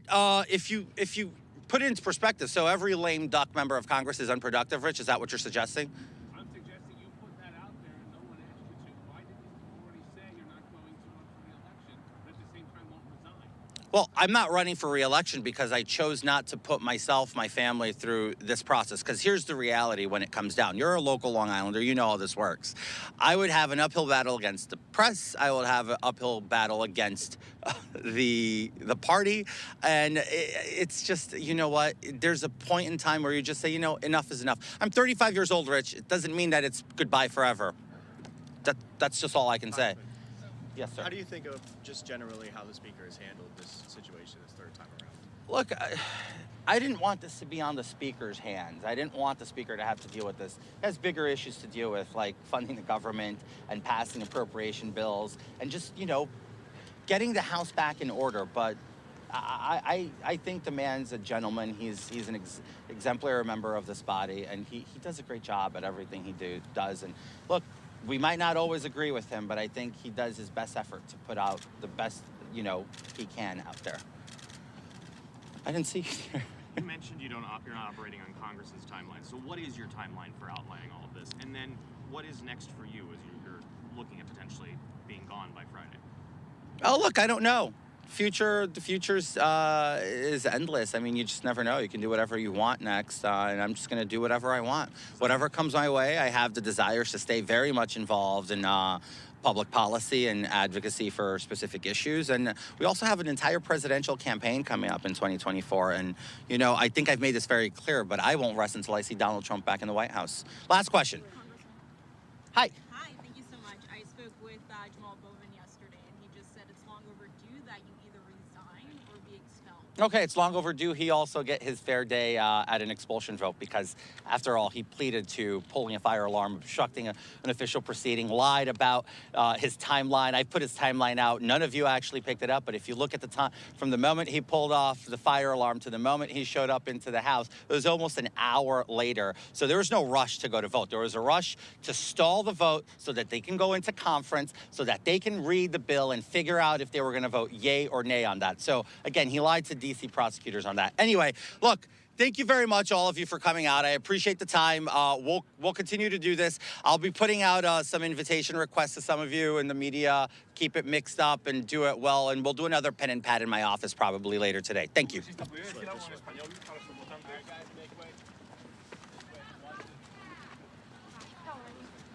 All right, so George Santos remaining defiant. He said he won't resign, although he's not seeking re-election next year. Earlier in the week, we meant to bring you some of these photos and videos. The progressive group Move On had a blow-up Santos inflatable on Capitol Hill. You can see there this reporter saying, well, here's the 15-foot George Santos balloon that Move On staged near the Capitol. You can see the tie says, full of lies. So it's kind of Santos week on Capitol Hill, and we'll see what the culmination and conclusion of it is tomorrow. We'll be back in 2 minutes.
And welcome back here to Live Now from Fox on this Thursday night. I'm Andrew Kraft. Thanks so much for being with us here. Just want to give you a preview of what some of the stories we have in store for the rest of the hour. You're going to be hearing about the life of Henry Kissinger at the bottom of the hour. We'll be bringing on still more diplomats, former diplomats, those who worked at the State Department, those who knew Henry Kissinger in some capacity and worked alongside him as we continue to recount this incredible life. Kissinger died just this very time last night at the age of 100. So that's at the bottom of the hour. We'll also be showing you kind of diving into more of these top international headlines.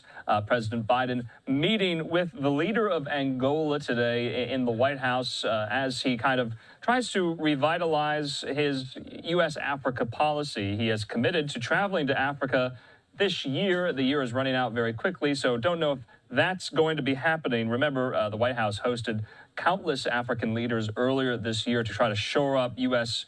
influence and our presence there on the continent as well. So we're going to play that for you in just a moment. We'll also be talking about some of these major tech stories as well regarding Elon Musk and that bombshell interview he gave to the New York Times on camera just yesterday. We'll be getting into all of that. And so a lot in store for the next, 40 minutes or so here. But Live Now look there at the White House. You can see the red ribbon in the middle there on the portico. That connotes and signifies World AIDS Day. Of course, World AIDS Day every December 1st. And that is the symbol we have all come to know World AIDS Day by, the red ribbon there. In the meantime, let's show you the Oval Office meeting between President Biden and the leader of Angola today as he was shouted by reporters' questions. He didn't answer much, but let's listen. This flat inflation number is helping deliver a little bit of breathing room for folks in this right now, especially around the holidays. Ainda temos mais trabalho a fazer, os preços ainda estão muito altos, algumas empresas estão tentando tirar proveito da situação, mas isso é boa notícia para muitas famílias que precisam disto na época do Natal, e isso junto com o crescimento recorde do PIB e a situação melhor do emprego, isso dá certo fôlego nas festas do final do ano. Mr. President, I apologize for starting off talking about American domestic issues, but these are important numbers. Senhor Presidente, eu peço desculpas por falar sobre cifras da situação doméstica dos Estados Unidos, mas são números importantes para nós. But as you understand, Mr. President, more than almost any leader in Africa, we meet at a historic moment. O senhor entende, talvez melhor do que qualquer outro líder atualmente em África, que estamos nos reunindo num momento histórico. Simply put, the partnership between Angola and America is more important and more impactful than ever. Em poucas palavras, as relações entre Angola e Estados Unidos nunca foi mais importante nem mais impactante. I'm particularly proud of our work through the Partnership for Global Infrastructure and Investment. Excuse me, go ahead. Estou particularmente orgulhoso do nosso trabalho por meio da parceria para infraestrutura e investimento global. I'm excited to build the Libido Economic Corridor as well. E também me empolgo muito com a construção do corredor econômico do Lobito.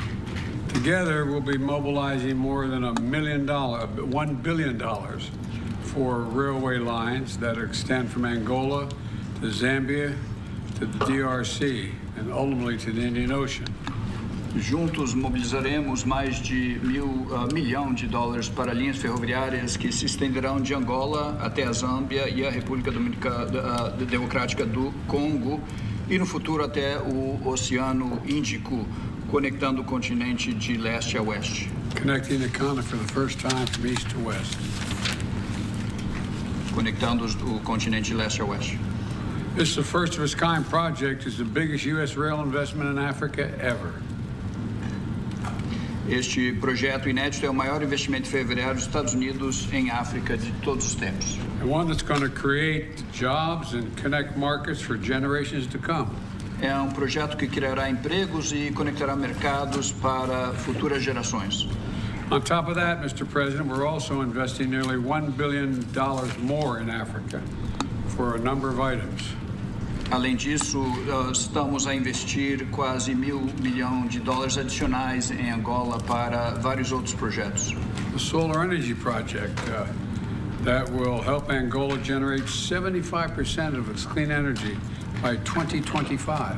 75%. Por exemplo, o projeto de energia solar que ajudará Angola a gerar 75% de energia limpa até 2025.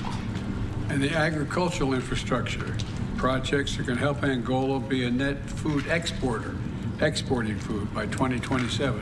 E projetos de infraestrutura agrícola que ajudarão Angola a se tornar exportador líquido de alimentos até 2027. And the projects are going to connect every Angolan to the digital economy. São projetos que irão conectar todo cidadão angolano à economia digital. And Mr. President, I want to thank you especially for your leadership, including working toward peace in the Eastern DRC. E, senhor presidente, também quero agradecê-lo pelo seu trabalho e sua liderança em prol da paz, especificamente no leste da República Democrática do Congo. When I started as a young senator on the Foreign Relations Committee, I was the chairman of the African Affairs Subcommittee. Quando eu comecei como jovem senador, eu estava na comissão de assuntos africanos. And as you've heard me say before, America is all in on Africa. Como o senhor já me ouviu falar antes, os Estados Unidos está totalmente comprometido com o futuro da África. And we're all in with you in Angola. E também estamos totalmente comprometidos com Angola e o seu futuro. So thank you very much for being here, and I look forward to our conversation. Portanto, muito obrigado pela sua presença, senhor presidente, e eu aguardo com muita expectativa a nossa conversa.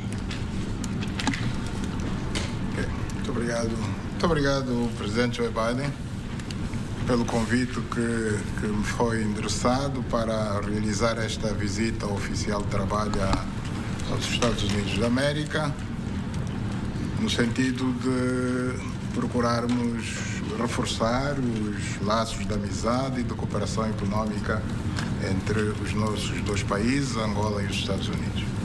Thank you very much, President Joe Biden, for the invitation extended to me to conduct this official working visit to the United States of America in order for us to strengthen our bonds of friendship and economic cooperation between our two countries, Angola and the United States of America. Nós estamos abertos a cooperar com os Estados Unidos da América em todos os domínios da nossa economia, mas não só da economia, também no setor da defesa e segurança, no setor dos transportes, da energia, das telecomunicações, da agricultura, da exploração do espaço. Okay, so President Biden there meeting with the leader of Angola as he tries to jumpstart what was somewhat of a directive and push earlier in the year. You remember that large U.S.-Africa summit that was held in D.C., the Biden administration inviting so many African leaders to Washington, Biden even saying as much at the time, and committing to a trip to Africa sometime this year. Well, the year is soon over, so it doesn't seem like that might happen. Maybe it will. We'll keep an eye out for it as well. I'm Andrew Kraft. Thanks so much for being with us here. Bottom of the hour. Remember, we're tracking all the developments of this Fox News channel, red state, blue state debate, town hall between Gavin Newsom and Ron DeSantis. Once it's over, we're going to be showing you some of the highlights and clips, some of the major moments that are getting a lot of attention. There's about an hour left of it as well. We'll also be bringing you some of the reaction from politicos on social media, too, to see what they thought of this kind of forum where these two can hash it out. They've been hashing it out really for the last, year, but they're in person right now live on Sean Hannity. So we'll have that. It's obviously not airing here, but we'll do more post-extensive coverage on it as well. Let's take a quick commercial break. When we come back, though, we do want to get into some more of these developments on the Israel-Hamas war, and then also just take another opportunity to remember the life of Henry Kissinger, who passed away at this very time. Last night we got the news at the age of 100. We'll see you in 2 minutes.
And welcome back here to Live Now from Fox. I'm Andrew Kraft. Thanks so much for being with us. In the meantime, let's take yet another opportunity. We were in extensive breaking news coverage this very time last night upon the news that the legendary diplomat, Dr. Henry Kissinger, had passed away at the age of 100.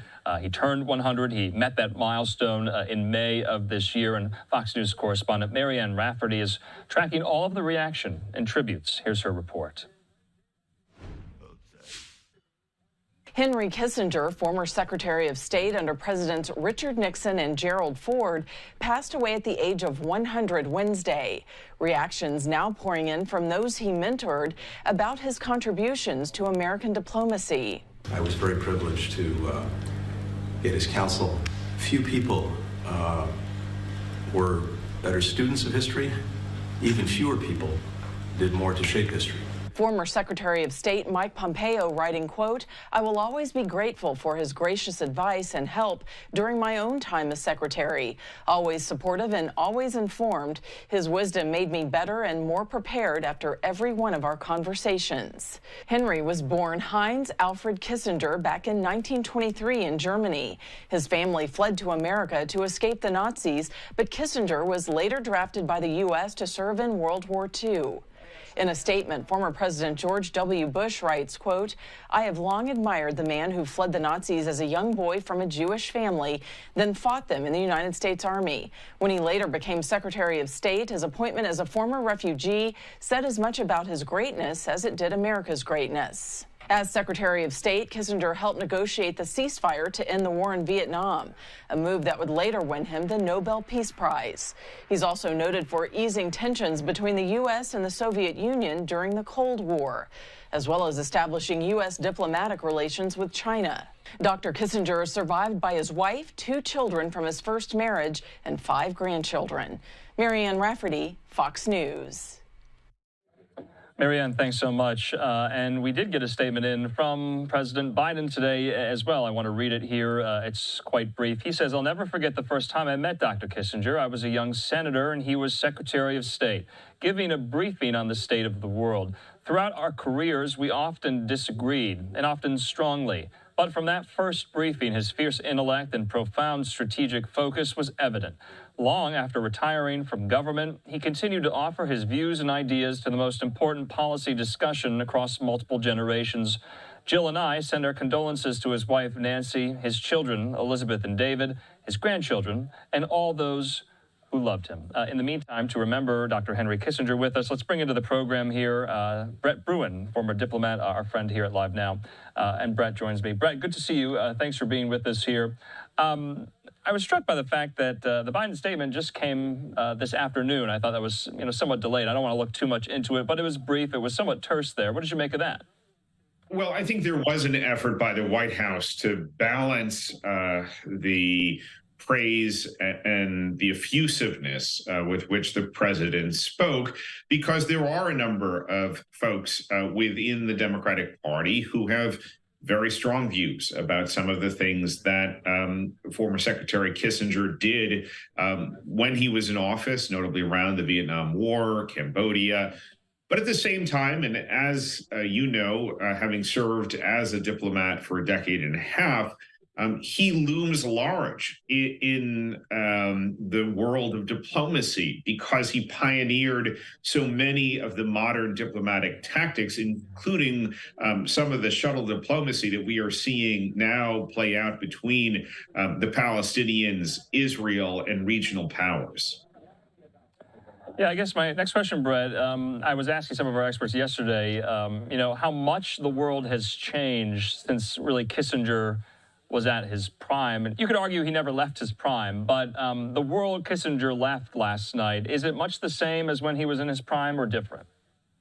Well, I think it's remarkably different, not least of which the Republican Party itself, which I don't know Dr. Kissinger would recognize or find himself at home in. A party, Andrew, that I think need be mentioned is holding up aid not only to Ukraine, Taiwan, but also to Israel itself. and doing so for an entirely unrelated matter. Now, that's not to say that we shouldn't do more on the border, but Dr. Kissinger would have been the first to say these are urgent global crises that require a response. So for Republicans, or I really should say some Republicans in Congress, to be trying to play domestic political games, score cheap political points on the backs of these global crises, on the backs of our allies, is pretty alarming. And I think it speaks to the distance that we both as a country, but particularly the Republican Party, has traveled in the last few years. You know, Brett, I just wanted to ask lastly on Kissinger's legacy. Did you have a Kissinger story? Did you have any run-ins with him? Did you work alongside him at all? Just kind of curious. I know that that circle is so close-knit in D.C. It is, and yet he far preceded my time. I began as a diplomat in 2003, 20 years ago, but Secretary Kissinger did not figure in any of the diplomatic education orientation trainings that we had. But I will say a lot of those that had learned from him were the ambassadors, were the senior officials that then passed on some of those very lessons that I was mentioning in terms of new diplomatic tactics that, quite frankly, are still critical to how we secure America's interest and global stability.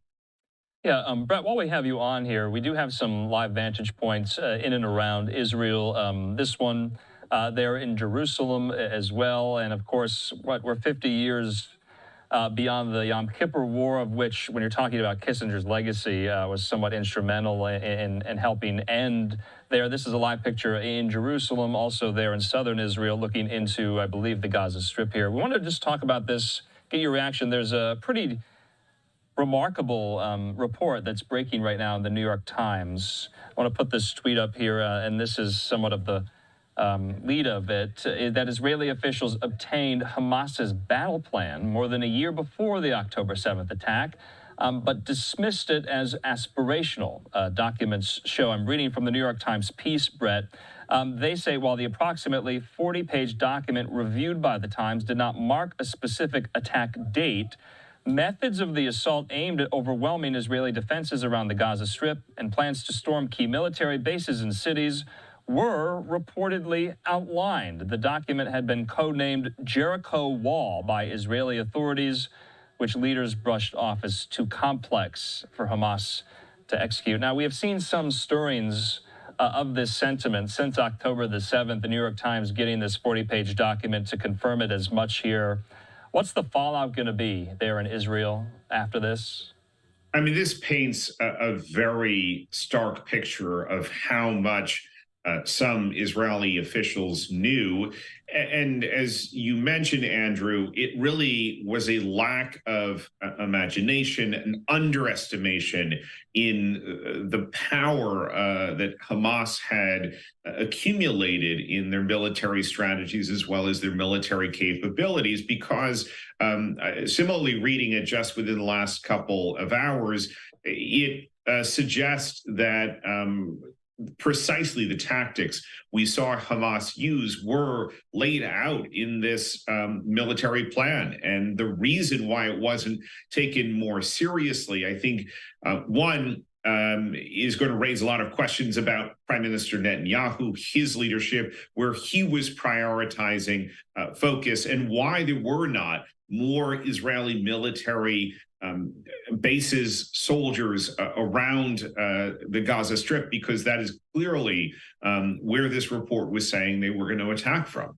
Yeah, of course, in the immediate aftermath of October 7th, I even, speaking with you, I was asking some of our experts like yourself about, the fallout from the intelligence failure. That was kind of the conventional wisdom was forming at that time, that this was a massive intelligence failure. And you saw kind of the blame game and finger pointing really in real time, Bibi kind of deflecting there to his intelligence officials. But I thought this was so stunning, too, because that term, failure of imagination, Brett, we heard it after 9/11. We're hearing it now. Very, very similar, right? It is. And I think not only in Israel, but here in the United States, amongst our allies, there will be a renewed review of what are we missing? What are we underestimating? And if you read the New York Times story, Andrew, it talks about one of the analysts on Israel's intelligence team that was advocating pretty strongly that this needed to be taken more seriously. And I think, part of the problem, and I have seen it both in my own career, we also do a podcast with a former head of British intelligence, Sir Richard Dearlove, and he often talks about how, I think the older generation of spies is perhaps less well equipped to understand the capabilities, how technology is enabling groups like Hamas, terrorist groups like Hamas, to leap over where some of the conventional thinking is. And that has to be better understood going forward. All right, we'll just have to see kind of the fallout from this really bombshell report there. Brett Bruen, as always, thanks so much for your time. Talk soon. You bet. All right, in the meantime, let's take a quick commercial break. We're quickly approaching the top of the next hour. When we come back, we'll be talking about some of these major technology headlines and these comments that Twitter and Tesla owner Elon Musk made in public on camera yesterday that are still getting so much attention. His very fiery message to advertisers leaving the platform. More on that in 2 minutes.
And welcome back here to Live Now from Fox. I'm Andrew Kraft. Live Now look there in New York City. We want to move on to some of these other top headlines as well, including some of these major tech ones regarding one of the most famous billionaires. I'm talking about Elon Musk. I want to put this tweet up because a lot of people are still talking about this interview that he gave at the New York Times' Deal Book Conference, Fox Business, with this headline: Elon Musk telling advertisers who left X to go F yourself.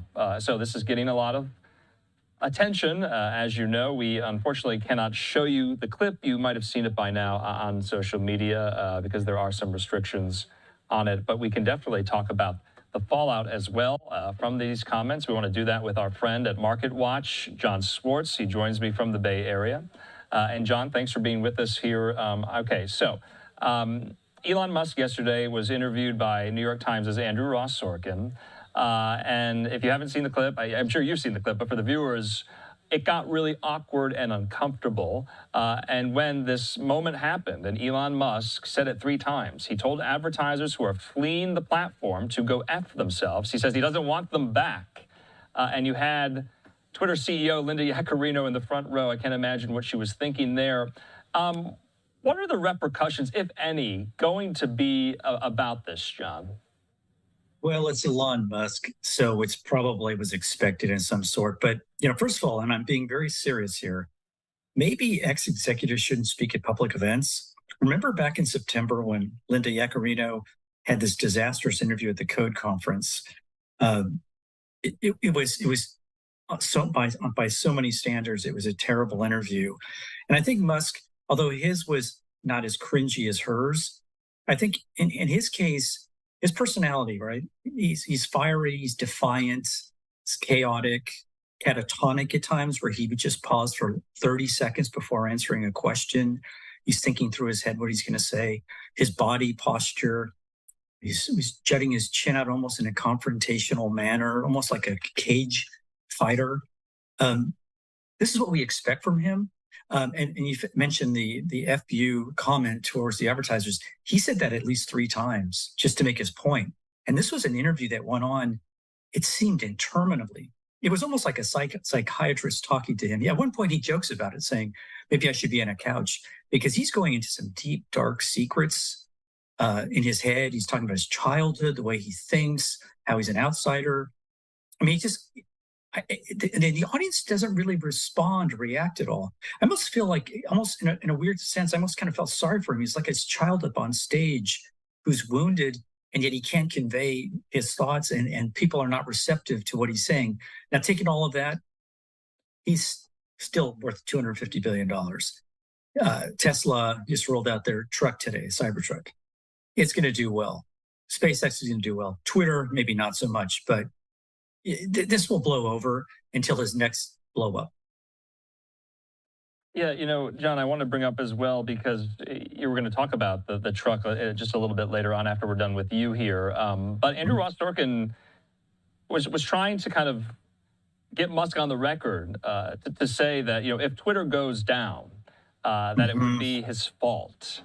Musk wasn't having any of that. He would say it would be the advertiser's fault here. And I want to just put up on the screen here, Linda Yaccarino tweeted this. This was kind of, I don't want to say mea culpa. This was her defense of Musk on Twitter today. She said, today Elon Musk gave a wide-ranging and candid interview at Deal Book 2023. He also offered an apology, an explanation, and an explicit point of view about our position. X is enabling an information independence that's uncomfortable for some people. We're a platform that allows people to make their own decisions. And here's my perspective when it comes to advertising. X is standing at a unique and amazing intersection of free speech and Main Street. And the X community is powerful and is here to welcome you. To our partners who believe in our meaningful work, thank you. So maybe she was doing damage control. Do you see, though, I mean, you and I last spoke about this Twitter advertising boycott, about those anti-Semitic comments Musk made. Do you see them coming back anytime soon? And you and I have also talked that, Twitter's value is less than half of what it was when Musk bought it. Yeah, exactly, right? And he basically, in the interview with Sorkin, Musk says, if we go belly up, the world will be on your back. Basically, he's threatening the advertisers. He's basically turning the argument around, saying, because you've abandoned us, Twitter or X, whatever you want to call it, may go away, and you're partially or to blame. He's not taking much responsibility for what he said. And actually, he did, in fairness to him, he did say that the comments he made that were in which he endorsed an anti-Semitic post earlier this month, he did say it was the worst and dumbest post he'd ever done on Twitter. And he's done about 30,000 at least, God knows how many, tens of thousands. So he did admit to that. He said he kind of mangled what he meant to say. The interesting thing too is just that, look at the advertisers they've lost, right? In the last couple of weeks. There's IBM, Disney, Apple. It's hard to keep track. They've lost like 50% of their advertisers. Yeah, I mean, he name-checked Bob Iger. He did Bob. Yeah. And they also, at the same time, according to SimilarWeb, which tracks traffic, they have an erosion of 14% year over year of engagement with their users and advertisers. So people are fleeing. I mean, they're not all leaving. There is no alternative, really. Threads never really got off the ground. Blue Sky is just a nominal niche player.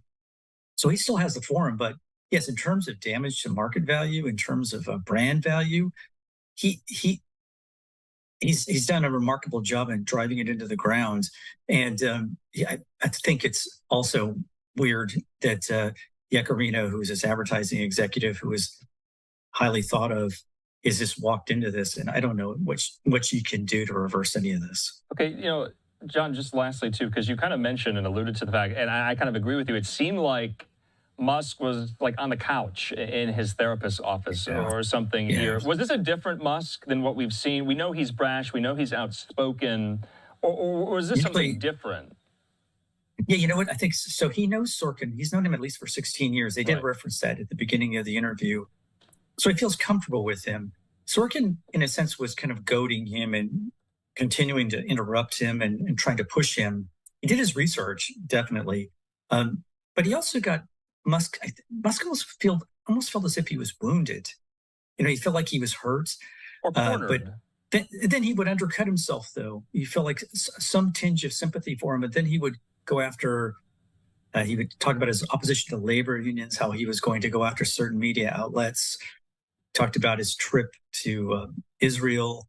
He seemingly can't help himself. I know he mentioned all these ideas that swirled through his head. And at one point he was catching himself before he was going to go even deeper. I almost felt as if he was going to tell us something that happened to him when he was 8 years old, like his rosebud moments. And he kept kind of pulling back, but Sorkin knew which buttons to push, and he didn't lose his temper. It's in Musk's credit, he didn't lose his temper. It just seemed as if he was just trying to think through how he got himself in this situation. And again, the audience reaction was so interesting to me. It was like deathly quiet. There was no laughter, no applause. Just a few people would clap. Right. He was definitely in a hostile environment, and I think that probably fed into his performance. Okay. I guess we'll have to see if there's any fallout, if Linda Yaccarino stays on, if the Twitter stock price goes down, what's going to happen with the platform now known as X. John Swartz, thank you so much. Talk soon. Hey, thanks. See you. All right. In the meantime, just want to put that tweet up yet again we made here at Live Now. Elon Musk lashing out, telling advertisers who left X, go F yourself. Musk appeared to specifically call out Disney CEO Bob Iger, saying, hey, Bob, if you're in the audience, that's how I feel. Well, we're still going to talk about Musk. We do want to take just a quick commercial break. When we come back, we're going out to Austin, Texas. Elon Musk there tweeting this photo of the Cybertruck production line. We're talking about the Cybertruck when we come back.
And welcome back here to Live Now from Fox. This is Andrew Kraft. You're taking a live look there over the Austin, Texas skyline. I want to put this tweet up here from Elon Musk saying massive congrats to the incredible Tesla team from design through to manufacturing for making Cybertruck real. I love you, Tesla, finally rolling out its Cybertruck there. Musk tweeting out a photo of the production line. Well, he hosted a delivery event at the Tesla factory today in Austin, Texas. So we're going out to Austin right now. We're going to be joined right now by Fox 7 Austin reporter Lauren Rangel, and Lauren joins us. Lauren, thanks for being with us here on this Thursday night. Tell us about this. I think we've seen so many kind of mock-ups of the Cybertruck in the intervening years, and now it's ready for consumers. Yeah, that's right, Andrew. We saw the prototype originally in 2019. It's kind of this futuristic stainless steel looking truck or vehicle. And this is the first time that people got to see it actually roll out and hit the streets. And there was a lot of excitement about this at this event. So much so, we even saw some onlookers standing off the side of the highway, just trying to catch a glimpse.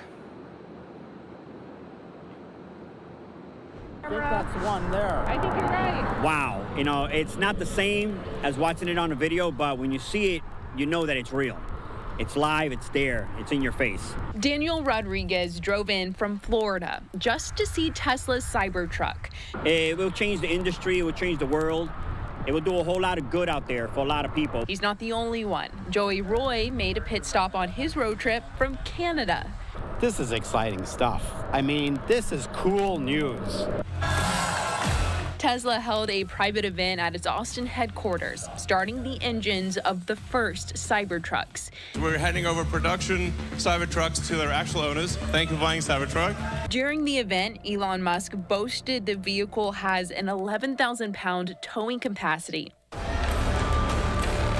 And it's even bulletproof. So people say, like, well, you know, why'd you make it bulletproof? I'm like, why not? Tesla first announced the Cybertruck prototype in 2019. At that point, I thought, oh my God, I thought it was ugly. And it kind of grew on me. And I mean, these are the cool kids, and they get to tell everybody else what's cool. At that unveiling, he tried to crack the armored glass windows with a steel ball. This time around, Tesla took another shot with a baseball. It's a brand new thing. You know, most people, you know, they're skeptical about change and doing other things, but it's not a bad change. It's a good change. A few delays and years later, Austin roads will be the first place these futuristic-looking vehicles explore. Absolutely worth it. This thing, I'm not a big truck guy. I never bought a tractor trailer or anything like that or any kind of truck, but I would definitely buy this just to have it. Well, as you can imagine, a Cybertruck is going to cost you a pretty penny. So it starts out at about $60,000 and goes up as high as $100,000. Andrew? Okay, Lauren, I'm kind of curious. What do you think? Did people come out today to get a glimpse of the Cybertruck or Musk? I know he was there in Austin, or maybe both. So it was a private event, and the headquarters are huge. Like, it could be a spaceship itself. So I don't think there was any way we were going to be able to see Musk, and I think people kind of knew that. We couldn't get on their property, and all of the people that came out to try to see if they could see a Cybertruck, they were all Tesla owners. So none of them actually mentioned Musk to me. They just mentioned the Cybertrucks. So I think they were really just here for the vehicle. Yeah. And I got to ask, all right, if we had the means to get one of these things, would you get one? Oh, would I drive one? I don't know if I can say the style is my taste. It's maybe a little too futuristic for me. Yeah. I'm trying to get through my 2011 Toyota Camry right now, so maybe one day. Lauren, good answer there. We'll definitely be speaking again. Thanks so much. Talk soon. Thanks, Andrew. All right, in the meantime, let's take a quick commercial break. My colleague will be coming up here, Karel Lahara, to guide you through the next few hours of the day's top headlines, and there are a lot of them to still get to. See you in 2 minutes.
And welcome back here to Live Now from Fox. Let's get into more top stories. Let's go back to Capitol Hill. We heard from Senate Majority Leader Chuck Schumer on the floor today of the Senate, one day after that marathon speech against anti-Semitism. Let's listen.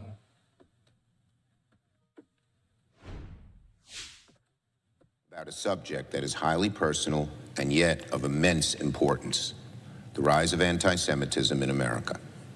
I spoke out because as the highest Jewish elected official in the country and in American history, I felt an obligation to say out aloud what is felt within the hearts of so many Jewish people across the country and around the world. After October 7th, Jewish Americans are feeling singled out, targeted, and isolated. In many ways, we feel alone. The solidarity that Jewish Americans initially received from many of our fellow citizens was quickly drowned out by other voices. I want to be clear. I believe most Americans who are criticizing Israeli policy are not anti-Semitic, nor that the vast majority of criticism of Israel's policies is inherently anti-Semitic per se. But it cannot be denied that in too many instances, anti-Semites are taking advantage of the pro-Palestinian movement to espouse hatred and bigotry towards Jewish people. And similarly, on the hard right, the poison of anti-Semitism has reached levels over these past few years we have not witnessed, perhaps ever, in America. All Americans share a responsibility and an obligation to fight against anti-Semitism. We have an obligation to fight back against all forms of bigotry, be it Islamophobia or racism against Black Americans or demonizing the immigrant. Whether it comes from the left or from the right, anti-Semitism is an evil that must be condemned. So as I said yesterday, Americans ask, how can we help combat that? As I said yesterday, my plea to the American people of all creeds and backgrounds is this. First, learn the history of the Jewish people who have been abandoned repeatedly by their fellow countrymen, left isolated and alone to combat anti-Semitism with disastrous results. I talked about this issue at some length in the speech I gave yesterday, and I would urge all Americans to read it. Second, reject the illogical and double standard that is once again being applied to the plight of Jewish victims and hostages, to some of the actions of the Israeli government, and even to the existence of the Jewish state. The glaring double standard, where so many support nationhood for so many other peoples, but not for the Jews, must be condemned. And third, understand why Jewish people defend Israel, not because we wish harm on Palestinians, but because we fear a world where Israel is forced to tolerate the existence of groups like Hamas that want to wipe out all Jewish people from the planet. We fear a world where Israel, the place of refuge for Jewish people, will no longer exist. If there is no Israel, there will be no place for the Jewish people to go when they are persecuted in other countries. I want to thank my colleagues for taking the time to listen, not just to my remarks yesterday, but to all Jewish Americans speaking out against the rise of anti-Semitism.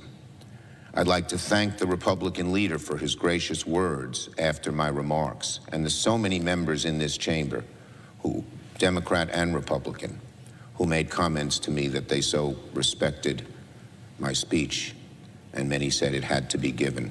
I agree with that. Both parties have an obligation to work together to eliminate the poison of anti-Semitism and all forms of intolerance wherever we see it, regardless of who says it.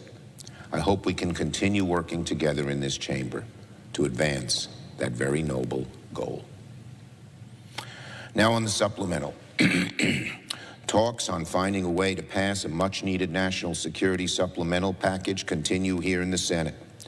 In our supplemental, we must deliver aid to Israel, aid to Ukraine, humanitarian assistance to innocent civilians in Gaza, and fund military capabilities in the Indo-Pacific.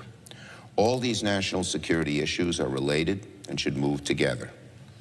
Yesterday, I spoke directly to both Leader McConnell and Speaker Johnson and made clear that if Republicans don't work with us in a bipartisan way on the border, passing a supplemental is going to be very difficult. I was deeply troubled by reports yesterday that Speaker Johnson joined Senate Republicans and made a push to inject more H.R. 2 provisions into the Senate supplemental. That is precisely the kind of thing that undermines the entire supplemental, including aid to Israel, aid to Ukraine, and humanitarian aid to Gaza. We all know the border is a problem that we should deal with, but it's not related to Ukraine or to Israel or to the Indo-Pacific. It's been put in there by Republicans, and that means there's an onus on them to make sure it's bipartisan. Democrats are willing to work with Republicans on common sense, realistic border security. But we can't have the hard right essentially say it's H.R. 2 or nothing. If Speaker Johnson, or for that matter, the negotiators, feel they have to listen to what Johnson can pass just among his caucus, we'll never get anything done. Democratic votes are going to be needed in the House to pass this legislation. We all know that. So, this H.R. 2 or nothing, or something close to H.R. 2 or nothing, is a proposal that could not pass the Senate or the House. Democrats, the solution for passing the supplemental is bipartisan compromise. We're listening there to some more remarks from Senate Majority Leader Chuck Schumer earlier today discussing anti-Semitism on the House floor. And of course, there has been a rise when it comes to hate crimes against various groups of people amid this Israel-Hamas war. I want to thank you for staying with us on this Thursday evening. My name is Karel Lahada. I want to switch gears now and get to some top crime stories of the day. And we're checking in with our partners from across the country. Take a look at this tweet that I have here from Fox 29's Steve Keeley. It says, breaking, another prisoner has escaped from the Philadelphia Industrial Correctional Center, known as PICC. The same prison an accused multiple killer and second inmate escaped from in May. So I do have Steve Keeley here joining us live to bring us more details. And Steve, this really just seems like deja vu, as you said in your tweet. Yeah, deja vu. A fourth prisoner just since May, because after the first two escaped, including a guy accused of killing 4 people who's just 18 years old, we had a woman escape the prison complex here in September. She was caught on the rocks of the Delaware River soon after. This guy today was a minimum security prison, so he's given a lot of trust. And for some reason, he decided to escape, even though his time was up in late April, and he was going to be put to a halfway house / drug treatment facility today. But that got canceled because he was facing another retail theft charge. But he would have been freed either way in just a few months. And for some reason, now this escape is the most serious charge he's going to face in his long criminal career. We just have to be more vigilant. Philadelphia Prisons Commissioner Blanche Carney after the latest of 4 Philadelphia prisoner escapes since May. This ultra-clear shot of 34-year-old Gino Hagenkotter, a law enforcement source provided me, it was taken from surveillance videos soon after he climbed a fence to get away from his prison work detail behind the Philadelphia Industrial Correctional Center here on State Road. He was labeled a minimum security inmate, which allowed him to have outside work privileges. Locked up for retail theft and burglary and not any violent crimes. With a release date just 5 months away, April 26, and scheduled to be moved to a halfway house today. But another retail theft charge up in Bucks County caused that to be canceled, and authorities believe that was his incentive to escape just before 12 noon, and only 8 hours after another inmate in nearby current Fromhold Correctional Center on State Road was found beaten to death by his cellmate this morning just before 4 a.m. The 44-year-old's death, the start of another bad day and a bad year for Philadelphia's prison system, as authorities work to keep it from getting any worse by safely trying to get Hagenkotter back in custody. We believe that he was influenced by the fact he was aware that he was going to be released to a program. The Bucks County matter was retail theft, and we believe that that part played a part in his decision to escape. At this point, he doesn't have any dangerous history with the police. That's why he qualified to work outside and have a little more freedom. So at this point, I don't know. We want to get him back in custody as quick as we can. So, Carl, when you see that surveillance shot we showed in that story, and you see him in blue jeans and a white T-shirt, you're probably thinking, doesn't Philadelphia have those jail jumpsuits that every prison in jail in America has? And yes, they do. What happened was that was what he was wearing underneath the jumpsuit. As soon as he jumped over the fence, he peeled off his jail jumpsuit, left that in a Philadelphia sanitation yard where all the trash trucks are parked, and they found that later. So then he was walking on the streets. It was relatively mild today compared to how it's been. So he's walking on the streets at lunchtime with blue jeans and a white T-shirt. Didn't stand out, didn't look like an escapee. And the other problem is they do not have an alert system yet, like they were promising after the May escape, to let somebody know, hey, somebody just escaped out of here. Help us find them. Here's what he looks like. We didn't get any pictures on the record until 4 hours later when they finally released his name. We got the name and a mugshot from sources earlier, and then that clear picture I didn't get till after 6 tonight, and that's the best shot of him at all. And we didn't even get that officially released at all from anybody in Philadelphia. We got that from a source as well. Carol? Steve, you know, I have to say, I mean, I've been here watching you cover all of these prisoner escapes, and you have been reporting down there in Philadelphia for a while now. Have you ever seen such an epidemic as we've seen for the past few months? No, we had the Cavalcanti case in a suburb of Philadelphia. That was the guy that shimmied up the wall, kind of like spider crawled up the wall. This has been the year of prison escapes. We had another violent offender that was shot and killed by police in western Pennsylvania over the summer. So this has been a strange year in the entire state of Pennsylvania for prison escapes just since May, and it's continuing. This is the weirdest one. The other guys, you can understand, Cavalcanti is facing a life sentence. So was the guy accused of killing 4 people. This guy is a minimum security prisoner. He was going to be released soon. Why would you escape and screw up your life this way? Now the escape is just going to tack on a whole lot more time to whatever he was going to do and get out in the spring. So that was really a dumb move, and hopefully it ends peacefully. And I can bet, Carol, he's not going to get put back in minimum security, that's for sure. I can also bet with you on that. Fox 29 Steve Keeley, always appreciate you joining us here at Live Now from Fox. We're going to be looking forward to hearing from you again and checking in as we follow the latest developments. All right, great. I do want to pull up this tweet while we say goodbye to Fox 29 Steve Keeley down there, as he did just mention it has been the summer of escapes. And here in Philadelphia, we're just seeing an epidemic, which is what I called it previously when I was speaking down there to Steve. Another tweet here from Steve is saying, just obtain ultra clear surveillance of Philadelphia prison escapee Gino Hagencarter. This as from camera outside the prison before 12 noon. So that manhunt still underway at this moment. Unbelievable that this person decided to escape while he was about to finish out his prison sentence. So we're going to brace ourselves here because we are expecting multiple updates, hopefully daily, when it comes to law enforcement officials down there in Philadelphia in their search for this escaped inmate. I want to take another quick break here at Live Now from Fox, but when we come back, we're going to stay on crimes across the U.S. A live look right now outside of L.A., and that's where we're going to go to next.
Welcome back to Live Now from Fox. I'm your host, Karel Lahara. We're going to go to Los Angeles in California for this next story as we continue to cover some top crime headlines from across the U.S. Check out this tweet here from our partners down at Fox 11 in L.A. It says, authorities announce arrest and killing of San Dimas man outside his home in suspected follow-home robbery. Now, this was a big case there, and finally, that arrest had been made. I do want to get to a breakdown for any of our viewers who are not familiar with this entire investigation. Let's go back to this report from Fox 11 LA. Our hearts go out to the family of Mr. Sambolin, who are facing an unimaginable loss. 42-year-old Nicholas Sambolin shot and killed at his San Dimas home Tuesday night. A gunshot heard on surveillance video. And according to Sheriff Luna, surveillance video proved to be significant in the investigation.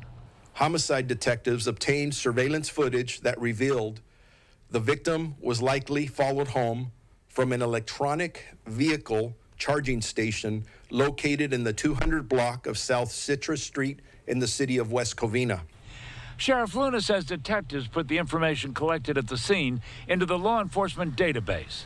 License plate readers in the city of Beverly Hills spotted the suspect vehicle Wednesday night. And Thursday morning, 33-year-old Jared Joseph Powell was arrested. We urge the public to be aware of your surroundings at all times. The sheriff used this opportunity to put out some advice on how to handle things like this, pointing out that it's the holiday season and these kind of crimes could be more prevalent. We also asked Fox 11 police expert and former LAPD officer Dennis Zine for his tips as well. Anytime you're driving to your residence and you're driving up to that driveway and a car's following you, don't go on that driveway. Do not go home. If you have to, dial 911. Go to a place where there are people. So now you've got to go to a police station, right? Absolutely, but we don't have that many stations throughout the city of LA or any place. And if possible, be a good witness. Take down the license plate or a vehicle description and know where you are at all times. It was just such a scary situation. And even though it did happen in Los Angeles, this is something that can really affect anyone, no matter where you live. Let's get next to some more of the remarks from that press conference earlier today, because law enforcement there in California offering some very important tips, especially as they mentioned during the holiday season now, to protect yourself.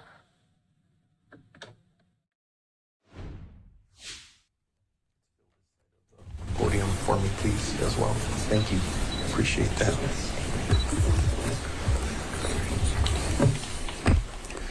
Well, good afternoon to everybody, and as always, thank you for taking the time to come out and cover what I believe to be a very important story, specifically at this time of the year.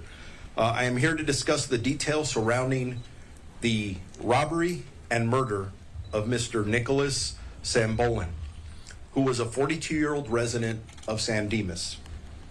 On Tuesday, November 28th, 2023, at approximately 6:55 p.m., Mr. Sambolin arrived home on the 1800 block of Hallbrook Drive in the city of San Dimas. He then parked his vehicle in his garage when a suspect, who has now been identified as Jared Joseph Powell, a 33-year-old male from the city of Los Angeles, entered the garage and robbed the victim of some personal belongings. Upon taking the personal belongings, the suspect senselessly shot the victim and fled the crime scene. A relative of the victim found him unresponsive in the garage and called 911. Deputies from the San Dimas Sheriff's Station responded along with members of the Los Angeles County Fire Department and learned that the victim suffered from a gunshot wound to his upper body. Despite the fire department's best efforts to treat the victim for the gunshot wound, regrettably, he succumbed to his injury. Detectives from the Los Angeles County Sheriff's Department Homicide Bureau responded to the scene and took control of the investigation. Homicide detectives processed the crime scene, collected evidence, and canvassed the area for surveillance footage and potential witnesses.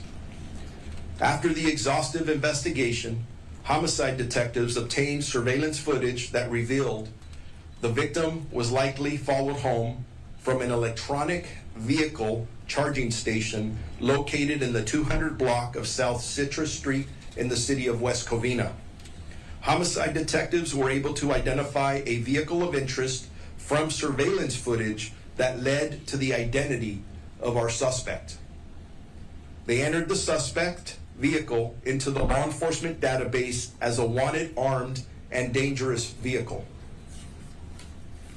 Officers from the Beverly Hills Police Department located the suspect vehicle last night near the intersection of Santa Monica Boulevard and Rexford Drive in the city of Beverly Hills. A traffic stop of the suspect vehicle was conducted, and Jared Joseph Powell was located as the sole occupant of this vehicle. During a search of the vehicle, a firearm was found. Homicide detectives believe the gun that was recovered in the suspect's vehicle was likely used in the robbery murder. However, I want to stress this, that we still need to do a ballistic examination of that firearm to make sure that that firearm is directly connected. So that will be performed. Beverly Hills Police Department transferred the suspect to the Los Angeles County Sheriff's Department, where he was booked for robbery and murder. It appears that the robbery and senseless murder was an isolated incident, and there has been no evidence to indicate that the suspect acted in concert with others. However, and I do stress, however, homicide detectives have not ruled out that possibility. It does not appear that the victim's employment played a factor in the murder. The investigation is still ongoing. Detectives are still combing through evidence and analyzing footage. So there's still a lot of information that our investigators need to look through, speak to witnesses, so on and so forth. So I know there'll be questions. At the end of this, I'll take as many questions as I can, but please keep in mind that there are just things we just don't know yet. And there are some other factors, because at the end of the day, the arrest is only one part of this. We have to prosecute this individual to the full extent of the law, and that will be our priority, our next priority. We still have to file the case with the Los Angeles County District Attorney's Office and need to maintain the integrity of this investigation. The case will be presented to the DA's office for filing consideration on Monday, December the 4th.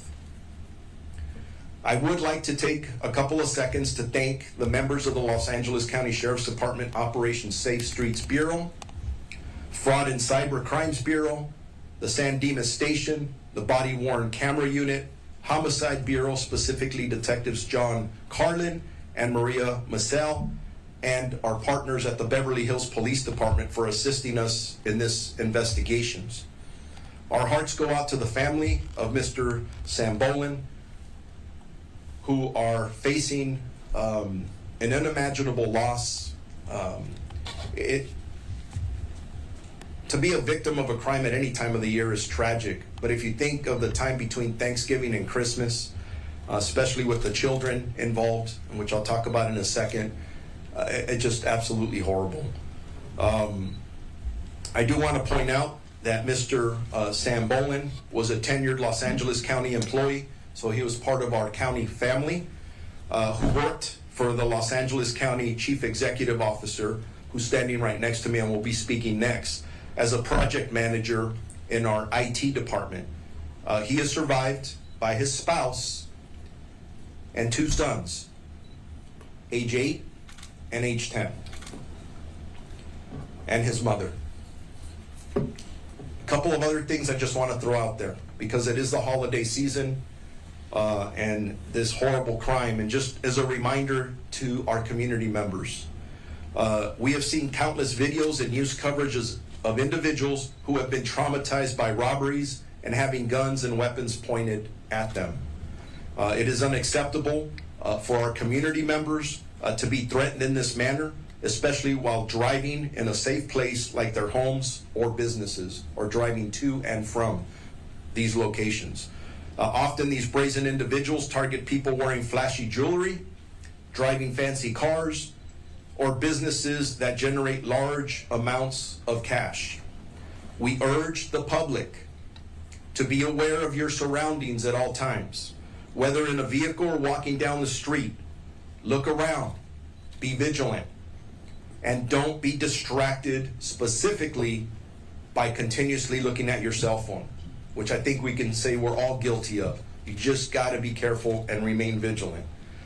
We have all experienced being an autopilot while doing normal things like driving home, sometimes not realizing the last 3 turns into your neighborhood.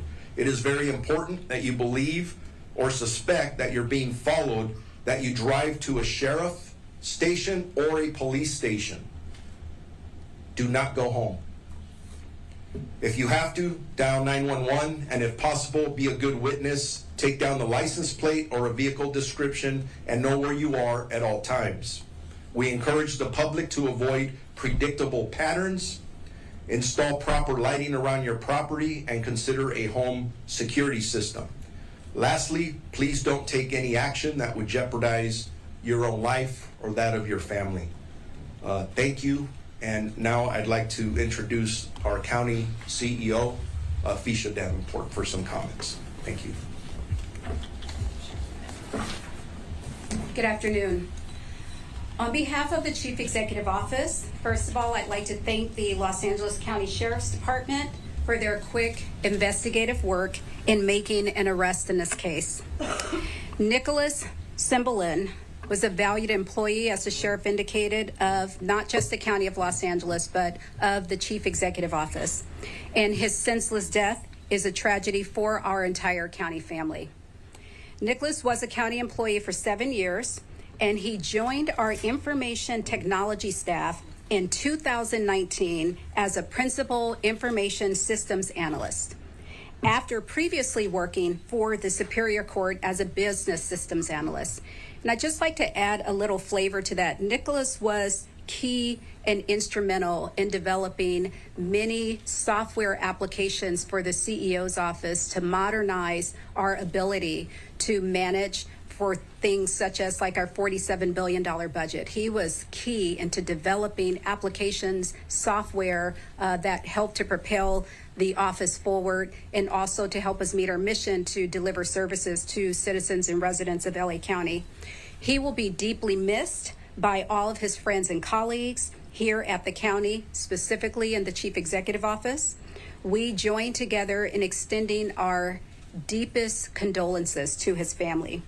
We would like to ask our partners in the media to please respect the family's privacy and wishes for privacy as they go through this very difficult time. We will continue to work closely with the Sheriff's Department as their investigation unfolds as needed in this heartbreaking act of violence. I would like to introduce at this point in time Sandra Maravilla Croxton, representing Supervisor Catherine Barger of the 5th Supervisorial District.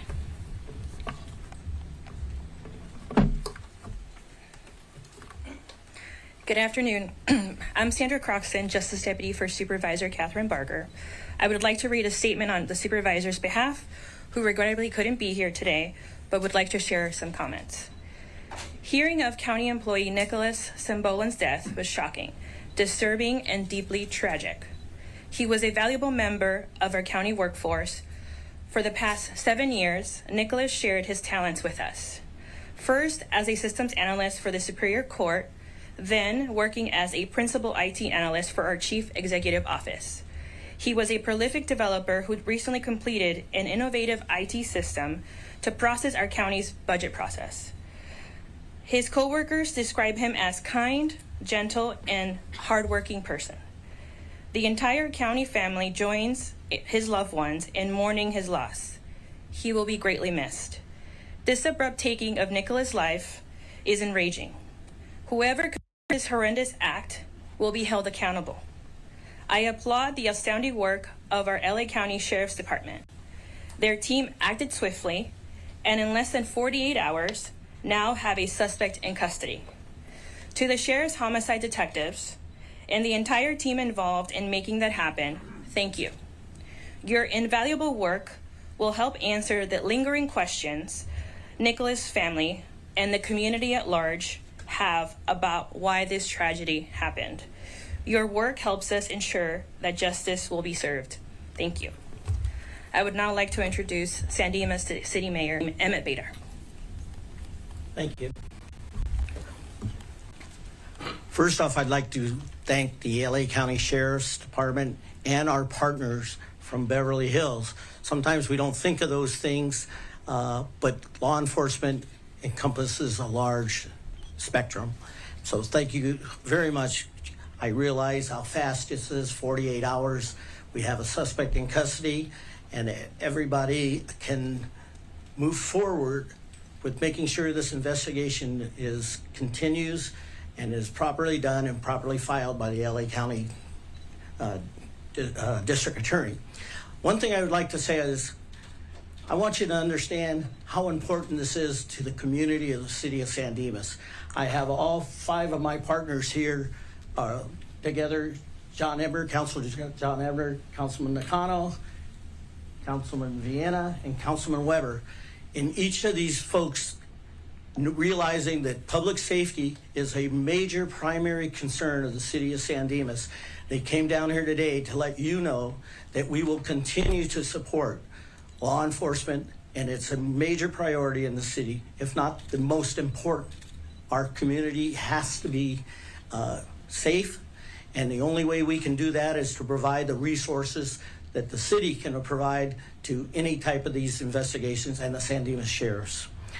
I just want to say that although I did not know the victim, he was a member of our family of the city of San Dimas, and we all have very heartfelt respect for what he was doing to be a member of our community and his family. And I want to just reach out and say, if his family needs anything from the city of San Dimas, all they need to do is pick up the phone and call, and that we will make sure that what we need to do, and with that respect.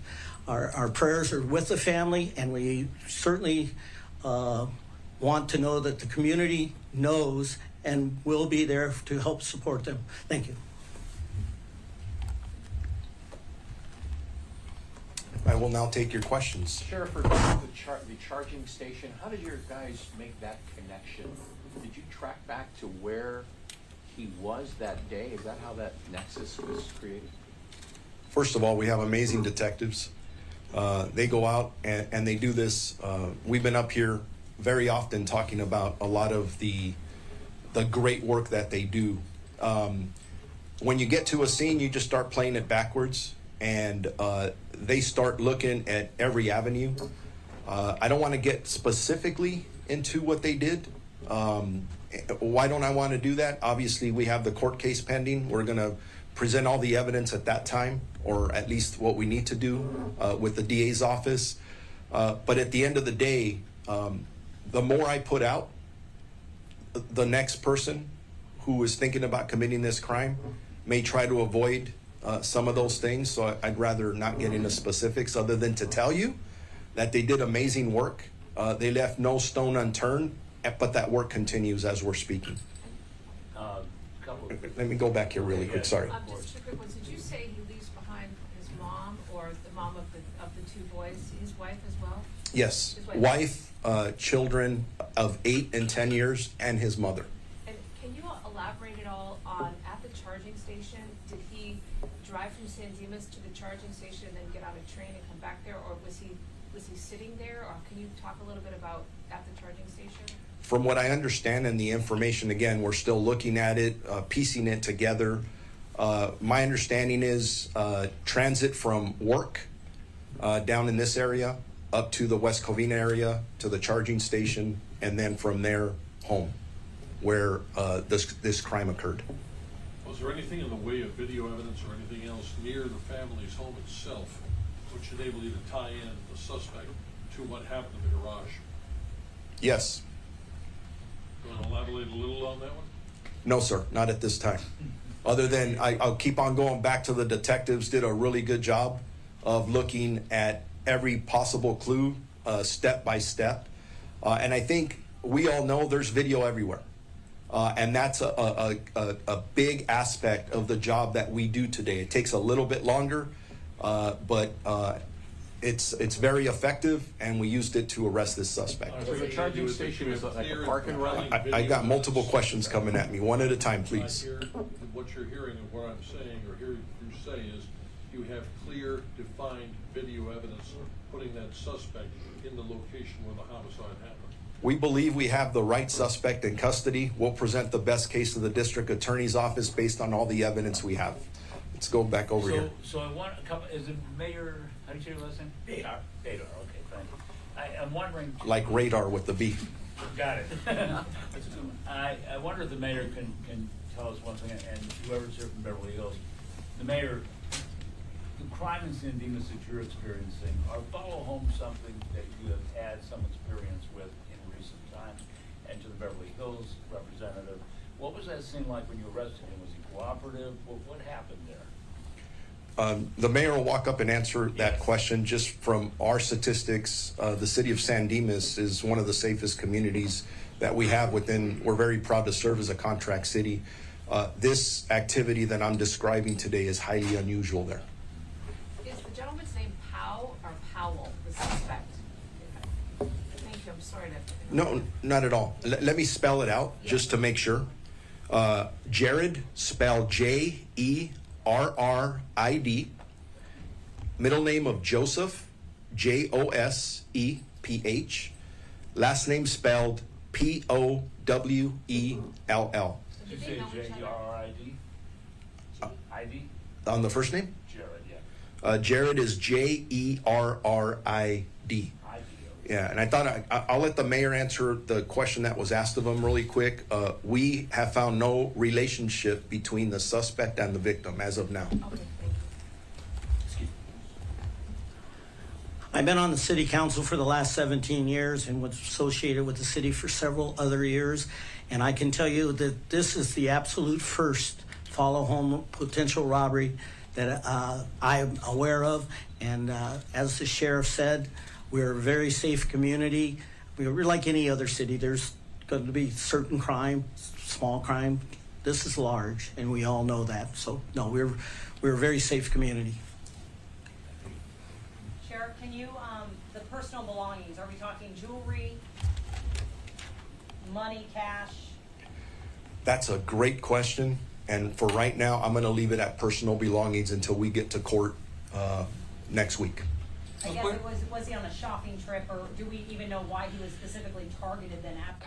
We're listening there to that update from Los Angeles Sheriff's Department regarding the murder that follow home robbery, a dangerous situation there that can be affecting anybody across the country. And here, Sheriff Robert Luna reminding people that if you are driving home and you notice someone following you, just take a detour. Don't go straight home, because that's where things can get very dangerous. And unfortunately, that was the case in this latest investigation there.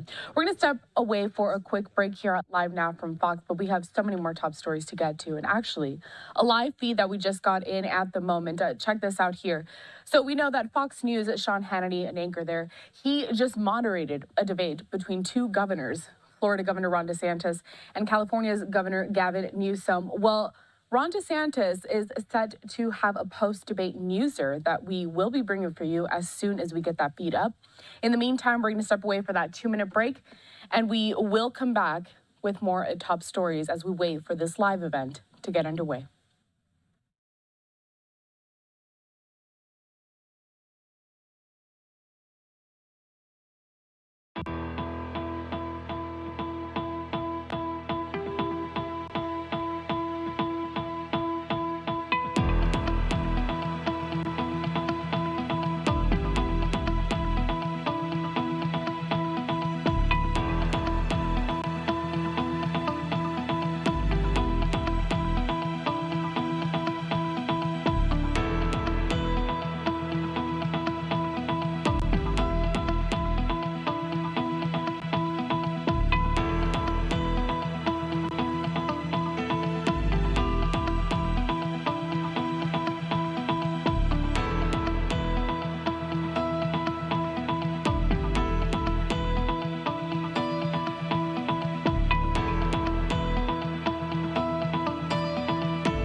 Welcome back to Live Now from Fox. I'm your host, Karel Lahara. Let's take a live look out in Dallas, Texas. We have this shot courtesy of our partners down at Earth Cam. Take a look at this. Actually just lost that shot, so excuse me, but Dallas is where I want to go for this next story. Check this out, a tweet also from Fox 4 News regarding an investigation now underway with Super Bowl champion Von Miller. It says here, it has a picture of his mugshot, and it says Von Miller turned himself into Glen Heights police this afternoon after he is accused of assaulting his pregnant girlfriend. Now, this is similar to another case that was brought on to Von a couple of years ago, actually, a similar domestic violence case. I want to get to a report from our partners down at Fox 4 in Dallas. They have a full breakdown on what the affidavit includes in this case against Miller.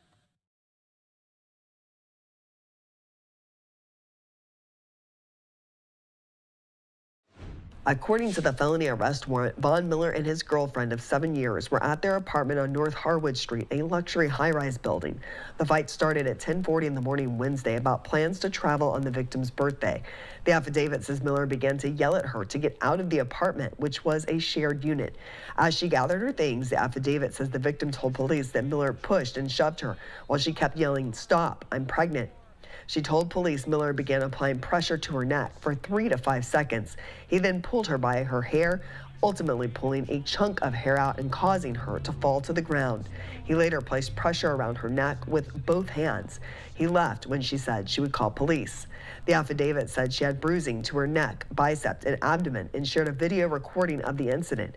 She also had a photo of a pregnancy test and text with Miller regarding the due date of the baby. Here comes pressure, and they've gotten to him. The ball is out. Miller, the Super Bowl 50 MVP, is from DeSoto. He spent most of his career with the Denver Broncos and is now a pass rusher for the Buffalo Bills. The team is on a bye week. In a statement, the NFL said, "We are aware of the matter and have been in contact with the club. We have no further comment at this time." The Buffalo Bills released a similar statement. "This morning, we were made aware of an incident involving Von Miller. We're in the process of gathering more information and will have no further comment at this point." Miller is still involved in the DeSoto community through his charitable foundation and as a graduate of DeSoto High School. The school retired his jersey number with a ceremony in 2019.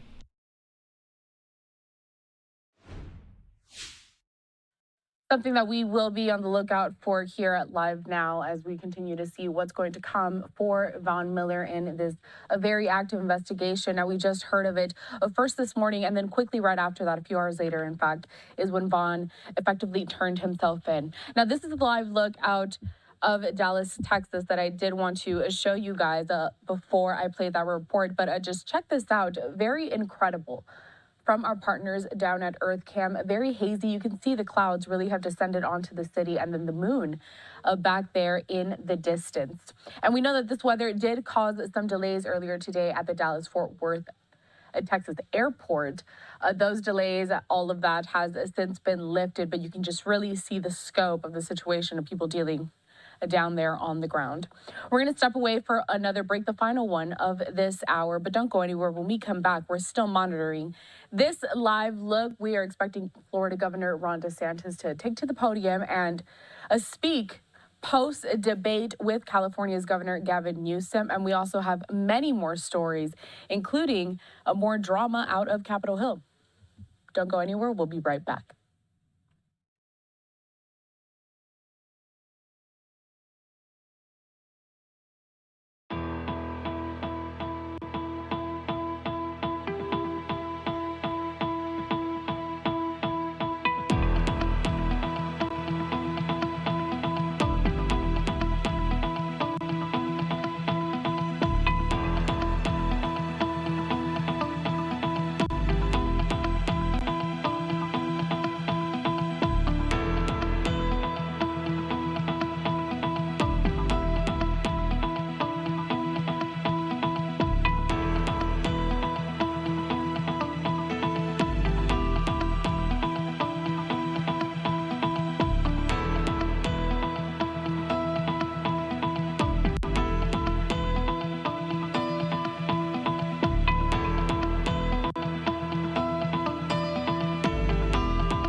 All right here you see Florida Governor Ron DeSantis there in the background, joined by Florida's First Lady Casey DeSantis. This is the post-debate newser. Let's listen in to see what DeSantis had to say about facing off against California's Governor Gavin Newsom.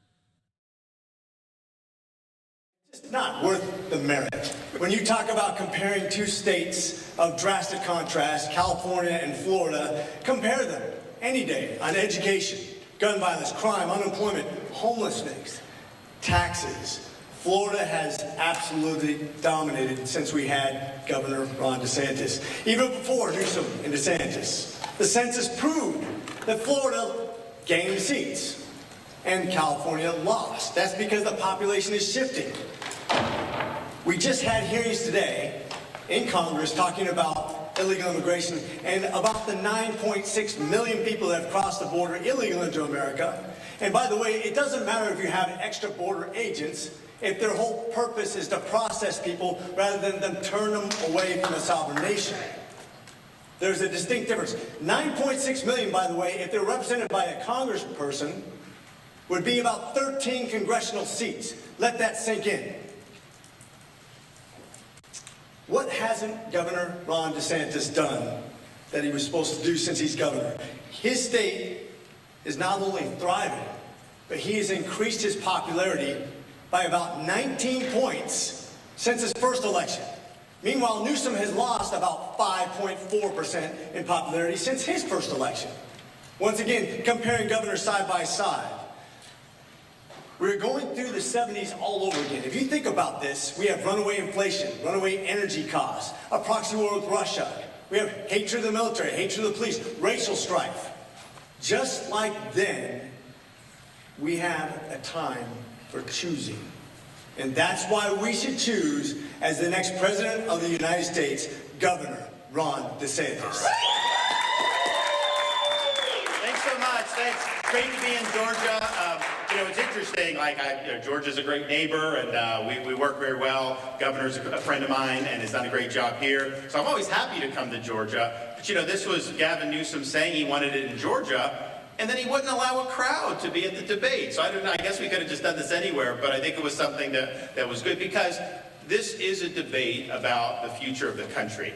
And you see the model that California has done. That's the model for the Democratic Party. That's where their energy is. That's what they would do in a second Biden term, a Harris term, a Newsom term. And then you look at Florida, and we really have a model to reverse the skids that the country's on now and get us on a much better pathway. And I think you saw those contrasts. Clearly, the results speak for themselves. You could put a graphic up that says very clearly, he would try to spin out of it, but the reality is the reality. People vote with their feet. As somebody that spent time as a young naval officer in Southern California, I have huge admiration for the natural wonders of that state. I think it's has the potential to be a great dynamic state, but the policies are holding them back. The policies are leading to the homelessness. The policies are leading to the spiking crime. The policies are leading to cities like San Francisco and LA becoming hollowed out and shells of their former self. And that's on his watch and other people like him. So that, I think, was very, very clear. And going forward, and look, we've done, I know, some of these Republican debates, and when you have 8 people up there, it's hard to do a really good debate. Then they did 7. And I didn't get a question for the first 25 minutes. And then we did one where we only had 5. It's a little bit better. Maybe this next one will be less. But I do think there's something to have a one-on-one debate, 90 minutes. You can cover more ground. You'll be able to make more points. I don't think Joe Biden will ever debate again. I don't think he's willing to do it. And I don't think Donald Trump will ever debate again. I don't think he's willing to do it. So if you're not willing to debate, then you shouldn't be running. You should show up and do it. So I'd love to debate Donald Trump. I'll debate Biden. I'll debate any of these people because ultimately the future of the country is at stake. Okay? Yes? The hundreds of thousands of people have left California, as you have pointed out, and they have manifest problems. But meanwhile, the state keeps moving further to the left. They keep electing Democrats. What do Republicans have to do to get some traction in California? Why do Californians keep sending them back to office? Well, I think that there's an interesting dynamic in this because when I was growing up, I'm born and raised in Florida. I never remember seeing California license plates ever in Florida. Then all of a sudden I become governor. I see all these California license plates. Well, I won my first election by 0.5 percentage point, and Florida was a razor-thin state. So a lot of my supporters are looking at those California plates, and they were freaking out because they're like, are we bringing in people that are going to vote very liberal from California? I think it turns out that most of the people that left California were people that were leaving because they appreciated the policies in Florida. So I think what's happened is when the blue states are pushing out people, I do think they're disproportionately pushing out more Republican leaning. So what ends up happening is when people do bad at governing, you want a reaction the other way, and that's usually the base of the opposite party with the independents. We saw that in New York with Zeldin's race.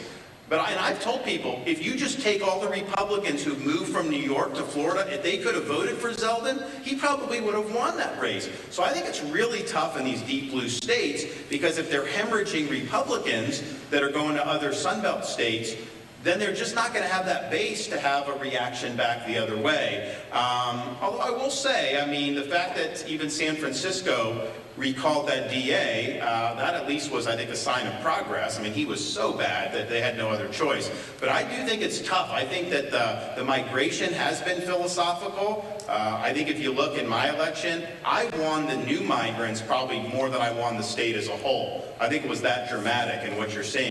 So we're getting these people, and I remember all these New Yorkers would come to me when I was my first term. They'd be like, "I'm so glad to be in a state where my vote counts." Well, it turns out I had 1.5 million votes to spare. We could have sent some of those, and the New York race was closer. But I think it's just tough. I think it's going to be tough to get in those deep blue states. I think it is going to be tough. Governor, what's your response to the accusations against Christian Ziegler, and should he resign? So I just see them. They're very serious. I don't see how he can continue with that investigation ongoing, given the gravity of those situations. And so I think that he should step aside. I think he should tend to that. He's innocent until proven guilty, but we just can't have a party chair that is under that type of scrutiny. And so I hope the charges aren't true. I've known him, I've known Bridget, they've been friends, but the mission is more important. There was a lot of talk about freedoms tonight, both from Governor Newsom and from yourself. And it's interesting, you know, I spent a lot of time on the trail talking to voters. Tonight, we talked to some of the folks that moved from California to Florida. One of the women told us she moved because she felt like her freedoms as a parent were being restricted in California, that her children weren't able to be free to live their values at school. But we also have talked to voters that have moved from Florida to California, and the trend I've noticed there, they're often folks from the LGBT community that feel like they're not safe in Florida. What do you say to people? Well, that's not true. I think some of this is a narrative. Like, we did get into the curriculum, and I think it's fine if you disagree with how we've handled curriculum about saying... Not just in schools, but people who Well, I know, but I think what's happened, though, is having the parents' rights in education, where we say we're not going to do the sexuality or the gender identity in the elementary schools. That was portrayed by people in your industry as, quote, don't say gay, even though the word was never in the bill, and it applies to all of this stuff. So I think there was a narrative that somehow that was targeting individuals' rights. It had nothing to do with that. It had to do with school curriculum. We were right to do what we did in school curriculum, and I think you'll see most people in Florida, they realize that that was a phony narrative, but it has nothing to do with an individual's rights. All we're talking about is focusing on that school curriculum and just making sure that it's age appropriate. I mean, I showed the stuff from the book. That is in schools in California. When he said it wasn't, that is. They do have gender. They start to talk about gender, how, you know, the gender stereotypes and gender change. They do talk about that in California in elementary school, because I looked that up. So that is there, and it's not there in Florida, and we think it's more appropriate the way we're doing it. Governor, I just have a quick follow-up for Will's question. When exactly did you learn that there's an investigation into Ziegler? Yeah, and then my question on the debate. You have to operate with governors, regardless of party, as president. If you become president, how would you operate with Newsom and democratically led states? So when you have issues like emergencies, I put all the politics aside. I've sent California help already. And you just got to do that. I mean, these things that happen when the governors are working directly with the president and those types of situations, you can't let any of this other stuff color that. And so I've been somebody that has been willing to do that, and I would definitely do that as president. Now, in terms of our posture to some of these states and their policies. For example, we are going to be aggressive at going after these radical district attorneys. We have tools with the Justice Department. They are causing serious carnage to their communities. And you can just talk to people, and like when I'm sitting up there, and I said at the beginning, he knows how to spin, he does this, but like to try to put the lipstick on the pig and say somehow crime is not a problem in LA, just talk to people. You go visit, I talk to people, they go to a hotel, they're like, I want to walk down the street. And the guy at the front of the desk will say, what are you doing? You're leaving the hotel? Yeah, I'm gonna, no, you can't walk down that street. The women take off their jewelry. So that's happening, and that's not right. And I think every American should have the right to live in peace and security. And to elect people who say they have an agenda not to enforce the law, that's unacceptable. If you don't like a law, you run for the legislature and you try to change the law. You don't get elected to an executive position and then nullify the law. Governor DeSantis, tomorrow you're going to Nikki Haley's backyard. What is your message to the former South Carolina governor all day tomorrow? Well, my message is about our campaign. If you compare, I mean, you know, I've been a governor, I'm a governor, she was a governor. Can people name anything that she did as governor that was significant, substantive? No. And a lot of people in South Carolina I talk to can't do that. Whereas me, we've been a transformational governor. Everything I promised I'd do, we got done. And we've made a huge, huge difference. And so that's what it's going to take. What you don't want is somebody that's just going to manage the decline.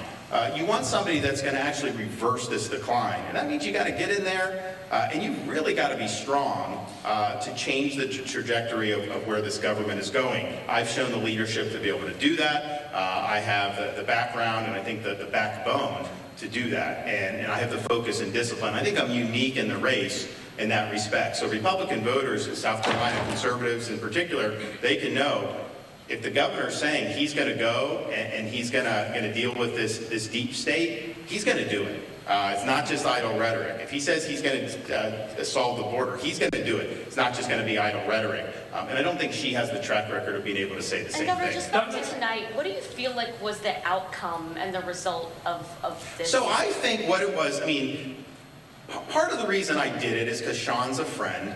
And he pitched it to Newsom. Newsom said, 24 hours, I'll do it. So then they came to me and they said, and at first I was like, you know, Newsom's running a shadow campaign. He should actually make it official. But then I thought about it. I'm in a race where one candidate gets a disproportionate amount of media coverage. And so I have to be able to get my message out. So to have 90 minutes on national TV where I'm able to go and box somebody who is on the far left, that is good exposure for me. And in fact, you know, I've just been talking to my folks, you know, we got a great response tonight from people. You know, people on the right who have been dating me because they're for Trump or somebody else. Everyone kind of rallied, and they're like, you know what? This guy represents our values, and he's taken the fight to the other side. So I think it was good. I think we got a good shot in the arm about it. I'd be willing to do more of these with others, because ultimately voters need to see who you are, what you believe in, what you've accomplished. But I do think being on a stage like that, it allows you to say, okay, who do we want in those presidential debates next September for our nominee? Because if you go back to October of 2020, the first presidential debate, Joe Biden beat Donald Trump in that debate. He beat Trump in that debate. I had people at the Florida governor's mansion. We had 50 people. We were all excited. We watch. The debate ends and everyone is just speechless. We didn't know what to say.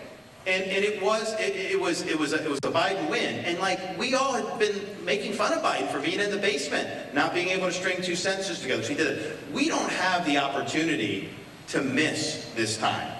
We've got to put our best foot forward. We've got to have somebody that's going to go up there, really galvanize the voters that we need, but be able to stand on that stage and articulate the conservative principles that make the country tick and what we're sorely needed. So I think I showed today that any of these primary voters are looking, I think they can say, that guy's going to fight for me. That guy's going to be up there. He's not going to take any of this from the left, and he will get the job done. Governor, what do you make of think about Newsom's call for you to drop out of the race? Oh, it was a stunt. I mean, give me a break. Like, I mean, that's just what he's doing. He clearly had some pre-programmed things that he was doing. It was interesting. Yeah, some of the things he was saying on like immigration were totally bogus. I mean, like, there are some things you can do which is false and maybe a twist and it's like 99% false, but like not even that, there's not even 1% on that. He was just making that stuff up. A lot of the stuff he was saying has already been debunked with some of these bogus attacks that Haley's lodged against me, and that's from like these liberal fact checkers who almost always ding me. Like my whole time as governor, it's like, you know, I have a comma out and they say, you know, pants on fire.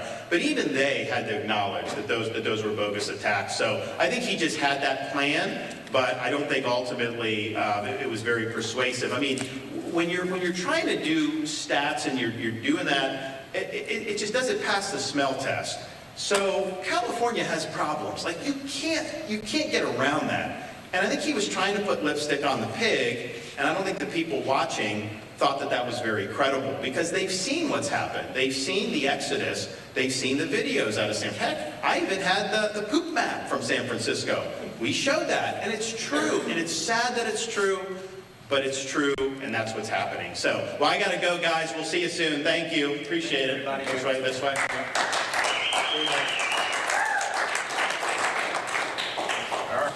Well, there you have it. Florida's Governor Ron DeSantis making some remarks post that debate with Gavin Newsom. One of the things that he answered from the many reporters that were in attendance was the fact that Newsom did say, and here I can show you this tweet from him as well, that more Floridians moved to California than any other way around. Now, there were so many topics that both of the governors discussed during this debate, and one of the hot topics as well was if Newsom was even going to run for 2024, that's something that Governor DeSantis says that he just will not admit to at the moment. Another tweet here from PolitiFact saying the difference is small and has gotten smaller from 2021 to 2022.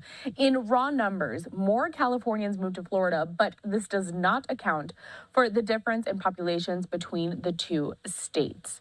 Now, a lot of people had questions regarding what even was the point of this debate because we know that DeSantis is running for that 2024 GOP nomination and Newsom is not in the running for the Democratic Party in that race for president. Hear this tweet from Fox 11 in LA saying, California Governor Gavin Newsom to Florida Governor Ron DeSantis, quote, "There's one thing in closing that we have in common is neither of us will be the nominee for our party in 2024. We're going to step away now for a quick break. Before that, one more tweet from Gavin Newsom here saying, in a matter of weeks, Ron will bend the knee and endorse Donald Trump. The former President Trump is still way in the lead amongst all the GOP contenders here in that race for the White House in 2024. Speaking of the White House, here's a live look from over there in Washington, D.C. on this Thursday evening. You can see there the White House decorated for Christmas, and also that big red ribbon is commemorating World AIDS Day, which starts on December 1st. We'll see you back here in 2 minutes.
Welcome back. You're watching Live Now from Fox. We are on Capitol Hill watch for this next part of our programming here, and more specifically, we're looking ahead to tomorrow when Congress members are expected to vote to expel the embattled Representative George Santos. A live look out at Capitol Hill, the Capitol building, there on this Thursday night. Now, this increased effort to expel Santos, it comes after the Ethics Committee released a new report saying that he, quote, violated federal criminal laws. Santos is accused of lying about his background to get elected and using his campaign funds for personal use. So far, he is still refusing to resign. Fox News correspondent Rebecca Castor, she has the latest.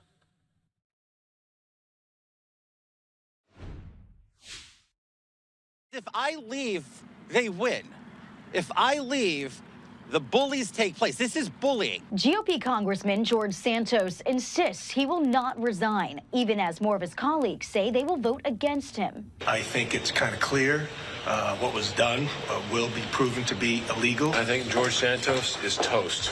The vote is expected Friday, and it will be the third time lawmakers vote on his expulsion after Santos survived their last two attempts. But this time, lawmakers have the findings of an incriminating House ethics report. We learned that Mr. Santos spent campaign-related funds on personal rent, on personal credit card payments, on ATM withdrawals. The vote puts House Speaker Mike Johnson in a tough position. I personally have real reservations about doing this. We're going to allow people to vote their conscience. I think it's the only appropriate thing we can do. An expulsion means Republicans risk making their narrow majority in the House even slimmer. Well, why would we do this? We have a 4-seat majority. You're reducing our majority by 25%. I don't think that's very smart. Meanwhile, Santos argues expelling him will set a bad precedent. This will haunt them in the future, where mere allegations are sufficient to have members removed from office when duly elected. And Santos isn't leaving quietly. In what will likely be his final act in Congress, he introduced a resolution to expel another lawmaker from his state, Democrat Congressman Jamal Bowman, for pulling a fire alarm in a House office building. Santos's charges include conspiracy, wire fraud, and falsification of records. He has not yet been convicted. In Washington, Rebecca Castor, Fox News. And as you saw there in that report from Rebecca, George Santos did host a news conference just outside of the Capitol building earlier today, where he, again, is not going quietly and saying this is going to set a bad precedent for other Congress members going forward. Let's play some more of those remarks next. Early today, just wanted to... We all good? All right, cool. All right, good morning, everybody. Thanks for coming out. As you all know, the vote that was supposed to happen today was moved to tomorrow, but in lieu of keeping a schedule, I decided to stay with today's 8 a.m. Commitment to all of you and to the American people. Here's where we are.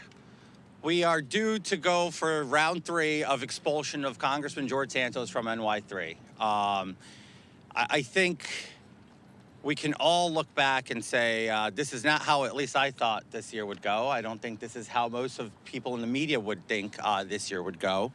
And it's just an unfortunate circumstance that I have to sit here and watch American people waste, Congress waste the American people's time over and over again on something that is the power of the people, not the power of Congress, which is to remove and elect and remove members of Congress.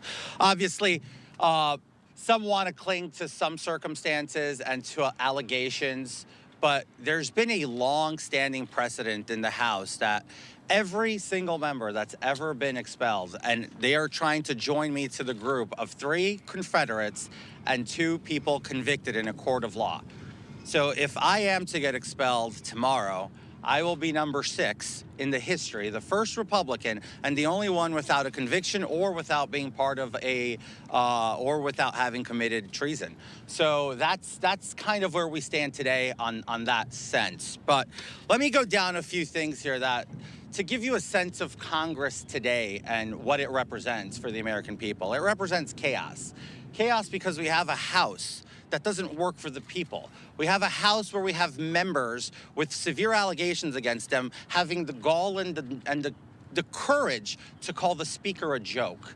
I read that today in Political. It was on the cover of Political, where, you know, we're reading about members of Congress trying to smear one of the most honorable members of our conference in the Republican Party.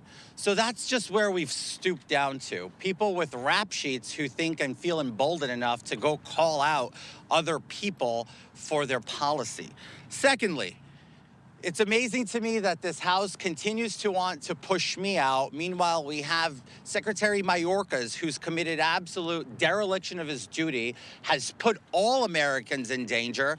If you saw last night, the Rockefeller Center Christmas tree lighting, which is something that for years has been one of the most beautiful celebrations in New York City, most peaceful, crowded, yes, but yesterday we had a band of vandals who thought it was appropriate to fight the NYPD. This is what took place just yesterday. And that's on Secretary Mayorkas, because a lot of these people, they're not here because they love this country. They're not here because they want the best for this country. Why are they here? It's starting from inside. And that's what you get when you have open borders and an administration that is oblivious to the real issue that's taking place. And then lastly, let's talk about consistency. We have a member of Congress that earlier this year took a plea deal to obstructing a congressional hearing. That's not the plea deal he took, right? I'm kidding. He took a plea deal for pulling a fire alarm which obstructed and delayed an official hearing and proceeding on the House floor.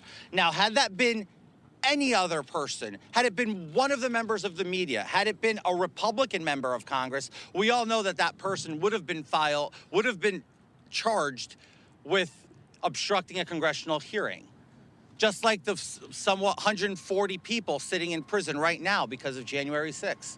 But Jamal Bowman gets a pass. That's why today at noon, I'm going to be introducing a privilege motion for expulsion of convicted and guilty pleaded Congressman Jamal Bowman.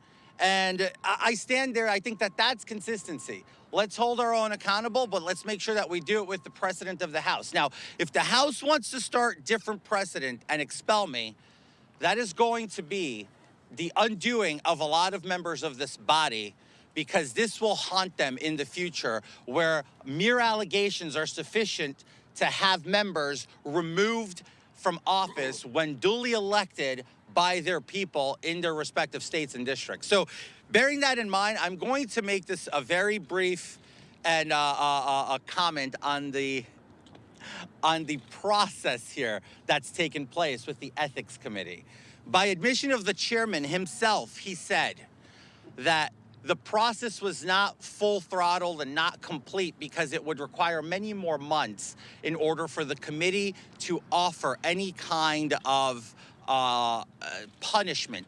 So instead, they decided to stop short of completing the process, going ahead and putting out a slanderous report, unprecedented. Nobody here's ever seen ethics reports of any other members who's been under investigation. But yet again, changing precedent for me, it seems that it's all fair game. So there we go. They go ahead and release this report littered in hyperbole, littered in opinion that would have no decent cop would bring this to a prosecutor or a DA and say, here's our report, go ahead and charge him, right? So this is what the Ethics Committee put out. God bless them and what they think they're doing and what their work is.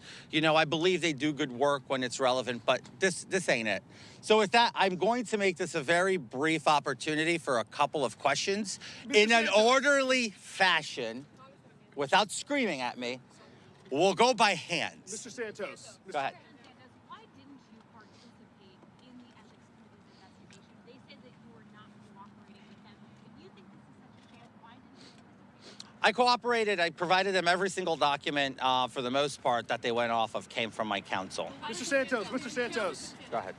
You said that this is a distraction for the institution. I know you've been getting this question a lot, but if it's really truly a distraction for the institution, why not just resign? Because if I leave, they win. If I leave, the bullies take place. This is bullying. The chair of the committee putting out a motion to expel, just introducing it and not calling it privilege, was designed to force me to resign. But he didn't even have the fortitude to go ahead and call the privilege. He had someone else do it, someone who's actually just recently done one on me, which is Congressman D'Esposito. So the reality of it is it's all theater. It's theater for the cameras, it's theater for the microphones, it's theater for the American people at the expense of the American people because no real work's getting done. Congressman Santos. Go ahead. You talked about a lot of the alleged transgressions of other members of Congress. Have you made any formal complaints to the OC or the other? I will be filing a slew of complaints in the coming hours of today and tomorrow to make sure that we keep the playing field even, because at this point, I have been nothing but generous and kind with my time. I have not raised my voice or a single finger against a single other member of this body. But now I guess it's fair game to continue to do that. Congressman Santos. Go ahead.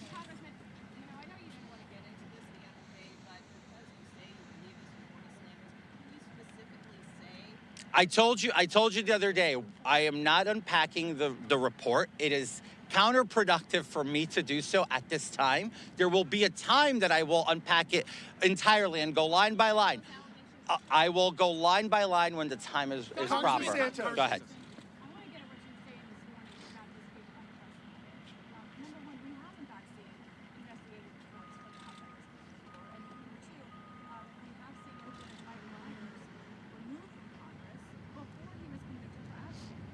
He resigned. He resigned. That's the reality. Is he's resigned. He resigned.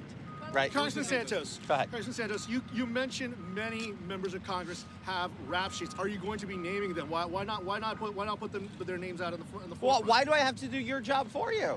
I mean, you guys like digging up stuff on me? Why don't you go dig up on other members? There's so many. It's out in the open. Go ahead. You talked a lot about through this process you're being bullied. Why are you feeling that you're being bullied? Why do you think you're being bullied? Why do you think I mean, it's the third time. And each time for different reasons, and they just keep going. I don't know. Ask them. I don't care.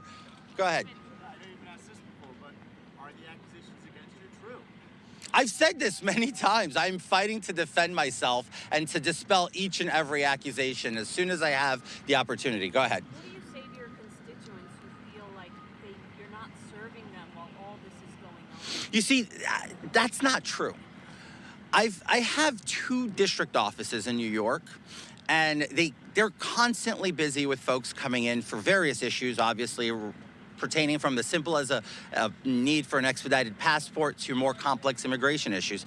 There is one thing that sometimes deters people from walking in is when we have crowds of media outside the office. And I'm not blaming the media. I'm just saying that does interfere with constituent services. People don't want to be on camera. They don't want that exposure of them. So, but the service is there. I nominated 29 applicants to the service academies, and I've already had 4 gotten accepted. And I did that earlier than most people in this building. So I'm pretty proud of the fact that I have a staff that's veteran staff in leadership in my DC office and in my district office, and the operation runs pretty smooth. I mean, look, we haven't had real complaints other than from organized anti-George Santos groups. Obviously, I didn't win my seat unanimously with every single vote in the district. I had people who opposed me, but we do the best and we're open to everybody. And look, the thing I like to do the most is serve the people and talk to them. Do you expect the expulsion vote to pass? Just wanted to play out some of those remarks from Representative George Santos ahead of his expulsion vote happening tomorrow. Some Republicans voicing their concerns, including House Speaker Mike Johnson, saying that he is concerned about expelling Santos before he's been convicted of anything, something that Santos has been touting for a long time, because technically these are all allegations into which why Congress members want to expel him. However, still no conviction based on all these accusations. The House has only expelled 5 members in its entire history. We're going to step away for another quick break at Live Now from Fox. When we come back, we're going to get right back into what's happening in the Israel-Hamas war. Now, late last night, we broke to you that ceasefire truce was extended into today. More hostages were released. More prisoners of Palestinian descent being held in Israel were also released. A live look out at the Gaza Strip very early in the morning. Local time there, it is about 6:29 a.m. We'll see you back here in 2.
Welcome back. A live look at a very early Friday morning over there in Gaza, local time 6:32 a.m.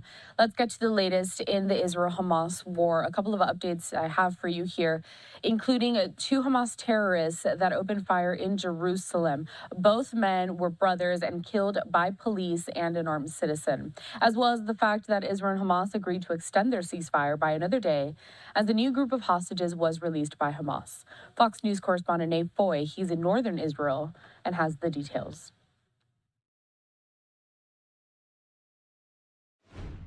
My heart goes out to the victims of this attack. 4 Israelis are dead after 2 Hamas gunmen opened fire in Jerusalem this morning. As Secretary of State Antony Blinken met with Israeli Prime Minister Benjamin Netanyahu. I told him, we swore and I swore to eliminate Hamas. Nothing will stop us. Blinken then met with Mahmoud Abbas of the Palestinian Authority, discussing ways to accelerate humanitarian aid into Gaza and improve security for Palestinians in the West Bank. This mother is weeping tears of joy, finally reunited with her daughter, 21-year-old Mia Shem, released by Hamas terrorists today, with 40-year-old Amit Susana and 6 other Israeli hostages. But the joy of coming home can quickly turn into grief. On her first day back in Israel, American-Israeli mother Liat Benin learned Hamas terrorists murdered her husband on October 7th. She'll raise their 3 children alone. But Israel is united against Hamas and ready for whenever this ceasefire ends. We are going to fight Hamas till we prevail, no matter how long it takes. Knowing whatever comes next in Gaza will be scrutinized by the international community. Secretary Blinken said tonight that Israel must take steps to protect the innocent civilians in Gaza whenever the fighting does resume. Tomorrow's the 8th consecutive day of the temporary ceasefire. In northern Israel, Nate Foy, Fox News. U.S. Secretary of State Antony Blinken was in Tel Aviv earlier giving some remarks, an update on where things in the war stand. Let's take a listen. On my last visit here, I discussed the potential for humanitarian pauses to facilitate the release of Hamas's hostages, the surge of humanitarian assistance, the protection of Palestinian civilians. And I said that there were a number of issues that needed to be worked through, but that the United States was committed to achieving these goals. Today marks the 7th day of the humanitarian pause in Gaza. The United States worked closely with Israel, Qatar, and Egypt to put in place. The 7th day that hostages have been freed and are returning home to their families. The 7th day that significantly more humanitarian assistance is getting into the people of Gaza who need it. And the 7th day that civilians in Gaza have been able to move to safer areas. I've come again here today to advance a number of goals. Our immediate focus is working with our partners to extend the pause so that we can continue to get more hostages out of Gaza and more assistance in. We share the elation, the relief of the families from more than a dozen countries, including the United States, who've been reunited with their loved ones. And yet, there are scores of families here in Israel, the United States, and around the world whose loved ones continue to be held captive and who are desperate to get them home safely. We will not stop working until we get every hostage back home with their families and loved ones. At the same time, we continue to surge humanitarian assistance to Palestinian civilians in Gaza. Together with the UN, partners in the region, we have significantly increased the flow of food, water, medicine, fuel, to power desalination plants, hospitals, and other critical infrastructure. Just over the past week, the mechanisms that we helped to negotiate and implement have more than doubled the number of trucks getting into Gaza. But this is still not enough to meet the needs of its people, which is why we continue to work urgently to get more aid in and to get it in faster. Sustaining and increasing the flow of humanitarian aid in particular fuel, restocking stores with commercial goods. These are vital to the lives and livelihoods and well-being of men, women, and children. That's especially true for the most vulnerable parts of the population: children, the elderly, pregnant women, people with disabilities. And it's even more pressing as winter sets in, bringing with it a heightened risk of infectious disease outbreaks. The government of Israel agrees with the imperative of humanitarian assistance and the need to sustain it. Prime Minister Netanyahu also made clear that Israel intends to resume its military operations against Hamas when Hamas stops releasing hostages. As we've said from the outset, Israel has the right to do everything it can to ensure that the slaughter Hamas carried out on October 7th can never be repeated. Hamas cannot remain in control of Gaza. It cannot retain the capacity to repeat that carnage. That was only underscored by this morning's appalling terrorist attack on people waiting at a bus stop in Jerusalem, which killed 3 Israeli civilians and wounded at least 6 others, including 2 American citizens. Hamas has claimed responsibility for that attack. It called its perpetrators heroic. We mourn those killed, just as we mourn the loss of every innocent civilian life, Israeli or Palestinian. But as I've also said since I first came here after October 7th, the way Israel defends itself matters. It's imperative that Israel act in accordance with international humanitarian law and the laws of war, even when confronting a terrorist group that respects neither. In my meetings today with the Prime Minister and senior Israeli officials, I made clear that before Israel resumes major military operations, it must put in place humanitarian civilian protection plans that minimize further casualties of innocent Palestinians. That means taking more effective steps to protect the lives of civilians, including by clearly and precisely designating areas and places in southern and central Gaza where they can be safe and out of the line of fire. It means avoiding further significant displacement of civilians inside of Gaza. It means avoiding damage to life-critical infrastructure, like hospitals, like power stations, like water facilities. And it means giving civilians who have been displaced to southern Gaza the choice to return to the north as soon as conditions permit. There must be no enduring internal displacement.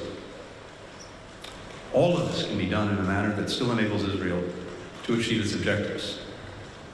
Of course, we know that every one of these elements is made more complicated by the fact that Hamas intentionally embeds itself with civilians, within and below hospitals, schools, apartment buildings, refugee camps.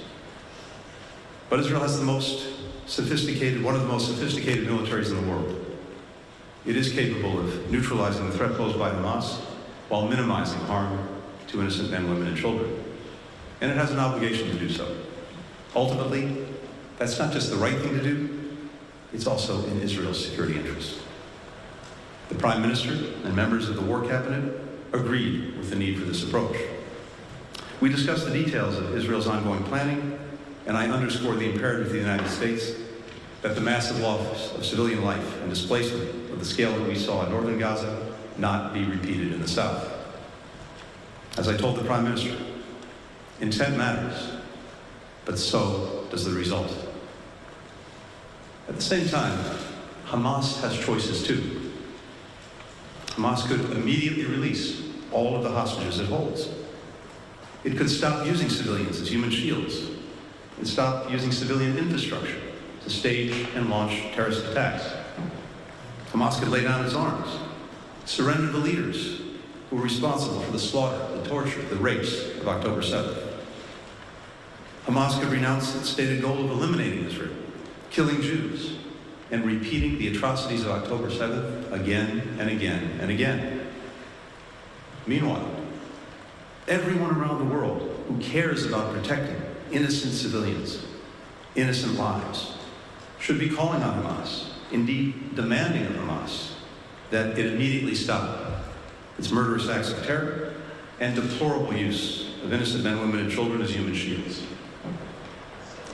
In our meetings with Israeli leaders here and in Jerusalem, and Palestinian leaders in Ramallah, we discussed our continued focus on preventing the conflict from spreading, whether to the West Bank, to Israel's northern border, or to the broader region. I raised our deep concerns about steps that could escalate tensions in the West Bank, including extremist settler violence and proposals from parts of the Israeli coalition government to further expand settlements. I made clear our expectations about addressing these issues. We also focused on what we can, what we must do now to prepare for the day after the conflict, to create the conditions for a durable and lasting peace, building on the principles that I set out a few weeks ago during the G7 meeting in Tokyo. Breaking out of the cycle of violence, cycle of conflict, ensuring Israel's enduring security, demands improving the lives of Palestinians in Gaza and the West Bank in immediate, tangible ways, and providing them with a credible path toward their legitimate aspiration for statehood. In our ongoing conversations with Israeli, Palestinian, and Arab leaders, we'll discuss practical steps to make real a just and lasting peace, and what each of us is prepared to do to help achieve it. We have no illusions this is going to be easy. We will surely have disagreements along the way, but if we're going to move forward on practical steps toward lasting peace, lasting security, we have to be willing to work through these disagreements, because the alternative, more terrorist attacks, more violence, more innocent suffering, is unacceptable. That's why the United States is here, and we're leading toward this goal. With that, happy to take some questions. The first question goes to Mara Kanook with Reuters. Hello, Mr. Secretary. You've just said the U.S. is urging Israel to ensure the protection of civilians before starting its operations in southern Gaza. I'm wondering, you talked about what you made clear to Prime Minister Netanyahu and the War Cabinet, but what concrete and specific assurances have you gotten from them, if any? Based on what you heard from them today, are you confident Israel will follow the international laws of war in southern Gaza when it resumes its military operations? My second question is, you and others in the administration have repeatedly said that the United States wants to see a revitalized Palestinian Authority to rule Gaza and the West Bank. Sir, could you tell us what exactly the U.S. vision is for a revitalized PA, and does it include a reshuffle in the leadership? Thank you. Thanks, Ron. So, as I said, we made clear the imperative that before any operations go forward in southern Gaza, that there be a clear plan in place that puts a premium on protecting civilians, as well as sustaining and building on the humanitarian assistance that's getting into Gaza. And the Israeli government agreed with that approach. There are concrete steps that it's not appropriate for me to detail here tonight that we know and we heard can make ensure to the best of anyone's ability that happens. It's obviously challenging given the particular conditions that Israel has to deal with in getting to Hamas and making sure again that it can't represent the threat that it posed on October 7th. But again, Israel understands the imperative of protecting civilians, the imperative of humanitarian assistance, and will continue to work to ensure that that carries forward in practice. And again, as I said to the Prime Minister, to the War Cabinet, intent is obviously where you start, and it's vitally important. And I'm very confident in the intent, but results, of course, are fundamentally what matters. You're listening there to remarks from Secretary of State Antony Blinken earlier on Thursday in Tel Aviv. We're going to step away for another quick break. On the other side, continuing coverage on the Israel-Hamas war.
Welcome back to Live Now from Fox. I'm your host, Carol Lahara. Another live look out at Gaza early in the morning, approaching 7 a.m. over there, local time in that area.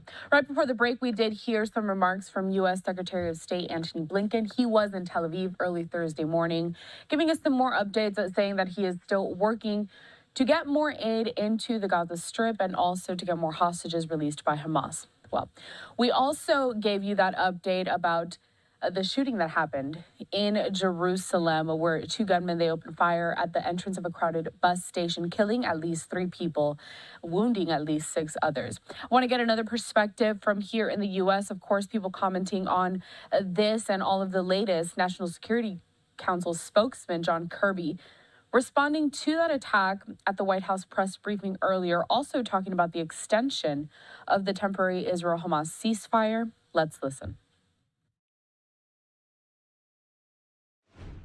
And a significant surge in humanitarian assistance into Gaza, several hundred trucks over the last week, which is important. Again, we all recognize more needs to be done, more needs to get in, but we shouldn't discount the incredible work that has been done on the ground to get more food, water, medicine, and even fuel to the people of Gaza over the last week. And so we're going to continue our efforts with Israel, with Qatar, obviously with Egypt, to support and extend this pause as much as we can and to help secure the release of all the hostages held by Hamas terrorists. And I know one of the first questions I'm going to get is, what are the chances of an extension? And I just can't tell you that right now, except to tell you that we're working at it literally by the hour to see if we can get this 7th day turned into an 8th and 9th and 10th and beyond. But all I can do is tell you where we are right now, and we're glad that we got a 7th day out of this.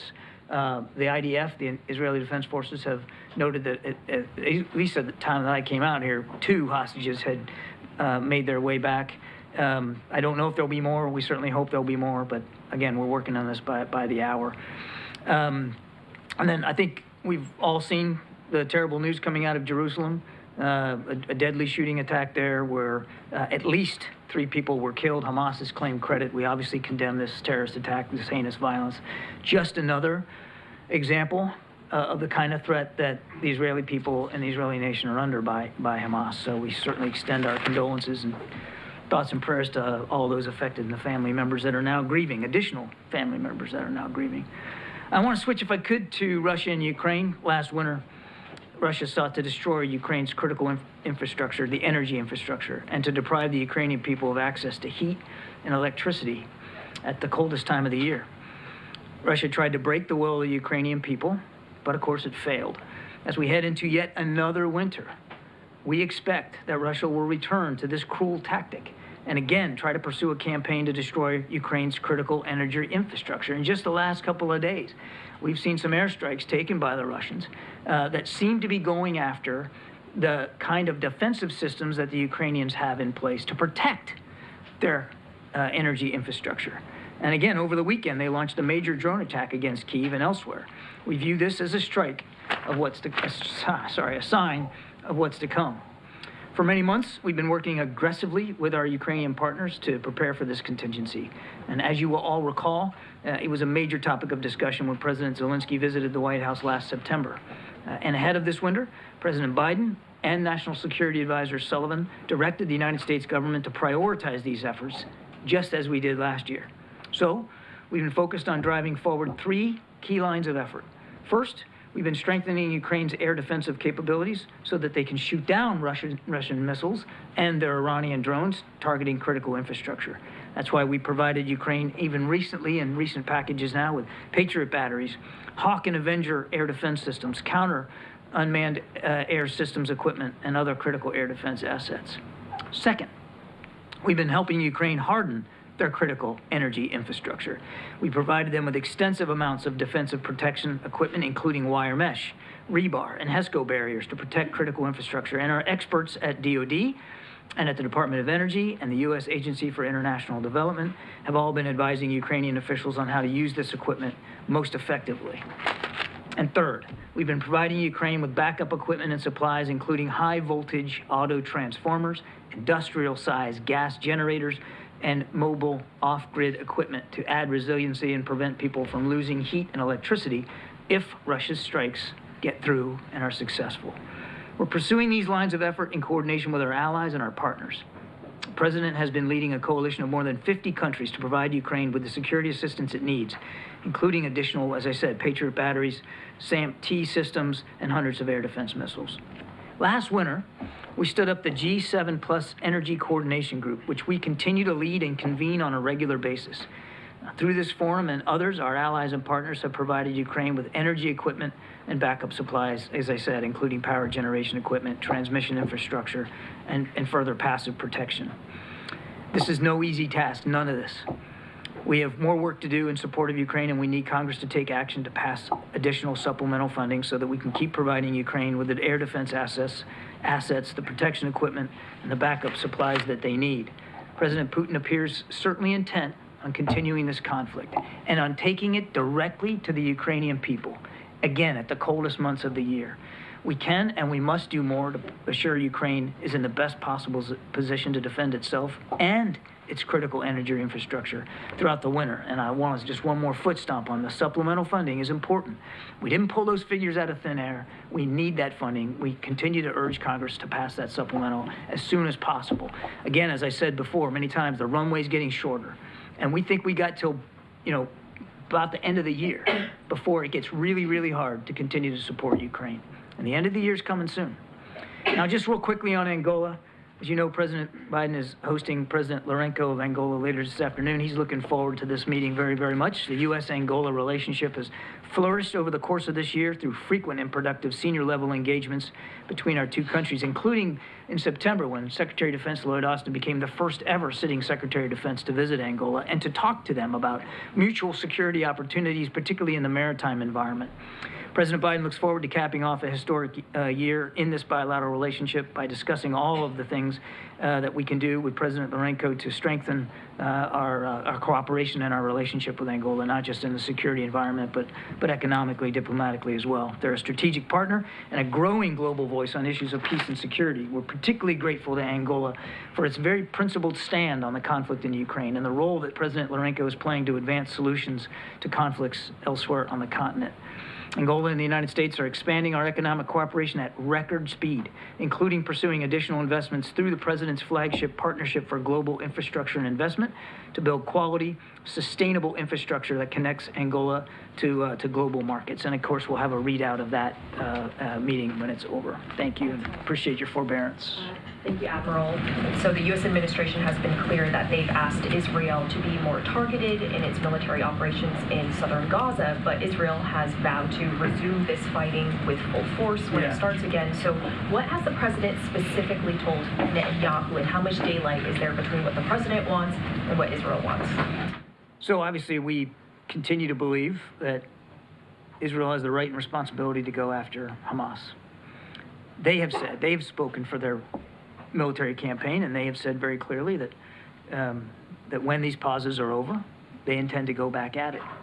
And as they make that decision, they'll continue to find support from the United States in terms of the tools and capabilities, the weapon systems that they need, as well as the advice and the perspectives that we can offer in terms of urban warfare. No nation should have to stand for what Israel had to experience on the 7th of October. So I won't speak for their operations, and I'm certainly not going to get into private conversations that the president has had with the prime minister, but he has been clear publicly and certainly in his discussions with the war cabinet that they will continue to have United States support as they go after these terrorists. And again, just look at what happened today in Jerusalem. I mean, if anybody's guessing and wondering whether Hamas still has murderous intentions against the Israeli people, just look at what happened in Jerusalem today. You mentioned before that the U.S. believes there are 2 American women held. One has been released. So does that mean there is 1 American woman left being held? And what do we know about her conditions? Do we think she could be released soon? I wish I had good answers for those questions. Unfortunately, we don't know. We do believe that there's that of the unaccounted for Americans, that we believe there's 1 other woman that's unaccounted for, and that we had believed was taken hostage. So we were hoping to see 2 women and, of course, little Abigail come out over the last week.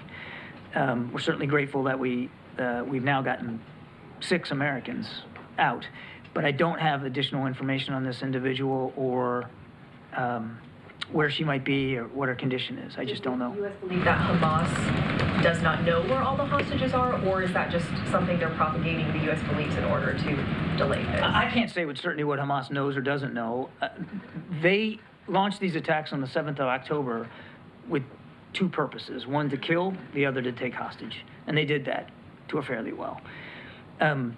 We do think that there are some other groups other than Hamas that might be holding hostages. But that's not to say that Hamas doesn't have visibility on that or doesn't have a way to find out about it. So the onus is really on Hamas as this deal progresses today to identify, locate, and secure these hostages and get them to the Red Cross so that they can get to safety. But I couldn't speak with great certainty about exactly what Hamas knows and doesn't know. Thanks. The administration officials said yesterday that there is an effort to encourage the Israelis in this southern Gaza operation to kind of narrow the target, make sure that civilians have a clear idea of where they can seek refuge. Is there a concern that that might give a heads up to Hamas as well so that they can reposition as well and seek refuge? Well, there's a couple of things there, Trevor. First of all, I certainly won't speak for the Israeli military or what their plans and strategies are. I mean, they have a right to operational security in terms of what they're going to do, when they're going to do it, and how they're going to do it. So obviously, we certainly don't want to say anything from the podium or publicly that would put their operational security at risk. Secondly, all right, we're listening there to spokesperson John Kirby during the White House press briefing, giving some updates on the Israel-Hamas war, but also on that war between Russia and Ukraine, something that's kind of taken a back seat when it comes to media coverage, but at the same time, still ongoing there. And we like to bring you those updates as well here at Live Now from Fox. But going to switch back to Israel-Hamas war. Let's take another live look right now.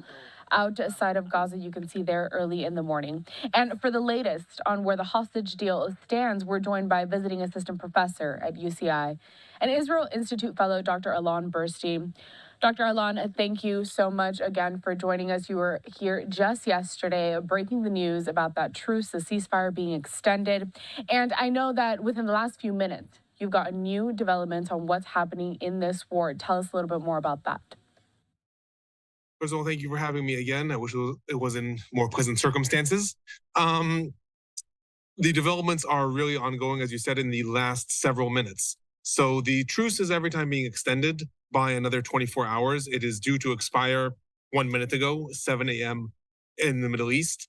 There were reports at 4:45 a.m. in the Middle East in the Wall Street Journal that the sides have agreed to extend by another 24 hours and that Israel is going to receive another 10 hostages from Hamas.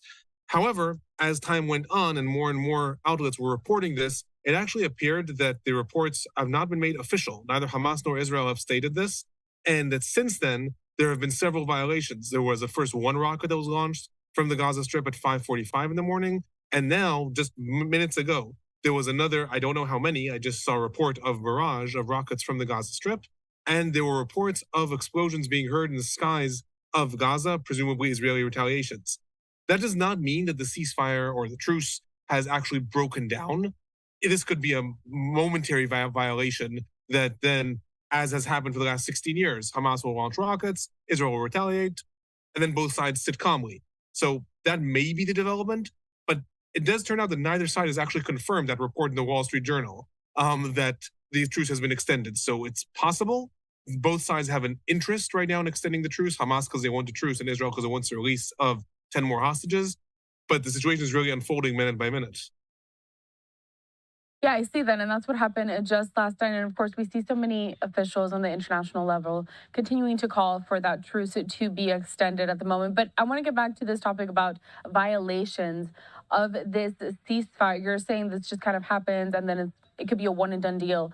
And then we're back to that truce. How does that work exactly? So historically, whenever there's never been any peace treaty or anything between Israel and Hamas. So historically, for 16 years, Hamas has governed the Gaza Strip, and there have been numerous flare-ups. Sometimes they involve rockets. Twice prior to October 7th, they involved also a invasion of Israel into the Gaza Strip, and then they end with ceasefires. What happens then until the next round of flare-up, so to speak, is more rockets are launched from the Gaza Strip. They are usually intercepted. Sometimes they intercept people in Israel. Israel retaliates, usually against the areas that were launched. And the sides go back to living in this stalemate. That has been the stalemate for the last 16 years. Now, what is happening is, according to reports, and the way the truce was initially agreed upon, any violation from either side of the truce gives the other one the entire right to resume fighting. However, again, in the Israeli-Palestinian conflict, that doesn't tend to happen. In the last days, since the truce began, there were at least 3 different violations, twice from Palestinians reported that started from Palestinians. In one case, Palestinian insurgents activated different explosive devices near IDF troops. In another case, there were again explosive devices and a gun battle ensued. And then the third day, the IDF reported that there was again an attempted Palestinian attack against IDF troops in the Gaza Strip, and the IDF this time retaliated and killed 3 Hamas attackers. That did not break down the truce. That happened. It was contained by both sides, and the truce went on. Because when both sides really have an interest in maintaining the current situation for different reasons, again, Hamas really has an interest in maintaining the truce. Israel really has an interest in restoring hostages. Because of that, they can both absorb this and contain this. That may be what happens now. If the truce has been extended, as Wall Street Journal reports, this is not going to lead to a breakdown. There'll be a couple rockets. Israel will retaliate. It's ridiculous to talk about it in such a cavalier way, but that's what will happen. And the truce will go on. If the truce has not been extended, then this could be the opening barrage of return to full fighting. So, Alon, we have been relying a lot on your moment-by-moment updates that you've been giving on Twitter. So let me pull up another tweet right now here. Summary of the hostage exchange today. 8 Israelis released. Hamas claiming, and this goes back to this violation of the truce, so to speak, claiming that 2 released yesterday as a gesture to Russia. They count towards 10 today because, of course, every day it's supposed to be 10 hostages. What do you make of that? Have Israeli officials said anything, commented on this sort of changing of the rules last minute by Hamas? Not really, and that's why I said there Israel de facto accepted this, because Israel made actually no official comment about this. So when it looked like the truce was breaking down yesterday, or not breaking down, it was just expiring, and they weren't going to renew the truce, we were discussing, and we said that what has happened is Hamas transferred a list. They're supposed to transfer a list every night of the 10 hostages that are going to be released the next day. The deal involves hostages that meet the criterion of either minors under the age of 19 or women. And all of a sudden, they transferred a list that involved only 7 names and 3 dead bodies that they were going to return.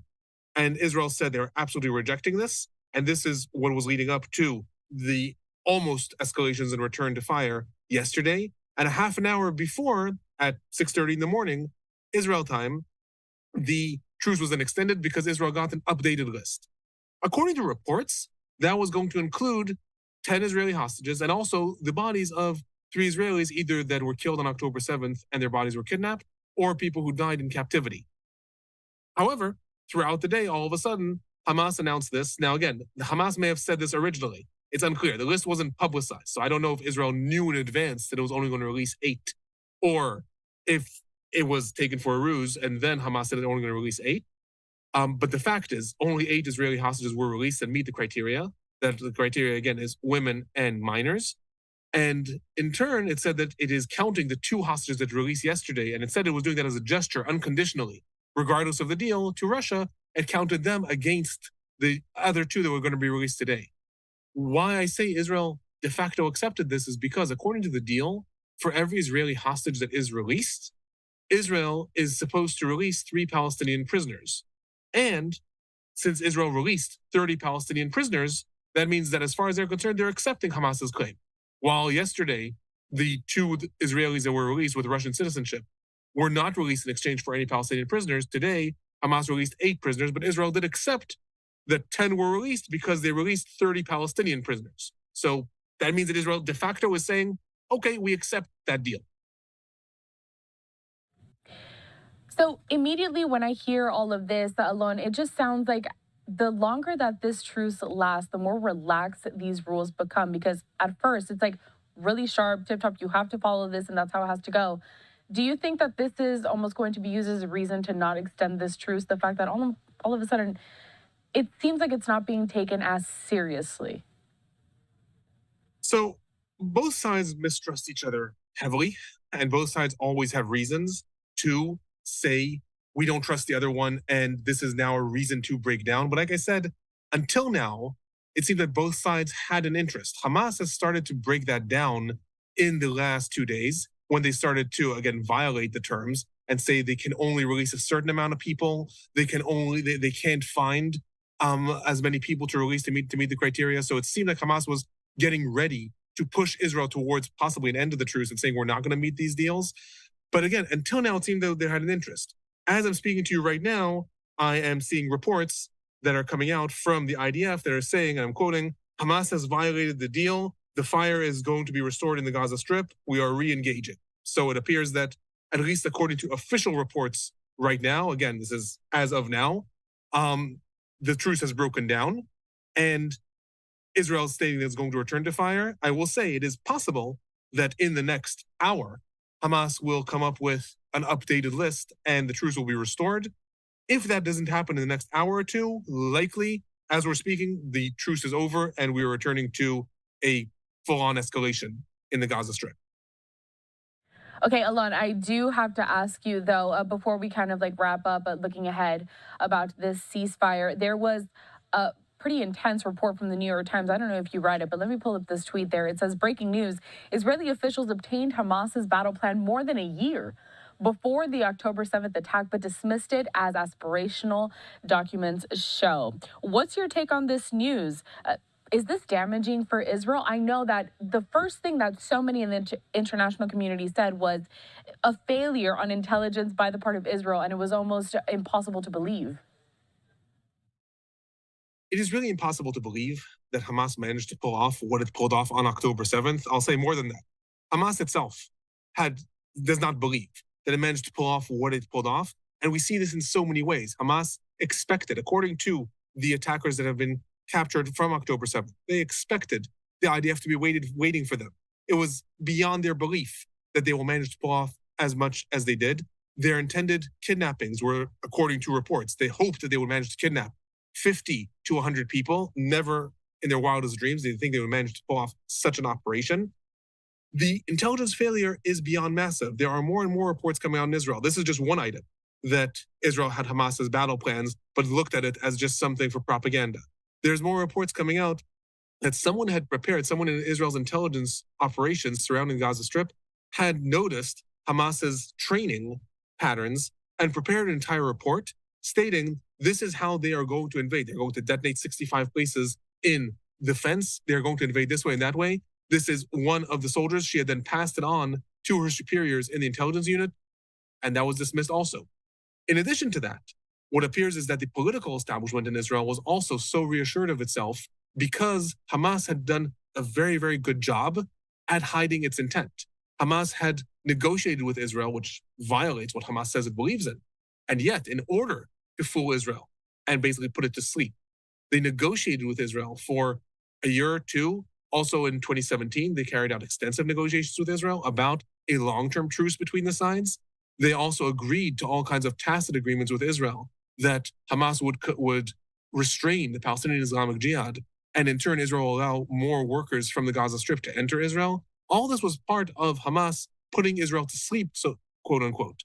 So much so that Israel had actually agreed with Qatar since 2017 that Qatar was going to channel money to Hamas because Israel had believed that Hamas wants to rebuild the Gaza Strip in some way and not then lose all its economic prosperity.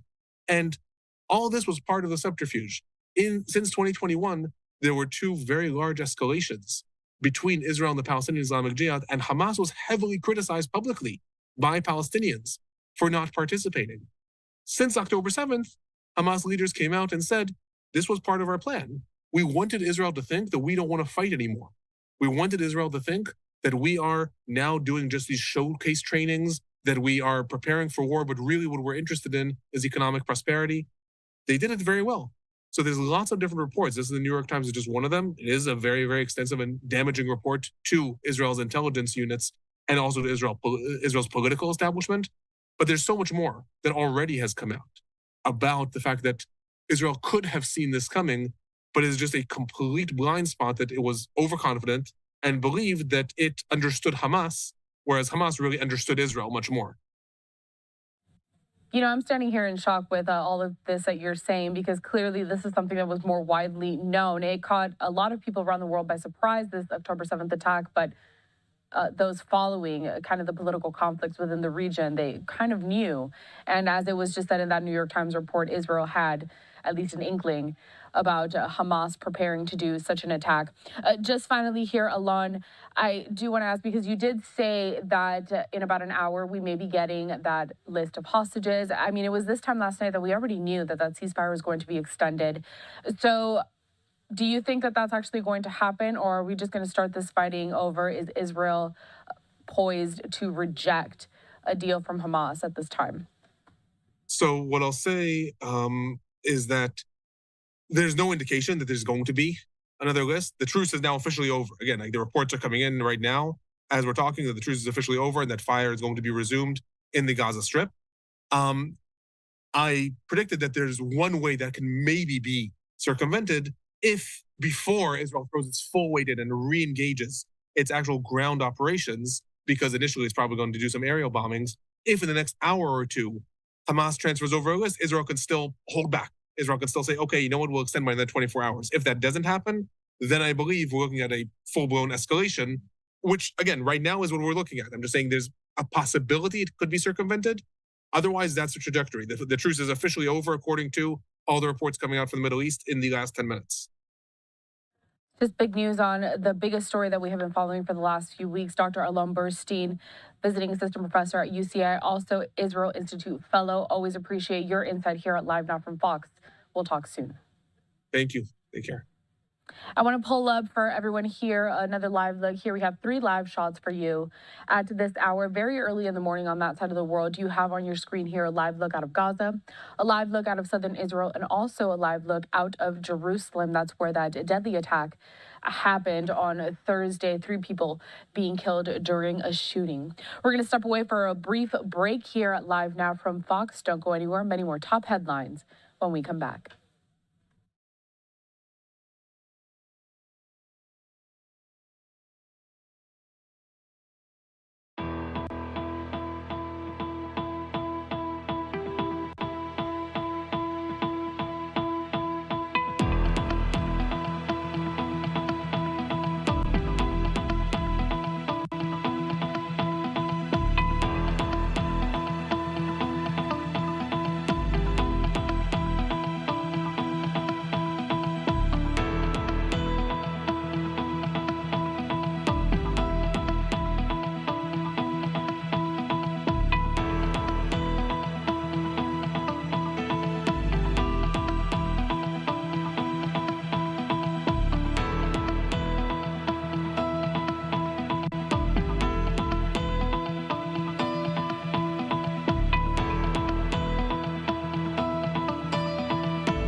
Welcome back. You're watching Live Now from Fox. I'm your host, Carl Lahada. We're going to switch gears now and get to some big medical news and an update on post-pandemic. Now, that's something that we haven't talked about really much since it dominated the headlines back in 2020 and a lot of 2021.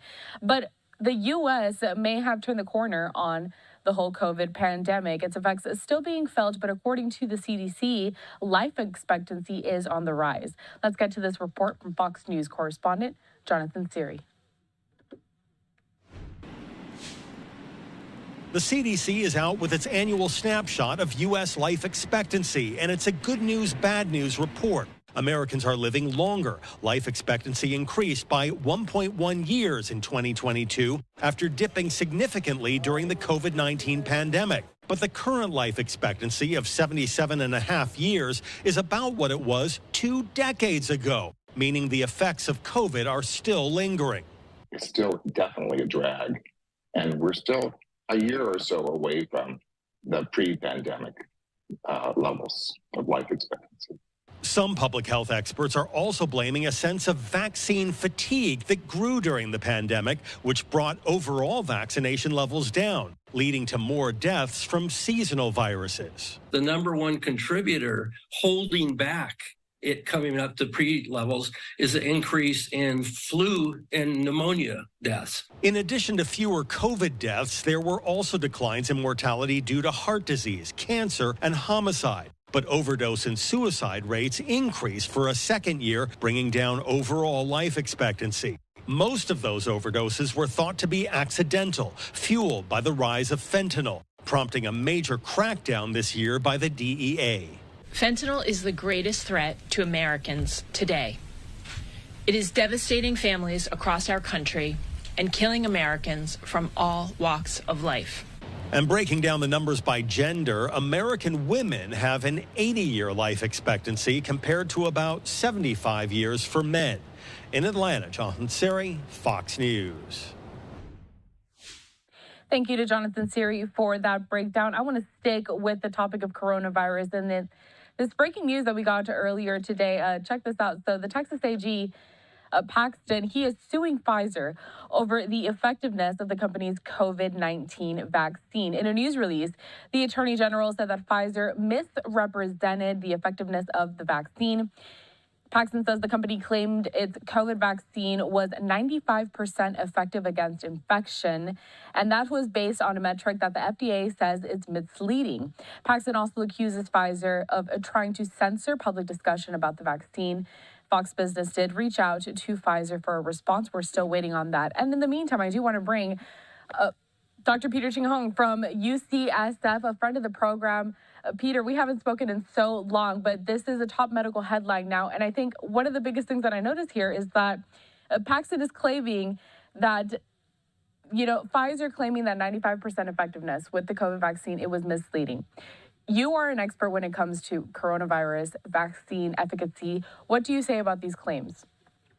I think the claims are unfounded, mainly because the virus changed. At the time when Pfizer did the initial studies, it was 95% effective at prevention of infection, but the virus changed, and people know that we had the original variant, then there was Alpha, then there was Delta, and then there was Omicron. So it became more and more transmissible, so that you're also losing the sight of the forest for the trees, meaning that the real goal wasn't ever prevention of infection, it was prevention of serious disease, hospitalization, and death. And if it prevents or prevented 3 million deaths in Americans in the first 2 years, that is an unqualified success. Dr. Peter, so also when the coronavirus first kind of made the headlines all over the world, there was so much pushback for people to get vaccinated, but we look at other diseases like the measles, for example, even the chickenpox. Some of these are mandatory vaccines for children going into school. Compare almost the efficacy of those vaccines versus the coronavirus. At the same time, people did need to get that, like you said, to prevent sort of that exposure for more serious diseases.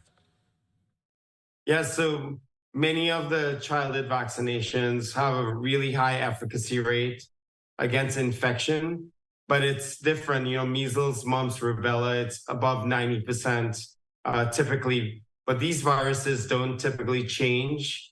I think we had a new enemy in the form of COVID. It was something that was mutating and evolving very rapidly based on the the number of people that were infected all at once, and nobody anticipated that.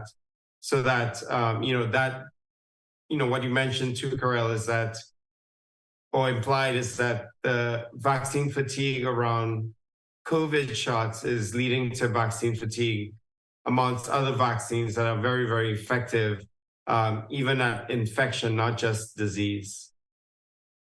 It's an interesting point that you just made. Working in the medical field, have you noticed that this fatigue, you did just say here it's kind of transferred over to other very essential vaccinations. Have you faced a lot of pushback when it comes to counseling your patients on getting vaccines that are really life-saving in so many cases?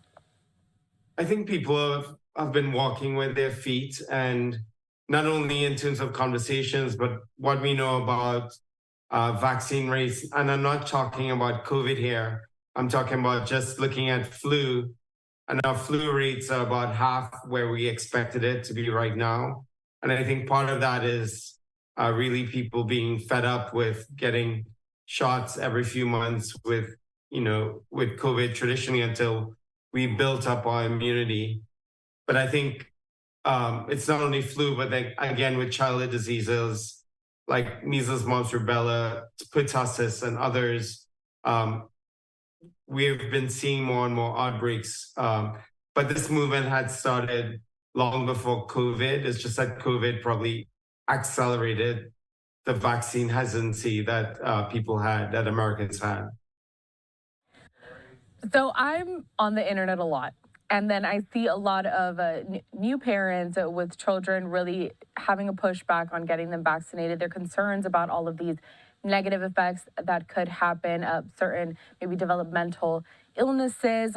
Do you see that as a credible reason to not get a child vaccinated? Are really these cases that high that parents should be concerned?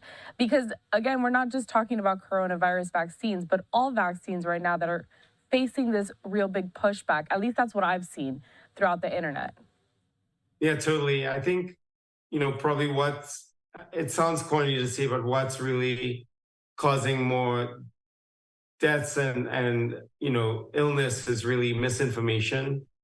We've had more and more outbreaks of measles, of other illnesses that are vaccine preventable. So I think although vaccines were heralded as one of the greatest advances in medicine, a lot of those advances are being erased because of people's questions. And a lot of those questions are because of, a lot of different information that's coming out there. And, I would just really encourage people to be open-minded as well and to engage in conversation and to really think about those days when we didn't really have those vaccines.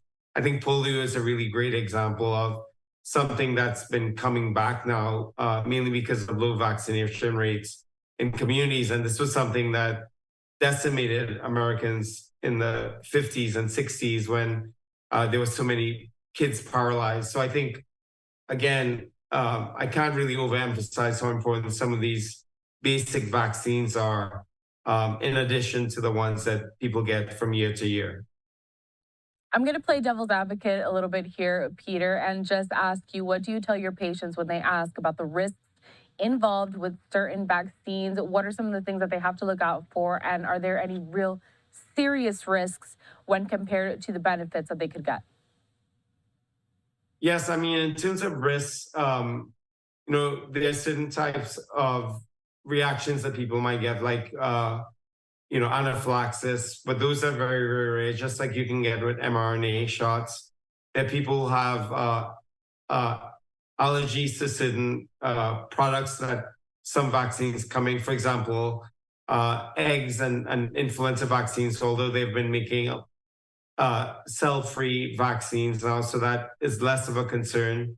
And then there are other really rare side effects, but they're very vaccine specific, but really dwarfed by the benefits of the vaccine. But for parents who are worried about it, of course, one should never dismiss those fears, but really continue to engage in the conversation with them over time. And that's what I do.